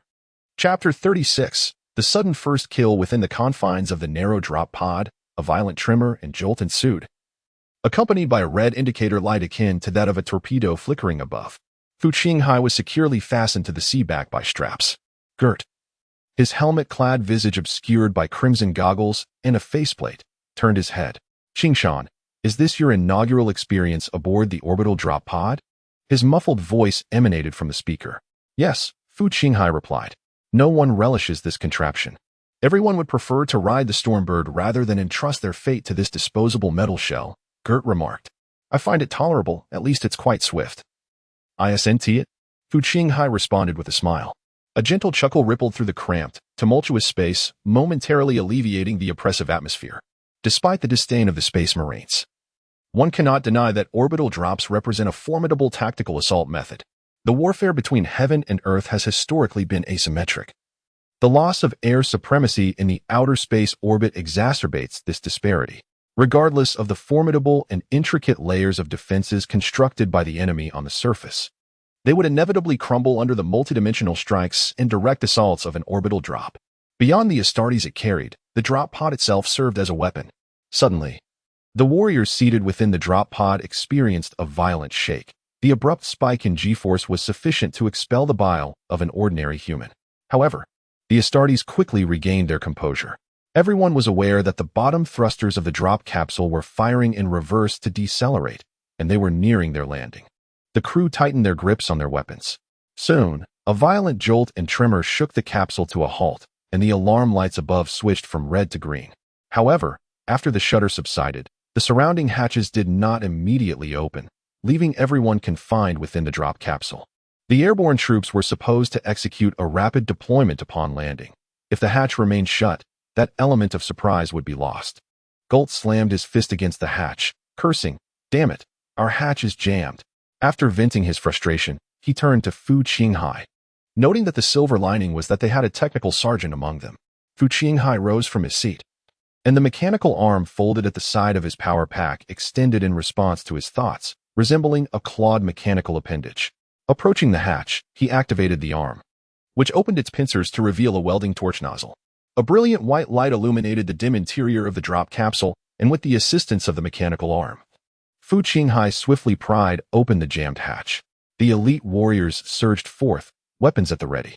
The drop capsule had landed perfectly between the crevices of a deep canyon, and the interstellar soldiers found themselves scrambling up the adjacent cliff, only to discover that the cliff concealed a dark labyrinth of caverns. They had inadvertently descended into a smaller gorge beneath the vast chasm. Gult, having just retrieved his tactical tablet to check their coordinates, could not suppress his exasperation, exclaiming, "Is this really the result of the technical priest's calculations? This is absurdly off-target." After a brief search, the team stumbled upon an airborne capsule with a jammed hatch. Fu Qinghai approached, ready to employ a welding torch to pry it open. Suddenly, a burst of plasma flames seared through the hatch, erupting outward. A squad of elite warriors swiftly emerged from the capsule, their weapons aimed directly at Fu Qinghai. "Hey, Barasco, using plasma weapons in there. Aren't you afraid of incinerating yourself?" Guert shouted. "Well, it's certainly preferable to being trapped inside," replied the leading warrior after confirming their identity, lowering his weapon. Guert nodded and stated, "We have deviated 3 kilometers from our designated position. We must hasten our pace. Move out." With that, he led his team into a cave that aligned with their target's direction. Another squad of elite warriors also found a cave to advance through. Inside the dark cavern, the path was intricate and the signal poor, causing sporadic communication with the space orbit and other teams. Fortunately, they encountered no enemies, and the tactical unit swiftly reached their designated location, where the elite warriors of the spearhead unit were already engaged in fierce combat with the traitors. Just as Fu Qinghai emerged from the cave, a heavy explosive round grazed his scalp, shattering a cluster of stalactites behind him. Fu Qinghai quickly ducked down. Guert crawled forward, and the advanced team of elite warriors, hiding in a depression, turned to see their comrades and shouted, "Guert, their shipborne weaponry is too powerful. Where is your heavy weapons support?" Gult was about to respond, stating that he only had ordinary space warriors, when he noticed a commotion erupting in the enemy's defenses. Explosions and gunfire resonated from across the battlefield as the adversary's counterattack began to falter. Heavy weaponry had arrived. A deep, resonant voice broke the prolonged silence of the communication channel. Gult's face lit up with astonishment. He recognized the voice's owner. It was the ancient warrior, Hiller. They had parachuted behind the enemy lines. Upon hearing the mention of ancient warriors, Fu Qinghai immediately understood the nature of the speaker in the communication channel. The Invincible Mech, a standard heavy artillery platform of the Space Warrior Legion. Seizing this rare opportunity, Fu Qinghai and the elite warriors sprang into action, charging towards the enemy-constructed fortifications. Just as Fu Qinghai executed a sliding maneuver into a trench, a massive chainsaw axe, buzzing ominously, swung in from the side. Fu Qinghai deftly evaded the blow by shifting his shoulder and, with precise timing, delivered a strike with his powered longsword, its tip shimmering with ethereal blue arcs as it smoothly pierced the assailant's visor. A blood-curdling scream erupted as the beleaguered warrior relinquished his grip on the axe, collapsing in despair. A kill. This marked Fu Qinghai's first kill since becoming a space warrior, a moment of triumph. It arrived so unexpectedly, devoid of the tense standoffs, the patient exchanges, or the calculated responses of a duel. In that instant of surprise, Fu Qinghai had no time for contemplation. He merely acted on the muscle memory and instinct honed through rigorous training, and the enemy lay dead before him. Fu Qinghai took a deep breath, reminding himself that this was not a web novel. This was the reality of war. Beside him, an elite warrior leapt into the trench, casting a glance at the lifeless body at Fu Qinghai's feet, remarking, "That move was impressive. To teach me upon our return." Fu Qinghai, unfamiliar with the soldier, merely nodded, stepping over the corpse as he pressed onward. Before long, they beheld the relentless slaughter being wrought by a formidable war machine not far ahead. It stood at an imposing height of 4.5 meters and a width of 3 meters, a colossal entity among the ranks of the human Imperial Army, surpassed in size only by the smallest Titan night mechs. Fu Qinghai recognized its model, the Despiser, a dreadnought mech that was most extensively deployed during the 30K era. Its robust bipedal chassis bore a heavy, massive body, at its center entombing a critically wounded interstellar warrior, his limbs severed, only his head and a portion of his torso, primarily the spine, remained intact, crammed into this stone sarcophagus, or rather a life support device, controlled by the mechanical priesthood's intelligence technology. As a technical sergeant, Fu Qinghai quickly deduced that this deep blue-painted despiser was equipped with a dual-barrel melter cannon on its left arm and a plasma cannon embedded within the power claw of its right hand. At this moment, the formidable Wu mech was wreaking havoc within the enemy ranks. It incinerated several Howling Herald warriors with a blast of molten gas. The colossal machine, capable of a full 360-degree rotation, twisted backward and ensnared a Herald soldier who had attempted a sneak attack from behind with its powerful claw. The razor-sharp talon pierced through the ceramic steel armor of the assailant, leaving him suspended on the claw before the mech pivoted once more, flinging the dying herald aside. By heavens, how fierce it is! Fu Qinghai's eyes sparkled with excitement, his mind ablaze with visions of an Iron Man-like electronic soul backup, surging with the potential of enhancement. If this Wu-Wei mech were entrusted to him, he could transform it into something even more formidable. Well done, ancient warrior Hiller, Gult exclaimed enthusiastically over the comms channel. Although the landing zone for the venomous squad was slightly off, other squads had successfully airdropped into the heart of the enemy's defenses. And under the pressure from both inside and outside, that line was swiftly breached. The long-awaited voice of Lajos echoed through the communications channel.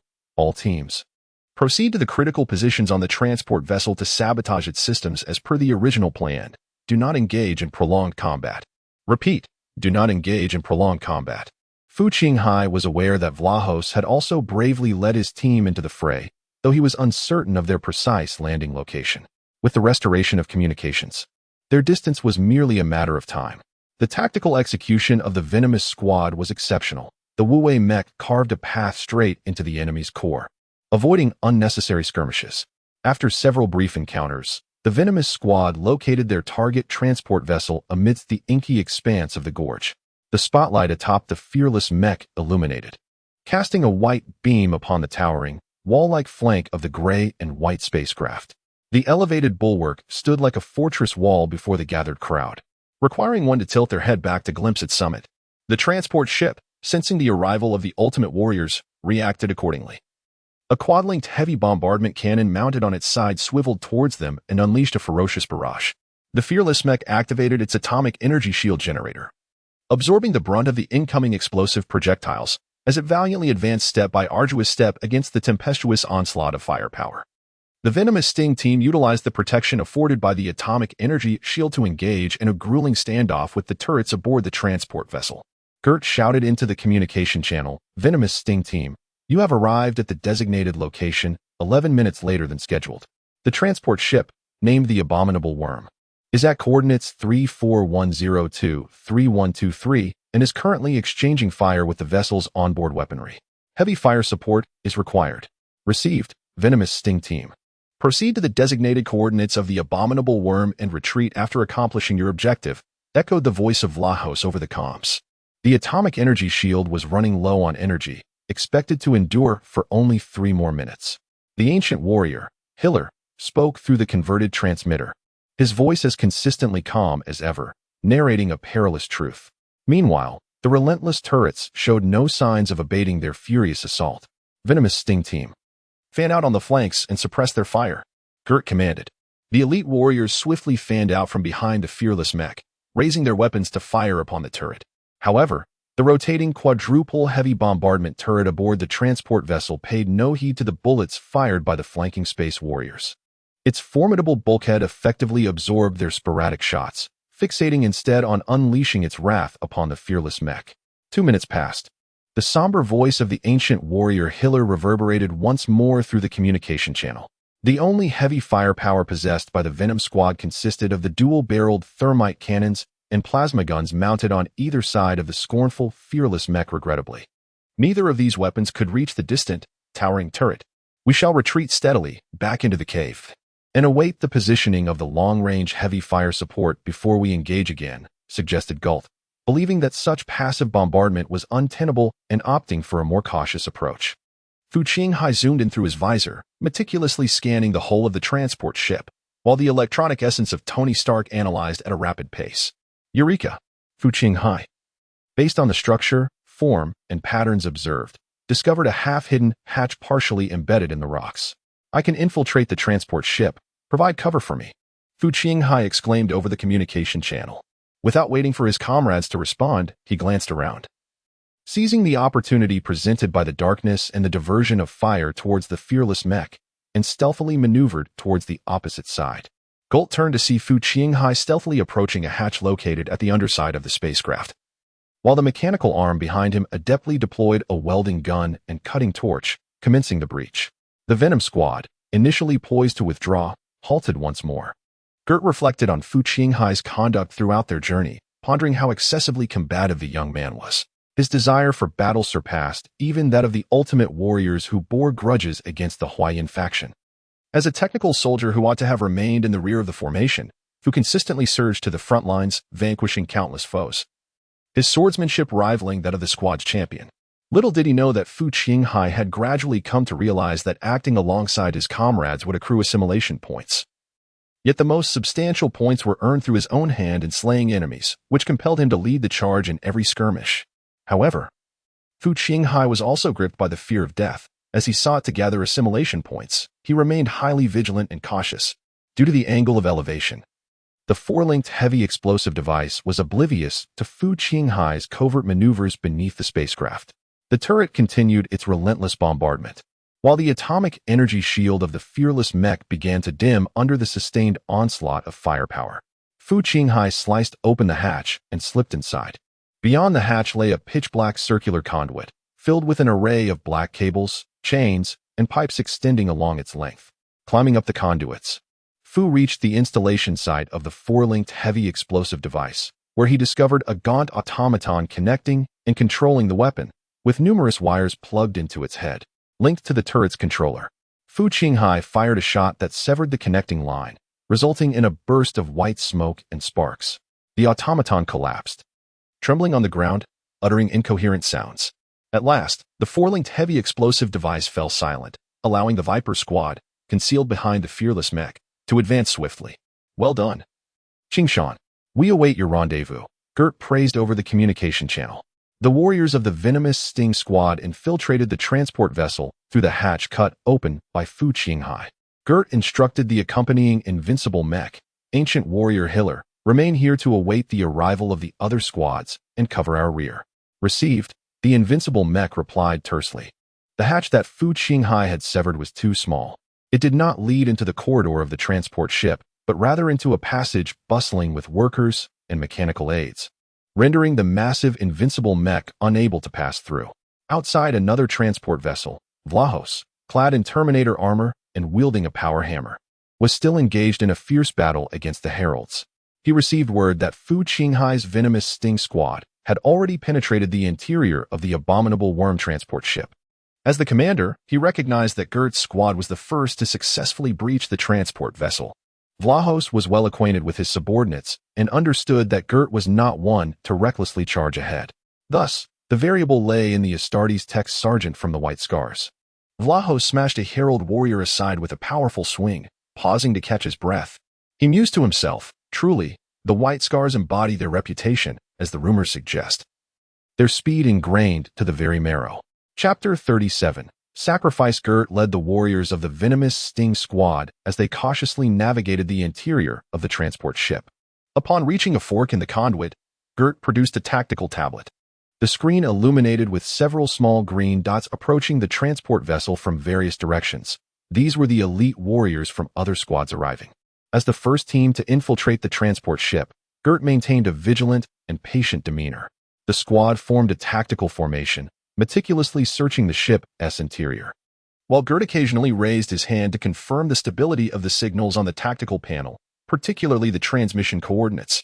Fortunately, feedback from the cruiser indicated that the transportation system was functioning smoothly, with the Sosalin standing ready to teleport the warriors back to the battleship. In the center of the formation, Fu Qinghai felt a sense of unease as they progressed. The abhorrent worm was merely a transport vessel, which typically requires far fewer servitors and crew than a battleship to operate. Yet, the number of personnel aboard seemed exceedingly sparse. Unlike the fortified positions and lines hastily constructed by the Whisperers outside, the venomous Sting squad encountered no resistance within the transport ship thus far.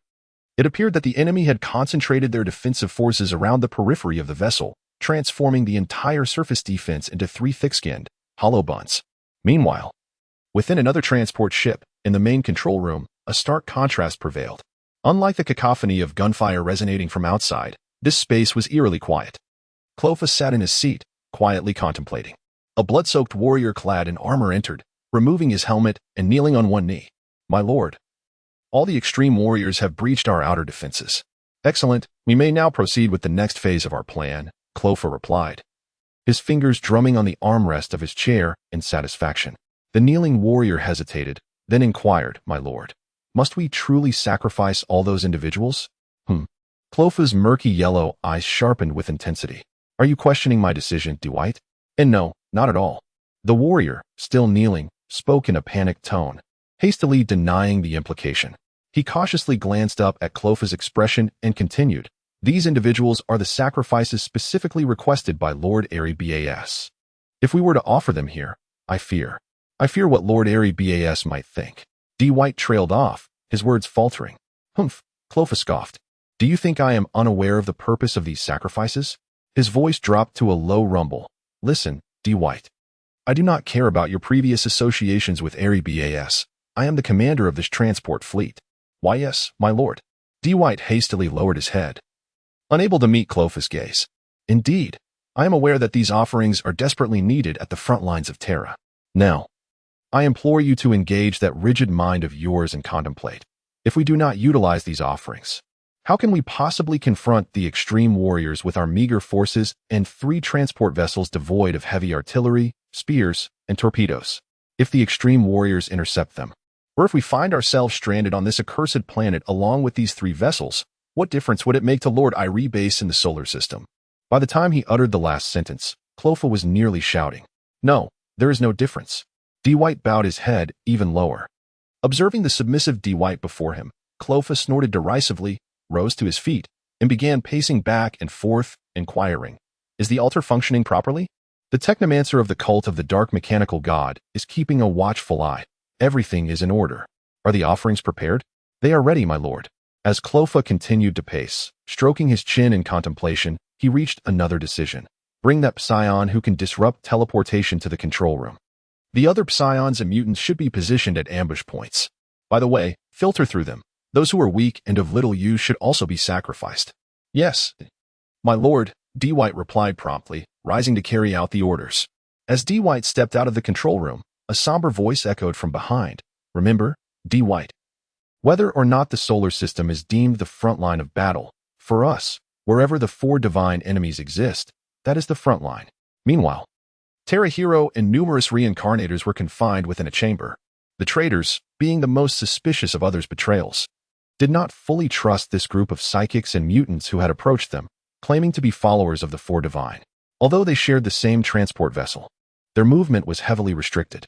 The distant sounds of combat reverberated as elite warriors breached the interior of the transport, causing some of the weaker reincarnators to tremble in fear. At that moment, the door swung open, and Dwight, bloodied and reeking of gunpowder from the battlefield, entered the chamber accompanied by several herald warriors. 2 or 3 reincarnators hastily rose, looking up at Dwight with eager expressions, akin to dogs awaiting their master's command. Dwight's cold goggles scanned the room before his voice resonated through the amplifier of his neck armor. You, follow him to the ambush point." He pointed at several reincarnators, including a woman in black, her back burdened with a wrapped staff. A few individuals stood and followed a herald warrior out of the chamber.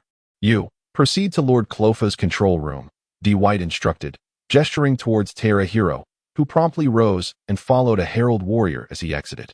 "The remaining individuals, follow me." Upon uttering these words, Dwight turned and exited the chamber. The few remaining reincarnators exchanged glances, hesitantly trailing behind Dwight as he stepped through the doorway. Among them were the burly, bearded Beliansky and the hunchbacked, masked woman. Wherever Beliansky went, he clutched his metallic long-can tightly, while the hunchbacked woman silently followed in his wake.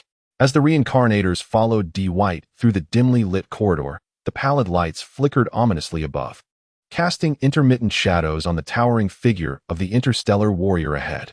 Suddenly, the hunchbacked woman seized Beliansky's arm, her voice a whisper in Polish. "Beliansky, something feels amiss." Beliansky halted, turning to inquire, What is it? What feels wrong?" The hunchbacked woman slowed her pace, her vigilant eyes fixated on the leading interstellar warrior, and confessed, "I cannot pinpoint it, but my intuition warns me that something is indeed off." She tilted her head, scanning the surroundings, a hissing sound escaping her lips as she inhaled sharply. "The scent of blood grows increasingly potent. We are heading towards a place steeped in its stench," she murmured close to Beliansky's ear. He stood momentarily stunned, uncertain whether to proceed further. The hunchbacked woman, displaying a remarkable agility. Glanced around before seizing Beliansky's hand and swiftly plunging into a breach in a nearby pipeline. Beliansky stumbled as he was pulled along, tumbling into the narrow passage and pressing against the wall. The hunchbacked woman, moving with the swiftness and grace of a creature, scampered forward on all fours, turning back to shout, "Get up! Run, Beliansky, run!" The ordinarily unremarkable bearded man hurriedly scrambled to his feet, clutching his metal canister with one hand as he kneeled and crawled forward with both hands and feet. Meanwhile, Devitt, who had turned to assess the situation behind him, caught sight of the hunchbacked woman dragging the bearded man into the aperture of the pipe.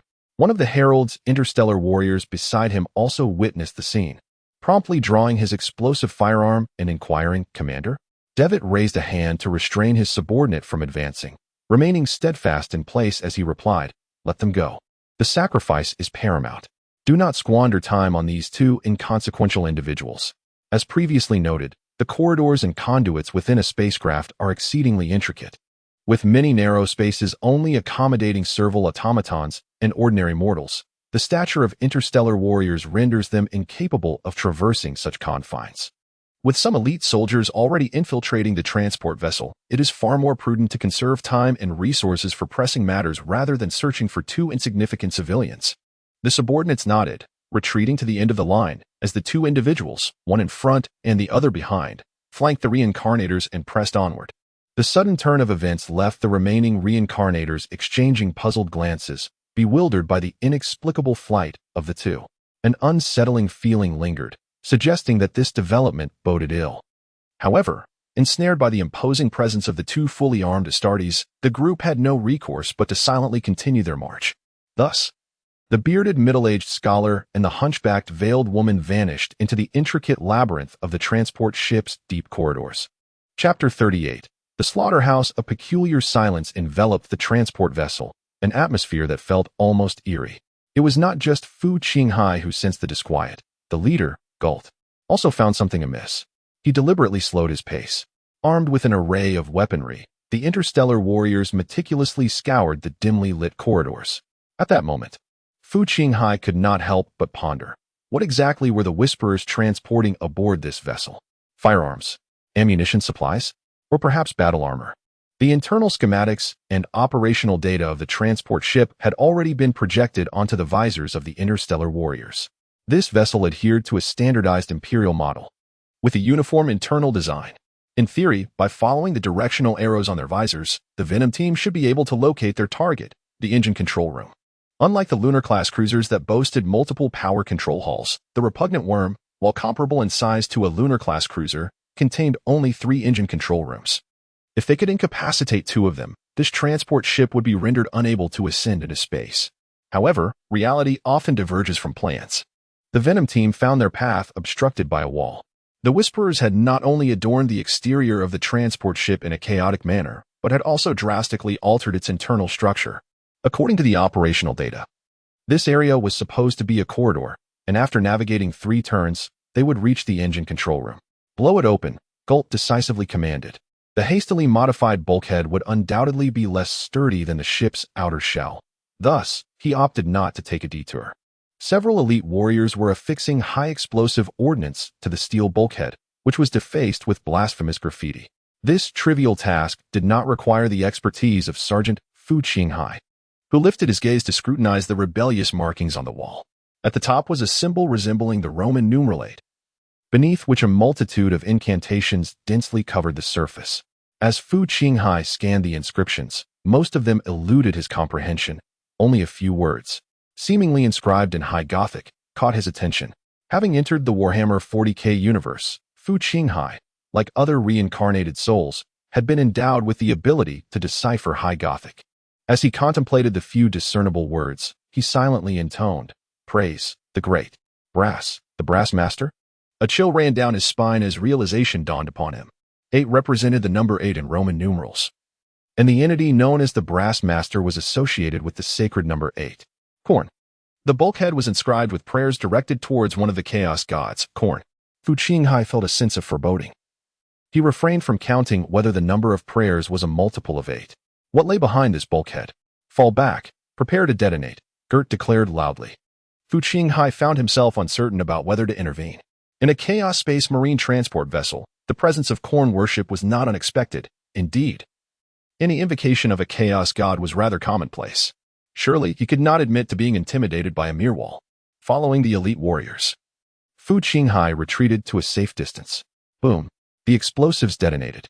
Before the flames and smoke stirred up by the explosion could dissipate, the members of the Poisoned Thorn Squad, led by Gult, rushed headlong into the inferno. Brandishing his chainsaw sword, Gult charged forward but nearly lost his footing upon breaking through the haze, only to be steadied by Fu Qinghai, who grasped his shoulder firmly. However, Gult had no time to express his gratitude. He stood transfixed, his face a mask of horror as he beheld the scene before him. Fu Qinghai, maneuvering past a soldier, pressed forward and was equally astonished by the shocking sight. What a hellish tableau it was! Behind the breached bulkhead, the area had been transformed by the Whisperers into a vast and intricate slaughterhouse. Countless naked human bodies lay upon a conveyor belt of death, already lifeless, yet their corpses were subjected to whirring blades, being sliced into pieces and fed into the slowly rotating gears of a grinder, reduced to a gruesome pulp. Crimson streams of fresh blood flowed through the crevices of the various machines, overflowing from the grinder and dripping onto the razor-sharp blades. This blood pooled on the floor, tracing the complex and arcane grooves, converging into rivulets that coursed with a sickening rhythm. "They are all psychics," Gult spoke solemnly. His words jolted Fu Qinghai from his stupor as he turned to look at him. Gult pointed to one of the corpses and said, "Look, there is an eye on his forehead." Fu Qinghai followed Gult's gesture and, indeed, recognized the figure as belonging to a certain navigator family. Each of these corpses exhibited various degrees of physical mutation. It became apparent that the so-called supplies transported by the Harbingers were, in fact, living human beings.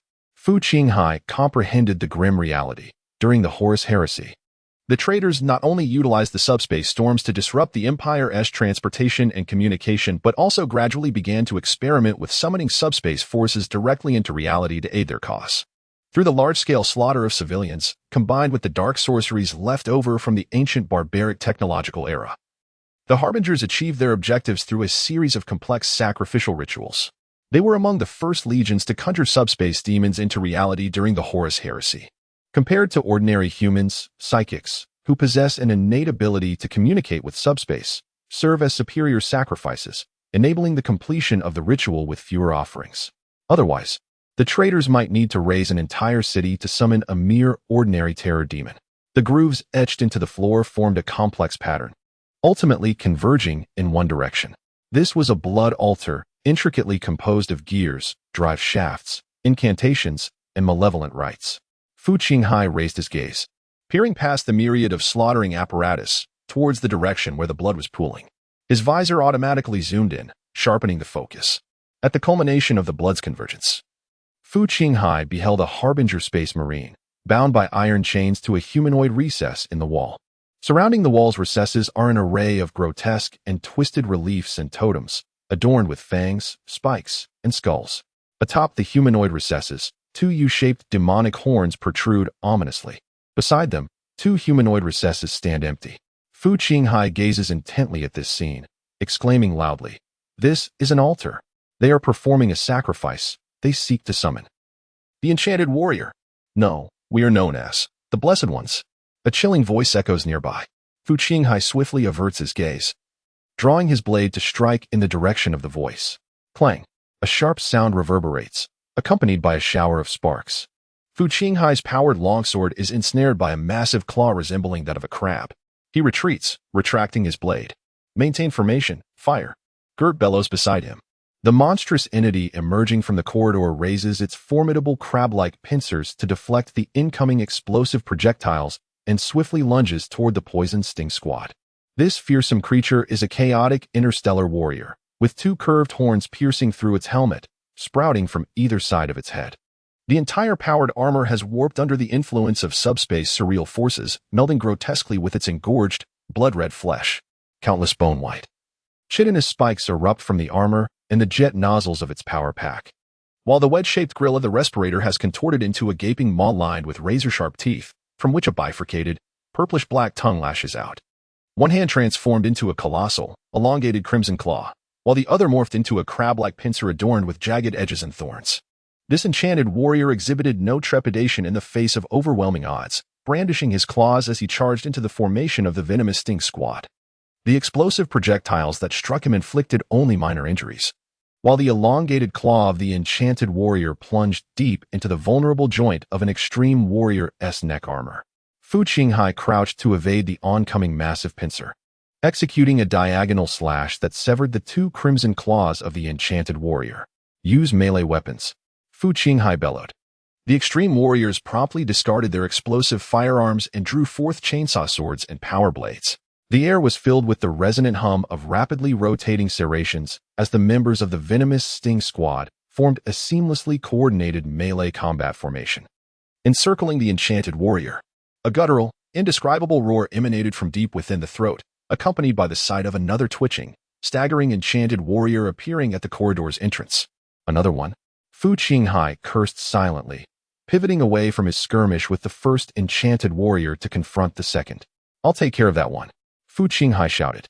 He understood that the tactically adept extreme warriors would undoubtedly possess their own melee combat formation. Thus, his insistence on joining could disrupt the cohesion of the venomous sting squad. It would be more prudent to engage one adversary alone and hold them at bay. While he dared not proclaim certainty of victory, he resolved to at least delay the foe. The second enchanted warrior at the entrance of the corridor appeared to have yet to achieve a complete fusion with the demon within.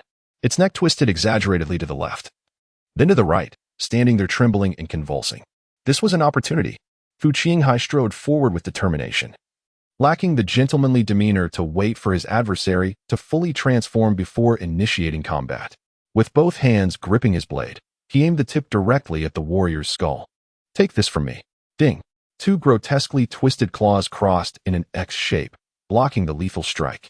The bloodthirsty warrior, whose claws had thwarted Fu Qinghai's deadly blow, lifted its head, and a crimson light erupted from the protruding goggles, accompanied by a low growl from its fang-filled maw. Fu Qinghai withdrew his blade and repositioned himself. The warrior before him seemed incapable of normal speech, only able to produce hissing breaths and a few simple, repetitive words. Yet, its method of attack was anything but hesitant. With a bend of its knees, it prepared to leap, extending its massive claws to pounce upon Fu Qinghai. This unguarded fighting style was a first for Fu Qinghai, causing him to momentarily pause in surprise. He quickly sidestepped to evade the warrior's ferocious lunge, simultaneously redirecting his long blade in a sweeping motion. A line of blood spilled from the gap in the warrior's waist armor.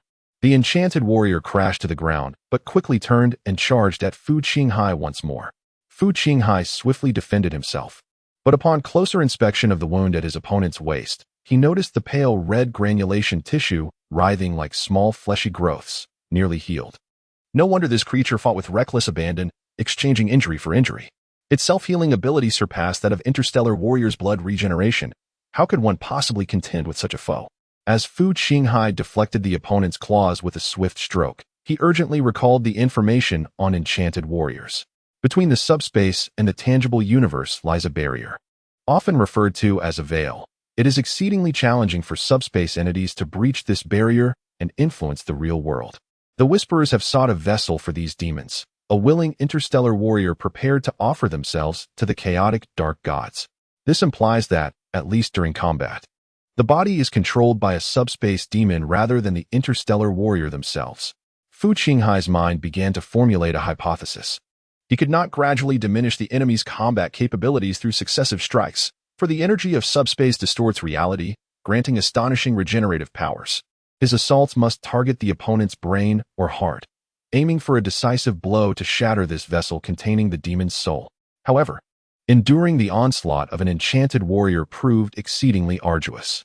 In addition to its nearly impervious self-healing capabilities, the opponent possessed greater strength, superior speed, and an unwavering resolve to fight to the death without fear of pain. Fu Qinghai found himself relentlessly pushed back, the sound of his magnetic boots thudding heavily against the corridor floor as he struggled to find an opportunity for a lethal strike. A longsword confronts two claws. As Fu Qinghai stands alone against an enchanted warrior, he wields the powered longsword with an impenetrable precision, yet cannot evade all harm. With a single stroke, he severs the curved horn protruding from the warrior's cheek, missing narrowly the opportunity to cleave the foe's head. The price of this near success is the enchanted warrior's claw, which digs into his chest plate. A substantial portion of the ceramic steel armor is torn away by the bony talon. Yet the multi-layered composite-powered armor shields Fu Qinghai from the blow. The outer shell of the powered armor, a composite of ceramic and plastic steel, is akin to the serrated edge of a chainsaw sword, merely a consumable on the battlefield. However, given the frequency of the enchanted warrior's strikes, even the most durable consumables cannot withstand such relentless wear. With a few more heavy hits, Fu Qinghai's armor would be breached. As he continues to fight and retreat, he gradually distances himself from the venomous spike squad, turning a corner and slipping out of sight. The enchanted warrior leaps again, its massive claw aimed at Fu Qinghai's head. He raises his sword to parry. The sharp claw crashes onto the powered longsword, the blade, enveloped in a ghostly blue disintegration field, deeply embedding itself into the warrior's palm. An overwhelming force travels down Fu Qinghai's arm to his feet. In that instant, the corroded corridor floor shatters under the pressure. Both Fu Qinghai and the enchanted warrior experience a sudden weightlessness as they plummet into the space beneath the floor. Now is the moment. Unperturbed by the instantaneous loss of gravity, Fu Qinghai's focus remains unbroken. Fu Qinghai had finally discovered the coveted opportunity for a decisive strike. Vlahos, with a single blow, shattered the equipment in the engine control room and commanded in a deep voice, "All teams, report your status." The Silver Claw team has accomplished the designated objective at the coordinates of the Bloody Worm transport ship's third engine control room and is prepared for teleportation. The Hook team encountered an ambush by enchanted warriors. We have failed to reach the designated location, and numerous casualties have occurred. The Hook team is preparing to retreat. Commander, Iron Fist team, we have achieved our objective, but we are trapped in the first engine control room. We have sustained significant injuries. Please initiate teleportation immediately. Commander, we cannot withstand any longer. One report after another flooded Vlahos's mind. The appearance of enchanted warriors took him by surprise, however. The localized advantage could not alter the enemy's overall tactical failure. Nearly two-thirds of the targets had been destroyed, which was sufficient. The transport ship, having lost its engine power and directional control, was unable to escape the planet's atmosphere. The Venom Sting team, phew. We just dispatched an enchanted warrior and anticipate reaching the target location in 3 minutes. Wait, where's Jishan? Gert looked around and shouted. He was forced over there by another enchanted warrior. A limit warrior pointed in a direction. Gert raised his power sword, ready to advance, but was firmly restrained by a subordinate. The voice of Vlahos resonated timely through the communication channel. Gert, I grant you 2 minutes to promptly eliminate the third engine chamber. Gert replied in a hushed tone, Commander, that scoundrel with the white scar has taken away an enchanted warrior. He has gone missing. There was a moment of silence from the other end. Vlahos slowly articulated, Gert, our tactical mandate is to achieve swift resolution. Do not linger in combat. Understood? Gert responded resolutely, understood. Afterward, he cast a lingering glance at the passage where Fu Qinghai had vanished, then resolutely turned to lead his team across the bloody slaughterhouse towards the engine control room. Thud. A heavy object crashed down, as two colossal figures plummeted onto the floor of the lower chamber. Dust swirled in the dimly lit compartment. With a forceful shove, Fu Qinghai managed to dislodge the enchanted warrior that had pinned him down. The warrior weakly rolled over onto its back, revealing a gaping maw filled with jagged teeth, from which protruded a powered longsword. Fu Qinghai staggered to his feet, grasping the hilt of the longsword, twisting and pulling with all his might. Clang! The longsword, nearly piercing through the enchanted warrior's helmet, was extracted, accompanied by an elongated, purple-black, forked tongue reminiscent of a serpent. Fu Qinghai took a deep breath and looked down at the nearly 40-centimeter-long, thick-tongued appendage, pondering that he must ensure the female broadcaster does not witness this. With a flick of the blade, he flung the slimy, moist object aside. Fu Qinghai then surveyed his surroundings. As his gaze swept across, a line of illumination lights flickered to life at the darkened corridor's ceiling on the right. Fu Qinghai gazed quizzically at the elongated passageway, where the lights illuminated a series of iron pillars, reminiscent of a prison. He grasped his powered longsword and proceeded forward. As he walked, Fu Qinghai spoke into the communication channel. Gert, this is Jishan. Can you hear me? In response, he was met with the crackling noise of static. No signal? What could be amiss? Fu Qinghai felt a twinge of curiosity, yet his steps remained resolute as he approached the narrow corridor. The Bloody Worm transport ship. Devitt calmly withdrew his powered short sword from the last reincarnator's body. The mortal, wielding an unusual weapon, collapsed in despair. Although the reasons behind the sudden betrayal of the chaotic space warriors were unclear, this group of reincarnators still mustered a final act of defiance in their dying moments. Scattered across the ground lay an array of weapons, including M16s, AK-47s, and 98 Burmese shots. Devitt did not recognize these firearms. However, it was evident that they posed no threat to the two Astartes clad in powered armor. Place them upon the altar, Devitt nonchalantly commanded, shaking the blood from his short sword. Understood, Commander.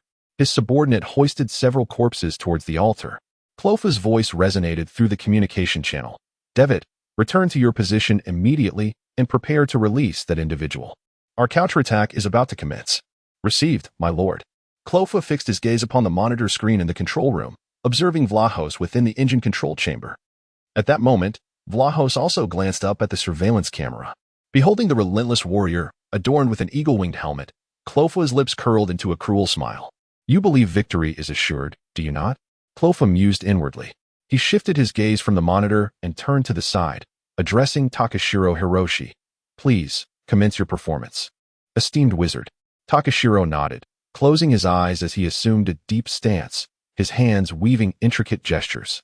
Suddenly, he opened his eyes wide and shouted, Unleash the domain. A silent, formless ripple emanated from Takashiro, disregarding the barriers of the walls, swiftly spreading throughout the transport vessel and beyond. Within the engine control room of the Bloodworm transport ship, Vlahos, having received word that the venomous Sting squad had destroyed the engine control system, glanced out of the porthole. Through a narrow fissure, he could see the somber canopy of the sky. I should have summoned the warrior with the white scar. Perhaps that lad would have been spared. This was the sole regret Vlahos harbored.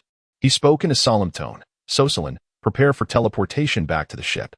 Understood, my lord, came the mechanical voice of the technical priest. A dazzling white light enveloped Vlahos as ether particles filled the small space around him. The same radiant white light illuminated each extreme warrior aboard the transport ships, encompassing the injured lying on the ground, those engaged in a fierce battle with the enchanted soldiers, and even Fu Qinghai, who had been forsaken by the poison Sting squad. However, at that moment, an imperceptible and silent ripple swept through the air, extinguishing the white light surrounding everyone in an instant.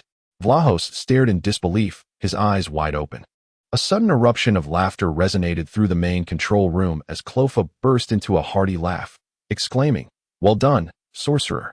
Ryo Takahiro smiled with satisfaction, feigning modesty as he bowed slightly, replying, Thank you for the compliment, my lord. You may also refer to me as the spellcaster. Clofa chuckled heartily, rising from his spacious seat to grasp a massive double-bladed power axe beside him, declaring, regardless of what you are called, I shall personally behead this extreme warrior commander and see if that fellow can maintain his arrogant demeanor in his final moments. Before departing through the hatch, Clofa turned to give a directive, maintain this spell. As you wish, my lord, Ryo Takahiro responded with another respectful bow. Chapter 40. The prison in the lower deck in the depths of the worm of hatred's lower chamber. As Fu Qinghai noticed the dazzling white light surrounding him flicker to life only to extinguish moments later, he instinctively recognized that something was amiss. The communication channels were fraught with interference, leaving him incapable of discerning the source of the disturbance.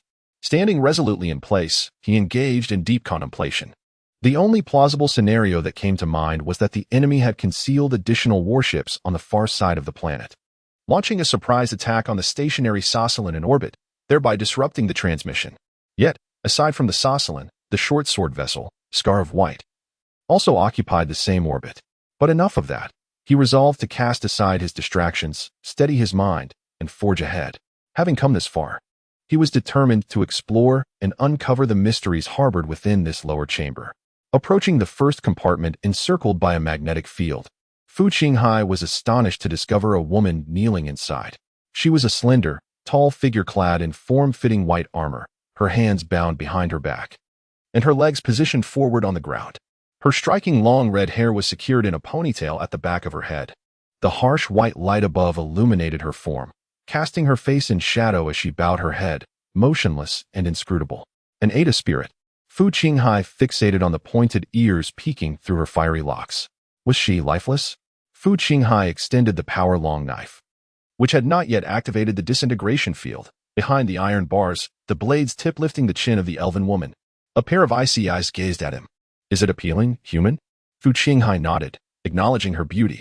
The elven woman possessed skin of a moonlit hue, elegantly arched brows, a pointed chin, a prominent nose, and her cheeks adorned with two crimson battle markings resembling fangs, while a triangular symbol connected to an inverted adorned her forehead.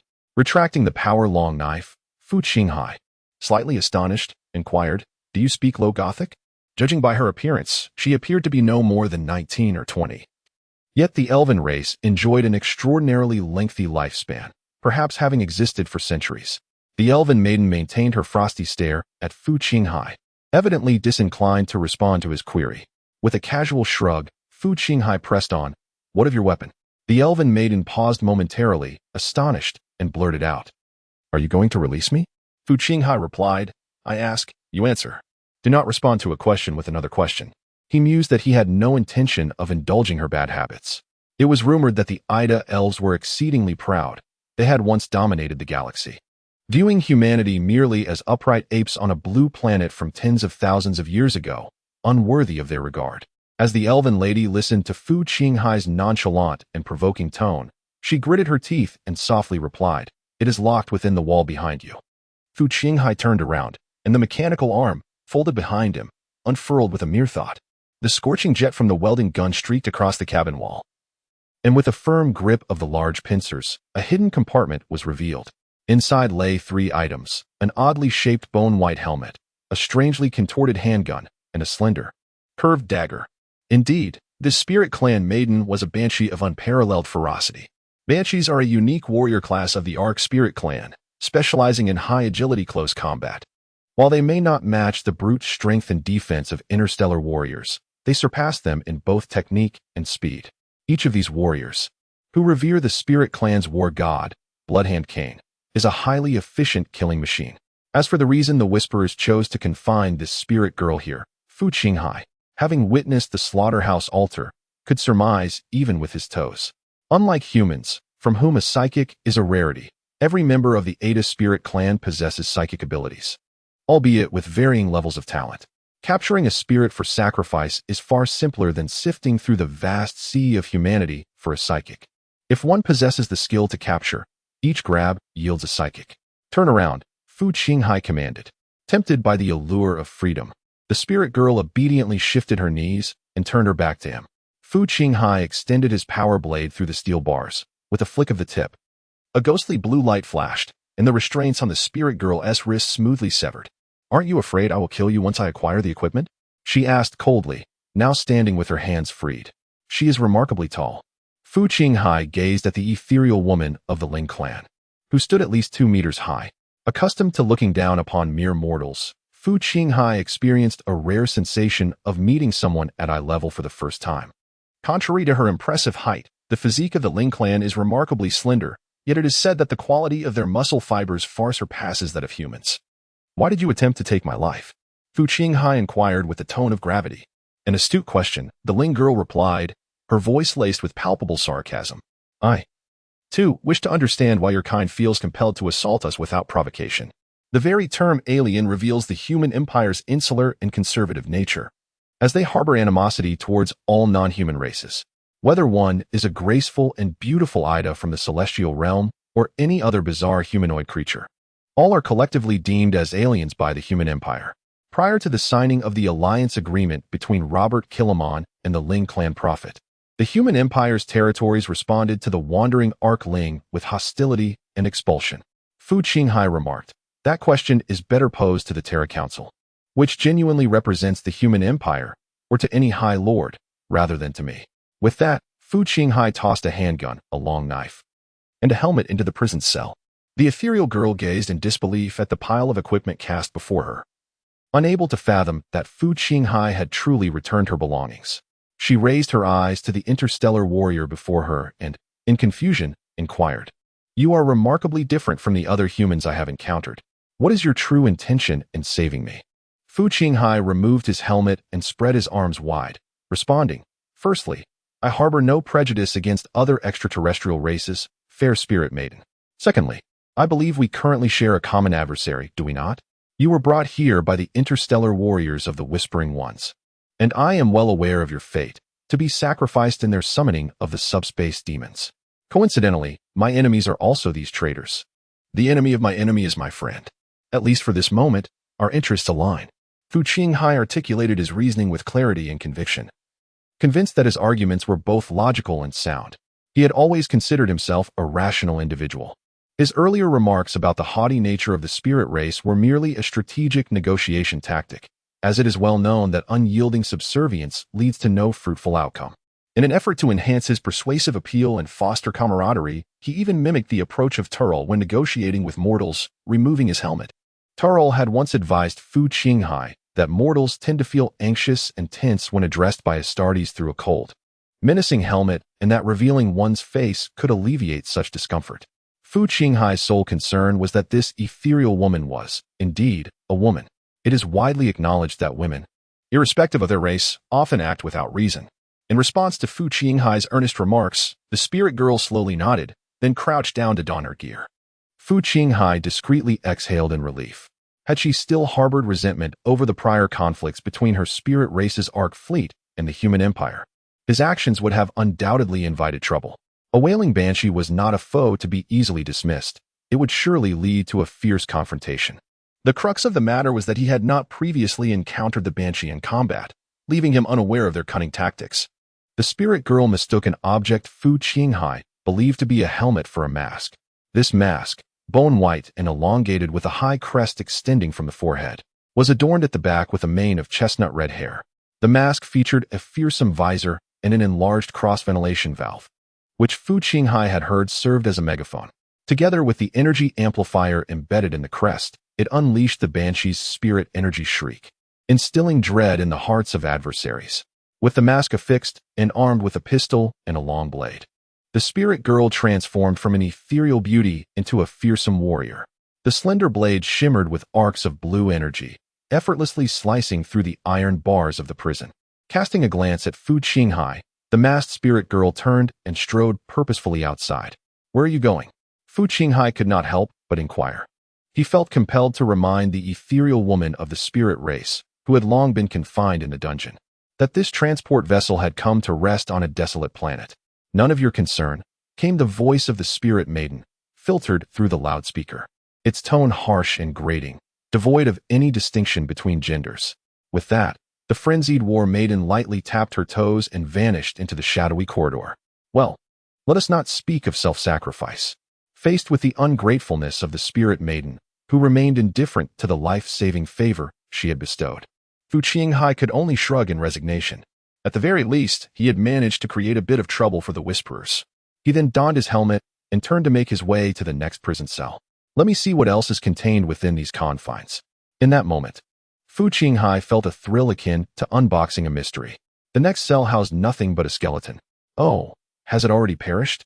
My apologies," he muttered before proceeding to the next compartment. One by one, the subsequent prison cells proved to be empty. It was not until he reached the final cell that he beheld an elderly woman clad in simple garments, seated serenely on the ground. Upon hearing Fu Qinghai's footsteps, she lifted her gaze and offered a gentle smile, her eyes warm and inviting. Fu Qinghai's face tightened within the confines of his helmet, his brow furrowing. "Who are you?" he demanded. "This is a transport ship belonging to a faction of treacherous interstellar warriors. A lowly dungeon housing special prisoners overseen by a band of malevolent and ruthless chaotic warriors. And here, an elderly woman has appeared. Such a scenario evokes an eerie and unsettling sensation. I am Igu Ira Graham. You may also refer to me as the Prophet Igu, young man." The kindly elderly woman smiled benevolently. Fu Qinghai pondered. How do you know I am a young man when I am wearing a helmet? And a prophet? No less. This is becoming increasingly absurd. Fu Qinghai scrutinized the aged woman carefully, ensuring she was not some extraterrestrial being disguised as a human. "May I inquire, dear elder, why are you confined here?" The elderly woman replied with a smile. "Who said I am confined here?" "Huh, what do you mean?" Fu Qinghai was momentarily taken aback. But then he grasped the situation and gently pushed against the iron bars. With a soft creak, the cell door swung open. It was not locked, which implied that this elderly woman had chosen to remain here voluntarily. Fu Qinghai slowly stepped back, activating the disintegration field of his power blade with a hum. "Who are you truly?" Fu Qinghai asked in a low voice. The elderly woman chuckled heartily. saying, "I have already told you, I am Prophet Igu. I have come guided by a prophecy that foretells the emergence of a new existence on this planet, one that will capture the attention of the four gods of subspace. Thus, I have arrived." After a series of seemingly nonsensical statements that left one bewildered, the woman shifted her tone and added, "Oh, young man. There is no need for such tension, nor for you to waste time on this old crone. I have already seen that your commander is embroiled in a fierce struggle. You should hasten to assist him, ha ha ha." Fu Qinghai furrowed his brows, his expression grave as he cautiously stepped back. He remained uncertain about the enigmatic old woman before him, and it was wise to stay vigilant. Was she referring to Vlahos embroiled in a fierce battle? Or was she alluding to the Wokutai in the orbital expanse? Fu Qinghai resolved to set aside thoughts of this mysterious matron for the moment and ventured outside to investigate. Chapter 41. Infection aboard the blood-soaked transport vessel, Bloody Worm. A cadre of elite warriors fought valiantly to break free. As they hastily navigated a corridor's bend, one battle-worn soldier, his armor shattered and drenched in crimson, slumped helplessly against the bulkhead, gradually sliding down to the floor. His comrade grasped his hand tightly, urgently shouting into the communication channel, "Pharmacist, we need a pharmacist. We have a downed soldier here." Yet, the channel was engulfed in a cacophony of static and chaos. "No," the fallen warrior implored, clutching his teammate's hand with a feeble grip. "It's too late, Commander. The transmission has been interrupted. You must leave, there's not enough time." The squad leader, resolute, sheathed his heat-melt gun back into its holster, preparing to hoist his fallen comrade to his feet. "No," his companion protested, violently shaking off his grasp. "Forget about me.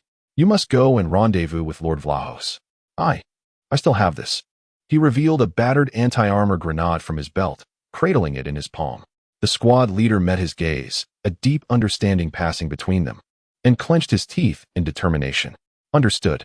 He then rose and led the remaining team down the corridor. Once his comrades departed, the fallen warrior violently tore off his helmet, casting it aside to expose a bloodied visage. His eyelids drooped heavily as he labored to breathe. Shifting the anti-armor grenade to his left hand, he discreetly concealed it behind his back while drawing a demolition pistol from the side of his leg armor, aiming it steadily at the corridor's entrance. After a while, the anticipated enemy had not yet arrived. Instead, a sneaky, chestnut-bearded middle-aged man emerged from a nearby pipe. The injured warrior instantly aimed his explosive firearm at him. Whoa.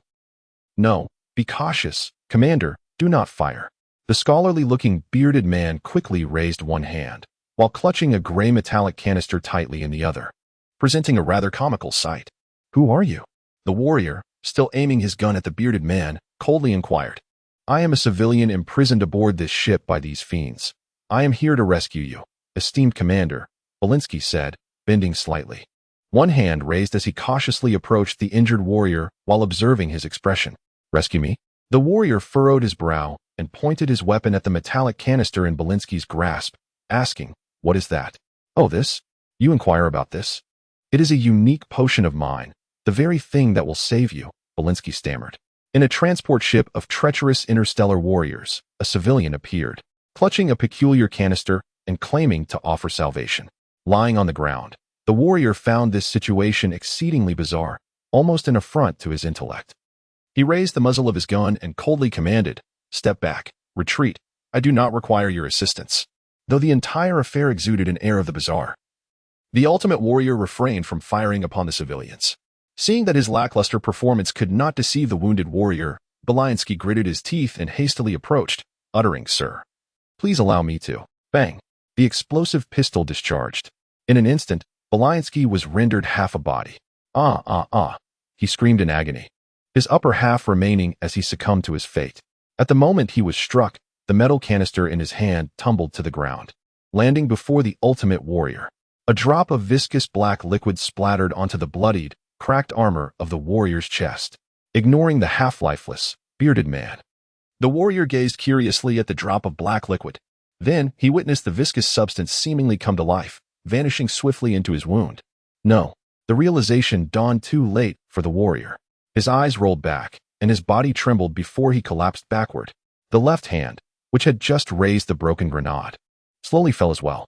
The grenade slipped from his grasp, rolling harmlessly away. From the pipes emerged a diminutive, hunched woman, cloaked in layers of clothing.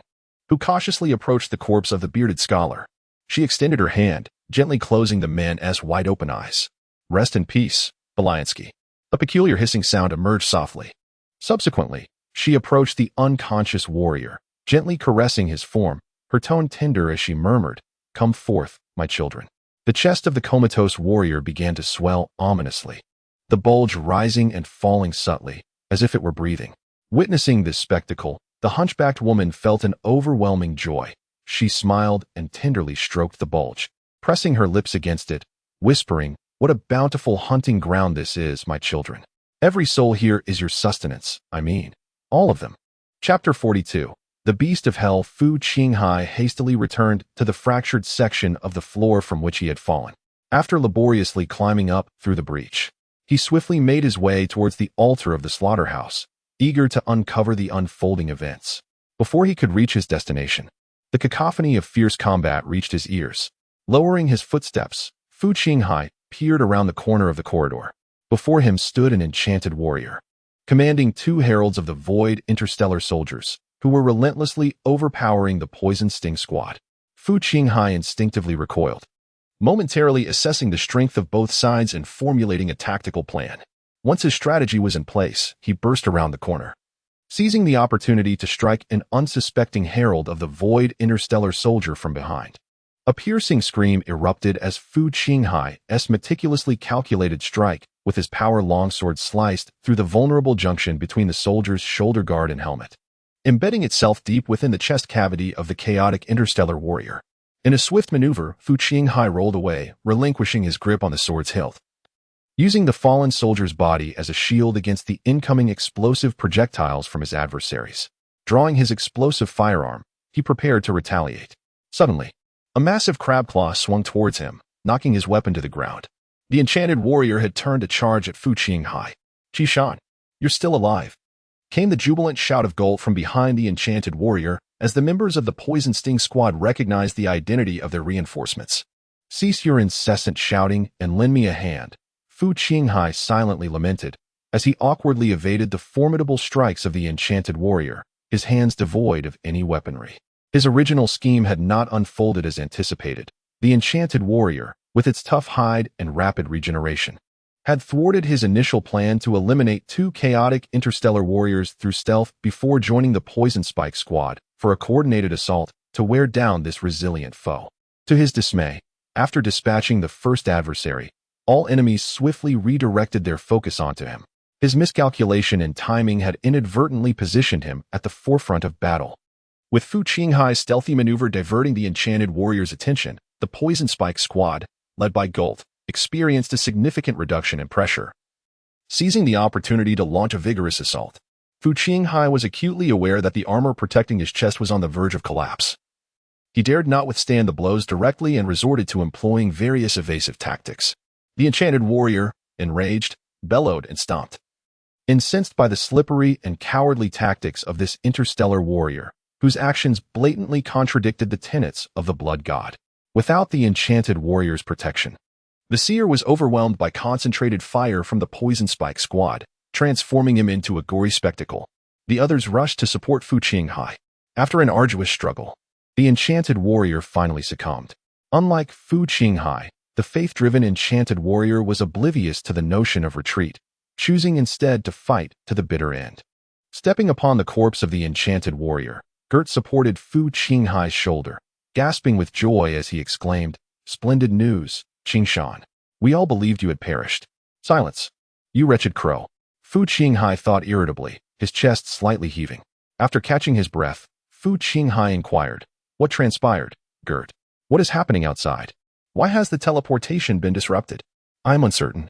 The enemy may have employed an arcane energy spell we have yet to encounter, or perhaps a relic of ancient technology. In any case, the teleportation has failed," Gert replied. Fu Qinghai pressed on. "Have you been unable to contact Vlahos?" Gert answered, "When the teleportation device malfunctioned, our internal communications were also severed." Nodding in acknowledgement, Fu Qinghai declared, "Time is of the essence. Let us hasten to the transport ship and investigate." Gert nodded in agreement, and everyone began to ready their gear and ammunition before retracing their steps along the path they had entered 15 minutes earlier. Clofa arrived at the lower chamber of the Bloody Worm transport ship. He gazed at a segment of a contorted humanoid creature suspended from a specialized apparatus. Awaken him. Clofa whispered to the dark tech priest at his side, fully aware that this was the most valuable cargo aboard the 3 transport vessels. He resolved to utilize this asset for his survival. The dark tech priest, his head concealed beneath a mask and green mechanical eye, nodded. From beneath his robe, several mechanical tendrils emerged, lightly tapping the buttons beside the apparatus. On the apparatus, a series of transparent tubes filled with colorful liquids gradually descended, these fluids coursing through the infusion lines into the contorted humanoid form. A profound sigh echoed within the dim, cavernous lower chamber. The distorted being suspended from the device slowly opened a singular eye. Crofa, it uttered with a heavy breath. Do you remember me? Crofa gazed upon the indescribably twisted remnants of flesh. Of course. I certainly remember you, the wretch who imprisoned me in that sarcophagus. Not a moment passes without my yearning to rend you to pieces. As the liquid continued to flow, the creature's eyes bulged, veins twisted and swelled, its grotesque body contracting and expanding like a hermit crab unable to find its shell. A wretched cry of anguish erupted from the distorted form. Crofa let out a disdainful snort and turned to the shadowy figure of the dark tech priest beside him, instructing, open the hatch of the lower chamber, load him in, and then release him directly from there. Yes, my lord. The specially designed apparatus hoisted the writhing half-human form, moving it laterally as if it were a piece of putrid flesh. Following the direction of the rails was a massive, twisted, and terrifying war mech. Meanwhile, outside the transport vessel, Vlahos was leading various squads that had just breached its exterior. The failure of the teleportation system had far exceeded Vlahos's expectations. In his several centuries of combat experience, he had never encountered such a situation. Yet he remained composed, promptly leading his team to devise a strategy for reuniting with the tactical squads dispersed across the transport vessels. Once the collective strength of these squads was consolidated, they made a determined push to break free from the transport ship, denying the Whisperers the opportunity to engage in close-quarters combat within the vessel. As a commander, Vlahos was acutely aware that in the labyrinthine battleground of urban warfare, the advantages of numbers and firepower could be rendered moot. A dominant force could easily find itself matched in casualty exchange ratios by a weaker adversary, regardless of the ultimate outcome. If a cruiser of lunar class suffered the same casualty ratio as 3 transport ships, the elite warriors would have already faced defeat. The 3 transport vessels, having revealed their coordinates and rendered powerless, stood as mere targets. Vlahos's singular desire was to swiftly extricate his warriors from the fray and call upon the cruiser in orbit to unleash a devastating bombardment. However, the Whisperers appeared intent on thwarting the elite warriors' efforts to regroup and retreat. They encircled from the outside, employing formidable enchanted soldiers at the forefront, establishing layers of defensive barriers. Determined to entangle the elite warriors in a relentless struggle, clad in Terminator armor, Vlahos forcefully smashed open a hatch. Before him lay a dim, rugged gorge under a somber sky. They had emerged. Yet outside the transport ship, the Whisperers continued to recklessly charge towards Vlahos and his men. Explosive projectiles rained down from all directions, clanging against the surface of the Terminator armor. The elite warriors surged forth from the hatch, swiftly fanning out to establish a defensive line. At that moment, a feral howl erupted from their left flank. As Vlahos turned his head, he beheld several of the herald warriors being flung through the air. Vlahos's pupils constricted in alarm as he witnessed the monstrous crimson entity, seemingly emerging from the depths of hell. It was the Hell Beast. Scatter! Vlahos shouted. No sooner had the words left his lips than a massive column of plasma surged forth with a thunderous roar. Chapter 43. The Fierce Battle, 8,000 words. The venomous Sting Squad was rapidly advancing from the abominable worm transport vessel towards the bloodied worm vessel, where Vlahos was located. They traversed through caverns and gorges, encountering neither allies nor foes. It was not until the squad penetrated the interior of the bloodied worm from its opposite side that they found themselves within the transport ship. Gert led the way, with Fu Qinghai closely following. The squad members moved in a line, swiftly navigating the narrow corridors of the vessel. The remnants of battle were evident all around. The squad members beheld the lifeless forms of extreme warriors, the Whisperers, traitorous mortal crew members, and others adorned in peculiar attire that bore no resemblance to the crew. The bodies of the Space Marines were marred by an array of lethal wounds, Yet what perplexed Fu Qinghai were the injuries on the traitorous mortals. Their faces bore traces of viscous slime, and their chests had been violently ruptured, leaving their thoracic cavities eerily hollow. Strange. As he gazed upon these corpses, a frown creased Fu Qinghai's brow. He could not recall any weapon from the Warhammer 40K universe capable of inflicting such grotesque wounds. As they pressed on, a sudden shadow lunged from a rupture in the corridor's piping, aiming directly for Fu Qinghai. The reflexes of the Astartes were instantaneous. The moment he caught sight of the shadow from the corner of his eye, his wrist flicked, and his blade was already arcing upwards. In a flash, the blade cleaved the shadow in twain. Fu Qinghai glanced down, his heart racing. By the Emperor and Xenomorph? A slender creature, enveloped in a black exoskeleton, lay at Fu Qinghai's feet, its elongated head adorned with a crown-like structure, devoid of eyes, yet possessing a maw dripping with transparent saliva and sharp teeth. It was the alien from the Alien film series. Fu Qinghai had severed the creature's body with a single stroke, and the viscous yellow blood oozing from the severed end had corroded the steel floor, emitting hissing white smoke. In the brief moment that the entire team halted alongside Fu Qinghai, a scream pierced the air. Another black alien lunged from the side, entirely enveloping Gult's helmet. A chilling hissing sound echoed ominously from all directions. The venomous Sting squad faced assaults from the aliens from various angles. Swift shadows darted out from narrow conduits, overhead vents, and behind cables, swiftly attacking the members of the squad. The cross-shaped muzzle flames of the explosive guns ignited in the cramped corridor, and gunfire erupted violently throughout the passage. The interstellar warriors of the venomous Sting squad were caught off guard by the sudden onslaught of extraterrestrial beings. A sharp, black, segmented tail lashed like a whip, ensnaring an extreme warrior's explosive gun in a swift motion. Yet, the warrior, with a powerful yank, sent the alien hurtling away, crashing against the bulkhead before being dispatched with a gunshot to the head. This scene unfolded repeatedly. Before long, the gunfire gradually subsided. The interstellar warriors, having concluded their struggles with the aliens, exchanged glances with one another. There were no casualties. Poison Dart Squad, report your status. Gult's voice emanated from the loudspeaker. No injuries. All is well. All is well. The squad members reported in succession, not a single individual harmed.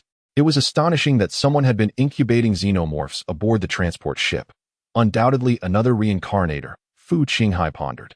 This marked Fu Qinghai's third encounter with other reincarnators since his arrival in the Warhammer 40K universe. This seemingly ordinary combat mission had far more disruptors than anticipated. It remained uncertain whether they were friend or foe. However, the combat prowess of these xenomorphs was rather feeble, especially in the eyes of the Adeptus Astartes. Fu Qinghai flicked the power sword in his hand, contemplating. Suddenly, he was struck by a realization.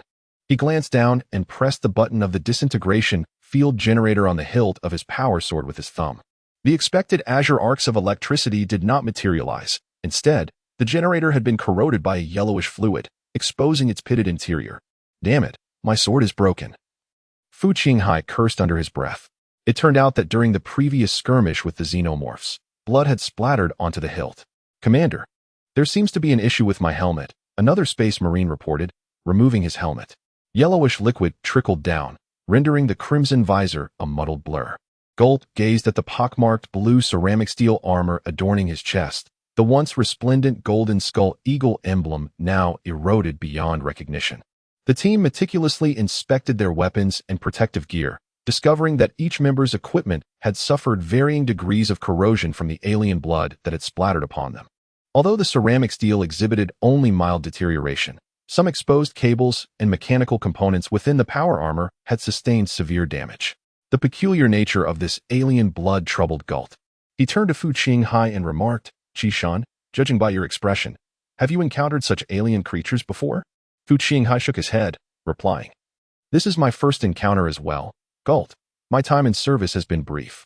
Gult nodded, accepting his words without suspicion. Meanwhile, Fu Qinghai tenderly caressed his beloved sword, reluctantly discarding it only after confirming it was beyond temporary repair.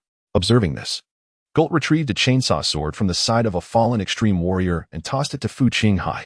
Fu Qinghai caught it deftly, examining it from various angles before activating the chainsaw to ensure its functionality, then nodded in approval to Gult. The group pressed onward. As a technical sergeant, Fu Qinghai possessed an intimate knowledge of the diverse weaponry employed by the Empire. This particular piece was a Mark V serrated devouring chainsaw sword, characterized by its broad, square blade, with serrations extending from the front to the back third, adorned with a deep blue finish and manufactured by the foundry world of Kano. The cost of powered weapons surpasses that of chainsaw weapons, and in principle, powered weapons are indeed more advanced. However, this does not imply that chainsaw weapons are ineffective. Fu Qinghai swung the chainsaw sword with one hand, testing its weight distribution and balance. The chainsaw sword epitomizes a combat style fundamentally distinct from that of the powered long blade. Fu Qinghai silently recalled the training content from the training cage. In terms of single-strike power, the presence of a disintegration field renders powered weapons superior to chainsaw weapons. Nevertheless, the formidable nature of chainsaw weapons lies in their almost non-existent concept of single strikes. In combat with a powered long blade, Fu Qinghai had grown accustomed to seeking out gaps in the enemy's defenses and weak points in their armor to deliver a fatal blow. However, when wielding a chainsaw sword or chainsaw axe, he could directly strike the enemy's most resilient chest armor and then exert downward force, allowing the rapidly spinning sharp teeth to gnaw away at the ceramic steel plating until the enemy's powered armor was completely penetrated by the chainsaw or his own teeth were ground down. Any interstellar warrior who possesses a modicum of skill in combat tends to shun the use of chainsaw weapons. For instance, many from the White Scar faction consider them too simplistic and crude. Yet, it is undeniable that chainsaw swords are indeed effective. If the reincarnation world were akin to an online game, a powered weapon would inflict a critical hit, marked by a bold red 100 above the enemy's head, while chainsaw weapons would produce a continuous stream of 5,555 damage. To return to the main topic, the Venom Squad continued their traversal through the interior of the transport ship. Fu Qinghai observed that, unlike during their recent orbital drop, each member of the squad now bore wounds. Compared to the full complement of 8, only 5 remained. 3 had made the ultimate sacrifice. Acknowledging this grim reality, Fu Qinghai pressed on silently, uttering no further words. Even regarded as elite combatants within the galaxy, the death of comrades was an all-too common fate for interstellar warriors. At most, it would merely result in the addition of a few names of fallen brothers during the prayer segment following training. Fu Qinghai was eager to ascertain the means by which the enemy had rendered the teleportation device inoperative. Throughout his journey, he strived to recall the narratives from the Warhammer 40K official novels. He vaguely remembered that within the Gothic sector, there existed several constructs known as Blackstone fortresses, suspected of being ancient technological creations of the Necrons, capable of activating nullification fields. However, setting aside the vast distance of 100,000 miles separating them from the Gothic sector of the Storm Zone, the significance of the 3 transport vessels paled in comparison to that of the Blackstone fortresses. It was only millennia later, in the age of the Mechanicus, that the tech priests managed to decipher some aspects of this ancient technology, achieving a tenuous understanding that allowed for its limited application. Such arcane technology was far beyond the grasp of mere traitorous transport ships. Moreover, it was inconceivable that such a colossal space fortress could remain undetected while in orbit.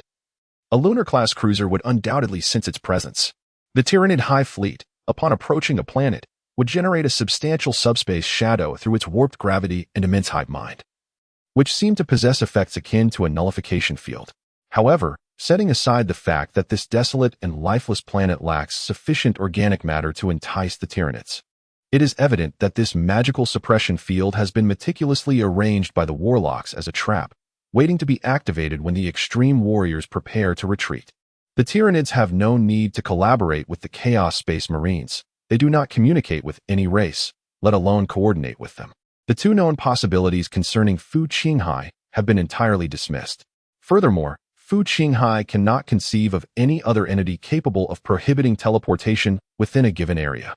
Recalling the sudden appearance of the xenomorph aboard the Bloodworm, the answer can only point to one possibility: the Reincarnator. Although he is eager to unravel how the enemy has managed to enforce this teleportation ban, Fu Qinghai is acutely aware that, in the absence of knowledge regarding the traitor's ulterior motives and schemes, regrouping with Vlahos is the most prudent course of action. Rather than embarking on solitary endeavors within the transport vessel, the Venom Sting squad diligently searches for signs of their comrades, tracing the remnants of battle as they traverse the internal corridors of the transport ship, eventually arriving at its opposite side.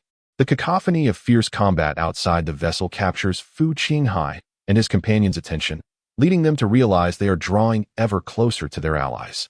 Just as they emerge from the hatch, a massive shadow hurtles towards them. Dodge! The leading Gold cries out, swiftly rolling to the side. Fu Qinghai hastily retreats back through the hatch. Bang! A deafening crash resounds as the shadow collides violently with the exterior of the transport ship, spewing forth the spray of blood. Gert, upon catching sight of the figure, exclaimed in astonishment, "Commander Vlahos." He hurried forward to assist the imposing figure clad in colossal Terminator armor, set Vlahos. Fu Qinghai, standing behind the door, was equally taken aback. To have hurled such heavy and massive Terminator tactical armor aside was nothing short of extraordinary. Suddenly, he looked up to see a vast and formidable silhouette approaching slowly in the distance. Through the multitude of towering black spines, interwoven with sinewy flesh amid the mechanical gaps, Fu Qinghai discerned that it was once a Leviathan siege dreadnought, a model even larger than the Despiser dreadnought. The deep crimson paint adorned with golden edges belonged to the Legion of Whispers Leviathan siege dreadnought. Now, this abomination, devoured and distorted by chaos, had acquired a new, more terrifying name, the Hell Beast. Vlahos, supported by Gert, had lost his helmet, revealing a face smeared with blood. He struggled to rise. Yet his efforts resembled those of a half-paralyzed individual. His legs kicked desperately, but he could not stand. Vlahos coughed violently, blood mixed with foam spilling from his lips. It was at this moment that Fu Qinghai noticed the entirety of his chest plate had caved in, the sternum deeply sunken into his thoracic cavity. With one hand relentlessly scraping at Golt's armor, he struggled to articulate his thoughts, his face suffused with crimson, ultimately managing to utter but two words: "Be careful." Plasma. In the distance, the formidable barrel of the Hell Beast ignited with a blue luminescence. "Plasma cannon, take cover!" Fu Qinghai cried out with a heart-wrenching roar. In an instant, Golt lunged towards Vlahos, pinning him down into the earthen pit. The blue beam grazed the propulsion pack on his back, piercing through the hatch behind him along with the outer shell of the transport vessel, leaving behind a charred, smoking circular aperture. Two elite warriors, unable to evade in time, were instantaneously vaporized along with their armor. Fu Qinghai darted out from the charred opening, brandishing his chainsaw sword as he charged forward. It was not that he lacked fear of death, but rather he was acutely aware that a second shot from the Hell Beast could not be permitted. The potency of plasma weapons is formidable, their armor-piercing capabilities unrivaled in eliminating vehicles. However, their glaring drawback is a protracted cooling period. Even a plasma handgun necessitates a cooling time of 20 to 30 seconds, and the larger the caliber of the plasma weapon, the longer the required cooling time. Should one disregard this cooling time and fire repeatedly, the battery risks overheating and exploding. Fu Qinghai sprinted with relentless determination, leaping over a trench and vaulting a tunnel, single-mindedly advancing towards the colossal Hell Beast, akin to Don Quixote charging valiantly at windmills. As he sprinted closer, Fu Qinghai discerned the fearsome visage of the Hell Beast. Chaos fearless, transformed into a cockpit resembling a gaping maw filled with sharp fangs. Within, a bald head, encased in sinewy muscle and pulsating veins, loomed ominously. This was the pilot of the Hell Beast, grinning maliciously as he beheld the approaching figure of Fu Qinghai. At that moment, Fu Qinghai's mind was remarkably composed. His piercing gaze remained fixed ahead as he sprinted, internally strategizing. "I will execute a sliding maneuver to evade into the blind spot," and then, suddenly, a flash of silver illuminated the air. Fu Qinghai was sent hurtling through the air. With a thud, he landed in a muddy pit. Dazed, he looked up to see the silver power whip, resembling an octopus's tentacle, wielded by the Hell Beast's left hand, with a sharp crack slicing through the air. A second whip was already arcing toward him. The first strike had shattered his helmet and left two deep indentations on the armor's front plate. Through the fissures in his helmet, Fu Qinghai could see the segmented silver whip hurtling toward him, accompanied by the twisted, grotesque face of the pilot, and the pale skulls strung along the beast's spiked surface. The hollow eye sockets seemed to mock him, deriding his hubris, scoffing at his audacity to challenge a Hell Beast. Visual calculations informed him that his renowned skill, the rolling donkey, was insufficient to evade the reach of the power whip. It was over. The consequence of impulsiveness awaited him. This encapsulates Fu Qinghai's final thoughts, as he humorously played with a song title before his demise, determined to become a whimsical specter even in death. At that moment, a piercing shriek erupted, transcending the limits of human hearing, sending invisible sound waves that reverberated through his head. The hell beast, wielding a power whip, suddenly paused. Still dazed, Fu Qinghai felt a considerable force gripping his shoulder, lifting him slightly. He instantly regained his senses, hurriedly rolling and scrambling away. The hell beast quickly snapped back to awareness, unleashing an enraged, inhuman roar, its grotesque flesh writhing and tightening, while the skulls impaled on its spines rattled ominously. Turning his head, Fu Qinghai recognized his savior, a tall female warrior clad in form-fitting bone-white armor, her fiery red mane billowing like flames. It was she, the wailing banshee of the Ida spirit race. Enraged, the hell beast stomped forward on its massive mechanical legs, pursuing Fu Qinghai, its silver-boned power whip lashing out. The armored warrior gracefully leapt, delivering a powerful kick that propelled Fu Qinghai forward while she executed a stunning backflip with the force of her motion. 3 power whips descended between them, yet none made contact. Fu Qinghai was thrust into the tunnel, face down, landing unceremoniously in the dirt, a cascade of sand and gravel pouring into his helmet through the cracks.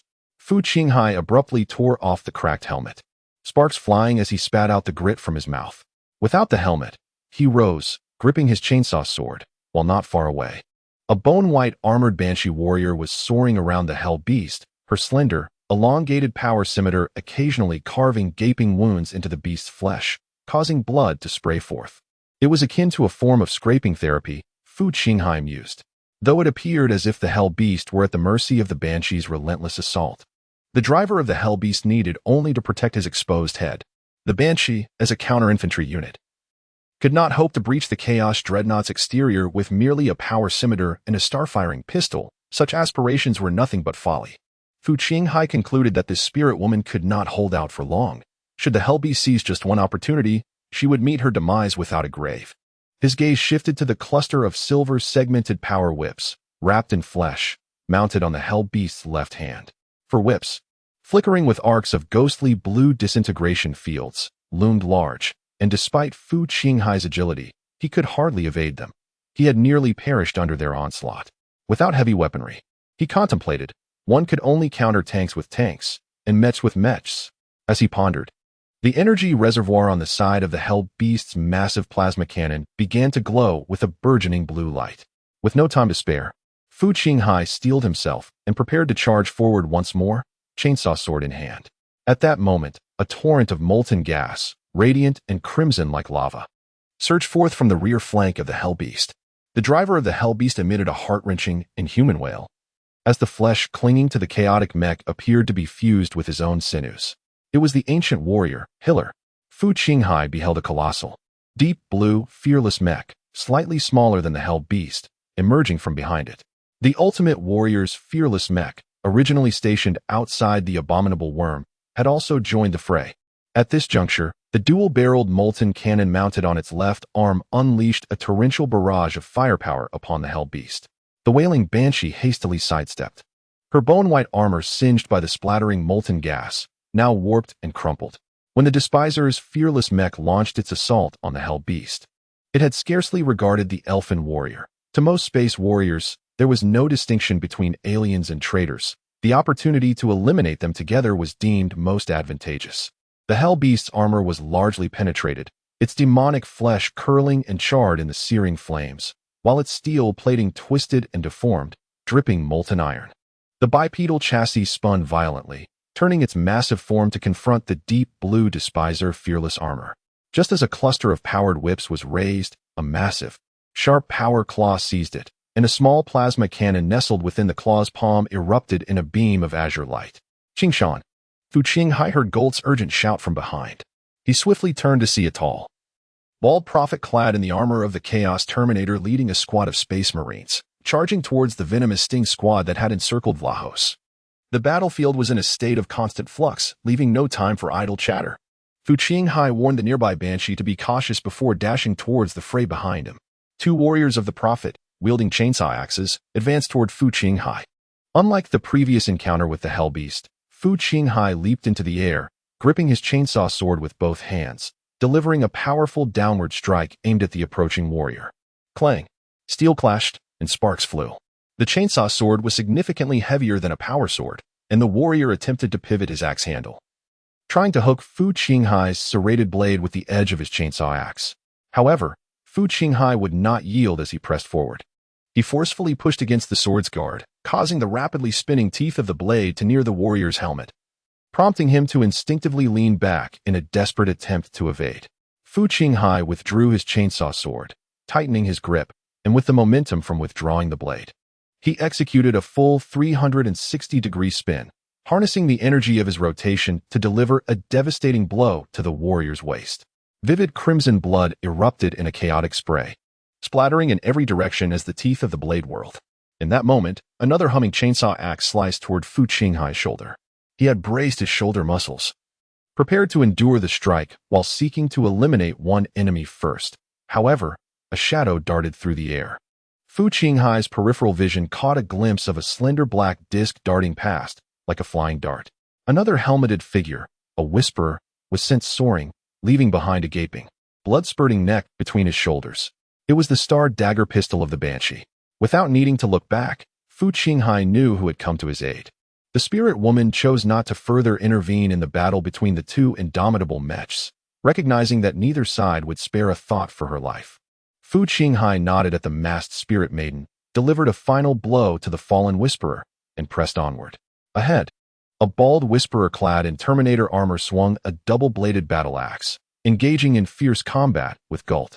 His massive Terminator armor was adorned with long iron spikes, each impaled with a severed head. Some had already turned to skeletons, while others still clung to decaying flesh. It was evident that Gult was no match for the bald warrior. Each of his powerful strikes forced Gult to retreat repeatedly. This was to be expected, for those who donned the Terminator armor were the elite of their legion. The armor's exquisite golden skeleton and enhanced electronic muscle fibers provided far superior defense and overwhelming strength compared to standard powered armor. Though the Terminator armor's speed was somewhat sluggish, it could be compensated for by the wearer's combat prowess. This was indeed a specialized powered armor designed for close-quarters combat. Every strike from the bald oracle bore the weight of 1,000 mountains. Despite leaving himself wide open, Gult found himself struggling to defend against the relentless onslaught. For any counterattack he might muster would hardly be lethal to the armored behemoth. Conversely, each unblocked hit from the bald oracle was a potential death knell for him. In swift succession, Fu Qinghai and the wailing Banshee entered the fray. Upon their arrival, the bald oracle seemed to grow weary of the skirmish. With a single swing of his axe, he sent the already teetering Gult flying before turning his attention to Fu Qinghai. His murky, pupil-less yellow eyes fixated on him as a cruel smile spread across his face. "I've seen you on the monitors, lad." The tech soldier charging ahead. "Quite brave of you." "You fool," Fu Qinghai retorted, launching a fierce strike towards the oracle. With a nonchalant flick of his wrist, the oracle effortlessly deflected the serrated blade with his formidable gauntlet. Continuing his taunt, "You are fortunate, boy. I've never had the pleasure of slaughtering a white scarred one before.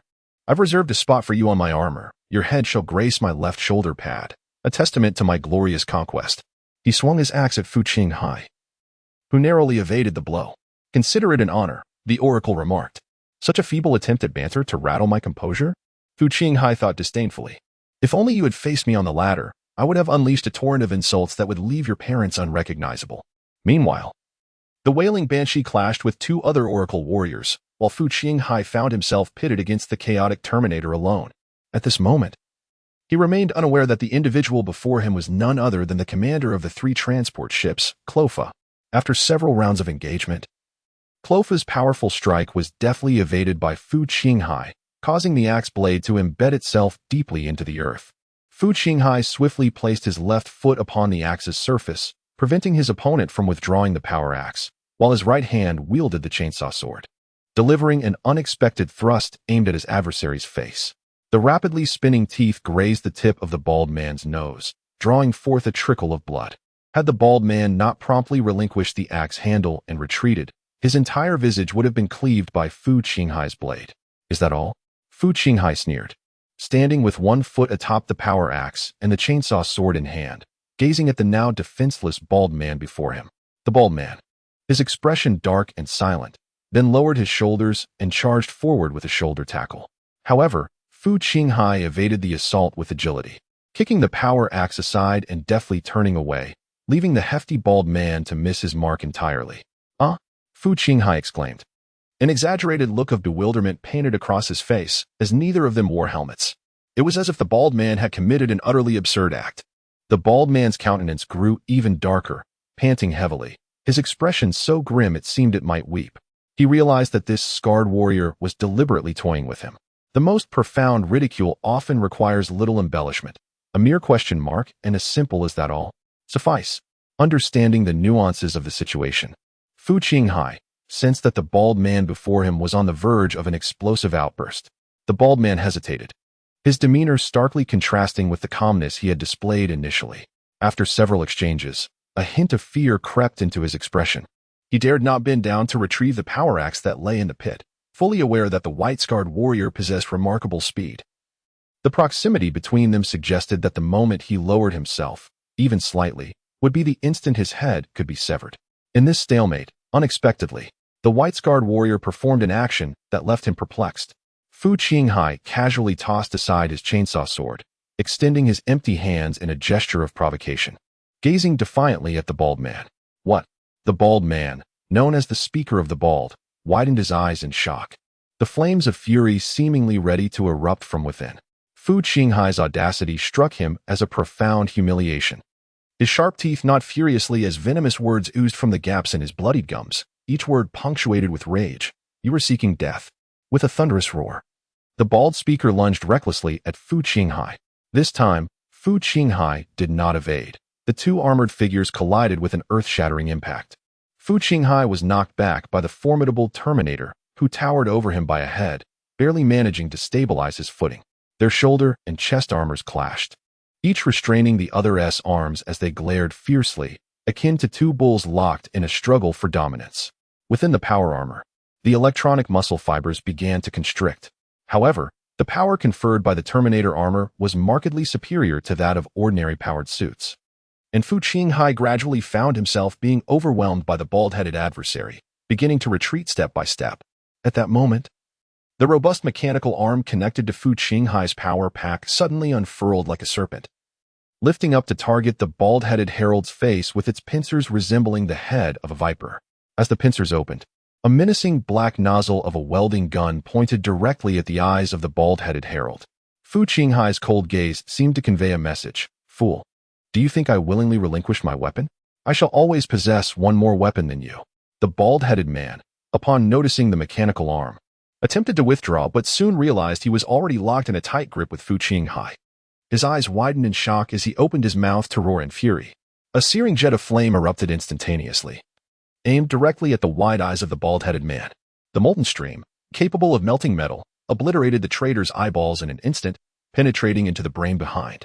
Fu Qinghai felt the iron grip that had ensnared his arms begin to wane. Then, with a gentle push, the towering Terminator toppled like a massive wall, crashing down with a thunderous roar. Fu Qinghai gazed into the bald-headed herald's eye sockets, now reduced to deep, charred voids. Task accomplished. Fu Qinghai's chest heaved with exhilaration, his heart secretly elated. I have single-handedly slain a chaotic Terminator. The process was filled with skill and strategy, and this formidable foe ultimately succumbed at my feet. With a triumphant smile, Fu Qinghai turned to face his teammates. Yet, he discovered that they were all gazing in terror at the distance. Fu Qinghai followed their line of sight and beheld a sight most dreadful. The Crimson Hell Beast was wielding its power whips, for tendrils resembling the appendages of a mechanical octopus. It approached a fallen deep blue invincible mecha, its tendrils intruding into the cockpit. With a brutal force, it extracted the remains of the pilot, a grotesque figure reduced to merely a head and spinal column, entangled with various tubes and wires, held aloft by the Hell Beast. Chapter 44. The death of Fu Qinghai. He was the ancient warrior, Hiller, a man of few words. Known for his succinctness and unwavering support for his comrades in critical moments, Gult cradled the gravely injured Vlahos in his arms, his eyes bloodshot as he beheld the brutal scene before him. A veteran who had served the Emperor for over a millennium, his body shattered yet denied repose, destined to be entombed within a life-sustaining sarcophagus to contribute his final vestiges of strength to the Imperium of Man. Such was the epitome of loyalty. This diligent and battle-hardened warrior, even in his dying moments, was to be dragged from his sarcophagus by the minions of the malevolent entities from the warp. What a profound desecration. Fu Qinghai grimaced in discomfort. Just moments after vanquishing a chaos terminator, another hell beast rose once more. It is said that those who succumb to darkness gain thrice the strength. Indeed, the enchanted warriors are markedly superior to their ordinary space marine counterparts. Yet, this chaos-infused dreadnought likely possessed far more than thrice the might of a standard variant. The hell beast, still hoisting the lifeless form of the ancient warrior Hiller, held skyward in a frenzy. This beast, driven to a frenzy, had completely forsaken its remnants of reason, consumed only by an insatiable thirst for bloodshed. From its warped throat emerged a monstrous, inhuman voice proclaiming, "Blood for the blood god, skulls for the skull throne." A surviving warrior of the Whispering Ones. Upon hearing this blasphemous chant in reverence of the god of terror, was overtaken by excitement and emerged from the trench to join the hell beast in its primal roar. However, he was swiftly sent flying by a vicious lash from the beast. Fu Qinghai bore witness to this harrowing spectacle. Indeed, as the rumors suggested, the hell beast, a chaotic mechanized demon, possesses no semblance of reason. On the battlefield, it indiscriminately slaughters, oblivious to friend or foe. The chaotic acolytes merely need to unleash it at the opportune moment and then watch in grim satisfaction as it wreaks havoc. Fu Qinghai bent down to retrieve the dual-bladed power axe belonging to the bald oracle, his gaze solemnly fixed on the distant hell beast. How should this battle be fought? Fu Qinghai pondered desperately, yet found no answers. Turning his head, he beheld the anguished countenance of Gult and the few surviving extremists, all of whom were worn and battered. His eyes caught sight of the wailing banshee, standing defiantly upon the scorched earth, her power scimitar still dripping with blood. At her feet lay the lifeless bodies of two oracles. Gult and the extremists simultaneously turned their gaze toward Fu Qinghai, their eyes ablaze with a fierce desire for vengeance, conveying their collective choice. Qingshan, Gult's voice, tinged with suppressed emotion, bore the weight of a resolve to fight to the death today. The slender, bone-white armored figure of the elven maiden also regarded Fu Qinghai. Despite the menacing mask, he felt he could discern a resolute determination emanating from her crimson goggles, a readiness to embrace death. Fu Qinghai looked at them and gently shook his head. He was not yet ready to perish. His cycle of reincarnation had only just begun. He could not resign himself to dying on this desolate, forsaken planet. In the distance, the hellish beast roared as it charged toward the crowd. Fu Qinghai crouched down, extricating an electronic component from the neck armor of the deceased bald oracle, pressing a few buttons on it before tossing it to the wailing banshee. The ethereal girl of the spirit clan caught the object with an outstretched hand. Her gaze filled with confusion as she looked at Fu Qinghai. He gestured towards his ear. The girl lifted her mask, revealing an exquisitely beautiful jawline, then affixed the electronic device to her ear. After donning her mask once more, Fu Qinghai grasped his double-bladed axe and turned to face the approaching hell beast. "This is a public channel. Can you hear me?" Fu Qinghai's voice crackled with a hint of electrical interference on the communication channel. "I can hear you," the Spirit Clan girl replied, her tone as cold and crystalline as two ice cubes colliding. "I didn't get a chance to ask, what is your name?" The hell beast drew ever closer. "Salamander Uslan." The earth trembled, and gravel was flung into the air. "Very well, Salamander Uslan, follow my lead." The hell beast rushed forth, carrying the scent of blood from the subspace. Just as Fu Qinghai was about to confront the colossal creature barreling toward him, he suddenly turned and shouted, "Gult, cover me. And take Vlahos away. Hurry. I can handle it." Boom. A plasma beam surged forth with explosive force. With meticulous preparation, Fu Qinghai plunged into the pit, evading the annihilating beam of light. The bullets fired by the elite warriors ricocheted off the body of the hell beast, producing a cacophony of metallic sounds. Yet, the hell beast paid no heed to the distant elite warriors, relentlessly pursuing Fu Qinghai, wielding its power whip with ferocity. As Fu Qinghai navigated through the tunnels and trenches in a desperate bid for escape, he stole a glance at the scorched flank of the hell beast, previously singed by the scornful machine's dual-barreled thermofusion cannon. He noted that the steel plating and structural components were grotesquely melted and charred. Yet perhaps due to the beast's existence and its actions appeasing the sadistic deity, an abundance of crimson, proliferating flesh had burgeoned forth, enveloping the eroded cavity on its flank. This malevolent flesh pulsated ominously around the machine's body. Such is the insidious nature of the chaotic demon, armed with the arcane power to distort reality. Retreating while engaging, Fu Qinghai communicated through the tactical channel, We shall gradually lure it towards the stern of the ship. Be cautious. As he dodged and devised strategies, the hell beast executed a sweeping strike with its power whip aimed directly at the wailing banshee. Witnessing the banshee narrowly evade the attack, Fu Qinghai seized the moment to deliver a fierce blow to the hell beast's lower chassis, further drawing its ire. The two fought and retreated, swiftly approaching the rear section of the bloodworm transport vessel. Surrounding them, other elite warriors launched ranged assaults, yet the hell beast remained fixated on the two before it, disregarding the onslaught from the others. The wailing banshee, seizing the opportunity presented by the hell beast, unleashed a volley of star darts from her pistol, striking directly at the driver's skull. The hell beast was compelled to divert one of its arms, equipped with a plasma cannon, to shield itself from the relentless onslaught of those vexatious monomolecular dart discs. As they neared the rear of the transport vessel, Fu Qinghai gripped the axe handle tightly and hurled his dual-bladed axe, watching it spin through the air towards the hell beast. Without a glance back at the outcome of his attack, Fu Qinghai swiftly retreated into the ship's cabin. Run. Hold on, Sarah. I need 2 minutes. Fu Qinghai's voice crackled over the communication channel. Gritting her teeth, the spirit tribe girl chose not to flee alongside him. Instead, she raised her star dart pistol and fired another shot, deliberately drawing the hell beast's attention. Once Fu Qinghai dashed through a hatch, he sprinted down the internal corridor of the transport vessel, his eyes scanning for something. Engine control room, he murmured incessantly. Then he spotted it. Fu Qinghai's gaze fell upon the plaque indicating the engine control room, located at the end of a corridor strewn with the bodies of whisperers and extreme warriors. He stepped over the fallen corpses and the pooling blood as he entered the engine control room. Damn it, he muttered, surveying the chaotic wreckage of the equipment within. The room had been ravaged by the explosives used by the extreme warriors. Without hesitation, Fu Qinghai turned on his heel and exited the chamber in search of the next one. The transport vessel is equipped with 3 sets of 9 sublight engine nozzles, theoretically necessitating 3 engine control rooms for operation. Fu Qinghai pondered silently, hoping that the elite warriors of Vlahos would not exhibit excessive efficiency and destroy all 3 engine control rooms of the bloodworm. Once, he had desperately sought to dismantle the engine control rooms. Now, the prospect of a turnaround resided here. Fate is indeed ironic. Fu Qinghai hurried to the exterior of another engine control room. There were no signs of battle here. He plunged inside.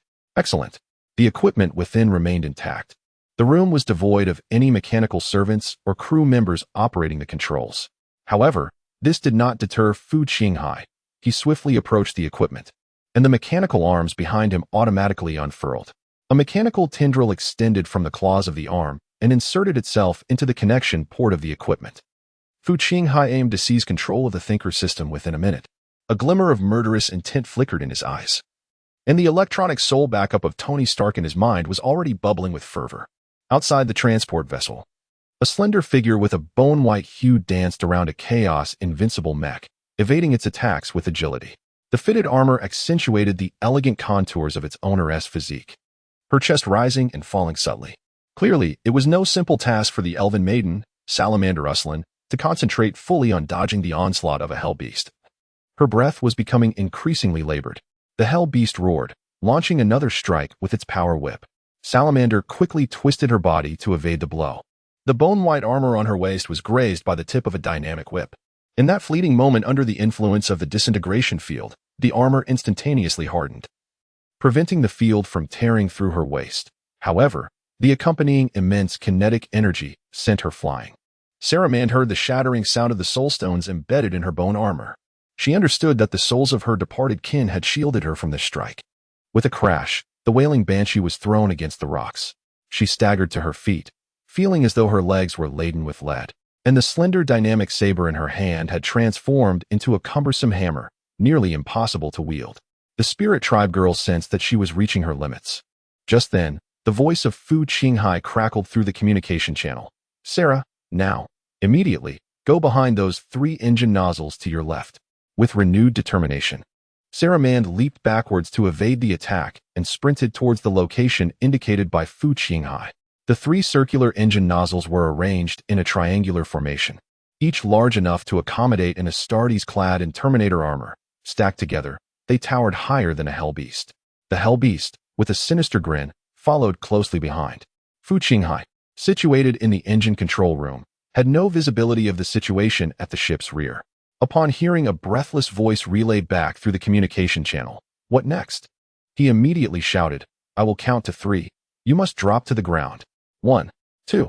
At that moment, the hell beast struck again, grazing the spirit tribe girl who was about to unleash a psychic scream, knocking her helmet to the ground. 3. Salamander swiftly dropped to the ground. If Fu Qinghai had deceived her, she would find herself unable to evade the hellish beast that would rend her apart in the next moment. Boom. 3 circular engine nozzles expelled searing white flames, instantly engulfing the colossal hell beast.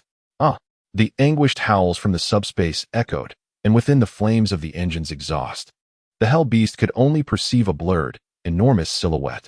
In the engine control room, Fu Qinghai pushed the output power of this engine to its utmost limit.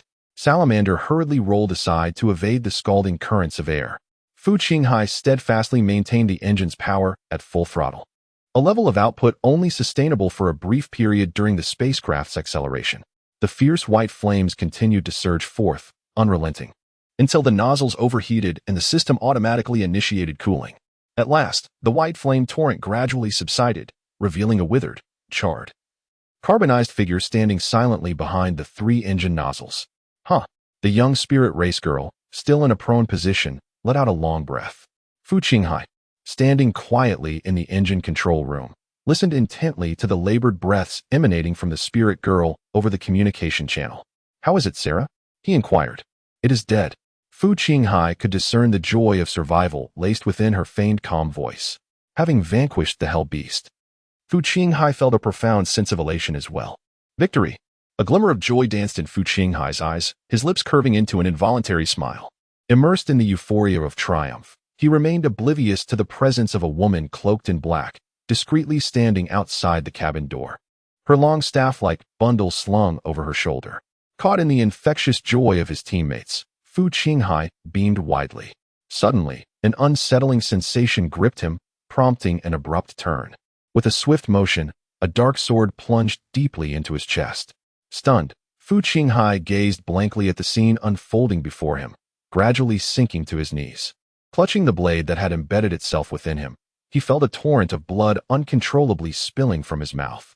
Before him stood a woman with a hood obscuring her features, her deep-set eyes, pointed chin, and prominent nose betraying her Caucasian descent. She gripped the sword's hilt, smiling as she regarded Fu Qinghai. Why? Can you? Fu Qinghai struggled to lift his gaze toward the woman in black. She smiled, her pale hands twisting the sword's hilt with a deliberate motion. A chilling realization washed over him. It felt as though he could hear the sound of his heart's valves being shredded. He gasped, overwhelmed by the exquisite sensation of his heart fracturing. The woman spoke, her voice laced with the cadence of refined British English. A deluge of thick blood surged uncontrollably from Fu Qinghai's mouth and nostrils. "You must be quite perplexed, are you not? Do you not wonder why this ancient cold weapon, devoid of a destructive force field and serrations, can penetrate the impervious ceramic steel armor of your power suit?" The woman inquired with a light chuckle. "I have awaited this opportunity for a considerable time," she continued, her voice laden with anticipation. "I have lurked in the shadows, observing you for quite a while. You are formidable, exceedingly formidable.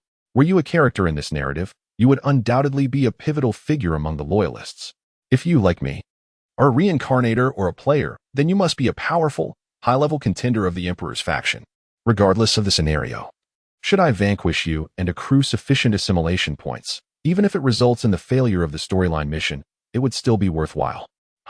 This is the essence of my reincarnation gameplay. Remember this before your last breath." As she tucked a loose strand of her black, slightly curled hair behind her ear, she leaned closer to Fu Qinghai and whispered softly, "Remember this sword. Remember my name. Heartbreaker Alicia. Oh, and I nearly forgot to answer your greatest question before your demise. This sword is a Wootz steel blade. Its name is none other than Heartbreaker." Chapter 45. Your name, the Iron Sword. The Iron Sword. What is the Iron Sword? Kneeling on the ground, Fu Qinghai pondered this term in his mind. The woman opposite him displayed a flicker of confusion on her face. The act of intimidation had concluded. The final words had been spoken, and the questions of impending death had been addressed. Yet, why was he still alive? Suddenly, a colossal, armored hand clasped around her slender, alabaster neck. The woman's eyes widened in disbelief, her hands grasping Fu Qinghai's arm in a desperate struggle. However, Astarte's grip resembled that of a hydraulic clamp, resisting her every effort to break free. With one hand constricting the woman's throat, Fu Qinghai gradually rose from his kneeling position. His other hand grasped the black longsword embedded in his chest, slowly extracting it. The woman was lifted effortlessly by Fu Qinghai, her eyes reflecting sheer disbelief as her long, shapely legs flailed helplessly in the air.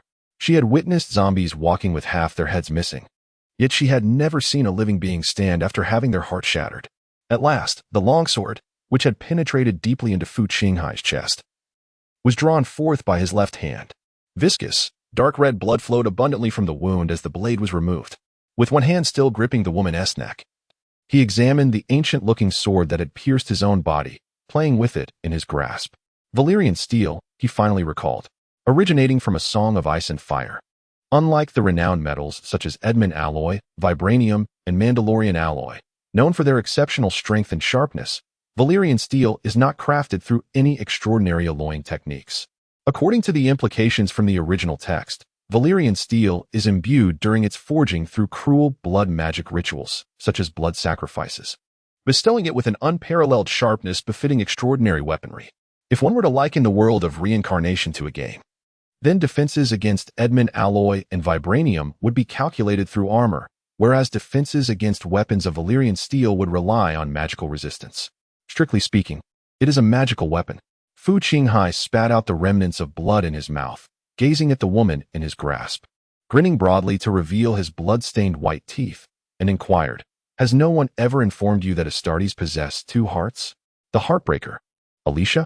As he smiled, traces of dried blood lingered at the corners of Fu Qinghai's mouth and chin, rendering his grin particularly sinister. "What?" The woman gasped in shock. But Fu Qinghai's merciless iron grip tightened inexorably, rendering her breaths increasingly labored, stifling her voice.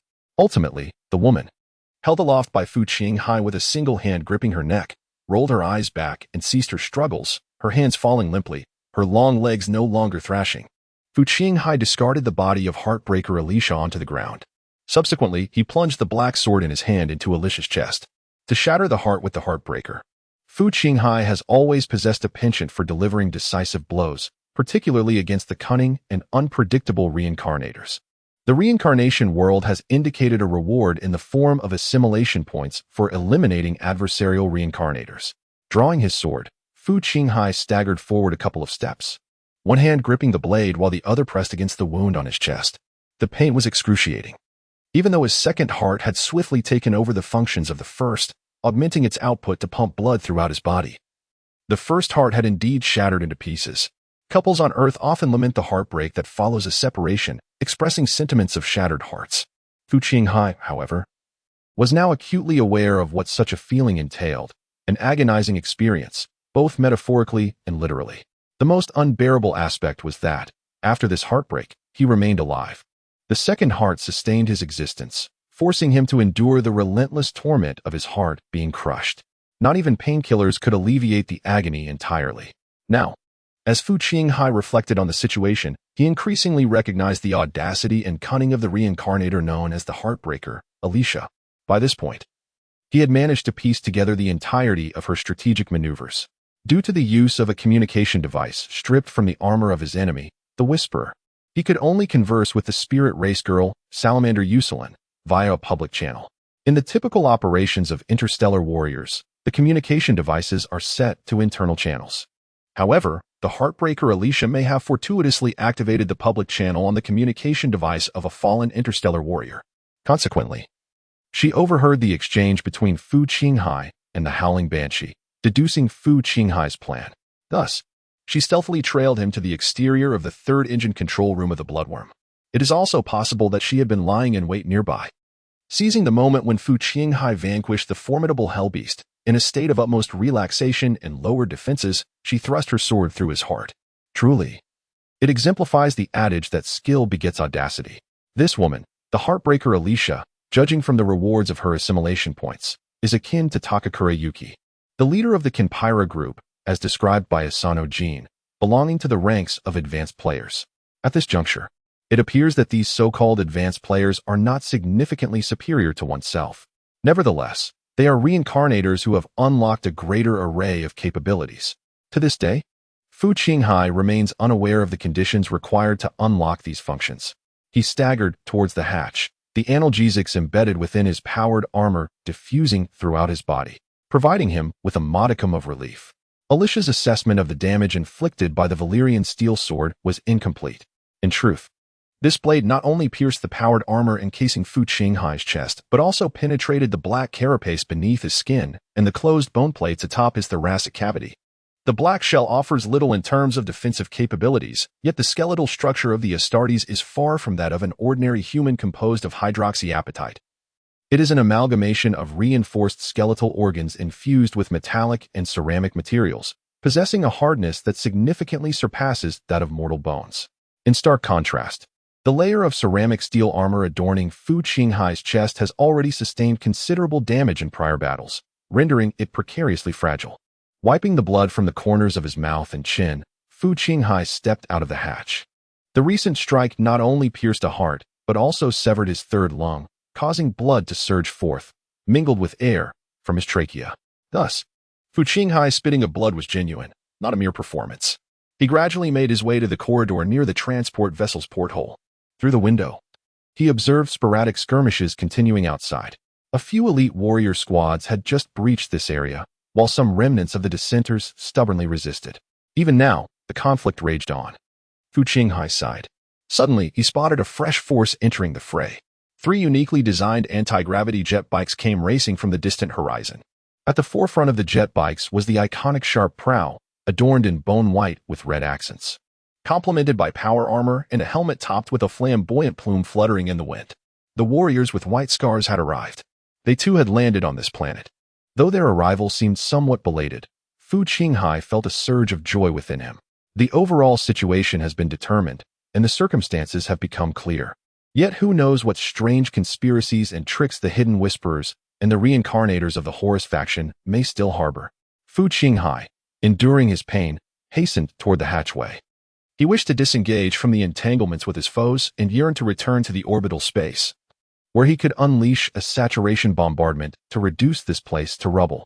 Outside the Bloodworm transport vessel, jet bikes darted at remarkable speed through the intricate caverns and tunnels, showcasing the exceptional driving skills of the White Scar warriors. 3 jet bikes soared past, brushing closely over the heads of the elite fighters. One warrior, intensely focused on both maneuvering and firing, unleashed a barrage of explosive rounds from the large-caliber cannon mounted on the front of his bike, suppressing the remaining Whisperers' counterattacks.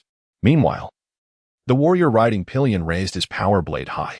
In the fleeting moment when the jet bike zipped through the disordered formation of the Whisperers, a flash of white light erupted. A helmeted head, along with a torrent of blood, soared into the air, leaving behind a bare, bloodied neck as the towering figure wielding the explosive gun gradually collapsed. Fu Qinghai, just emerging from the hatch, bore witness to this scene, as if he were observing the specter of ancient cavalry from the era of space warfare. With the support of the White Scar warriors, the remaining Whisperers were swiftly annihilated. Fu Qinghai frantically waved at the 3 jet bikes. The warriors of the White Scar, having spotted him, promptly executed a turn, tracing an arc in midair as they sped towards Fu Qinghai.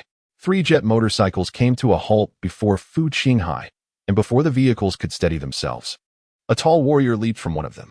"Wonderful, Qingshan, you're still alive." As Fu Qinghai opened his arms, preparing to embrace his comrade warmly, his expression darkened upon hearing those words. This phrase sounded rather familiar. "Why is it that you cannot utter anything pleasant?" Fu Qinghai silently lamented. Talal removed his helmet and scrutinized Fu Qinghai from head to toe. "Your condition is dire, Qingshan. What on earth have you encountered?" Fu Qinghai shook his head and replied, "I'll elaborate when we return. By the way, who sent you down here?" He recalled that Seed Vlahos had initially declined the inquiry regarding whether Wokatai should engage in joint operations. "It was the Sosalin," Talal explained. "After the transmission was interrupted, the Sosalin has been attempting to re-establish contact with the surface. For some time, we received no response, until finally, Vlahos's aide initiated communication, requesting us to descend and provide assistance." Fu Qinghai nodded. Evidently, in the face of the unexpected situation of the ground forces becoming uncontactable, the lunar-class cruiser in orbit was not idle. It was actively reaching out to the accompanying short sword-class frigate for help, albeit arriving rather late. Xianxia. At that moment, Fu Qinghai heard Gertz shout from a distance. Turning his gaze, he saw that Vlahos, cradled in Gertz's arms, had regained consciousness, the Astarte self-repairing ability having miraculously restored his life. Ziz. Xianxia, the communication with the Sotholan has just been restored. We shall now transport the commander back to the warship. While the warriors whose teleportation beacons have been damaged will be retrieved by the Stormbird dispatched by the Sotholan. Golt's voice resonated through the communication channel. Received, Fu Qinghai replied. Golt's words reminded him of a crucial matter, the enemy's means of interfering with teleportation. To this day, they remained oblivious to the methods employed by the Harbinger to prevent the elite warriors from relaying their positions back to the cruiser. Fu Qinghai shared his concerns with Talal. Talal responded, the essence of teleportation also relies on utilizing subspace for short-range jumps. Strictly speaking, teleportation is a form of magic, albeit one extensively harnessed by the technomancers. As far as I know, many psychics in the Legion's think tanks can disrupt the teleportation process. However, I must admit, this is the first time I have witnessed such extensive interference. After a moment, he added, Fu Qinghai stroked his chin, deep in thought. It could potentially be a device for nullifying magic from ancient human technology or some other alien technology. However, as previously analyzed, precious strategic equipment ought not to be transported solely by 3 unescorted transport vessels. Furthermore, the magnitude of psychic energy displayed would, according to the human empire's classification of positive psychic energy levels, at least correspond to a gamma-level psychic unit. If the enemy is indeed a psychic of at least gamma caliber, why do they not confront the elite warriors directly? There are myriad possible explanations. Perhaps a specialization in psychic abilities? Exhausted of psychic energy? Fearful of death? The most plausible explanation is that the adversary is a reincarnator. If they are indeed a reincarnator, everything becomes readily explicable. Reincarnators possess a plethora of peculiar abilities that cannot be measured by the conventional power metrics of the Warhammer 40k universe.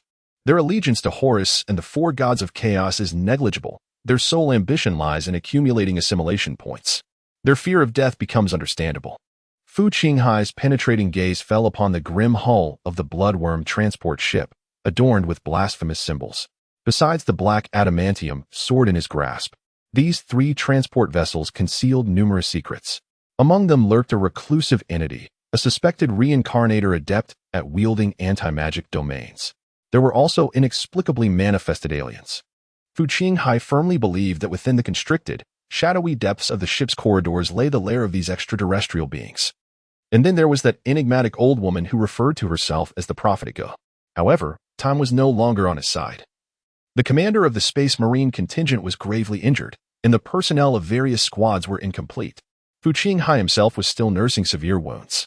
The arriving White Scar team would undoubtedly prefer to avoid unnecessary complications, for their primary mission remained the escort of Master Quinto to Mars.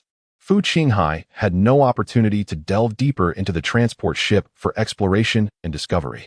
Let these secrets be engulfed by the artillery fire of the lunar-class cruiser. The orbital bombardment would entomb it all. Fu Qinghai surmised that Vlahos shared this sentiment. 3 Stormbird landing craft descended slowly under the protection of the battered remnants of the Space Marines. Let us depart, Xianxia. The injured warriors of the extreme soldiers have already boarded the Stormbird, and we shall return to the short sword aboard our own jet bike. Fu Qinghai surveyed his surroundings before softly uttering, Taylor, I shall accompany you back to the short sword. I require treatment from Master Kunto. Woktai had cautioned him that the existence of Master Kunto must remain undisclosed to anyone beyond the short sword. After speaking, Fu Qinghai gestured toward the dark. Congealed blood crust on his chest plate, stating, one of my hearts has shattered. Taylor furrowed his brow, his expression grave, fully aware that this constituted a severe injury. He glanced at the ancient-looking black cold weapon held by Fu Qinghai, which was neither a powered weapon nor a chainsaw weapon, and asked solemnly, is it due to this sword? Indeed. Fu Qinghai nodded, declaring that at last, his arsenal possessed a worthy addition. With the pretext of it being a collectible, he deflected attention from the magical weapon and said to Taylor, I still have unfinished business. Please wait for me a moment. Taylor nodded. Watching as Fu Qinghai moved to the rear of the transport ship, Fu Qinghai approached the back of the engine nozzle, his gaze scanning the vicinity. A colossal black carbonized sculpture stood resolutely in place, a remnant of the Hell Beast, carbonized by the superheated plasma flow from the engine nozzle. I am here. A cool voice resonated. Fu Qinghai raised his gaze, spotting a silhouette clad in bone-white, form-fitting armor perched atop the highest set of engine nozzles. The wailing banshee leaped gracefully, landing lightly before him. Fiery red mane cascaded down from behind her mask. Fu Qinghai's eyes fixated on the grotesque visage of the banshee, yearning to glimpse the expression and gaze of the figure concealed within the visor. Yet, he gleaned nothing. Clearing his throat softly, he spoke in a hushed tone. "We must return to the warship. The engines of the transport vessel have been rendered inoperative, unable to ascend beyond the atmosphere. We will subsequently execute one or even multiple rounds of orbital bombardment to raise this place to the ground." "What are your intentions?" The spirit race maiden nodded, calmly replying. "I understand. You need not concern yourself with me. I have my own methods." Fu Qinghai nodded in response, surmising that this ethereal woman might possess some means of communicating with her kin in the Ark fleet. However, such matters were beyond the scope of discussion. Given their current relationship, a human and an Ida of the spirit race, despite having faced life and death together and forged a bond of trust amidst the battlefield, they remained merely temporary allies. Noting that the spirit maiden had no further remarks, Fu Qinghai turned and began to walk toward the opposite side of the transport vessel. "Wait." The voice of the spirit maiden suddenly resonated from behind. Fu Qinghai turned to see the tall figure before him. This spirit maiden, known for her decisive ruthlessness in battle, now hesitated, her hands seeming unsure of where to rest, shifting from in front of her to her waist. She hesitated before finally speaking. "I still don't know." "What is your name?" Fu Qinghai smiled gently and replied, "Qingshan. My name is Qingshan." Chapter 46, Prophecy Through the Stormbird's Porthole. Fu Qinghai gazed upon the desolate and ravaged land below, marred by fissures wrought by tectonic upheaval. The transport ships remained concealed within these immense, profound chasms. It mattered little. The positions of the three vessels had been ascertained, their propulsion systems obliterated, rendering flight an impossibility.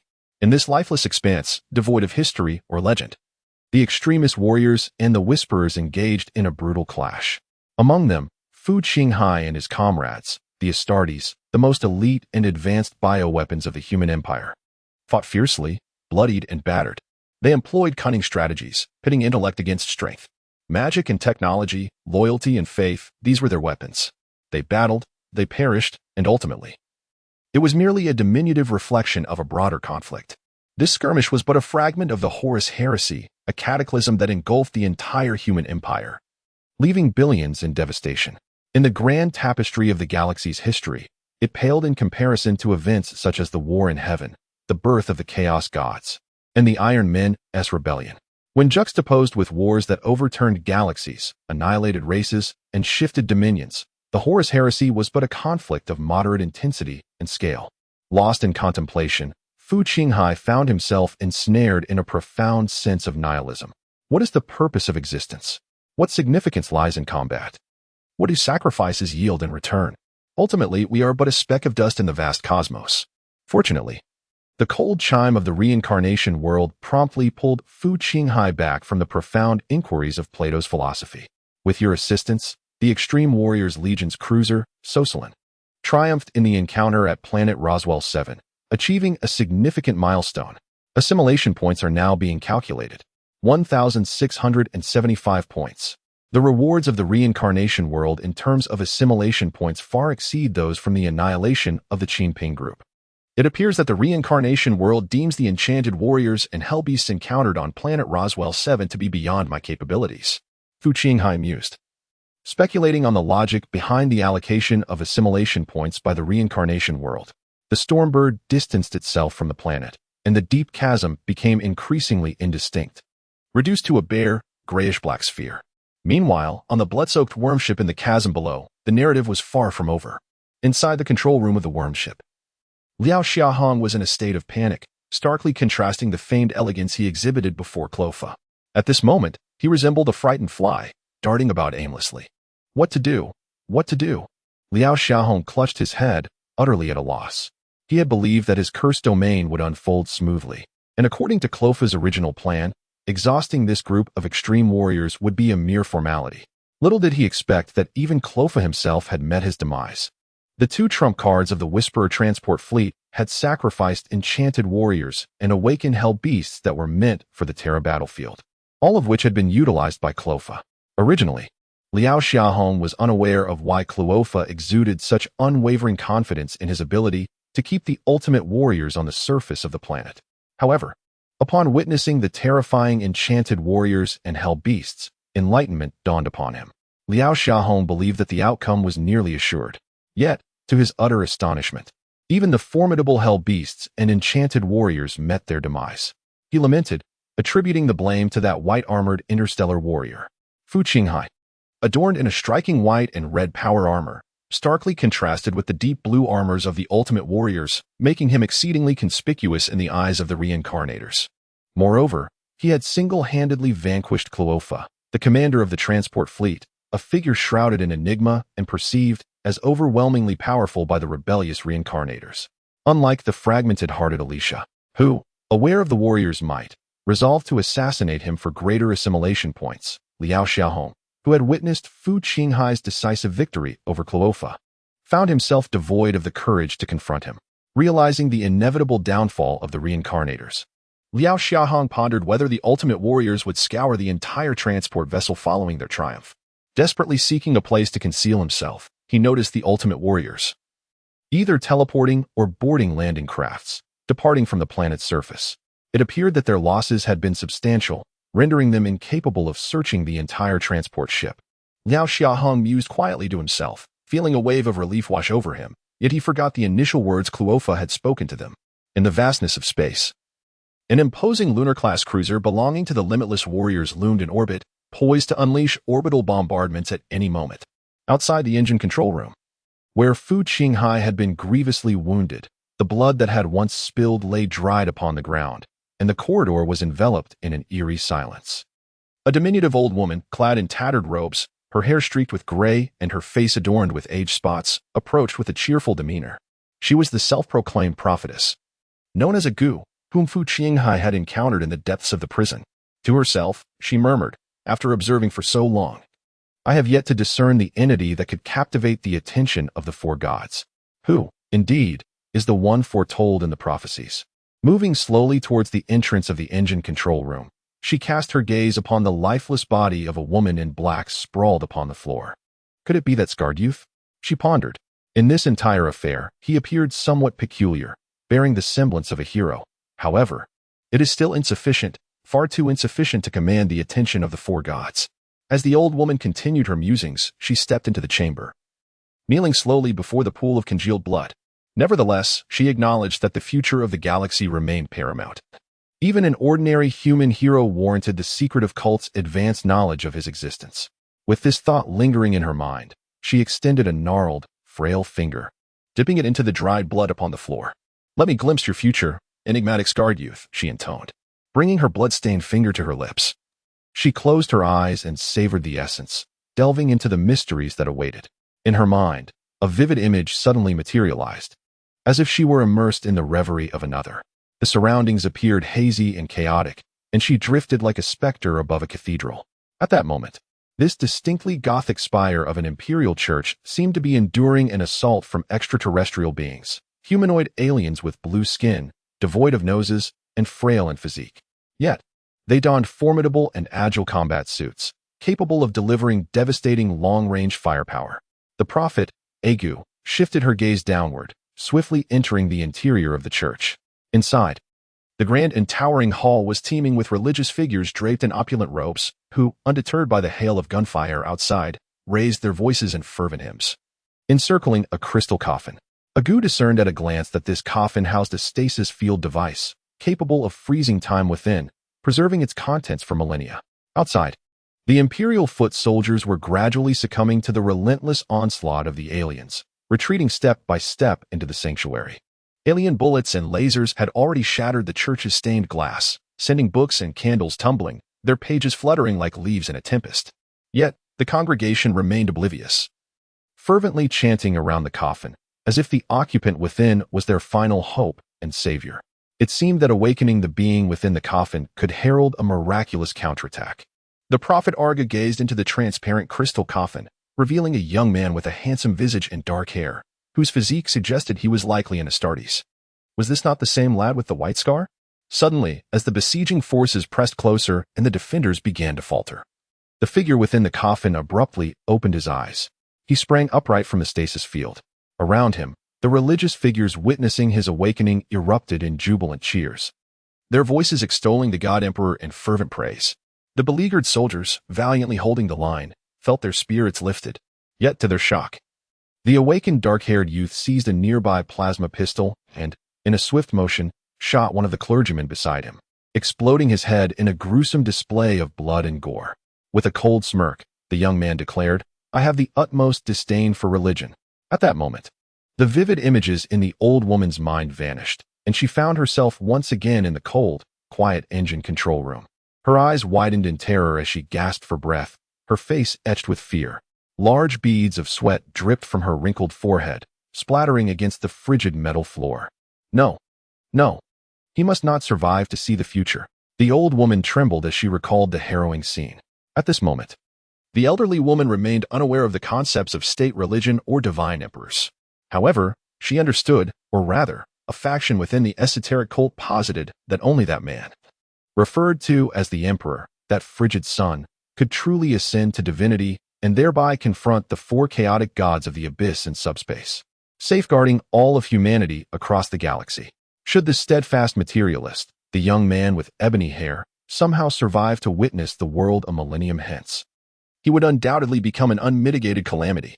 Initially, the most enigmatic organization within this galaxy, the esoteric cult, supported the rebellion of Horus, their prophecies foretelling that the vast empire would ultimately serve as sustenance for the four gods of chaos, nurturing their growth and leading to the annihilation of all life in the universe. Consequently, they plotted the assassination of the loyal genetic progenitor and, through various means, subverted the genetic progenitor Alpharus of the Alpha Legion.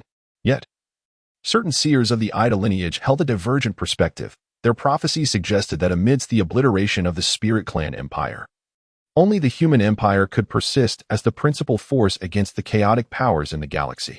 Thus, they thwarted multiple endeavors of the esoteric cult. This led to a schism within the cult, as a faction emerged believing that support for the insurrectionists should cease. Amongst this discord, the allegiance and faction of the seer Agu remained known solely to her. Chapter 47.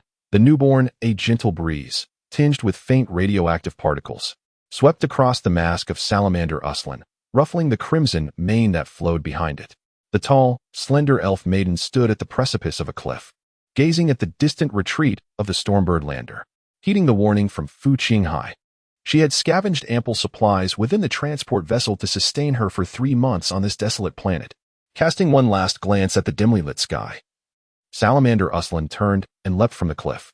She intended to seek refuge among the intricate network of caverns on the planet designated as Roswell 7 by humanity, for she was acutely aware that orbital bombardment was imminent.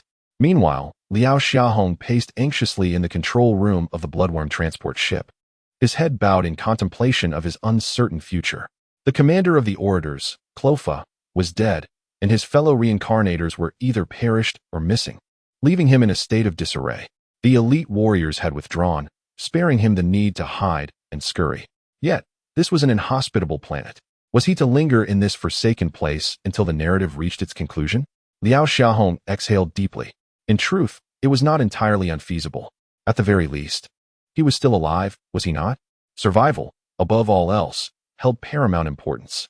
As Liao Xiaohong wrestled with his thoughts in the control room, he remained oblivious to the peculiar creature lurking in the dark ventilation duct above him. With an odd form and a jet-black exoskeleton, it watched him with an insatiable hunger, corrosive saliva dripping from its maw. At this very moment, within the narrow crevice connecting the engine nozzle of the bloody worm and the engine control room, a scene of grotesque transformation unfolded. Should a maintenance worker or crew member venture into this space, they would surely be taken aback.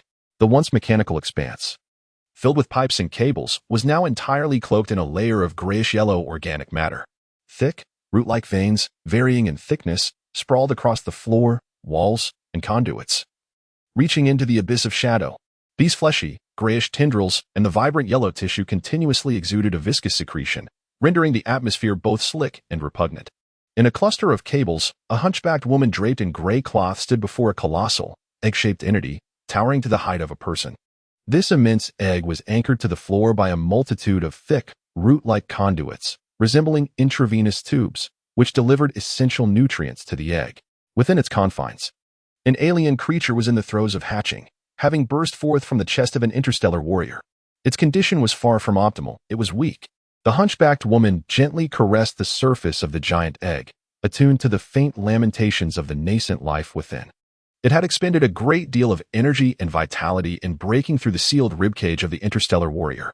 She pondered quietly, reflecting that it could have evolved into something far more formidable. To her astonishment, the warrior's chest cavity had been completely sealed by reinforced skeletal plates, nearly suffocating the chest-bursting larva within. Suddenly, the enormous egg began to stir, rhythmically contracting and pulsating upward. As the colossal egg contracted to its utmost limit, with a resounding crack, it split open like the petals of a flower. A large pool of yellowish, translucent viscous liquid cascaded to the ground, reminiscent of ruptured amniotic fluid. The much-anticipated giant xenomorph warrior did not rise. Among the remnants of the ruptured, flesh-like egg, a peculiar grayish-white xenomorph curled up within the translucent membrane, its long, bony tail coiling and occasionally writhing in struggle.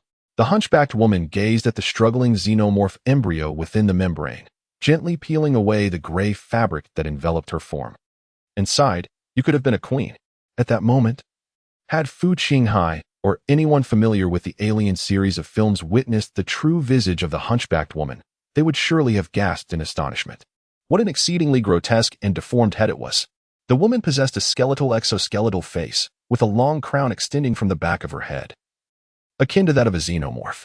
Her arms, neck, and spine bore the same menacing, rugged exoskeleton, except that while ordinary xenomorphs sported jet black exoskeletons, hers was a flesh-like yellow. She was not truly hunchbacked. Rather, she had bound her elongated crown and spine together with fabric, and with her banana-shaped head and neck extending forward like a xenomorph's, she appeared as a stooped, hunchbacked matron. This new being, originating from Alien, Resurrection, the xenomorph queen in the film, carrying human genes, gave birth to this hybrid of human and xenomorph genes in her first offspring. In the concave eye sockets of this newly emerged being, prominent brow ridges frame a pair of eyes strikingly similar to those of humans, delineated in stark black and white. Its nose resembles that of a skull, comprised of two dark orifices, while its mouth bears the most resemblance to an alien form, capable of extending its jaw to an impressive degree, revealing a row of exposed white incisors. The other reincarnators had long relied on sound to ascertain that the hunchbacked figure accompanying the bearded Beliansky was a woman. However, the alien newborn possesses no discernible gender, existing as a hermaphrodite. It can no longer be referred to merely as a hunchbacked woman. It, or rather she, is currently extending her hands to gently caress the alien embryo encased in a translucent amniotic membrane. This alien chestburster has failed to hatch a new breed of alien. At that moment, a black alien, standing a man's height, scuttles swiftly on all fours through the narrow corridor, its elongated black joints and tail thrashing about to maintain balance. It thrives within the slick, living tissue that envelopes the space, resembling a fish in water. This is a common male drone alien, gestated from an ordinary human body, functioning as a worker within the alien hive and capable of upright locomotion. The jet-black male drone approaches the yellow newborn, lowering its body and hissing with a drooling mouth. What? Where's the thing you spoke of? The newborn seems to comprehend the alien's language, or perhaps they communicate through pheromones. Regardless, the newborn promptly rises from the remnants of the colossal egg, a look of excitement on its face as it urgently proclaims, "The black water is gone. Take me there at once, so we may first produce the egg-morph." After Fu Qinghai was placed aboard the short sword-class frigate, he was immediately laid upon a metallic stretcher. Several Astartes carried the stretcher swiftly down the corridor towards the laboratory in the lower deck where Master Quinto resided. Fu Qinghai lay quietly on the stretcher, turning his head to gaze out through the transparent corridor viewport. Outside the viewport, the colossal hull of the Sossalin-class cruiser stretched endlessly. On the side of the hull facing the obscured planet below, enormous hexagonal armor plates lifted, revealing massive black launch silos. From these dark silos erupted brilliant flashes of fire. One after another, gigantic bombs, each the size of a car, were expelled from the silos. Fu Qinghai then witnessed these bombs, propelled by initial thrust and the planet's gravity, igniting in friction with the atmosphere, transforming into golden meteors that vanished into the air. A man-made meteor shower. From the vantage of space, it appeared somewhat romantic and beautiful. Yet Fu Qinghai knew that this celestial display would bring only endless destruction to the surface. Within a corridor, the bloody worm. The walls and floor were marred with various shapes of bullet holes and scorch marks of differing depths. Deep crimson blood splattered radially across the bulkheads. The ground was strewn with corpses, those of the prophetic, mortal crew members, and the ultimate warriors. In the center of the corridor, a mound of bodies lay piled high, all clad in deep blue-powered armor, belonging to the ultimate warriors. They were all face down, huddled together. Suddenly, the mound of corpses stirred. It moved again. The body of the ultimate warrior on top was pushed aside, sliding down the pile. Another ultimate warrior's corpse was lifted. Ha! Breathing sounds emanated from the heap, and a crimson-armored arm reached out. A chaotic space marine, a bearer of words, emerged halfway from the pile of corpses. The remnants of distortion on his armor indicated that he had once been possessed by a demon, transforming him into an enchanted warrior. Yet, for reasons unknown, the marks of distortion on him had faded somewhat. His claws reverted to hands, the twisted horns shrank back, and the flesh that had once fused with the power armor separated once more. Most enchanted warriors retain their sanity after summoning demons from the subspace, but a fraction of chaotic space marines might be entirely consumed by the demons during battle or upon sustaining injury, surrendering their bodies to become more formidable yet mindless enchanted warriors. The entire squad of ultimate warriors that perished here did so to eliminate the buried enchanted warrior. This chaotic space marine lay atop the corpses, gasping for breath, and yanked off his distorted helmet, which had twisted into jagged, fanged shapes, revealing a swollen, wrinkled, deformed bald head. Too short, scar-like horn protrusions were embedded in his forehead. The Chaos Space Marine, once convinced of his demise, believed he had perished alongside the elite squad that lay upon him, their fates entwined in a final act of destruction. To his astonishment, it was merely the demon inhabiting his form that had been vanquished, leaving him miraculously alive, snatched back from the brink of death. Praise be to the blood god. Despite being battered and breathless, the warrior found solace in his heart, recognizing that the demon still clung to him, merely slumbering, not yet entirely banished to the nether realms. There remained a flicker of hope that he could once again embrace the might of a powerful, enchanted warrior. As he lifted his gaze, he beheld an oddly shaped ovoid object fixed to the floor before him. The apex of this object bore several fissures, while its base was anchored to a dense network of corporeal veins, gray and reminiscent of blood vessels that sprawled across the floor, extending into the dark crevices of the surrounding corridor. The Chaos Space Marine's brow furrowed in confusion. He had never encountered such a phenomenon. Dazed from significant blood loss, he shook his head, striving to ascertain whether this was merely a figment of his imagination. Surrounding the singular ovoid were 3 or 4 identical forms, standing ominously. What could have brought these entities aboard the transport vessel? As the bald Chaos Space Marine scrutinized the bizarre sight, the apex of the ovoid suddenly expanded with a forceful eruption. With a resounding pop, a cloud of grayish-white fluid exploded forth, and an entity shot from the fissures at the top of the ovoid with astonishing speed. The creature that erupted suddenly latched onto the face of the Chaos Space Marine, enveloping it entirely. It was a facehugger. Its 8 pairs of appendages clamped tightly around the sides of the Marine's bald head, the slick, fleshy membrane between them suffocating his mouth and nose, compelling him to gasp for air. Then, the long, segmented tail of the facehugger would insert itself, delivering a potent paralytic protease through the conduit in its tailbone. As the bald Marine opened his mouth to cry out, a tail forced its way inside. Very well. Hidden in the shadows of the conduit, the newly emerged xenomorph silently commended the spectacle. She dared not confront an Astartes directly, and indeed, it had been proven that a male xenomorph born of ordinary human flesh would only meet a futile demise against such a foe. However, to her astonishment, as the paralytic protease was barely introduced, the Chaos Space Marine reached up and tore at the creature on his face. With a loud rip, the facehugger, which had only begun to deliver its genetic payload, was violently pulled off. The Marine flung the creature aside, revealing his face, marred and bloodied by the sharp appendages.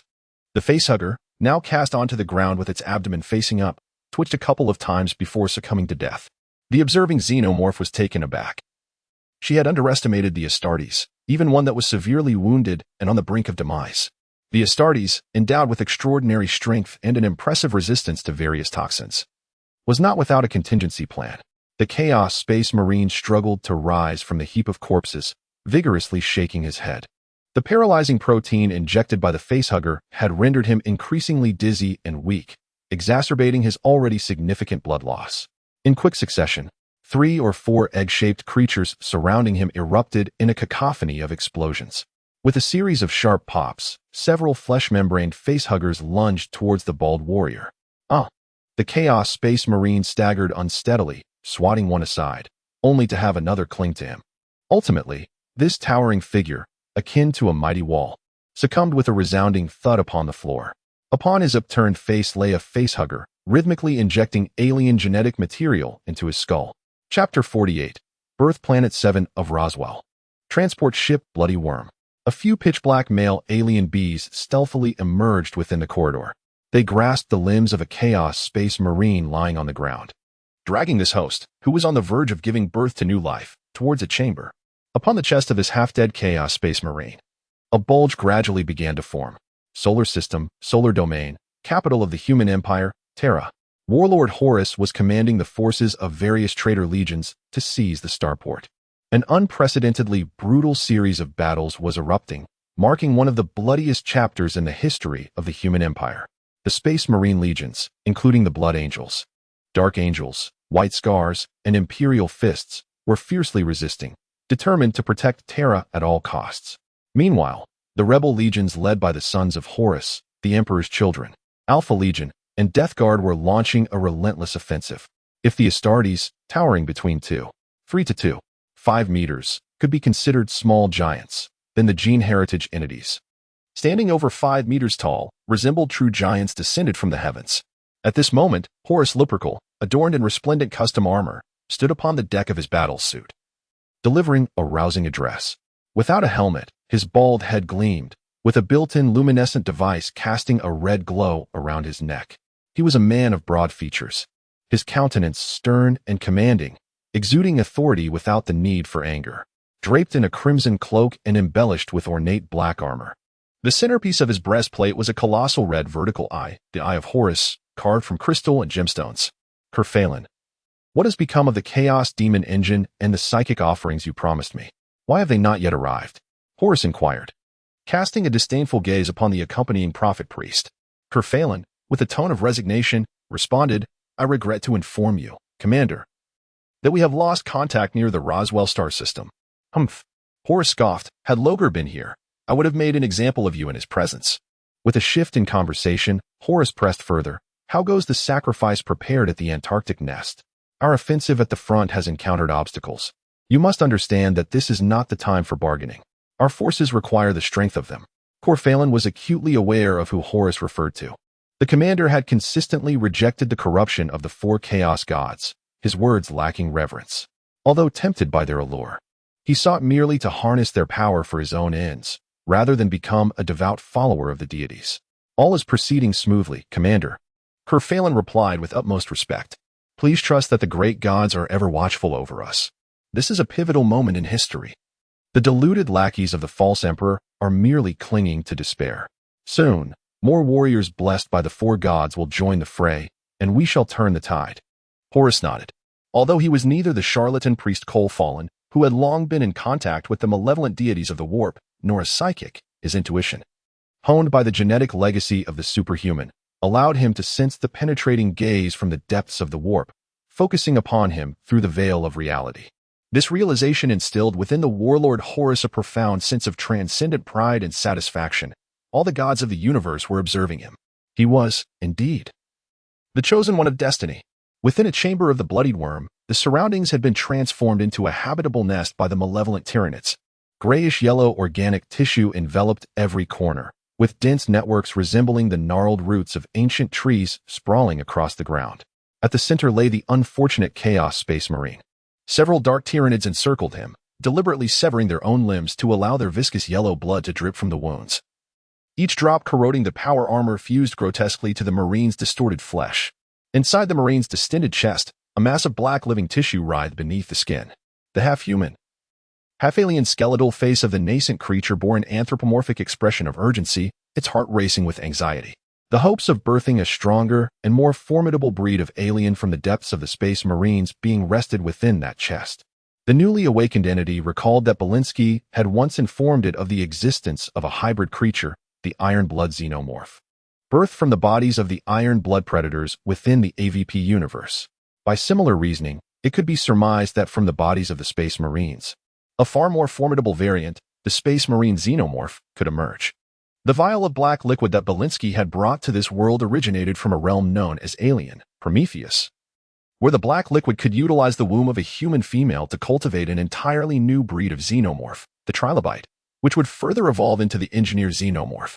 However, it is unfortunate that all Space Marines are male and lack such an organ, thereby necessitating the traditional chest-bursting method to achieve the initial stage of evolution.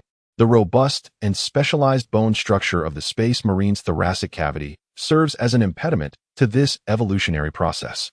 Author: the intricate logic connecting two classic IPs is remarkably coherent. The author presents rigor on display. The few egg-shaped creatures that sprouted beside the mound of corpses are the result of the newly awakened entity utilizing the genes of a deceased Space Marine xenomorph to breed Space Marine variants of the egg-shaped creature. Compared to ordinary egg-shaped creatures, and even the elite royal facehugger variants, these are far more powerful, thereby increasing the chances of a successful chest burst from the Space Marine's thoracic cavity, unbeknownst to the newly awakened entity. The xenomorph larva within the chaotic Space Marine is undergoing a tumultuous struggle. This chaotic Space Marine is not just any ordinary specimen, he is an enchanted warrior. Within his being resides a chaotic demon from the subspace. The xenomorph, a magnificent creation of the extraterrestrial race known as the Engineers, possesses lofty aspirations to alter the fate of its species. The Engineers, in the universe of the Xenomorph series, are indeed the creators of humankind. This race of xenomorphs harbors immense potential, their genetic makeup brimming with infinite possibilities. The Astartes, a gene-forged weapon meticulously designed by humanity's savior, the Great Emperor, represents the pinnacle of biological engineering within the Warhammer 40K universe. When these three entities, the Astartes, the Xenomorph, and the subspace demon converge, what manner of existence can emerge? The nascent entity closely observed the hatching process, only to witness an astonishing sight. Within the swelling chest of the Chaos Space Marine, a dark xenomorph embryo writhed and squirmed, manifesting a peculiar state of fleeting visibility. It was not invisibility. Rather, it was a phenomenon of rapid disappearance and reappearance within the fabric of reality. This left the nascent entity in a state of shock, for she had never beheld such a phenomenon before. Yet, if one were to insist, she had indeed encountered it. When she concealed herself in the shadows of the conduits, spying on the fierce battles between the possessed warriors and the elite fighters, she had observed this mosaic-like blurriness and distortion upon the possessed warriors, a state oscillating between existence and non-existence. The swelling in the Chaos Space Marine's chest grew larger and more pronounced. The bony plates had begun to stretch, the flesh expanding to a near-translucent state. It was coming. The moment has arrived. The new life form held its breath. On the battlefield of Terra, the fierce struggle raged on. Horus commanded from his position, orchestrating the troops with deft precision. Both he and the Hierophant beside him sensed the gaze of the entire galaxy fixated upon this pivotal confrontation, with the supreme deities observing their every move. Suddenly, in that fleeting instant, both men and the chaotic forces of the traitorous faction felt the divine gaze shift away from them. Cole Farron gazed incredulously at the heavens, then down at the dark tome in his hands. The warlord's eyes widened in disbelief, ablaze with a fury that stemmed from disdain. He could not fathom that anything could be deemed more significant than the Battle of Terra at this very moment. Aboard the Bloodworm transport ship, a raspy, piercing roar echoed throughout the chamber. A newly conceived red xenomorph burst forth from its cocoon. Its immense form towered at an imposing height of 3 meters, with a grotesque crimson exoskeleton. The crown atop its head, extending backward, was no longer the elongated shape typical of ordinary xenomorphs, but resembled a U-shape. As it let out its skyward howl, a peculiar psychic shriek emanated from the cramped chamber, rippling through both the material universe and the warp. In the subspace surrounding the Roswell system, the atmosphere shifted dramatically as colossal storms of subspace began to converge, accumulating vast and tempestuous energies. Amidst these vibrant tempests of energy, one can distinctly discern the furious crimson, born of terror, the euphoric violet, emanating from lust, the enigmatic azure, belonging to treachery, and the putrid green, a manifestation of decay. In this fleeting moment, the piercing shriek of this nascent life force captured the attention of the 4 chaotic deities, each one perceiving within it their deepest desires. Bloodthirsty and merciless, an inherent species of extermination. ejecting, infusing, gestating, rupturing, torment. The destiny of the galaxy may very well be unsettled by this diminutive entity. Born amidst corpses, it spreads its infection through the essence of life. The gaze of the four gods fixated intently upon this newly born existence, momentarily neglecting the ongoing carnage waged by the battle commander Horus on Terra. However, at that very instant, a golden-red meteor shower cascaded from the heavens, striking precisely above the transport vessel. An explosion of sufficient temperature to melt steel, to vaporize moisture, and to incinerate the atmosphere engulfed the entirety of this space. The entire transport ship, along with its cramped compartment, was submerged in a sea of flames. The orbital bombardment of the Sorcelin had just arrived. The four chaotic deities were rendered speechless. Chapter 49. Thank you. Quinto Fu Qianghai sat naked upon a metallic crate in the lower chamber laboratory. Remnants of undried culture medium clinging to his skin. Outside the porthole, on the dimly lit planet Roswell 7, a barely perceptible spark continued to flicker.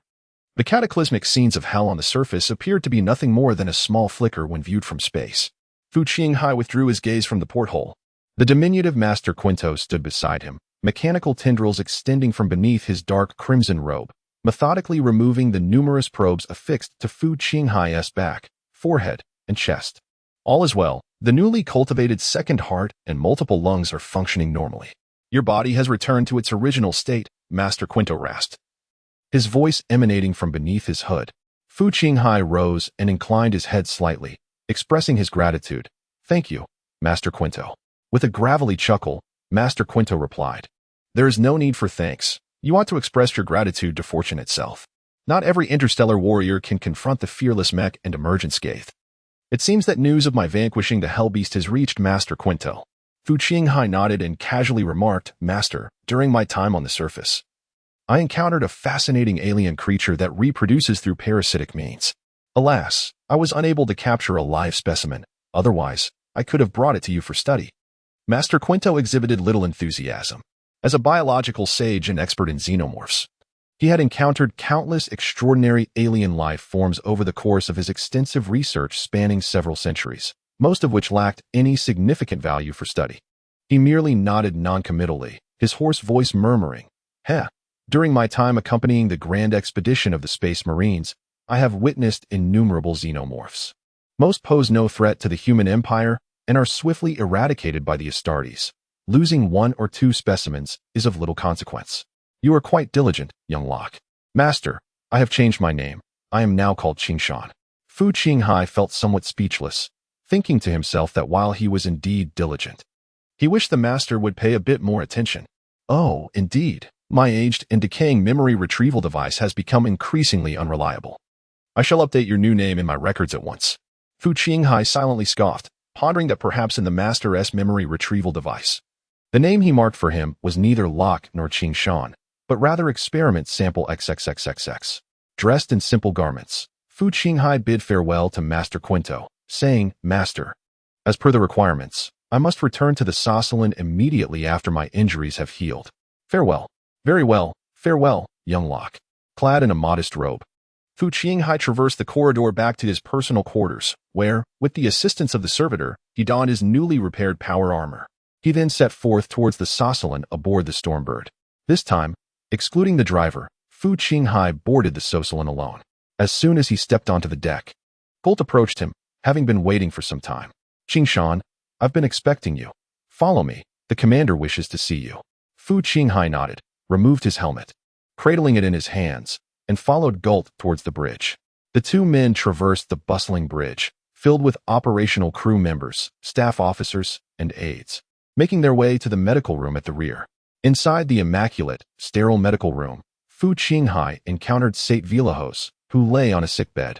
The commander, a seasoned warrior hailing from the victorious army, appeared somewhat diminished, his eyes lacking their usual spark. He lifted his head and spoke in a hoarse voice, You've arrived. Qishan. Fu Qianghai raised his hand in a salute, reporting for duty, sir. At ease. There's no need for formality, I have some questions for you.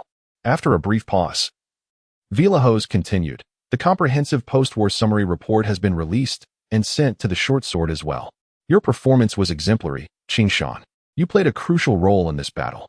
Without you, many extreme warriors, including myself, would have found it exceedingly difficult to return to the warship.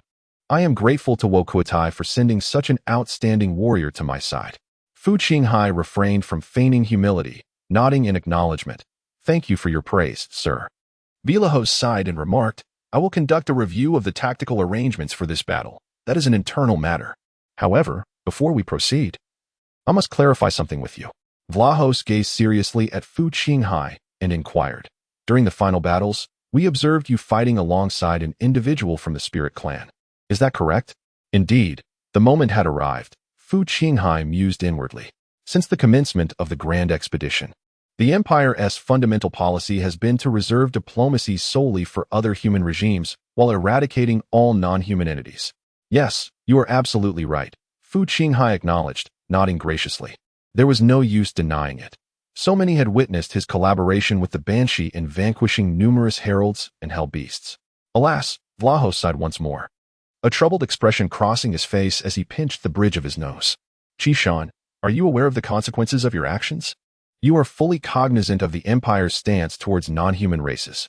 You may not have yet grasped the severity of the situation. Let me share something you might not know. The Arbiter, Mikado, has recently established 2 new departments in Terra, one named the Demon Tribunal and the other the Alien Tribunal. The latter is specifically designed to address behaviors such as yours. They will investigate you, apprehend you, and subsequently bring you to trial. Fu Qinghai contemplated that he was already aware of this information, including the subsequent establishment of a heresy tribunal, which formed the foundation of the 3 major courts. Fu Qinghai raised his hands in exasperation. At that moment, I had no alternative, did I? Everything was for the sake of victory, Commander. No one understood the situation better than you. We knew how we must triumph and how we might survive by uniting all forces we could muster and establishing the broadest possible democratic united front. We must adapt to circumstances and respond to changes. I almost misspoke but caught myself just in time. Fu Qinghai pondered. Forgive me. For you are but a future bioengineered soldier with little combat experience, unaware of the significance of the united front as a crucial strategy. He paused momentarily before continuing. Moreover, you must be aware that the new department of the Chancellor is of little consequence, at least in this current phase. The rebels are besieging Terra. Who cares about the damned aliens? Vlahos was momentarily rendered speechless. Though his words were coarse, they held an undeniable truth, and Vlahos recognized Fu Qinghai's statements as factual. As Vlahos prepared to respond, Fu Qinghai quickly interjected. Furthermore, I do not believe you summoned me solely to interrogate me. With that, Fu Qinghai winked. Vlahos, resigned, rubbed his temples and contemplated for a considerable time before saying, You have articulated everything already. Very well, I concede. What you have stated aligns with my own thoughts. We cannot entrust our bravest and most accomplished soldiers to the merciless bureaucratic apparatus of Terra. With that, he declared. Vlahos lifted his head and, with a solemn tone, stated, In the battle on planet Roswell 7, neither I nor the battalion under my command encountered any extraterrestrial beings. I shall include this statement in the report submitted to the Superior Battle Group and the command staff. After uttering these words, Vlahos reverted to a state of despondency, gesturing dismissively as he said, Very well, return to your squad, Sergeant. My injuries have yet to fully heal. During this period, my aide will assume command of the Sauceran. Seth Vlahos, once composed and exuberant, a paragon of victory, now bore the marks of exhaustion and self-reproach, appearing utterly disheveled. Fu Qinghai understood the root of his guilt. Despite securing a hard-fought victory, the triumph came at a staggering cost. A capital cruiser facing 3 transport ships. Yielding such a devastating casualty exchange ratio as dictated by the enemy commander was in itself a form of failure. Clearly, Vlahos had shouldered the blame for this failure, attributing the loss of every valiant warrior to his own shortcomings. Engulfed by a sense of culpability akin to that of a general whose incompetence leads to the demise of his forces. However, Fu Qinghai recognized that this was not a reflection of Vlahos's command abilities. The unpredictable nature of reincarnators was an uncontrollable variable, reminiscent of Robert Killiman's repeated setbacks when confronting the ascendant demon prince, Fogan. Could one truly assert that Robert Killiman's strategic prowess was inferior to that of Fogan? Guilliman is undoubtedly the most steadfast commander among all the Primarchs, yet he repeatedly falls into the traps set by Fulgrim. Ultimately, this is not due to Guilliman's tactical prowess being inferior to Fulgrim's, but rather because the methods employed by the demons of the warp transcend reality in their bizarre and unpredictable nature. It is not so much that his physical injuries have not fully healed, but rather that the psychological wounds may inhibit Vulcan from continuing to lead. Fu Qinghai turned to leave, but just as he was about to step out, he paused, contemplating, and then turned back to Vulcan, saying, "The most radiant day in a person's life is not the day of monumental achievement, but rather the day one rises courageously to challenge life itself, emerging from sorrow and despair. These are the words of a writer from my hometown, and I hope they may serve you well, my lord."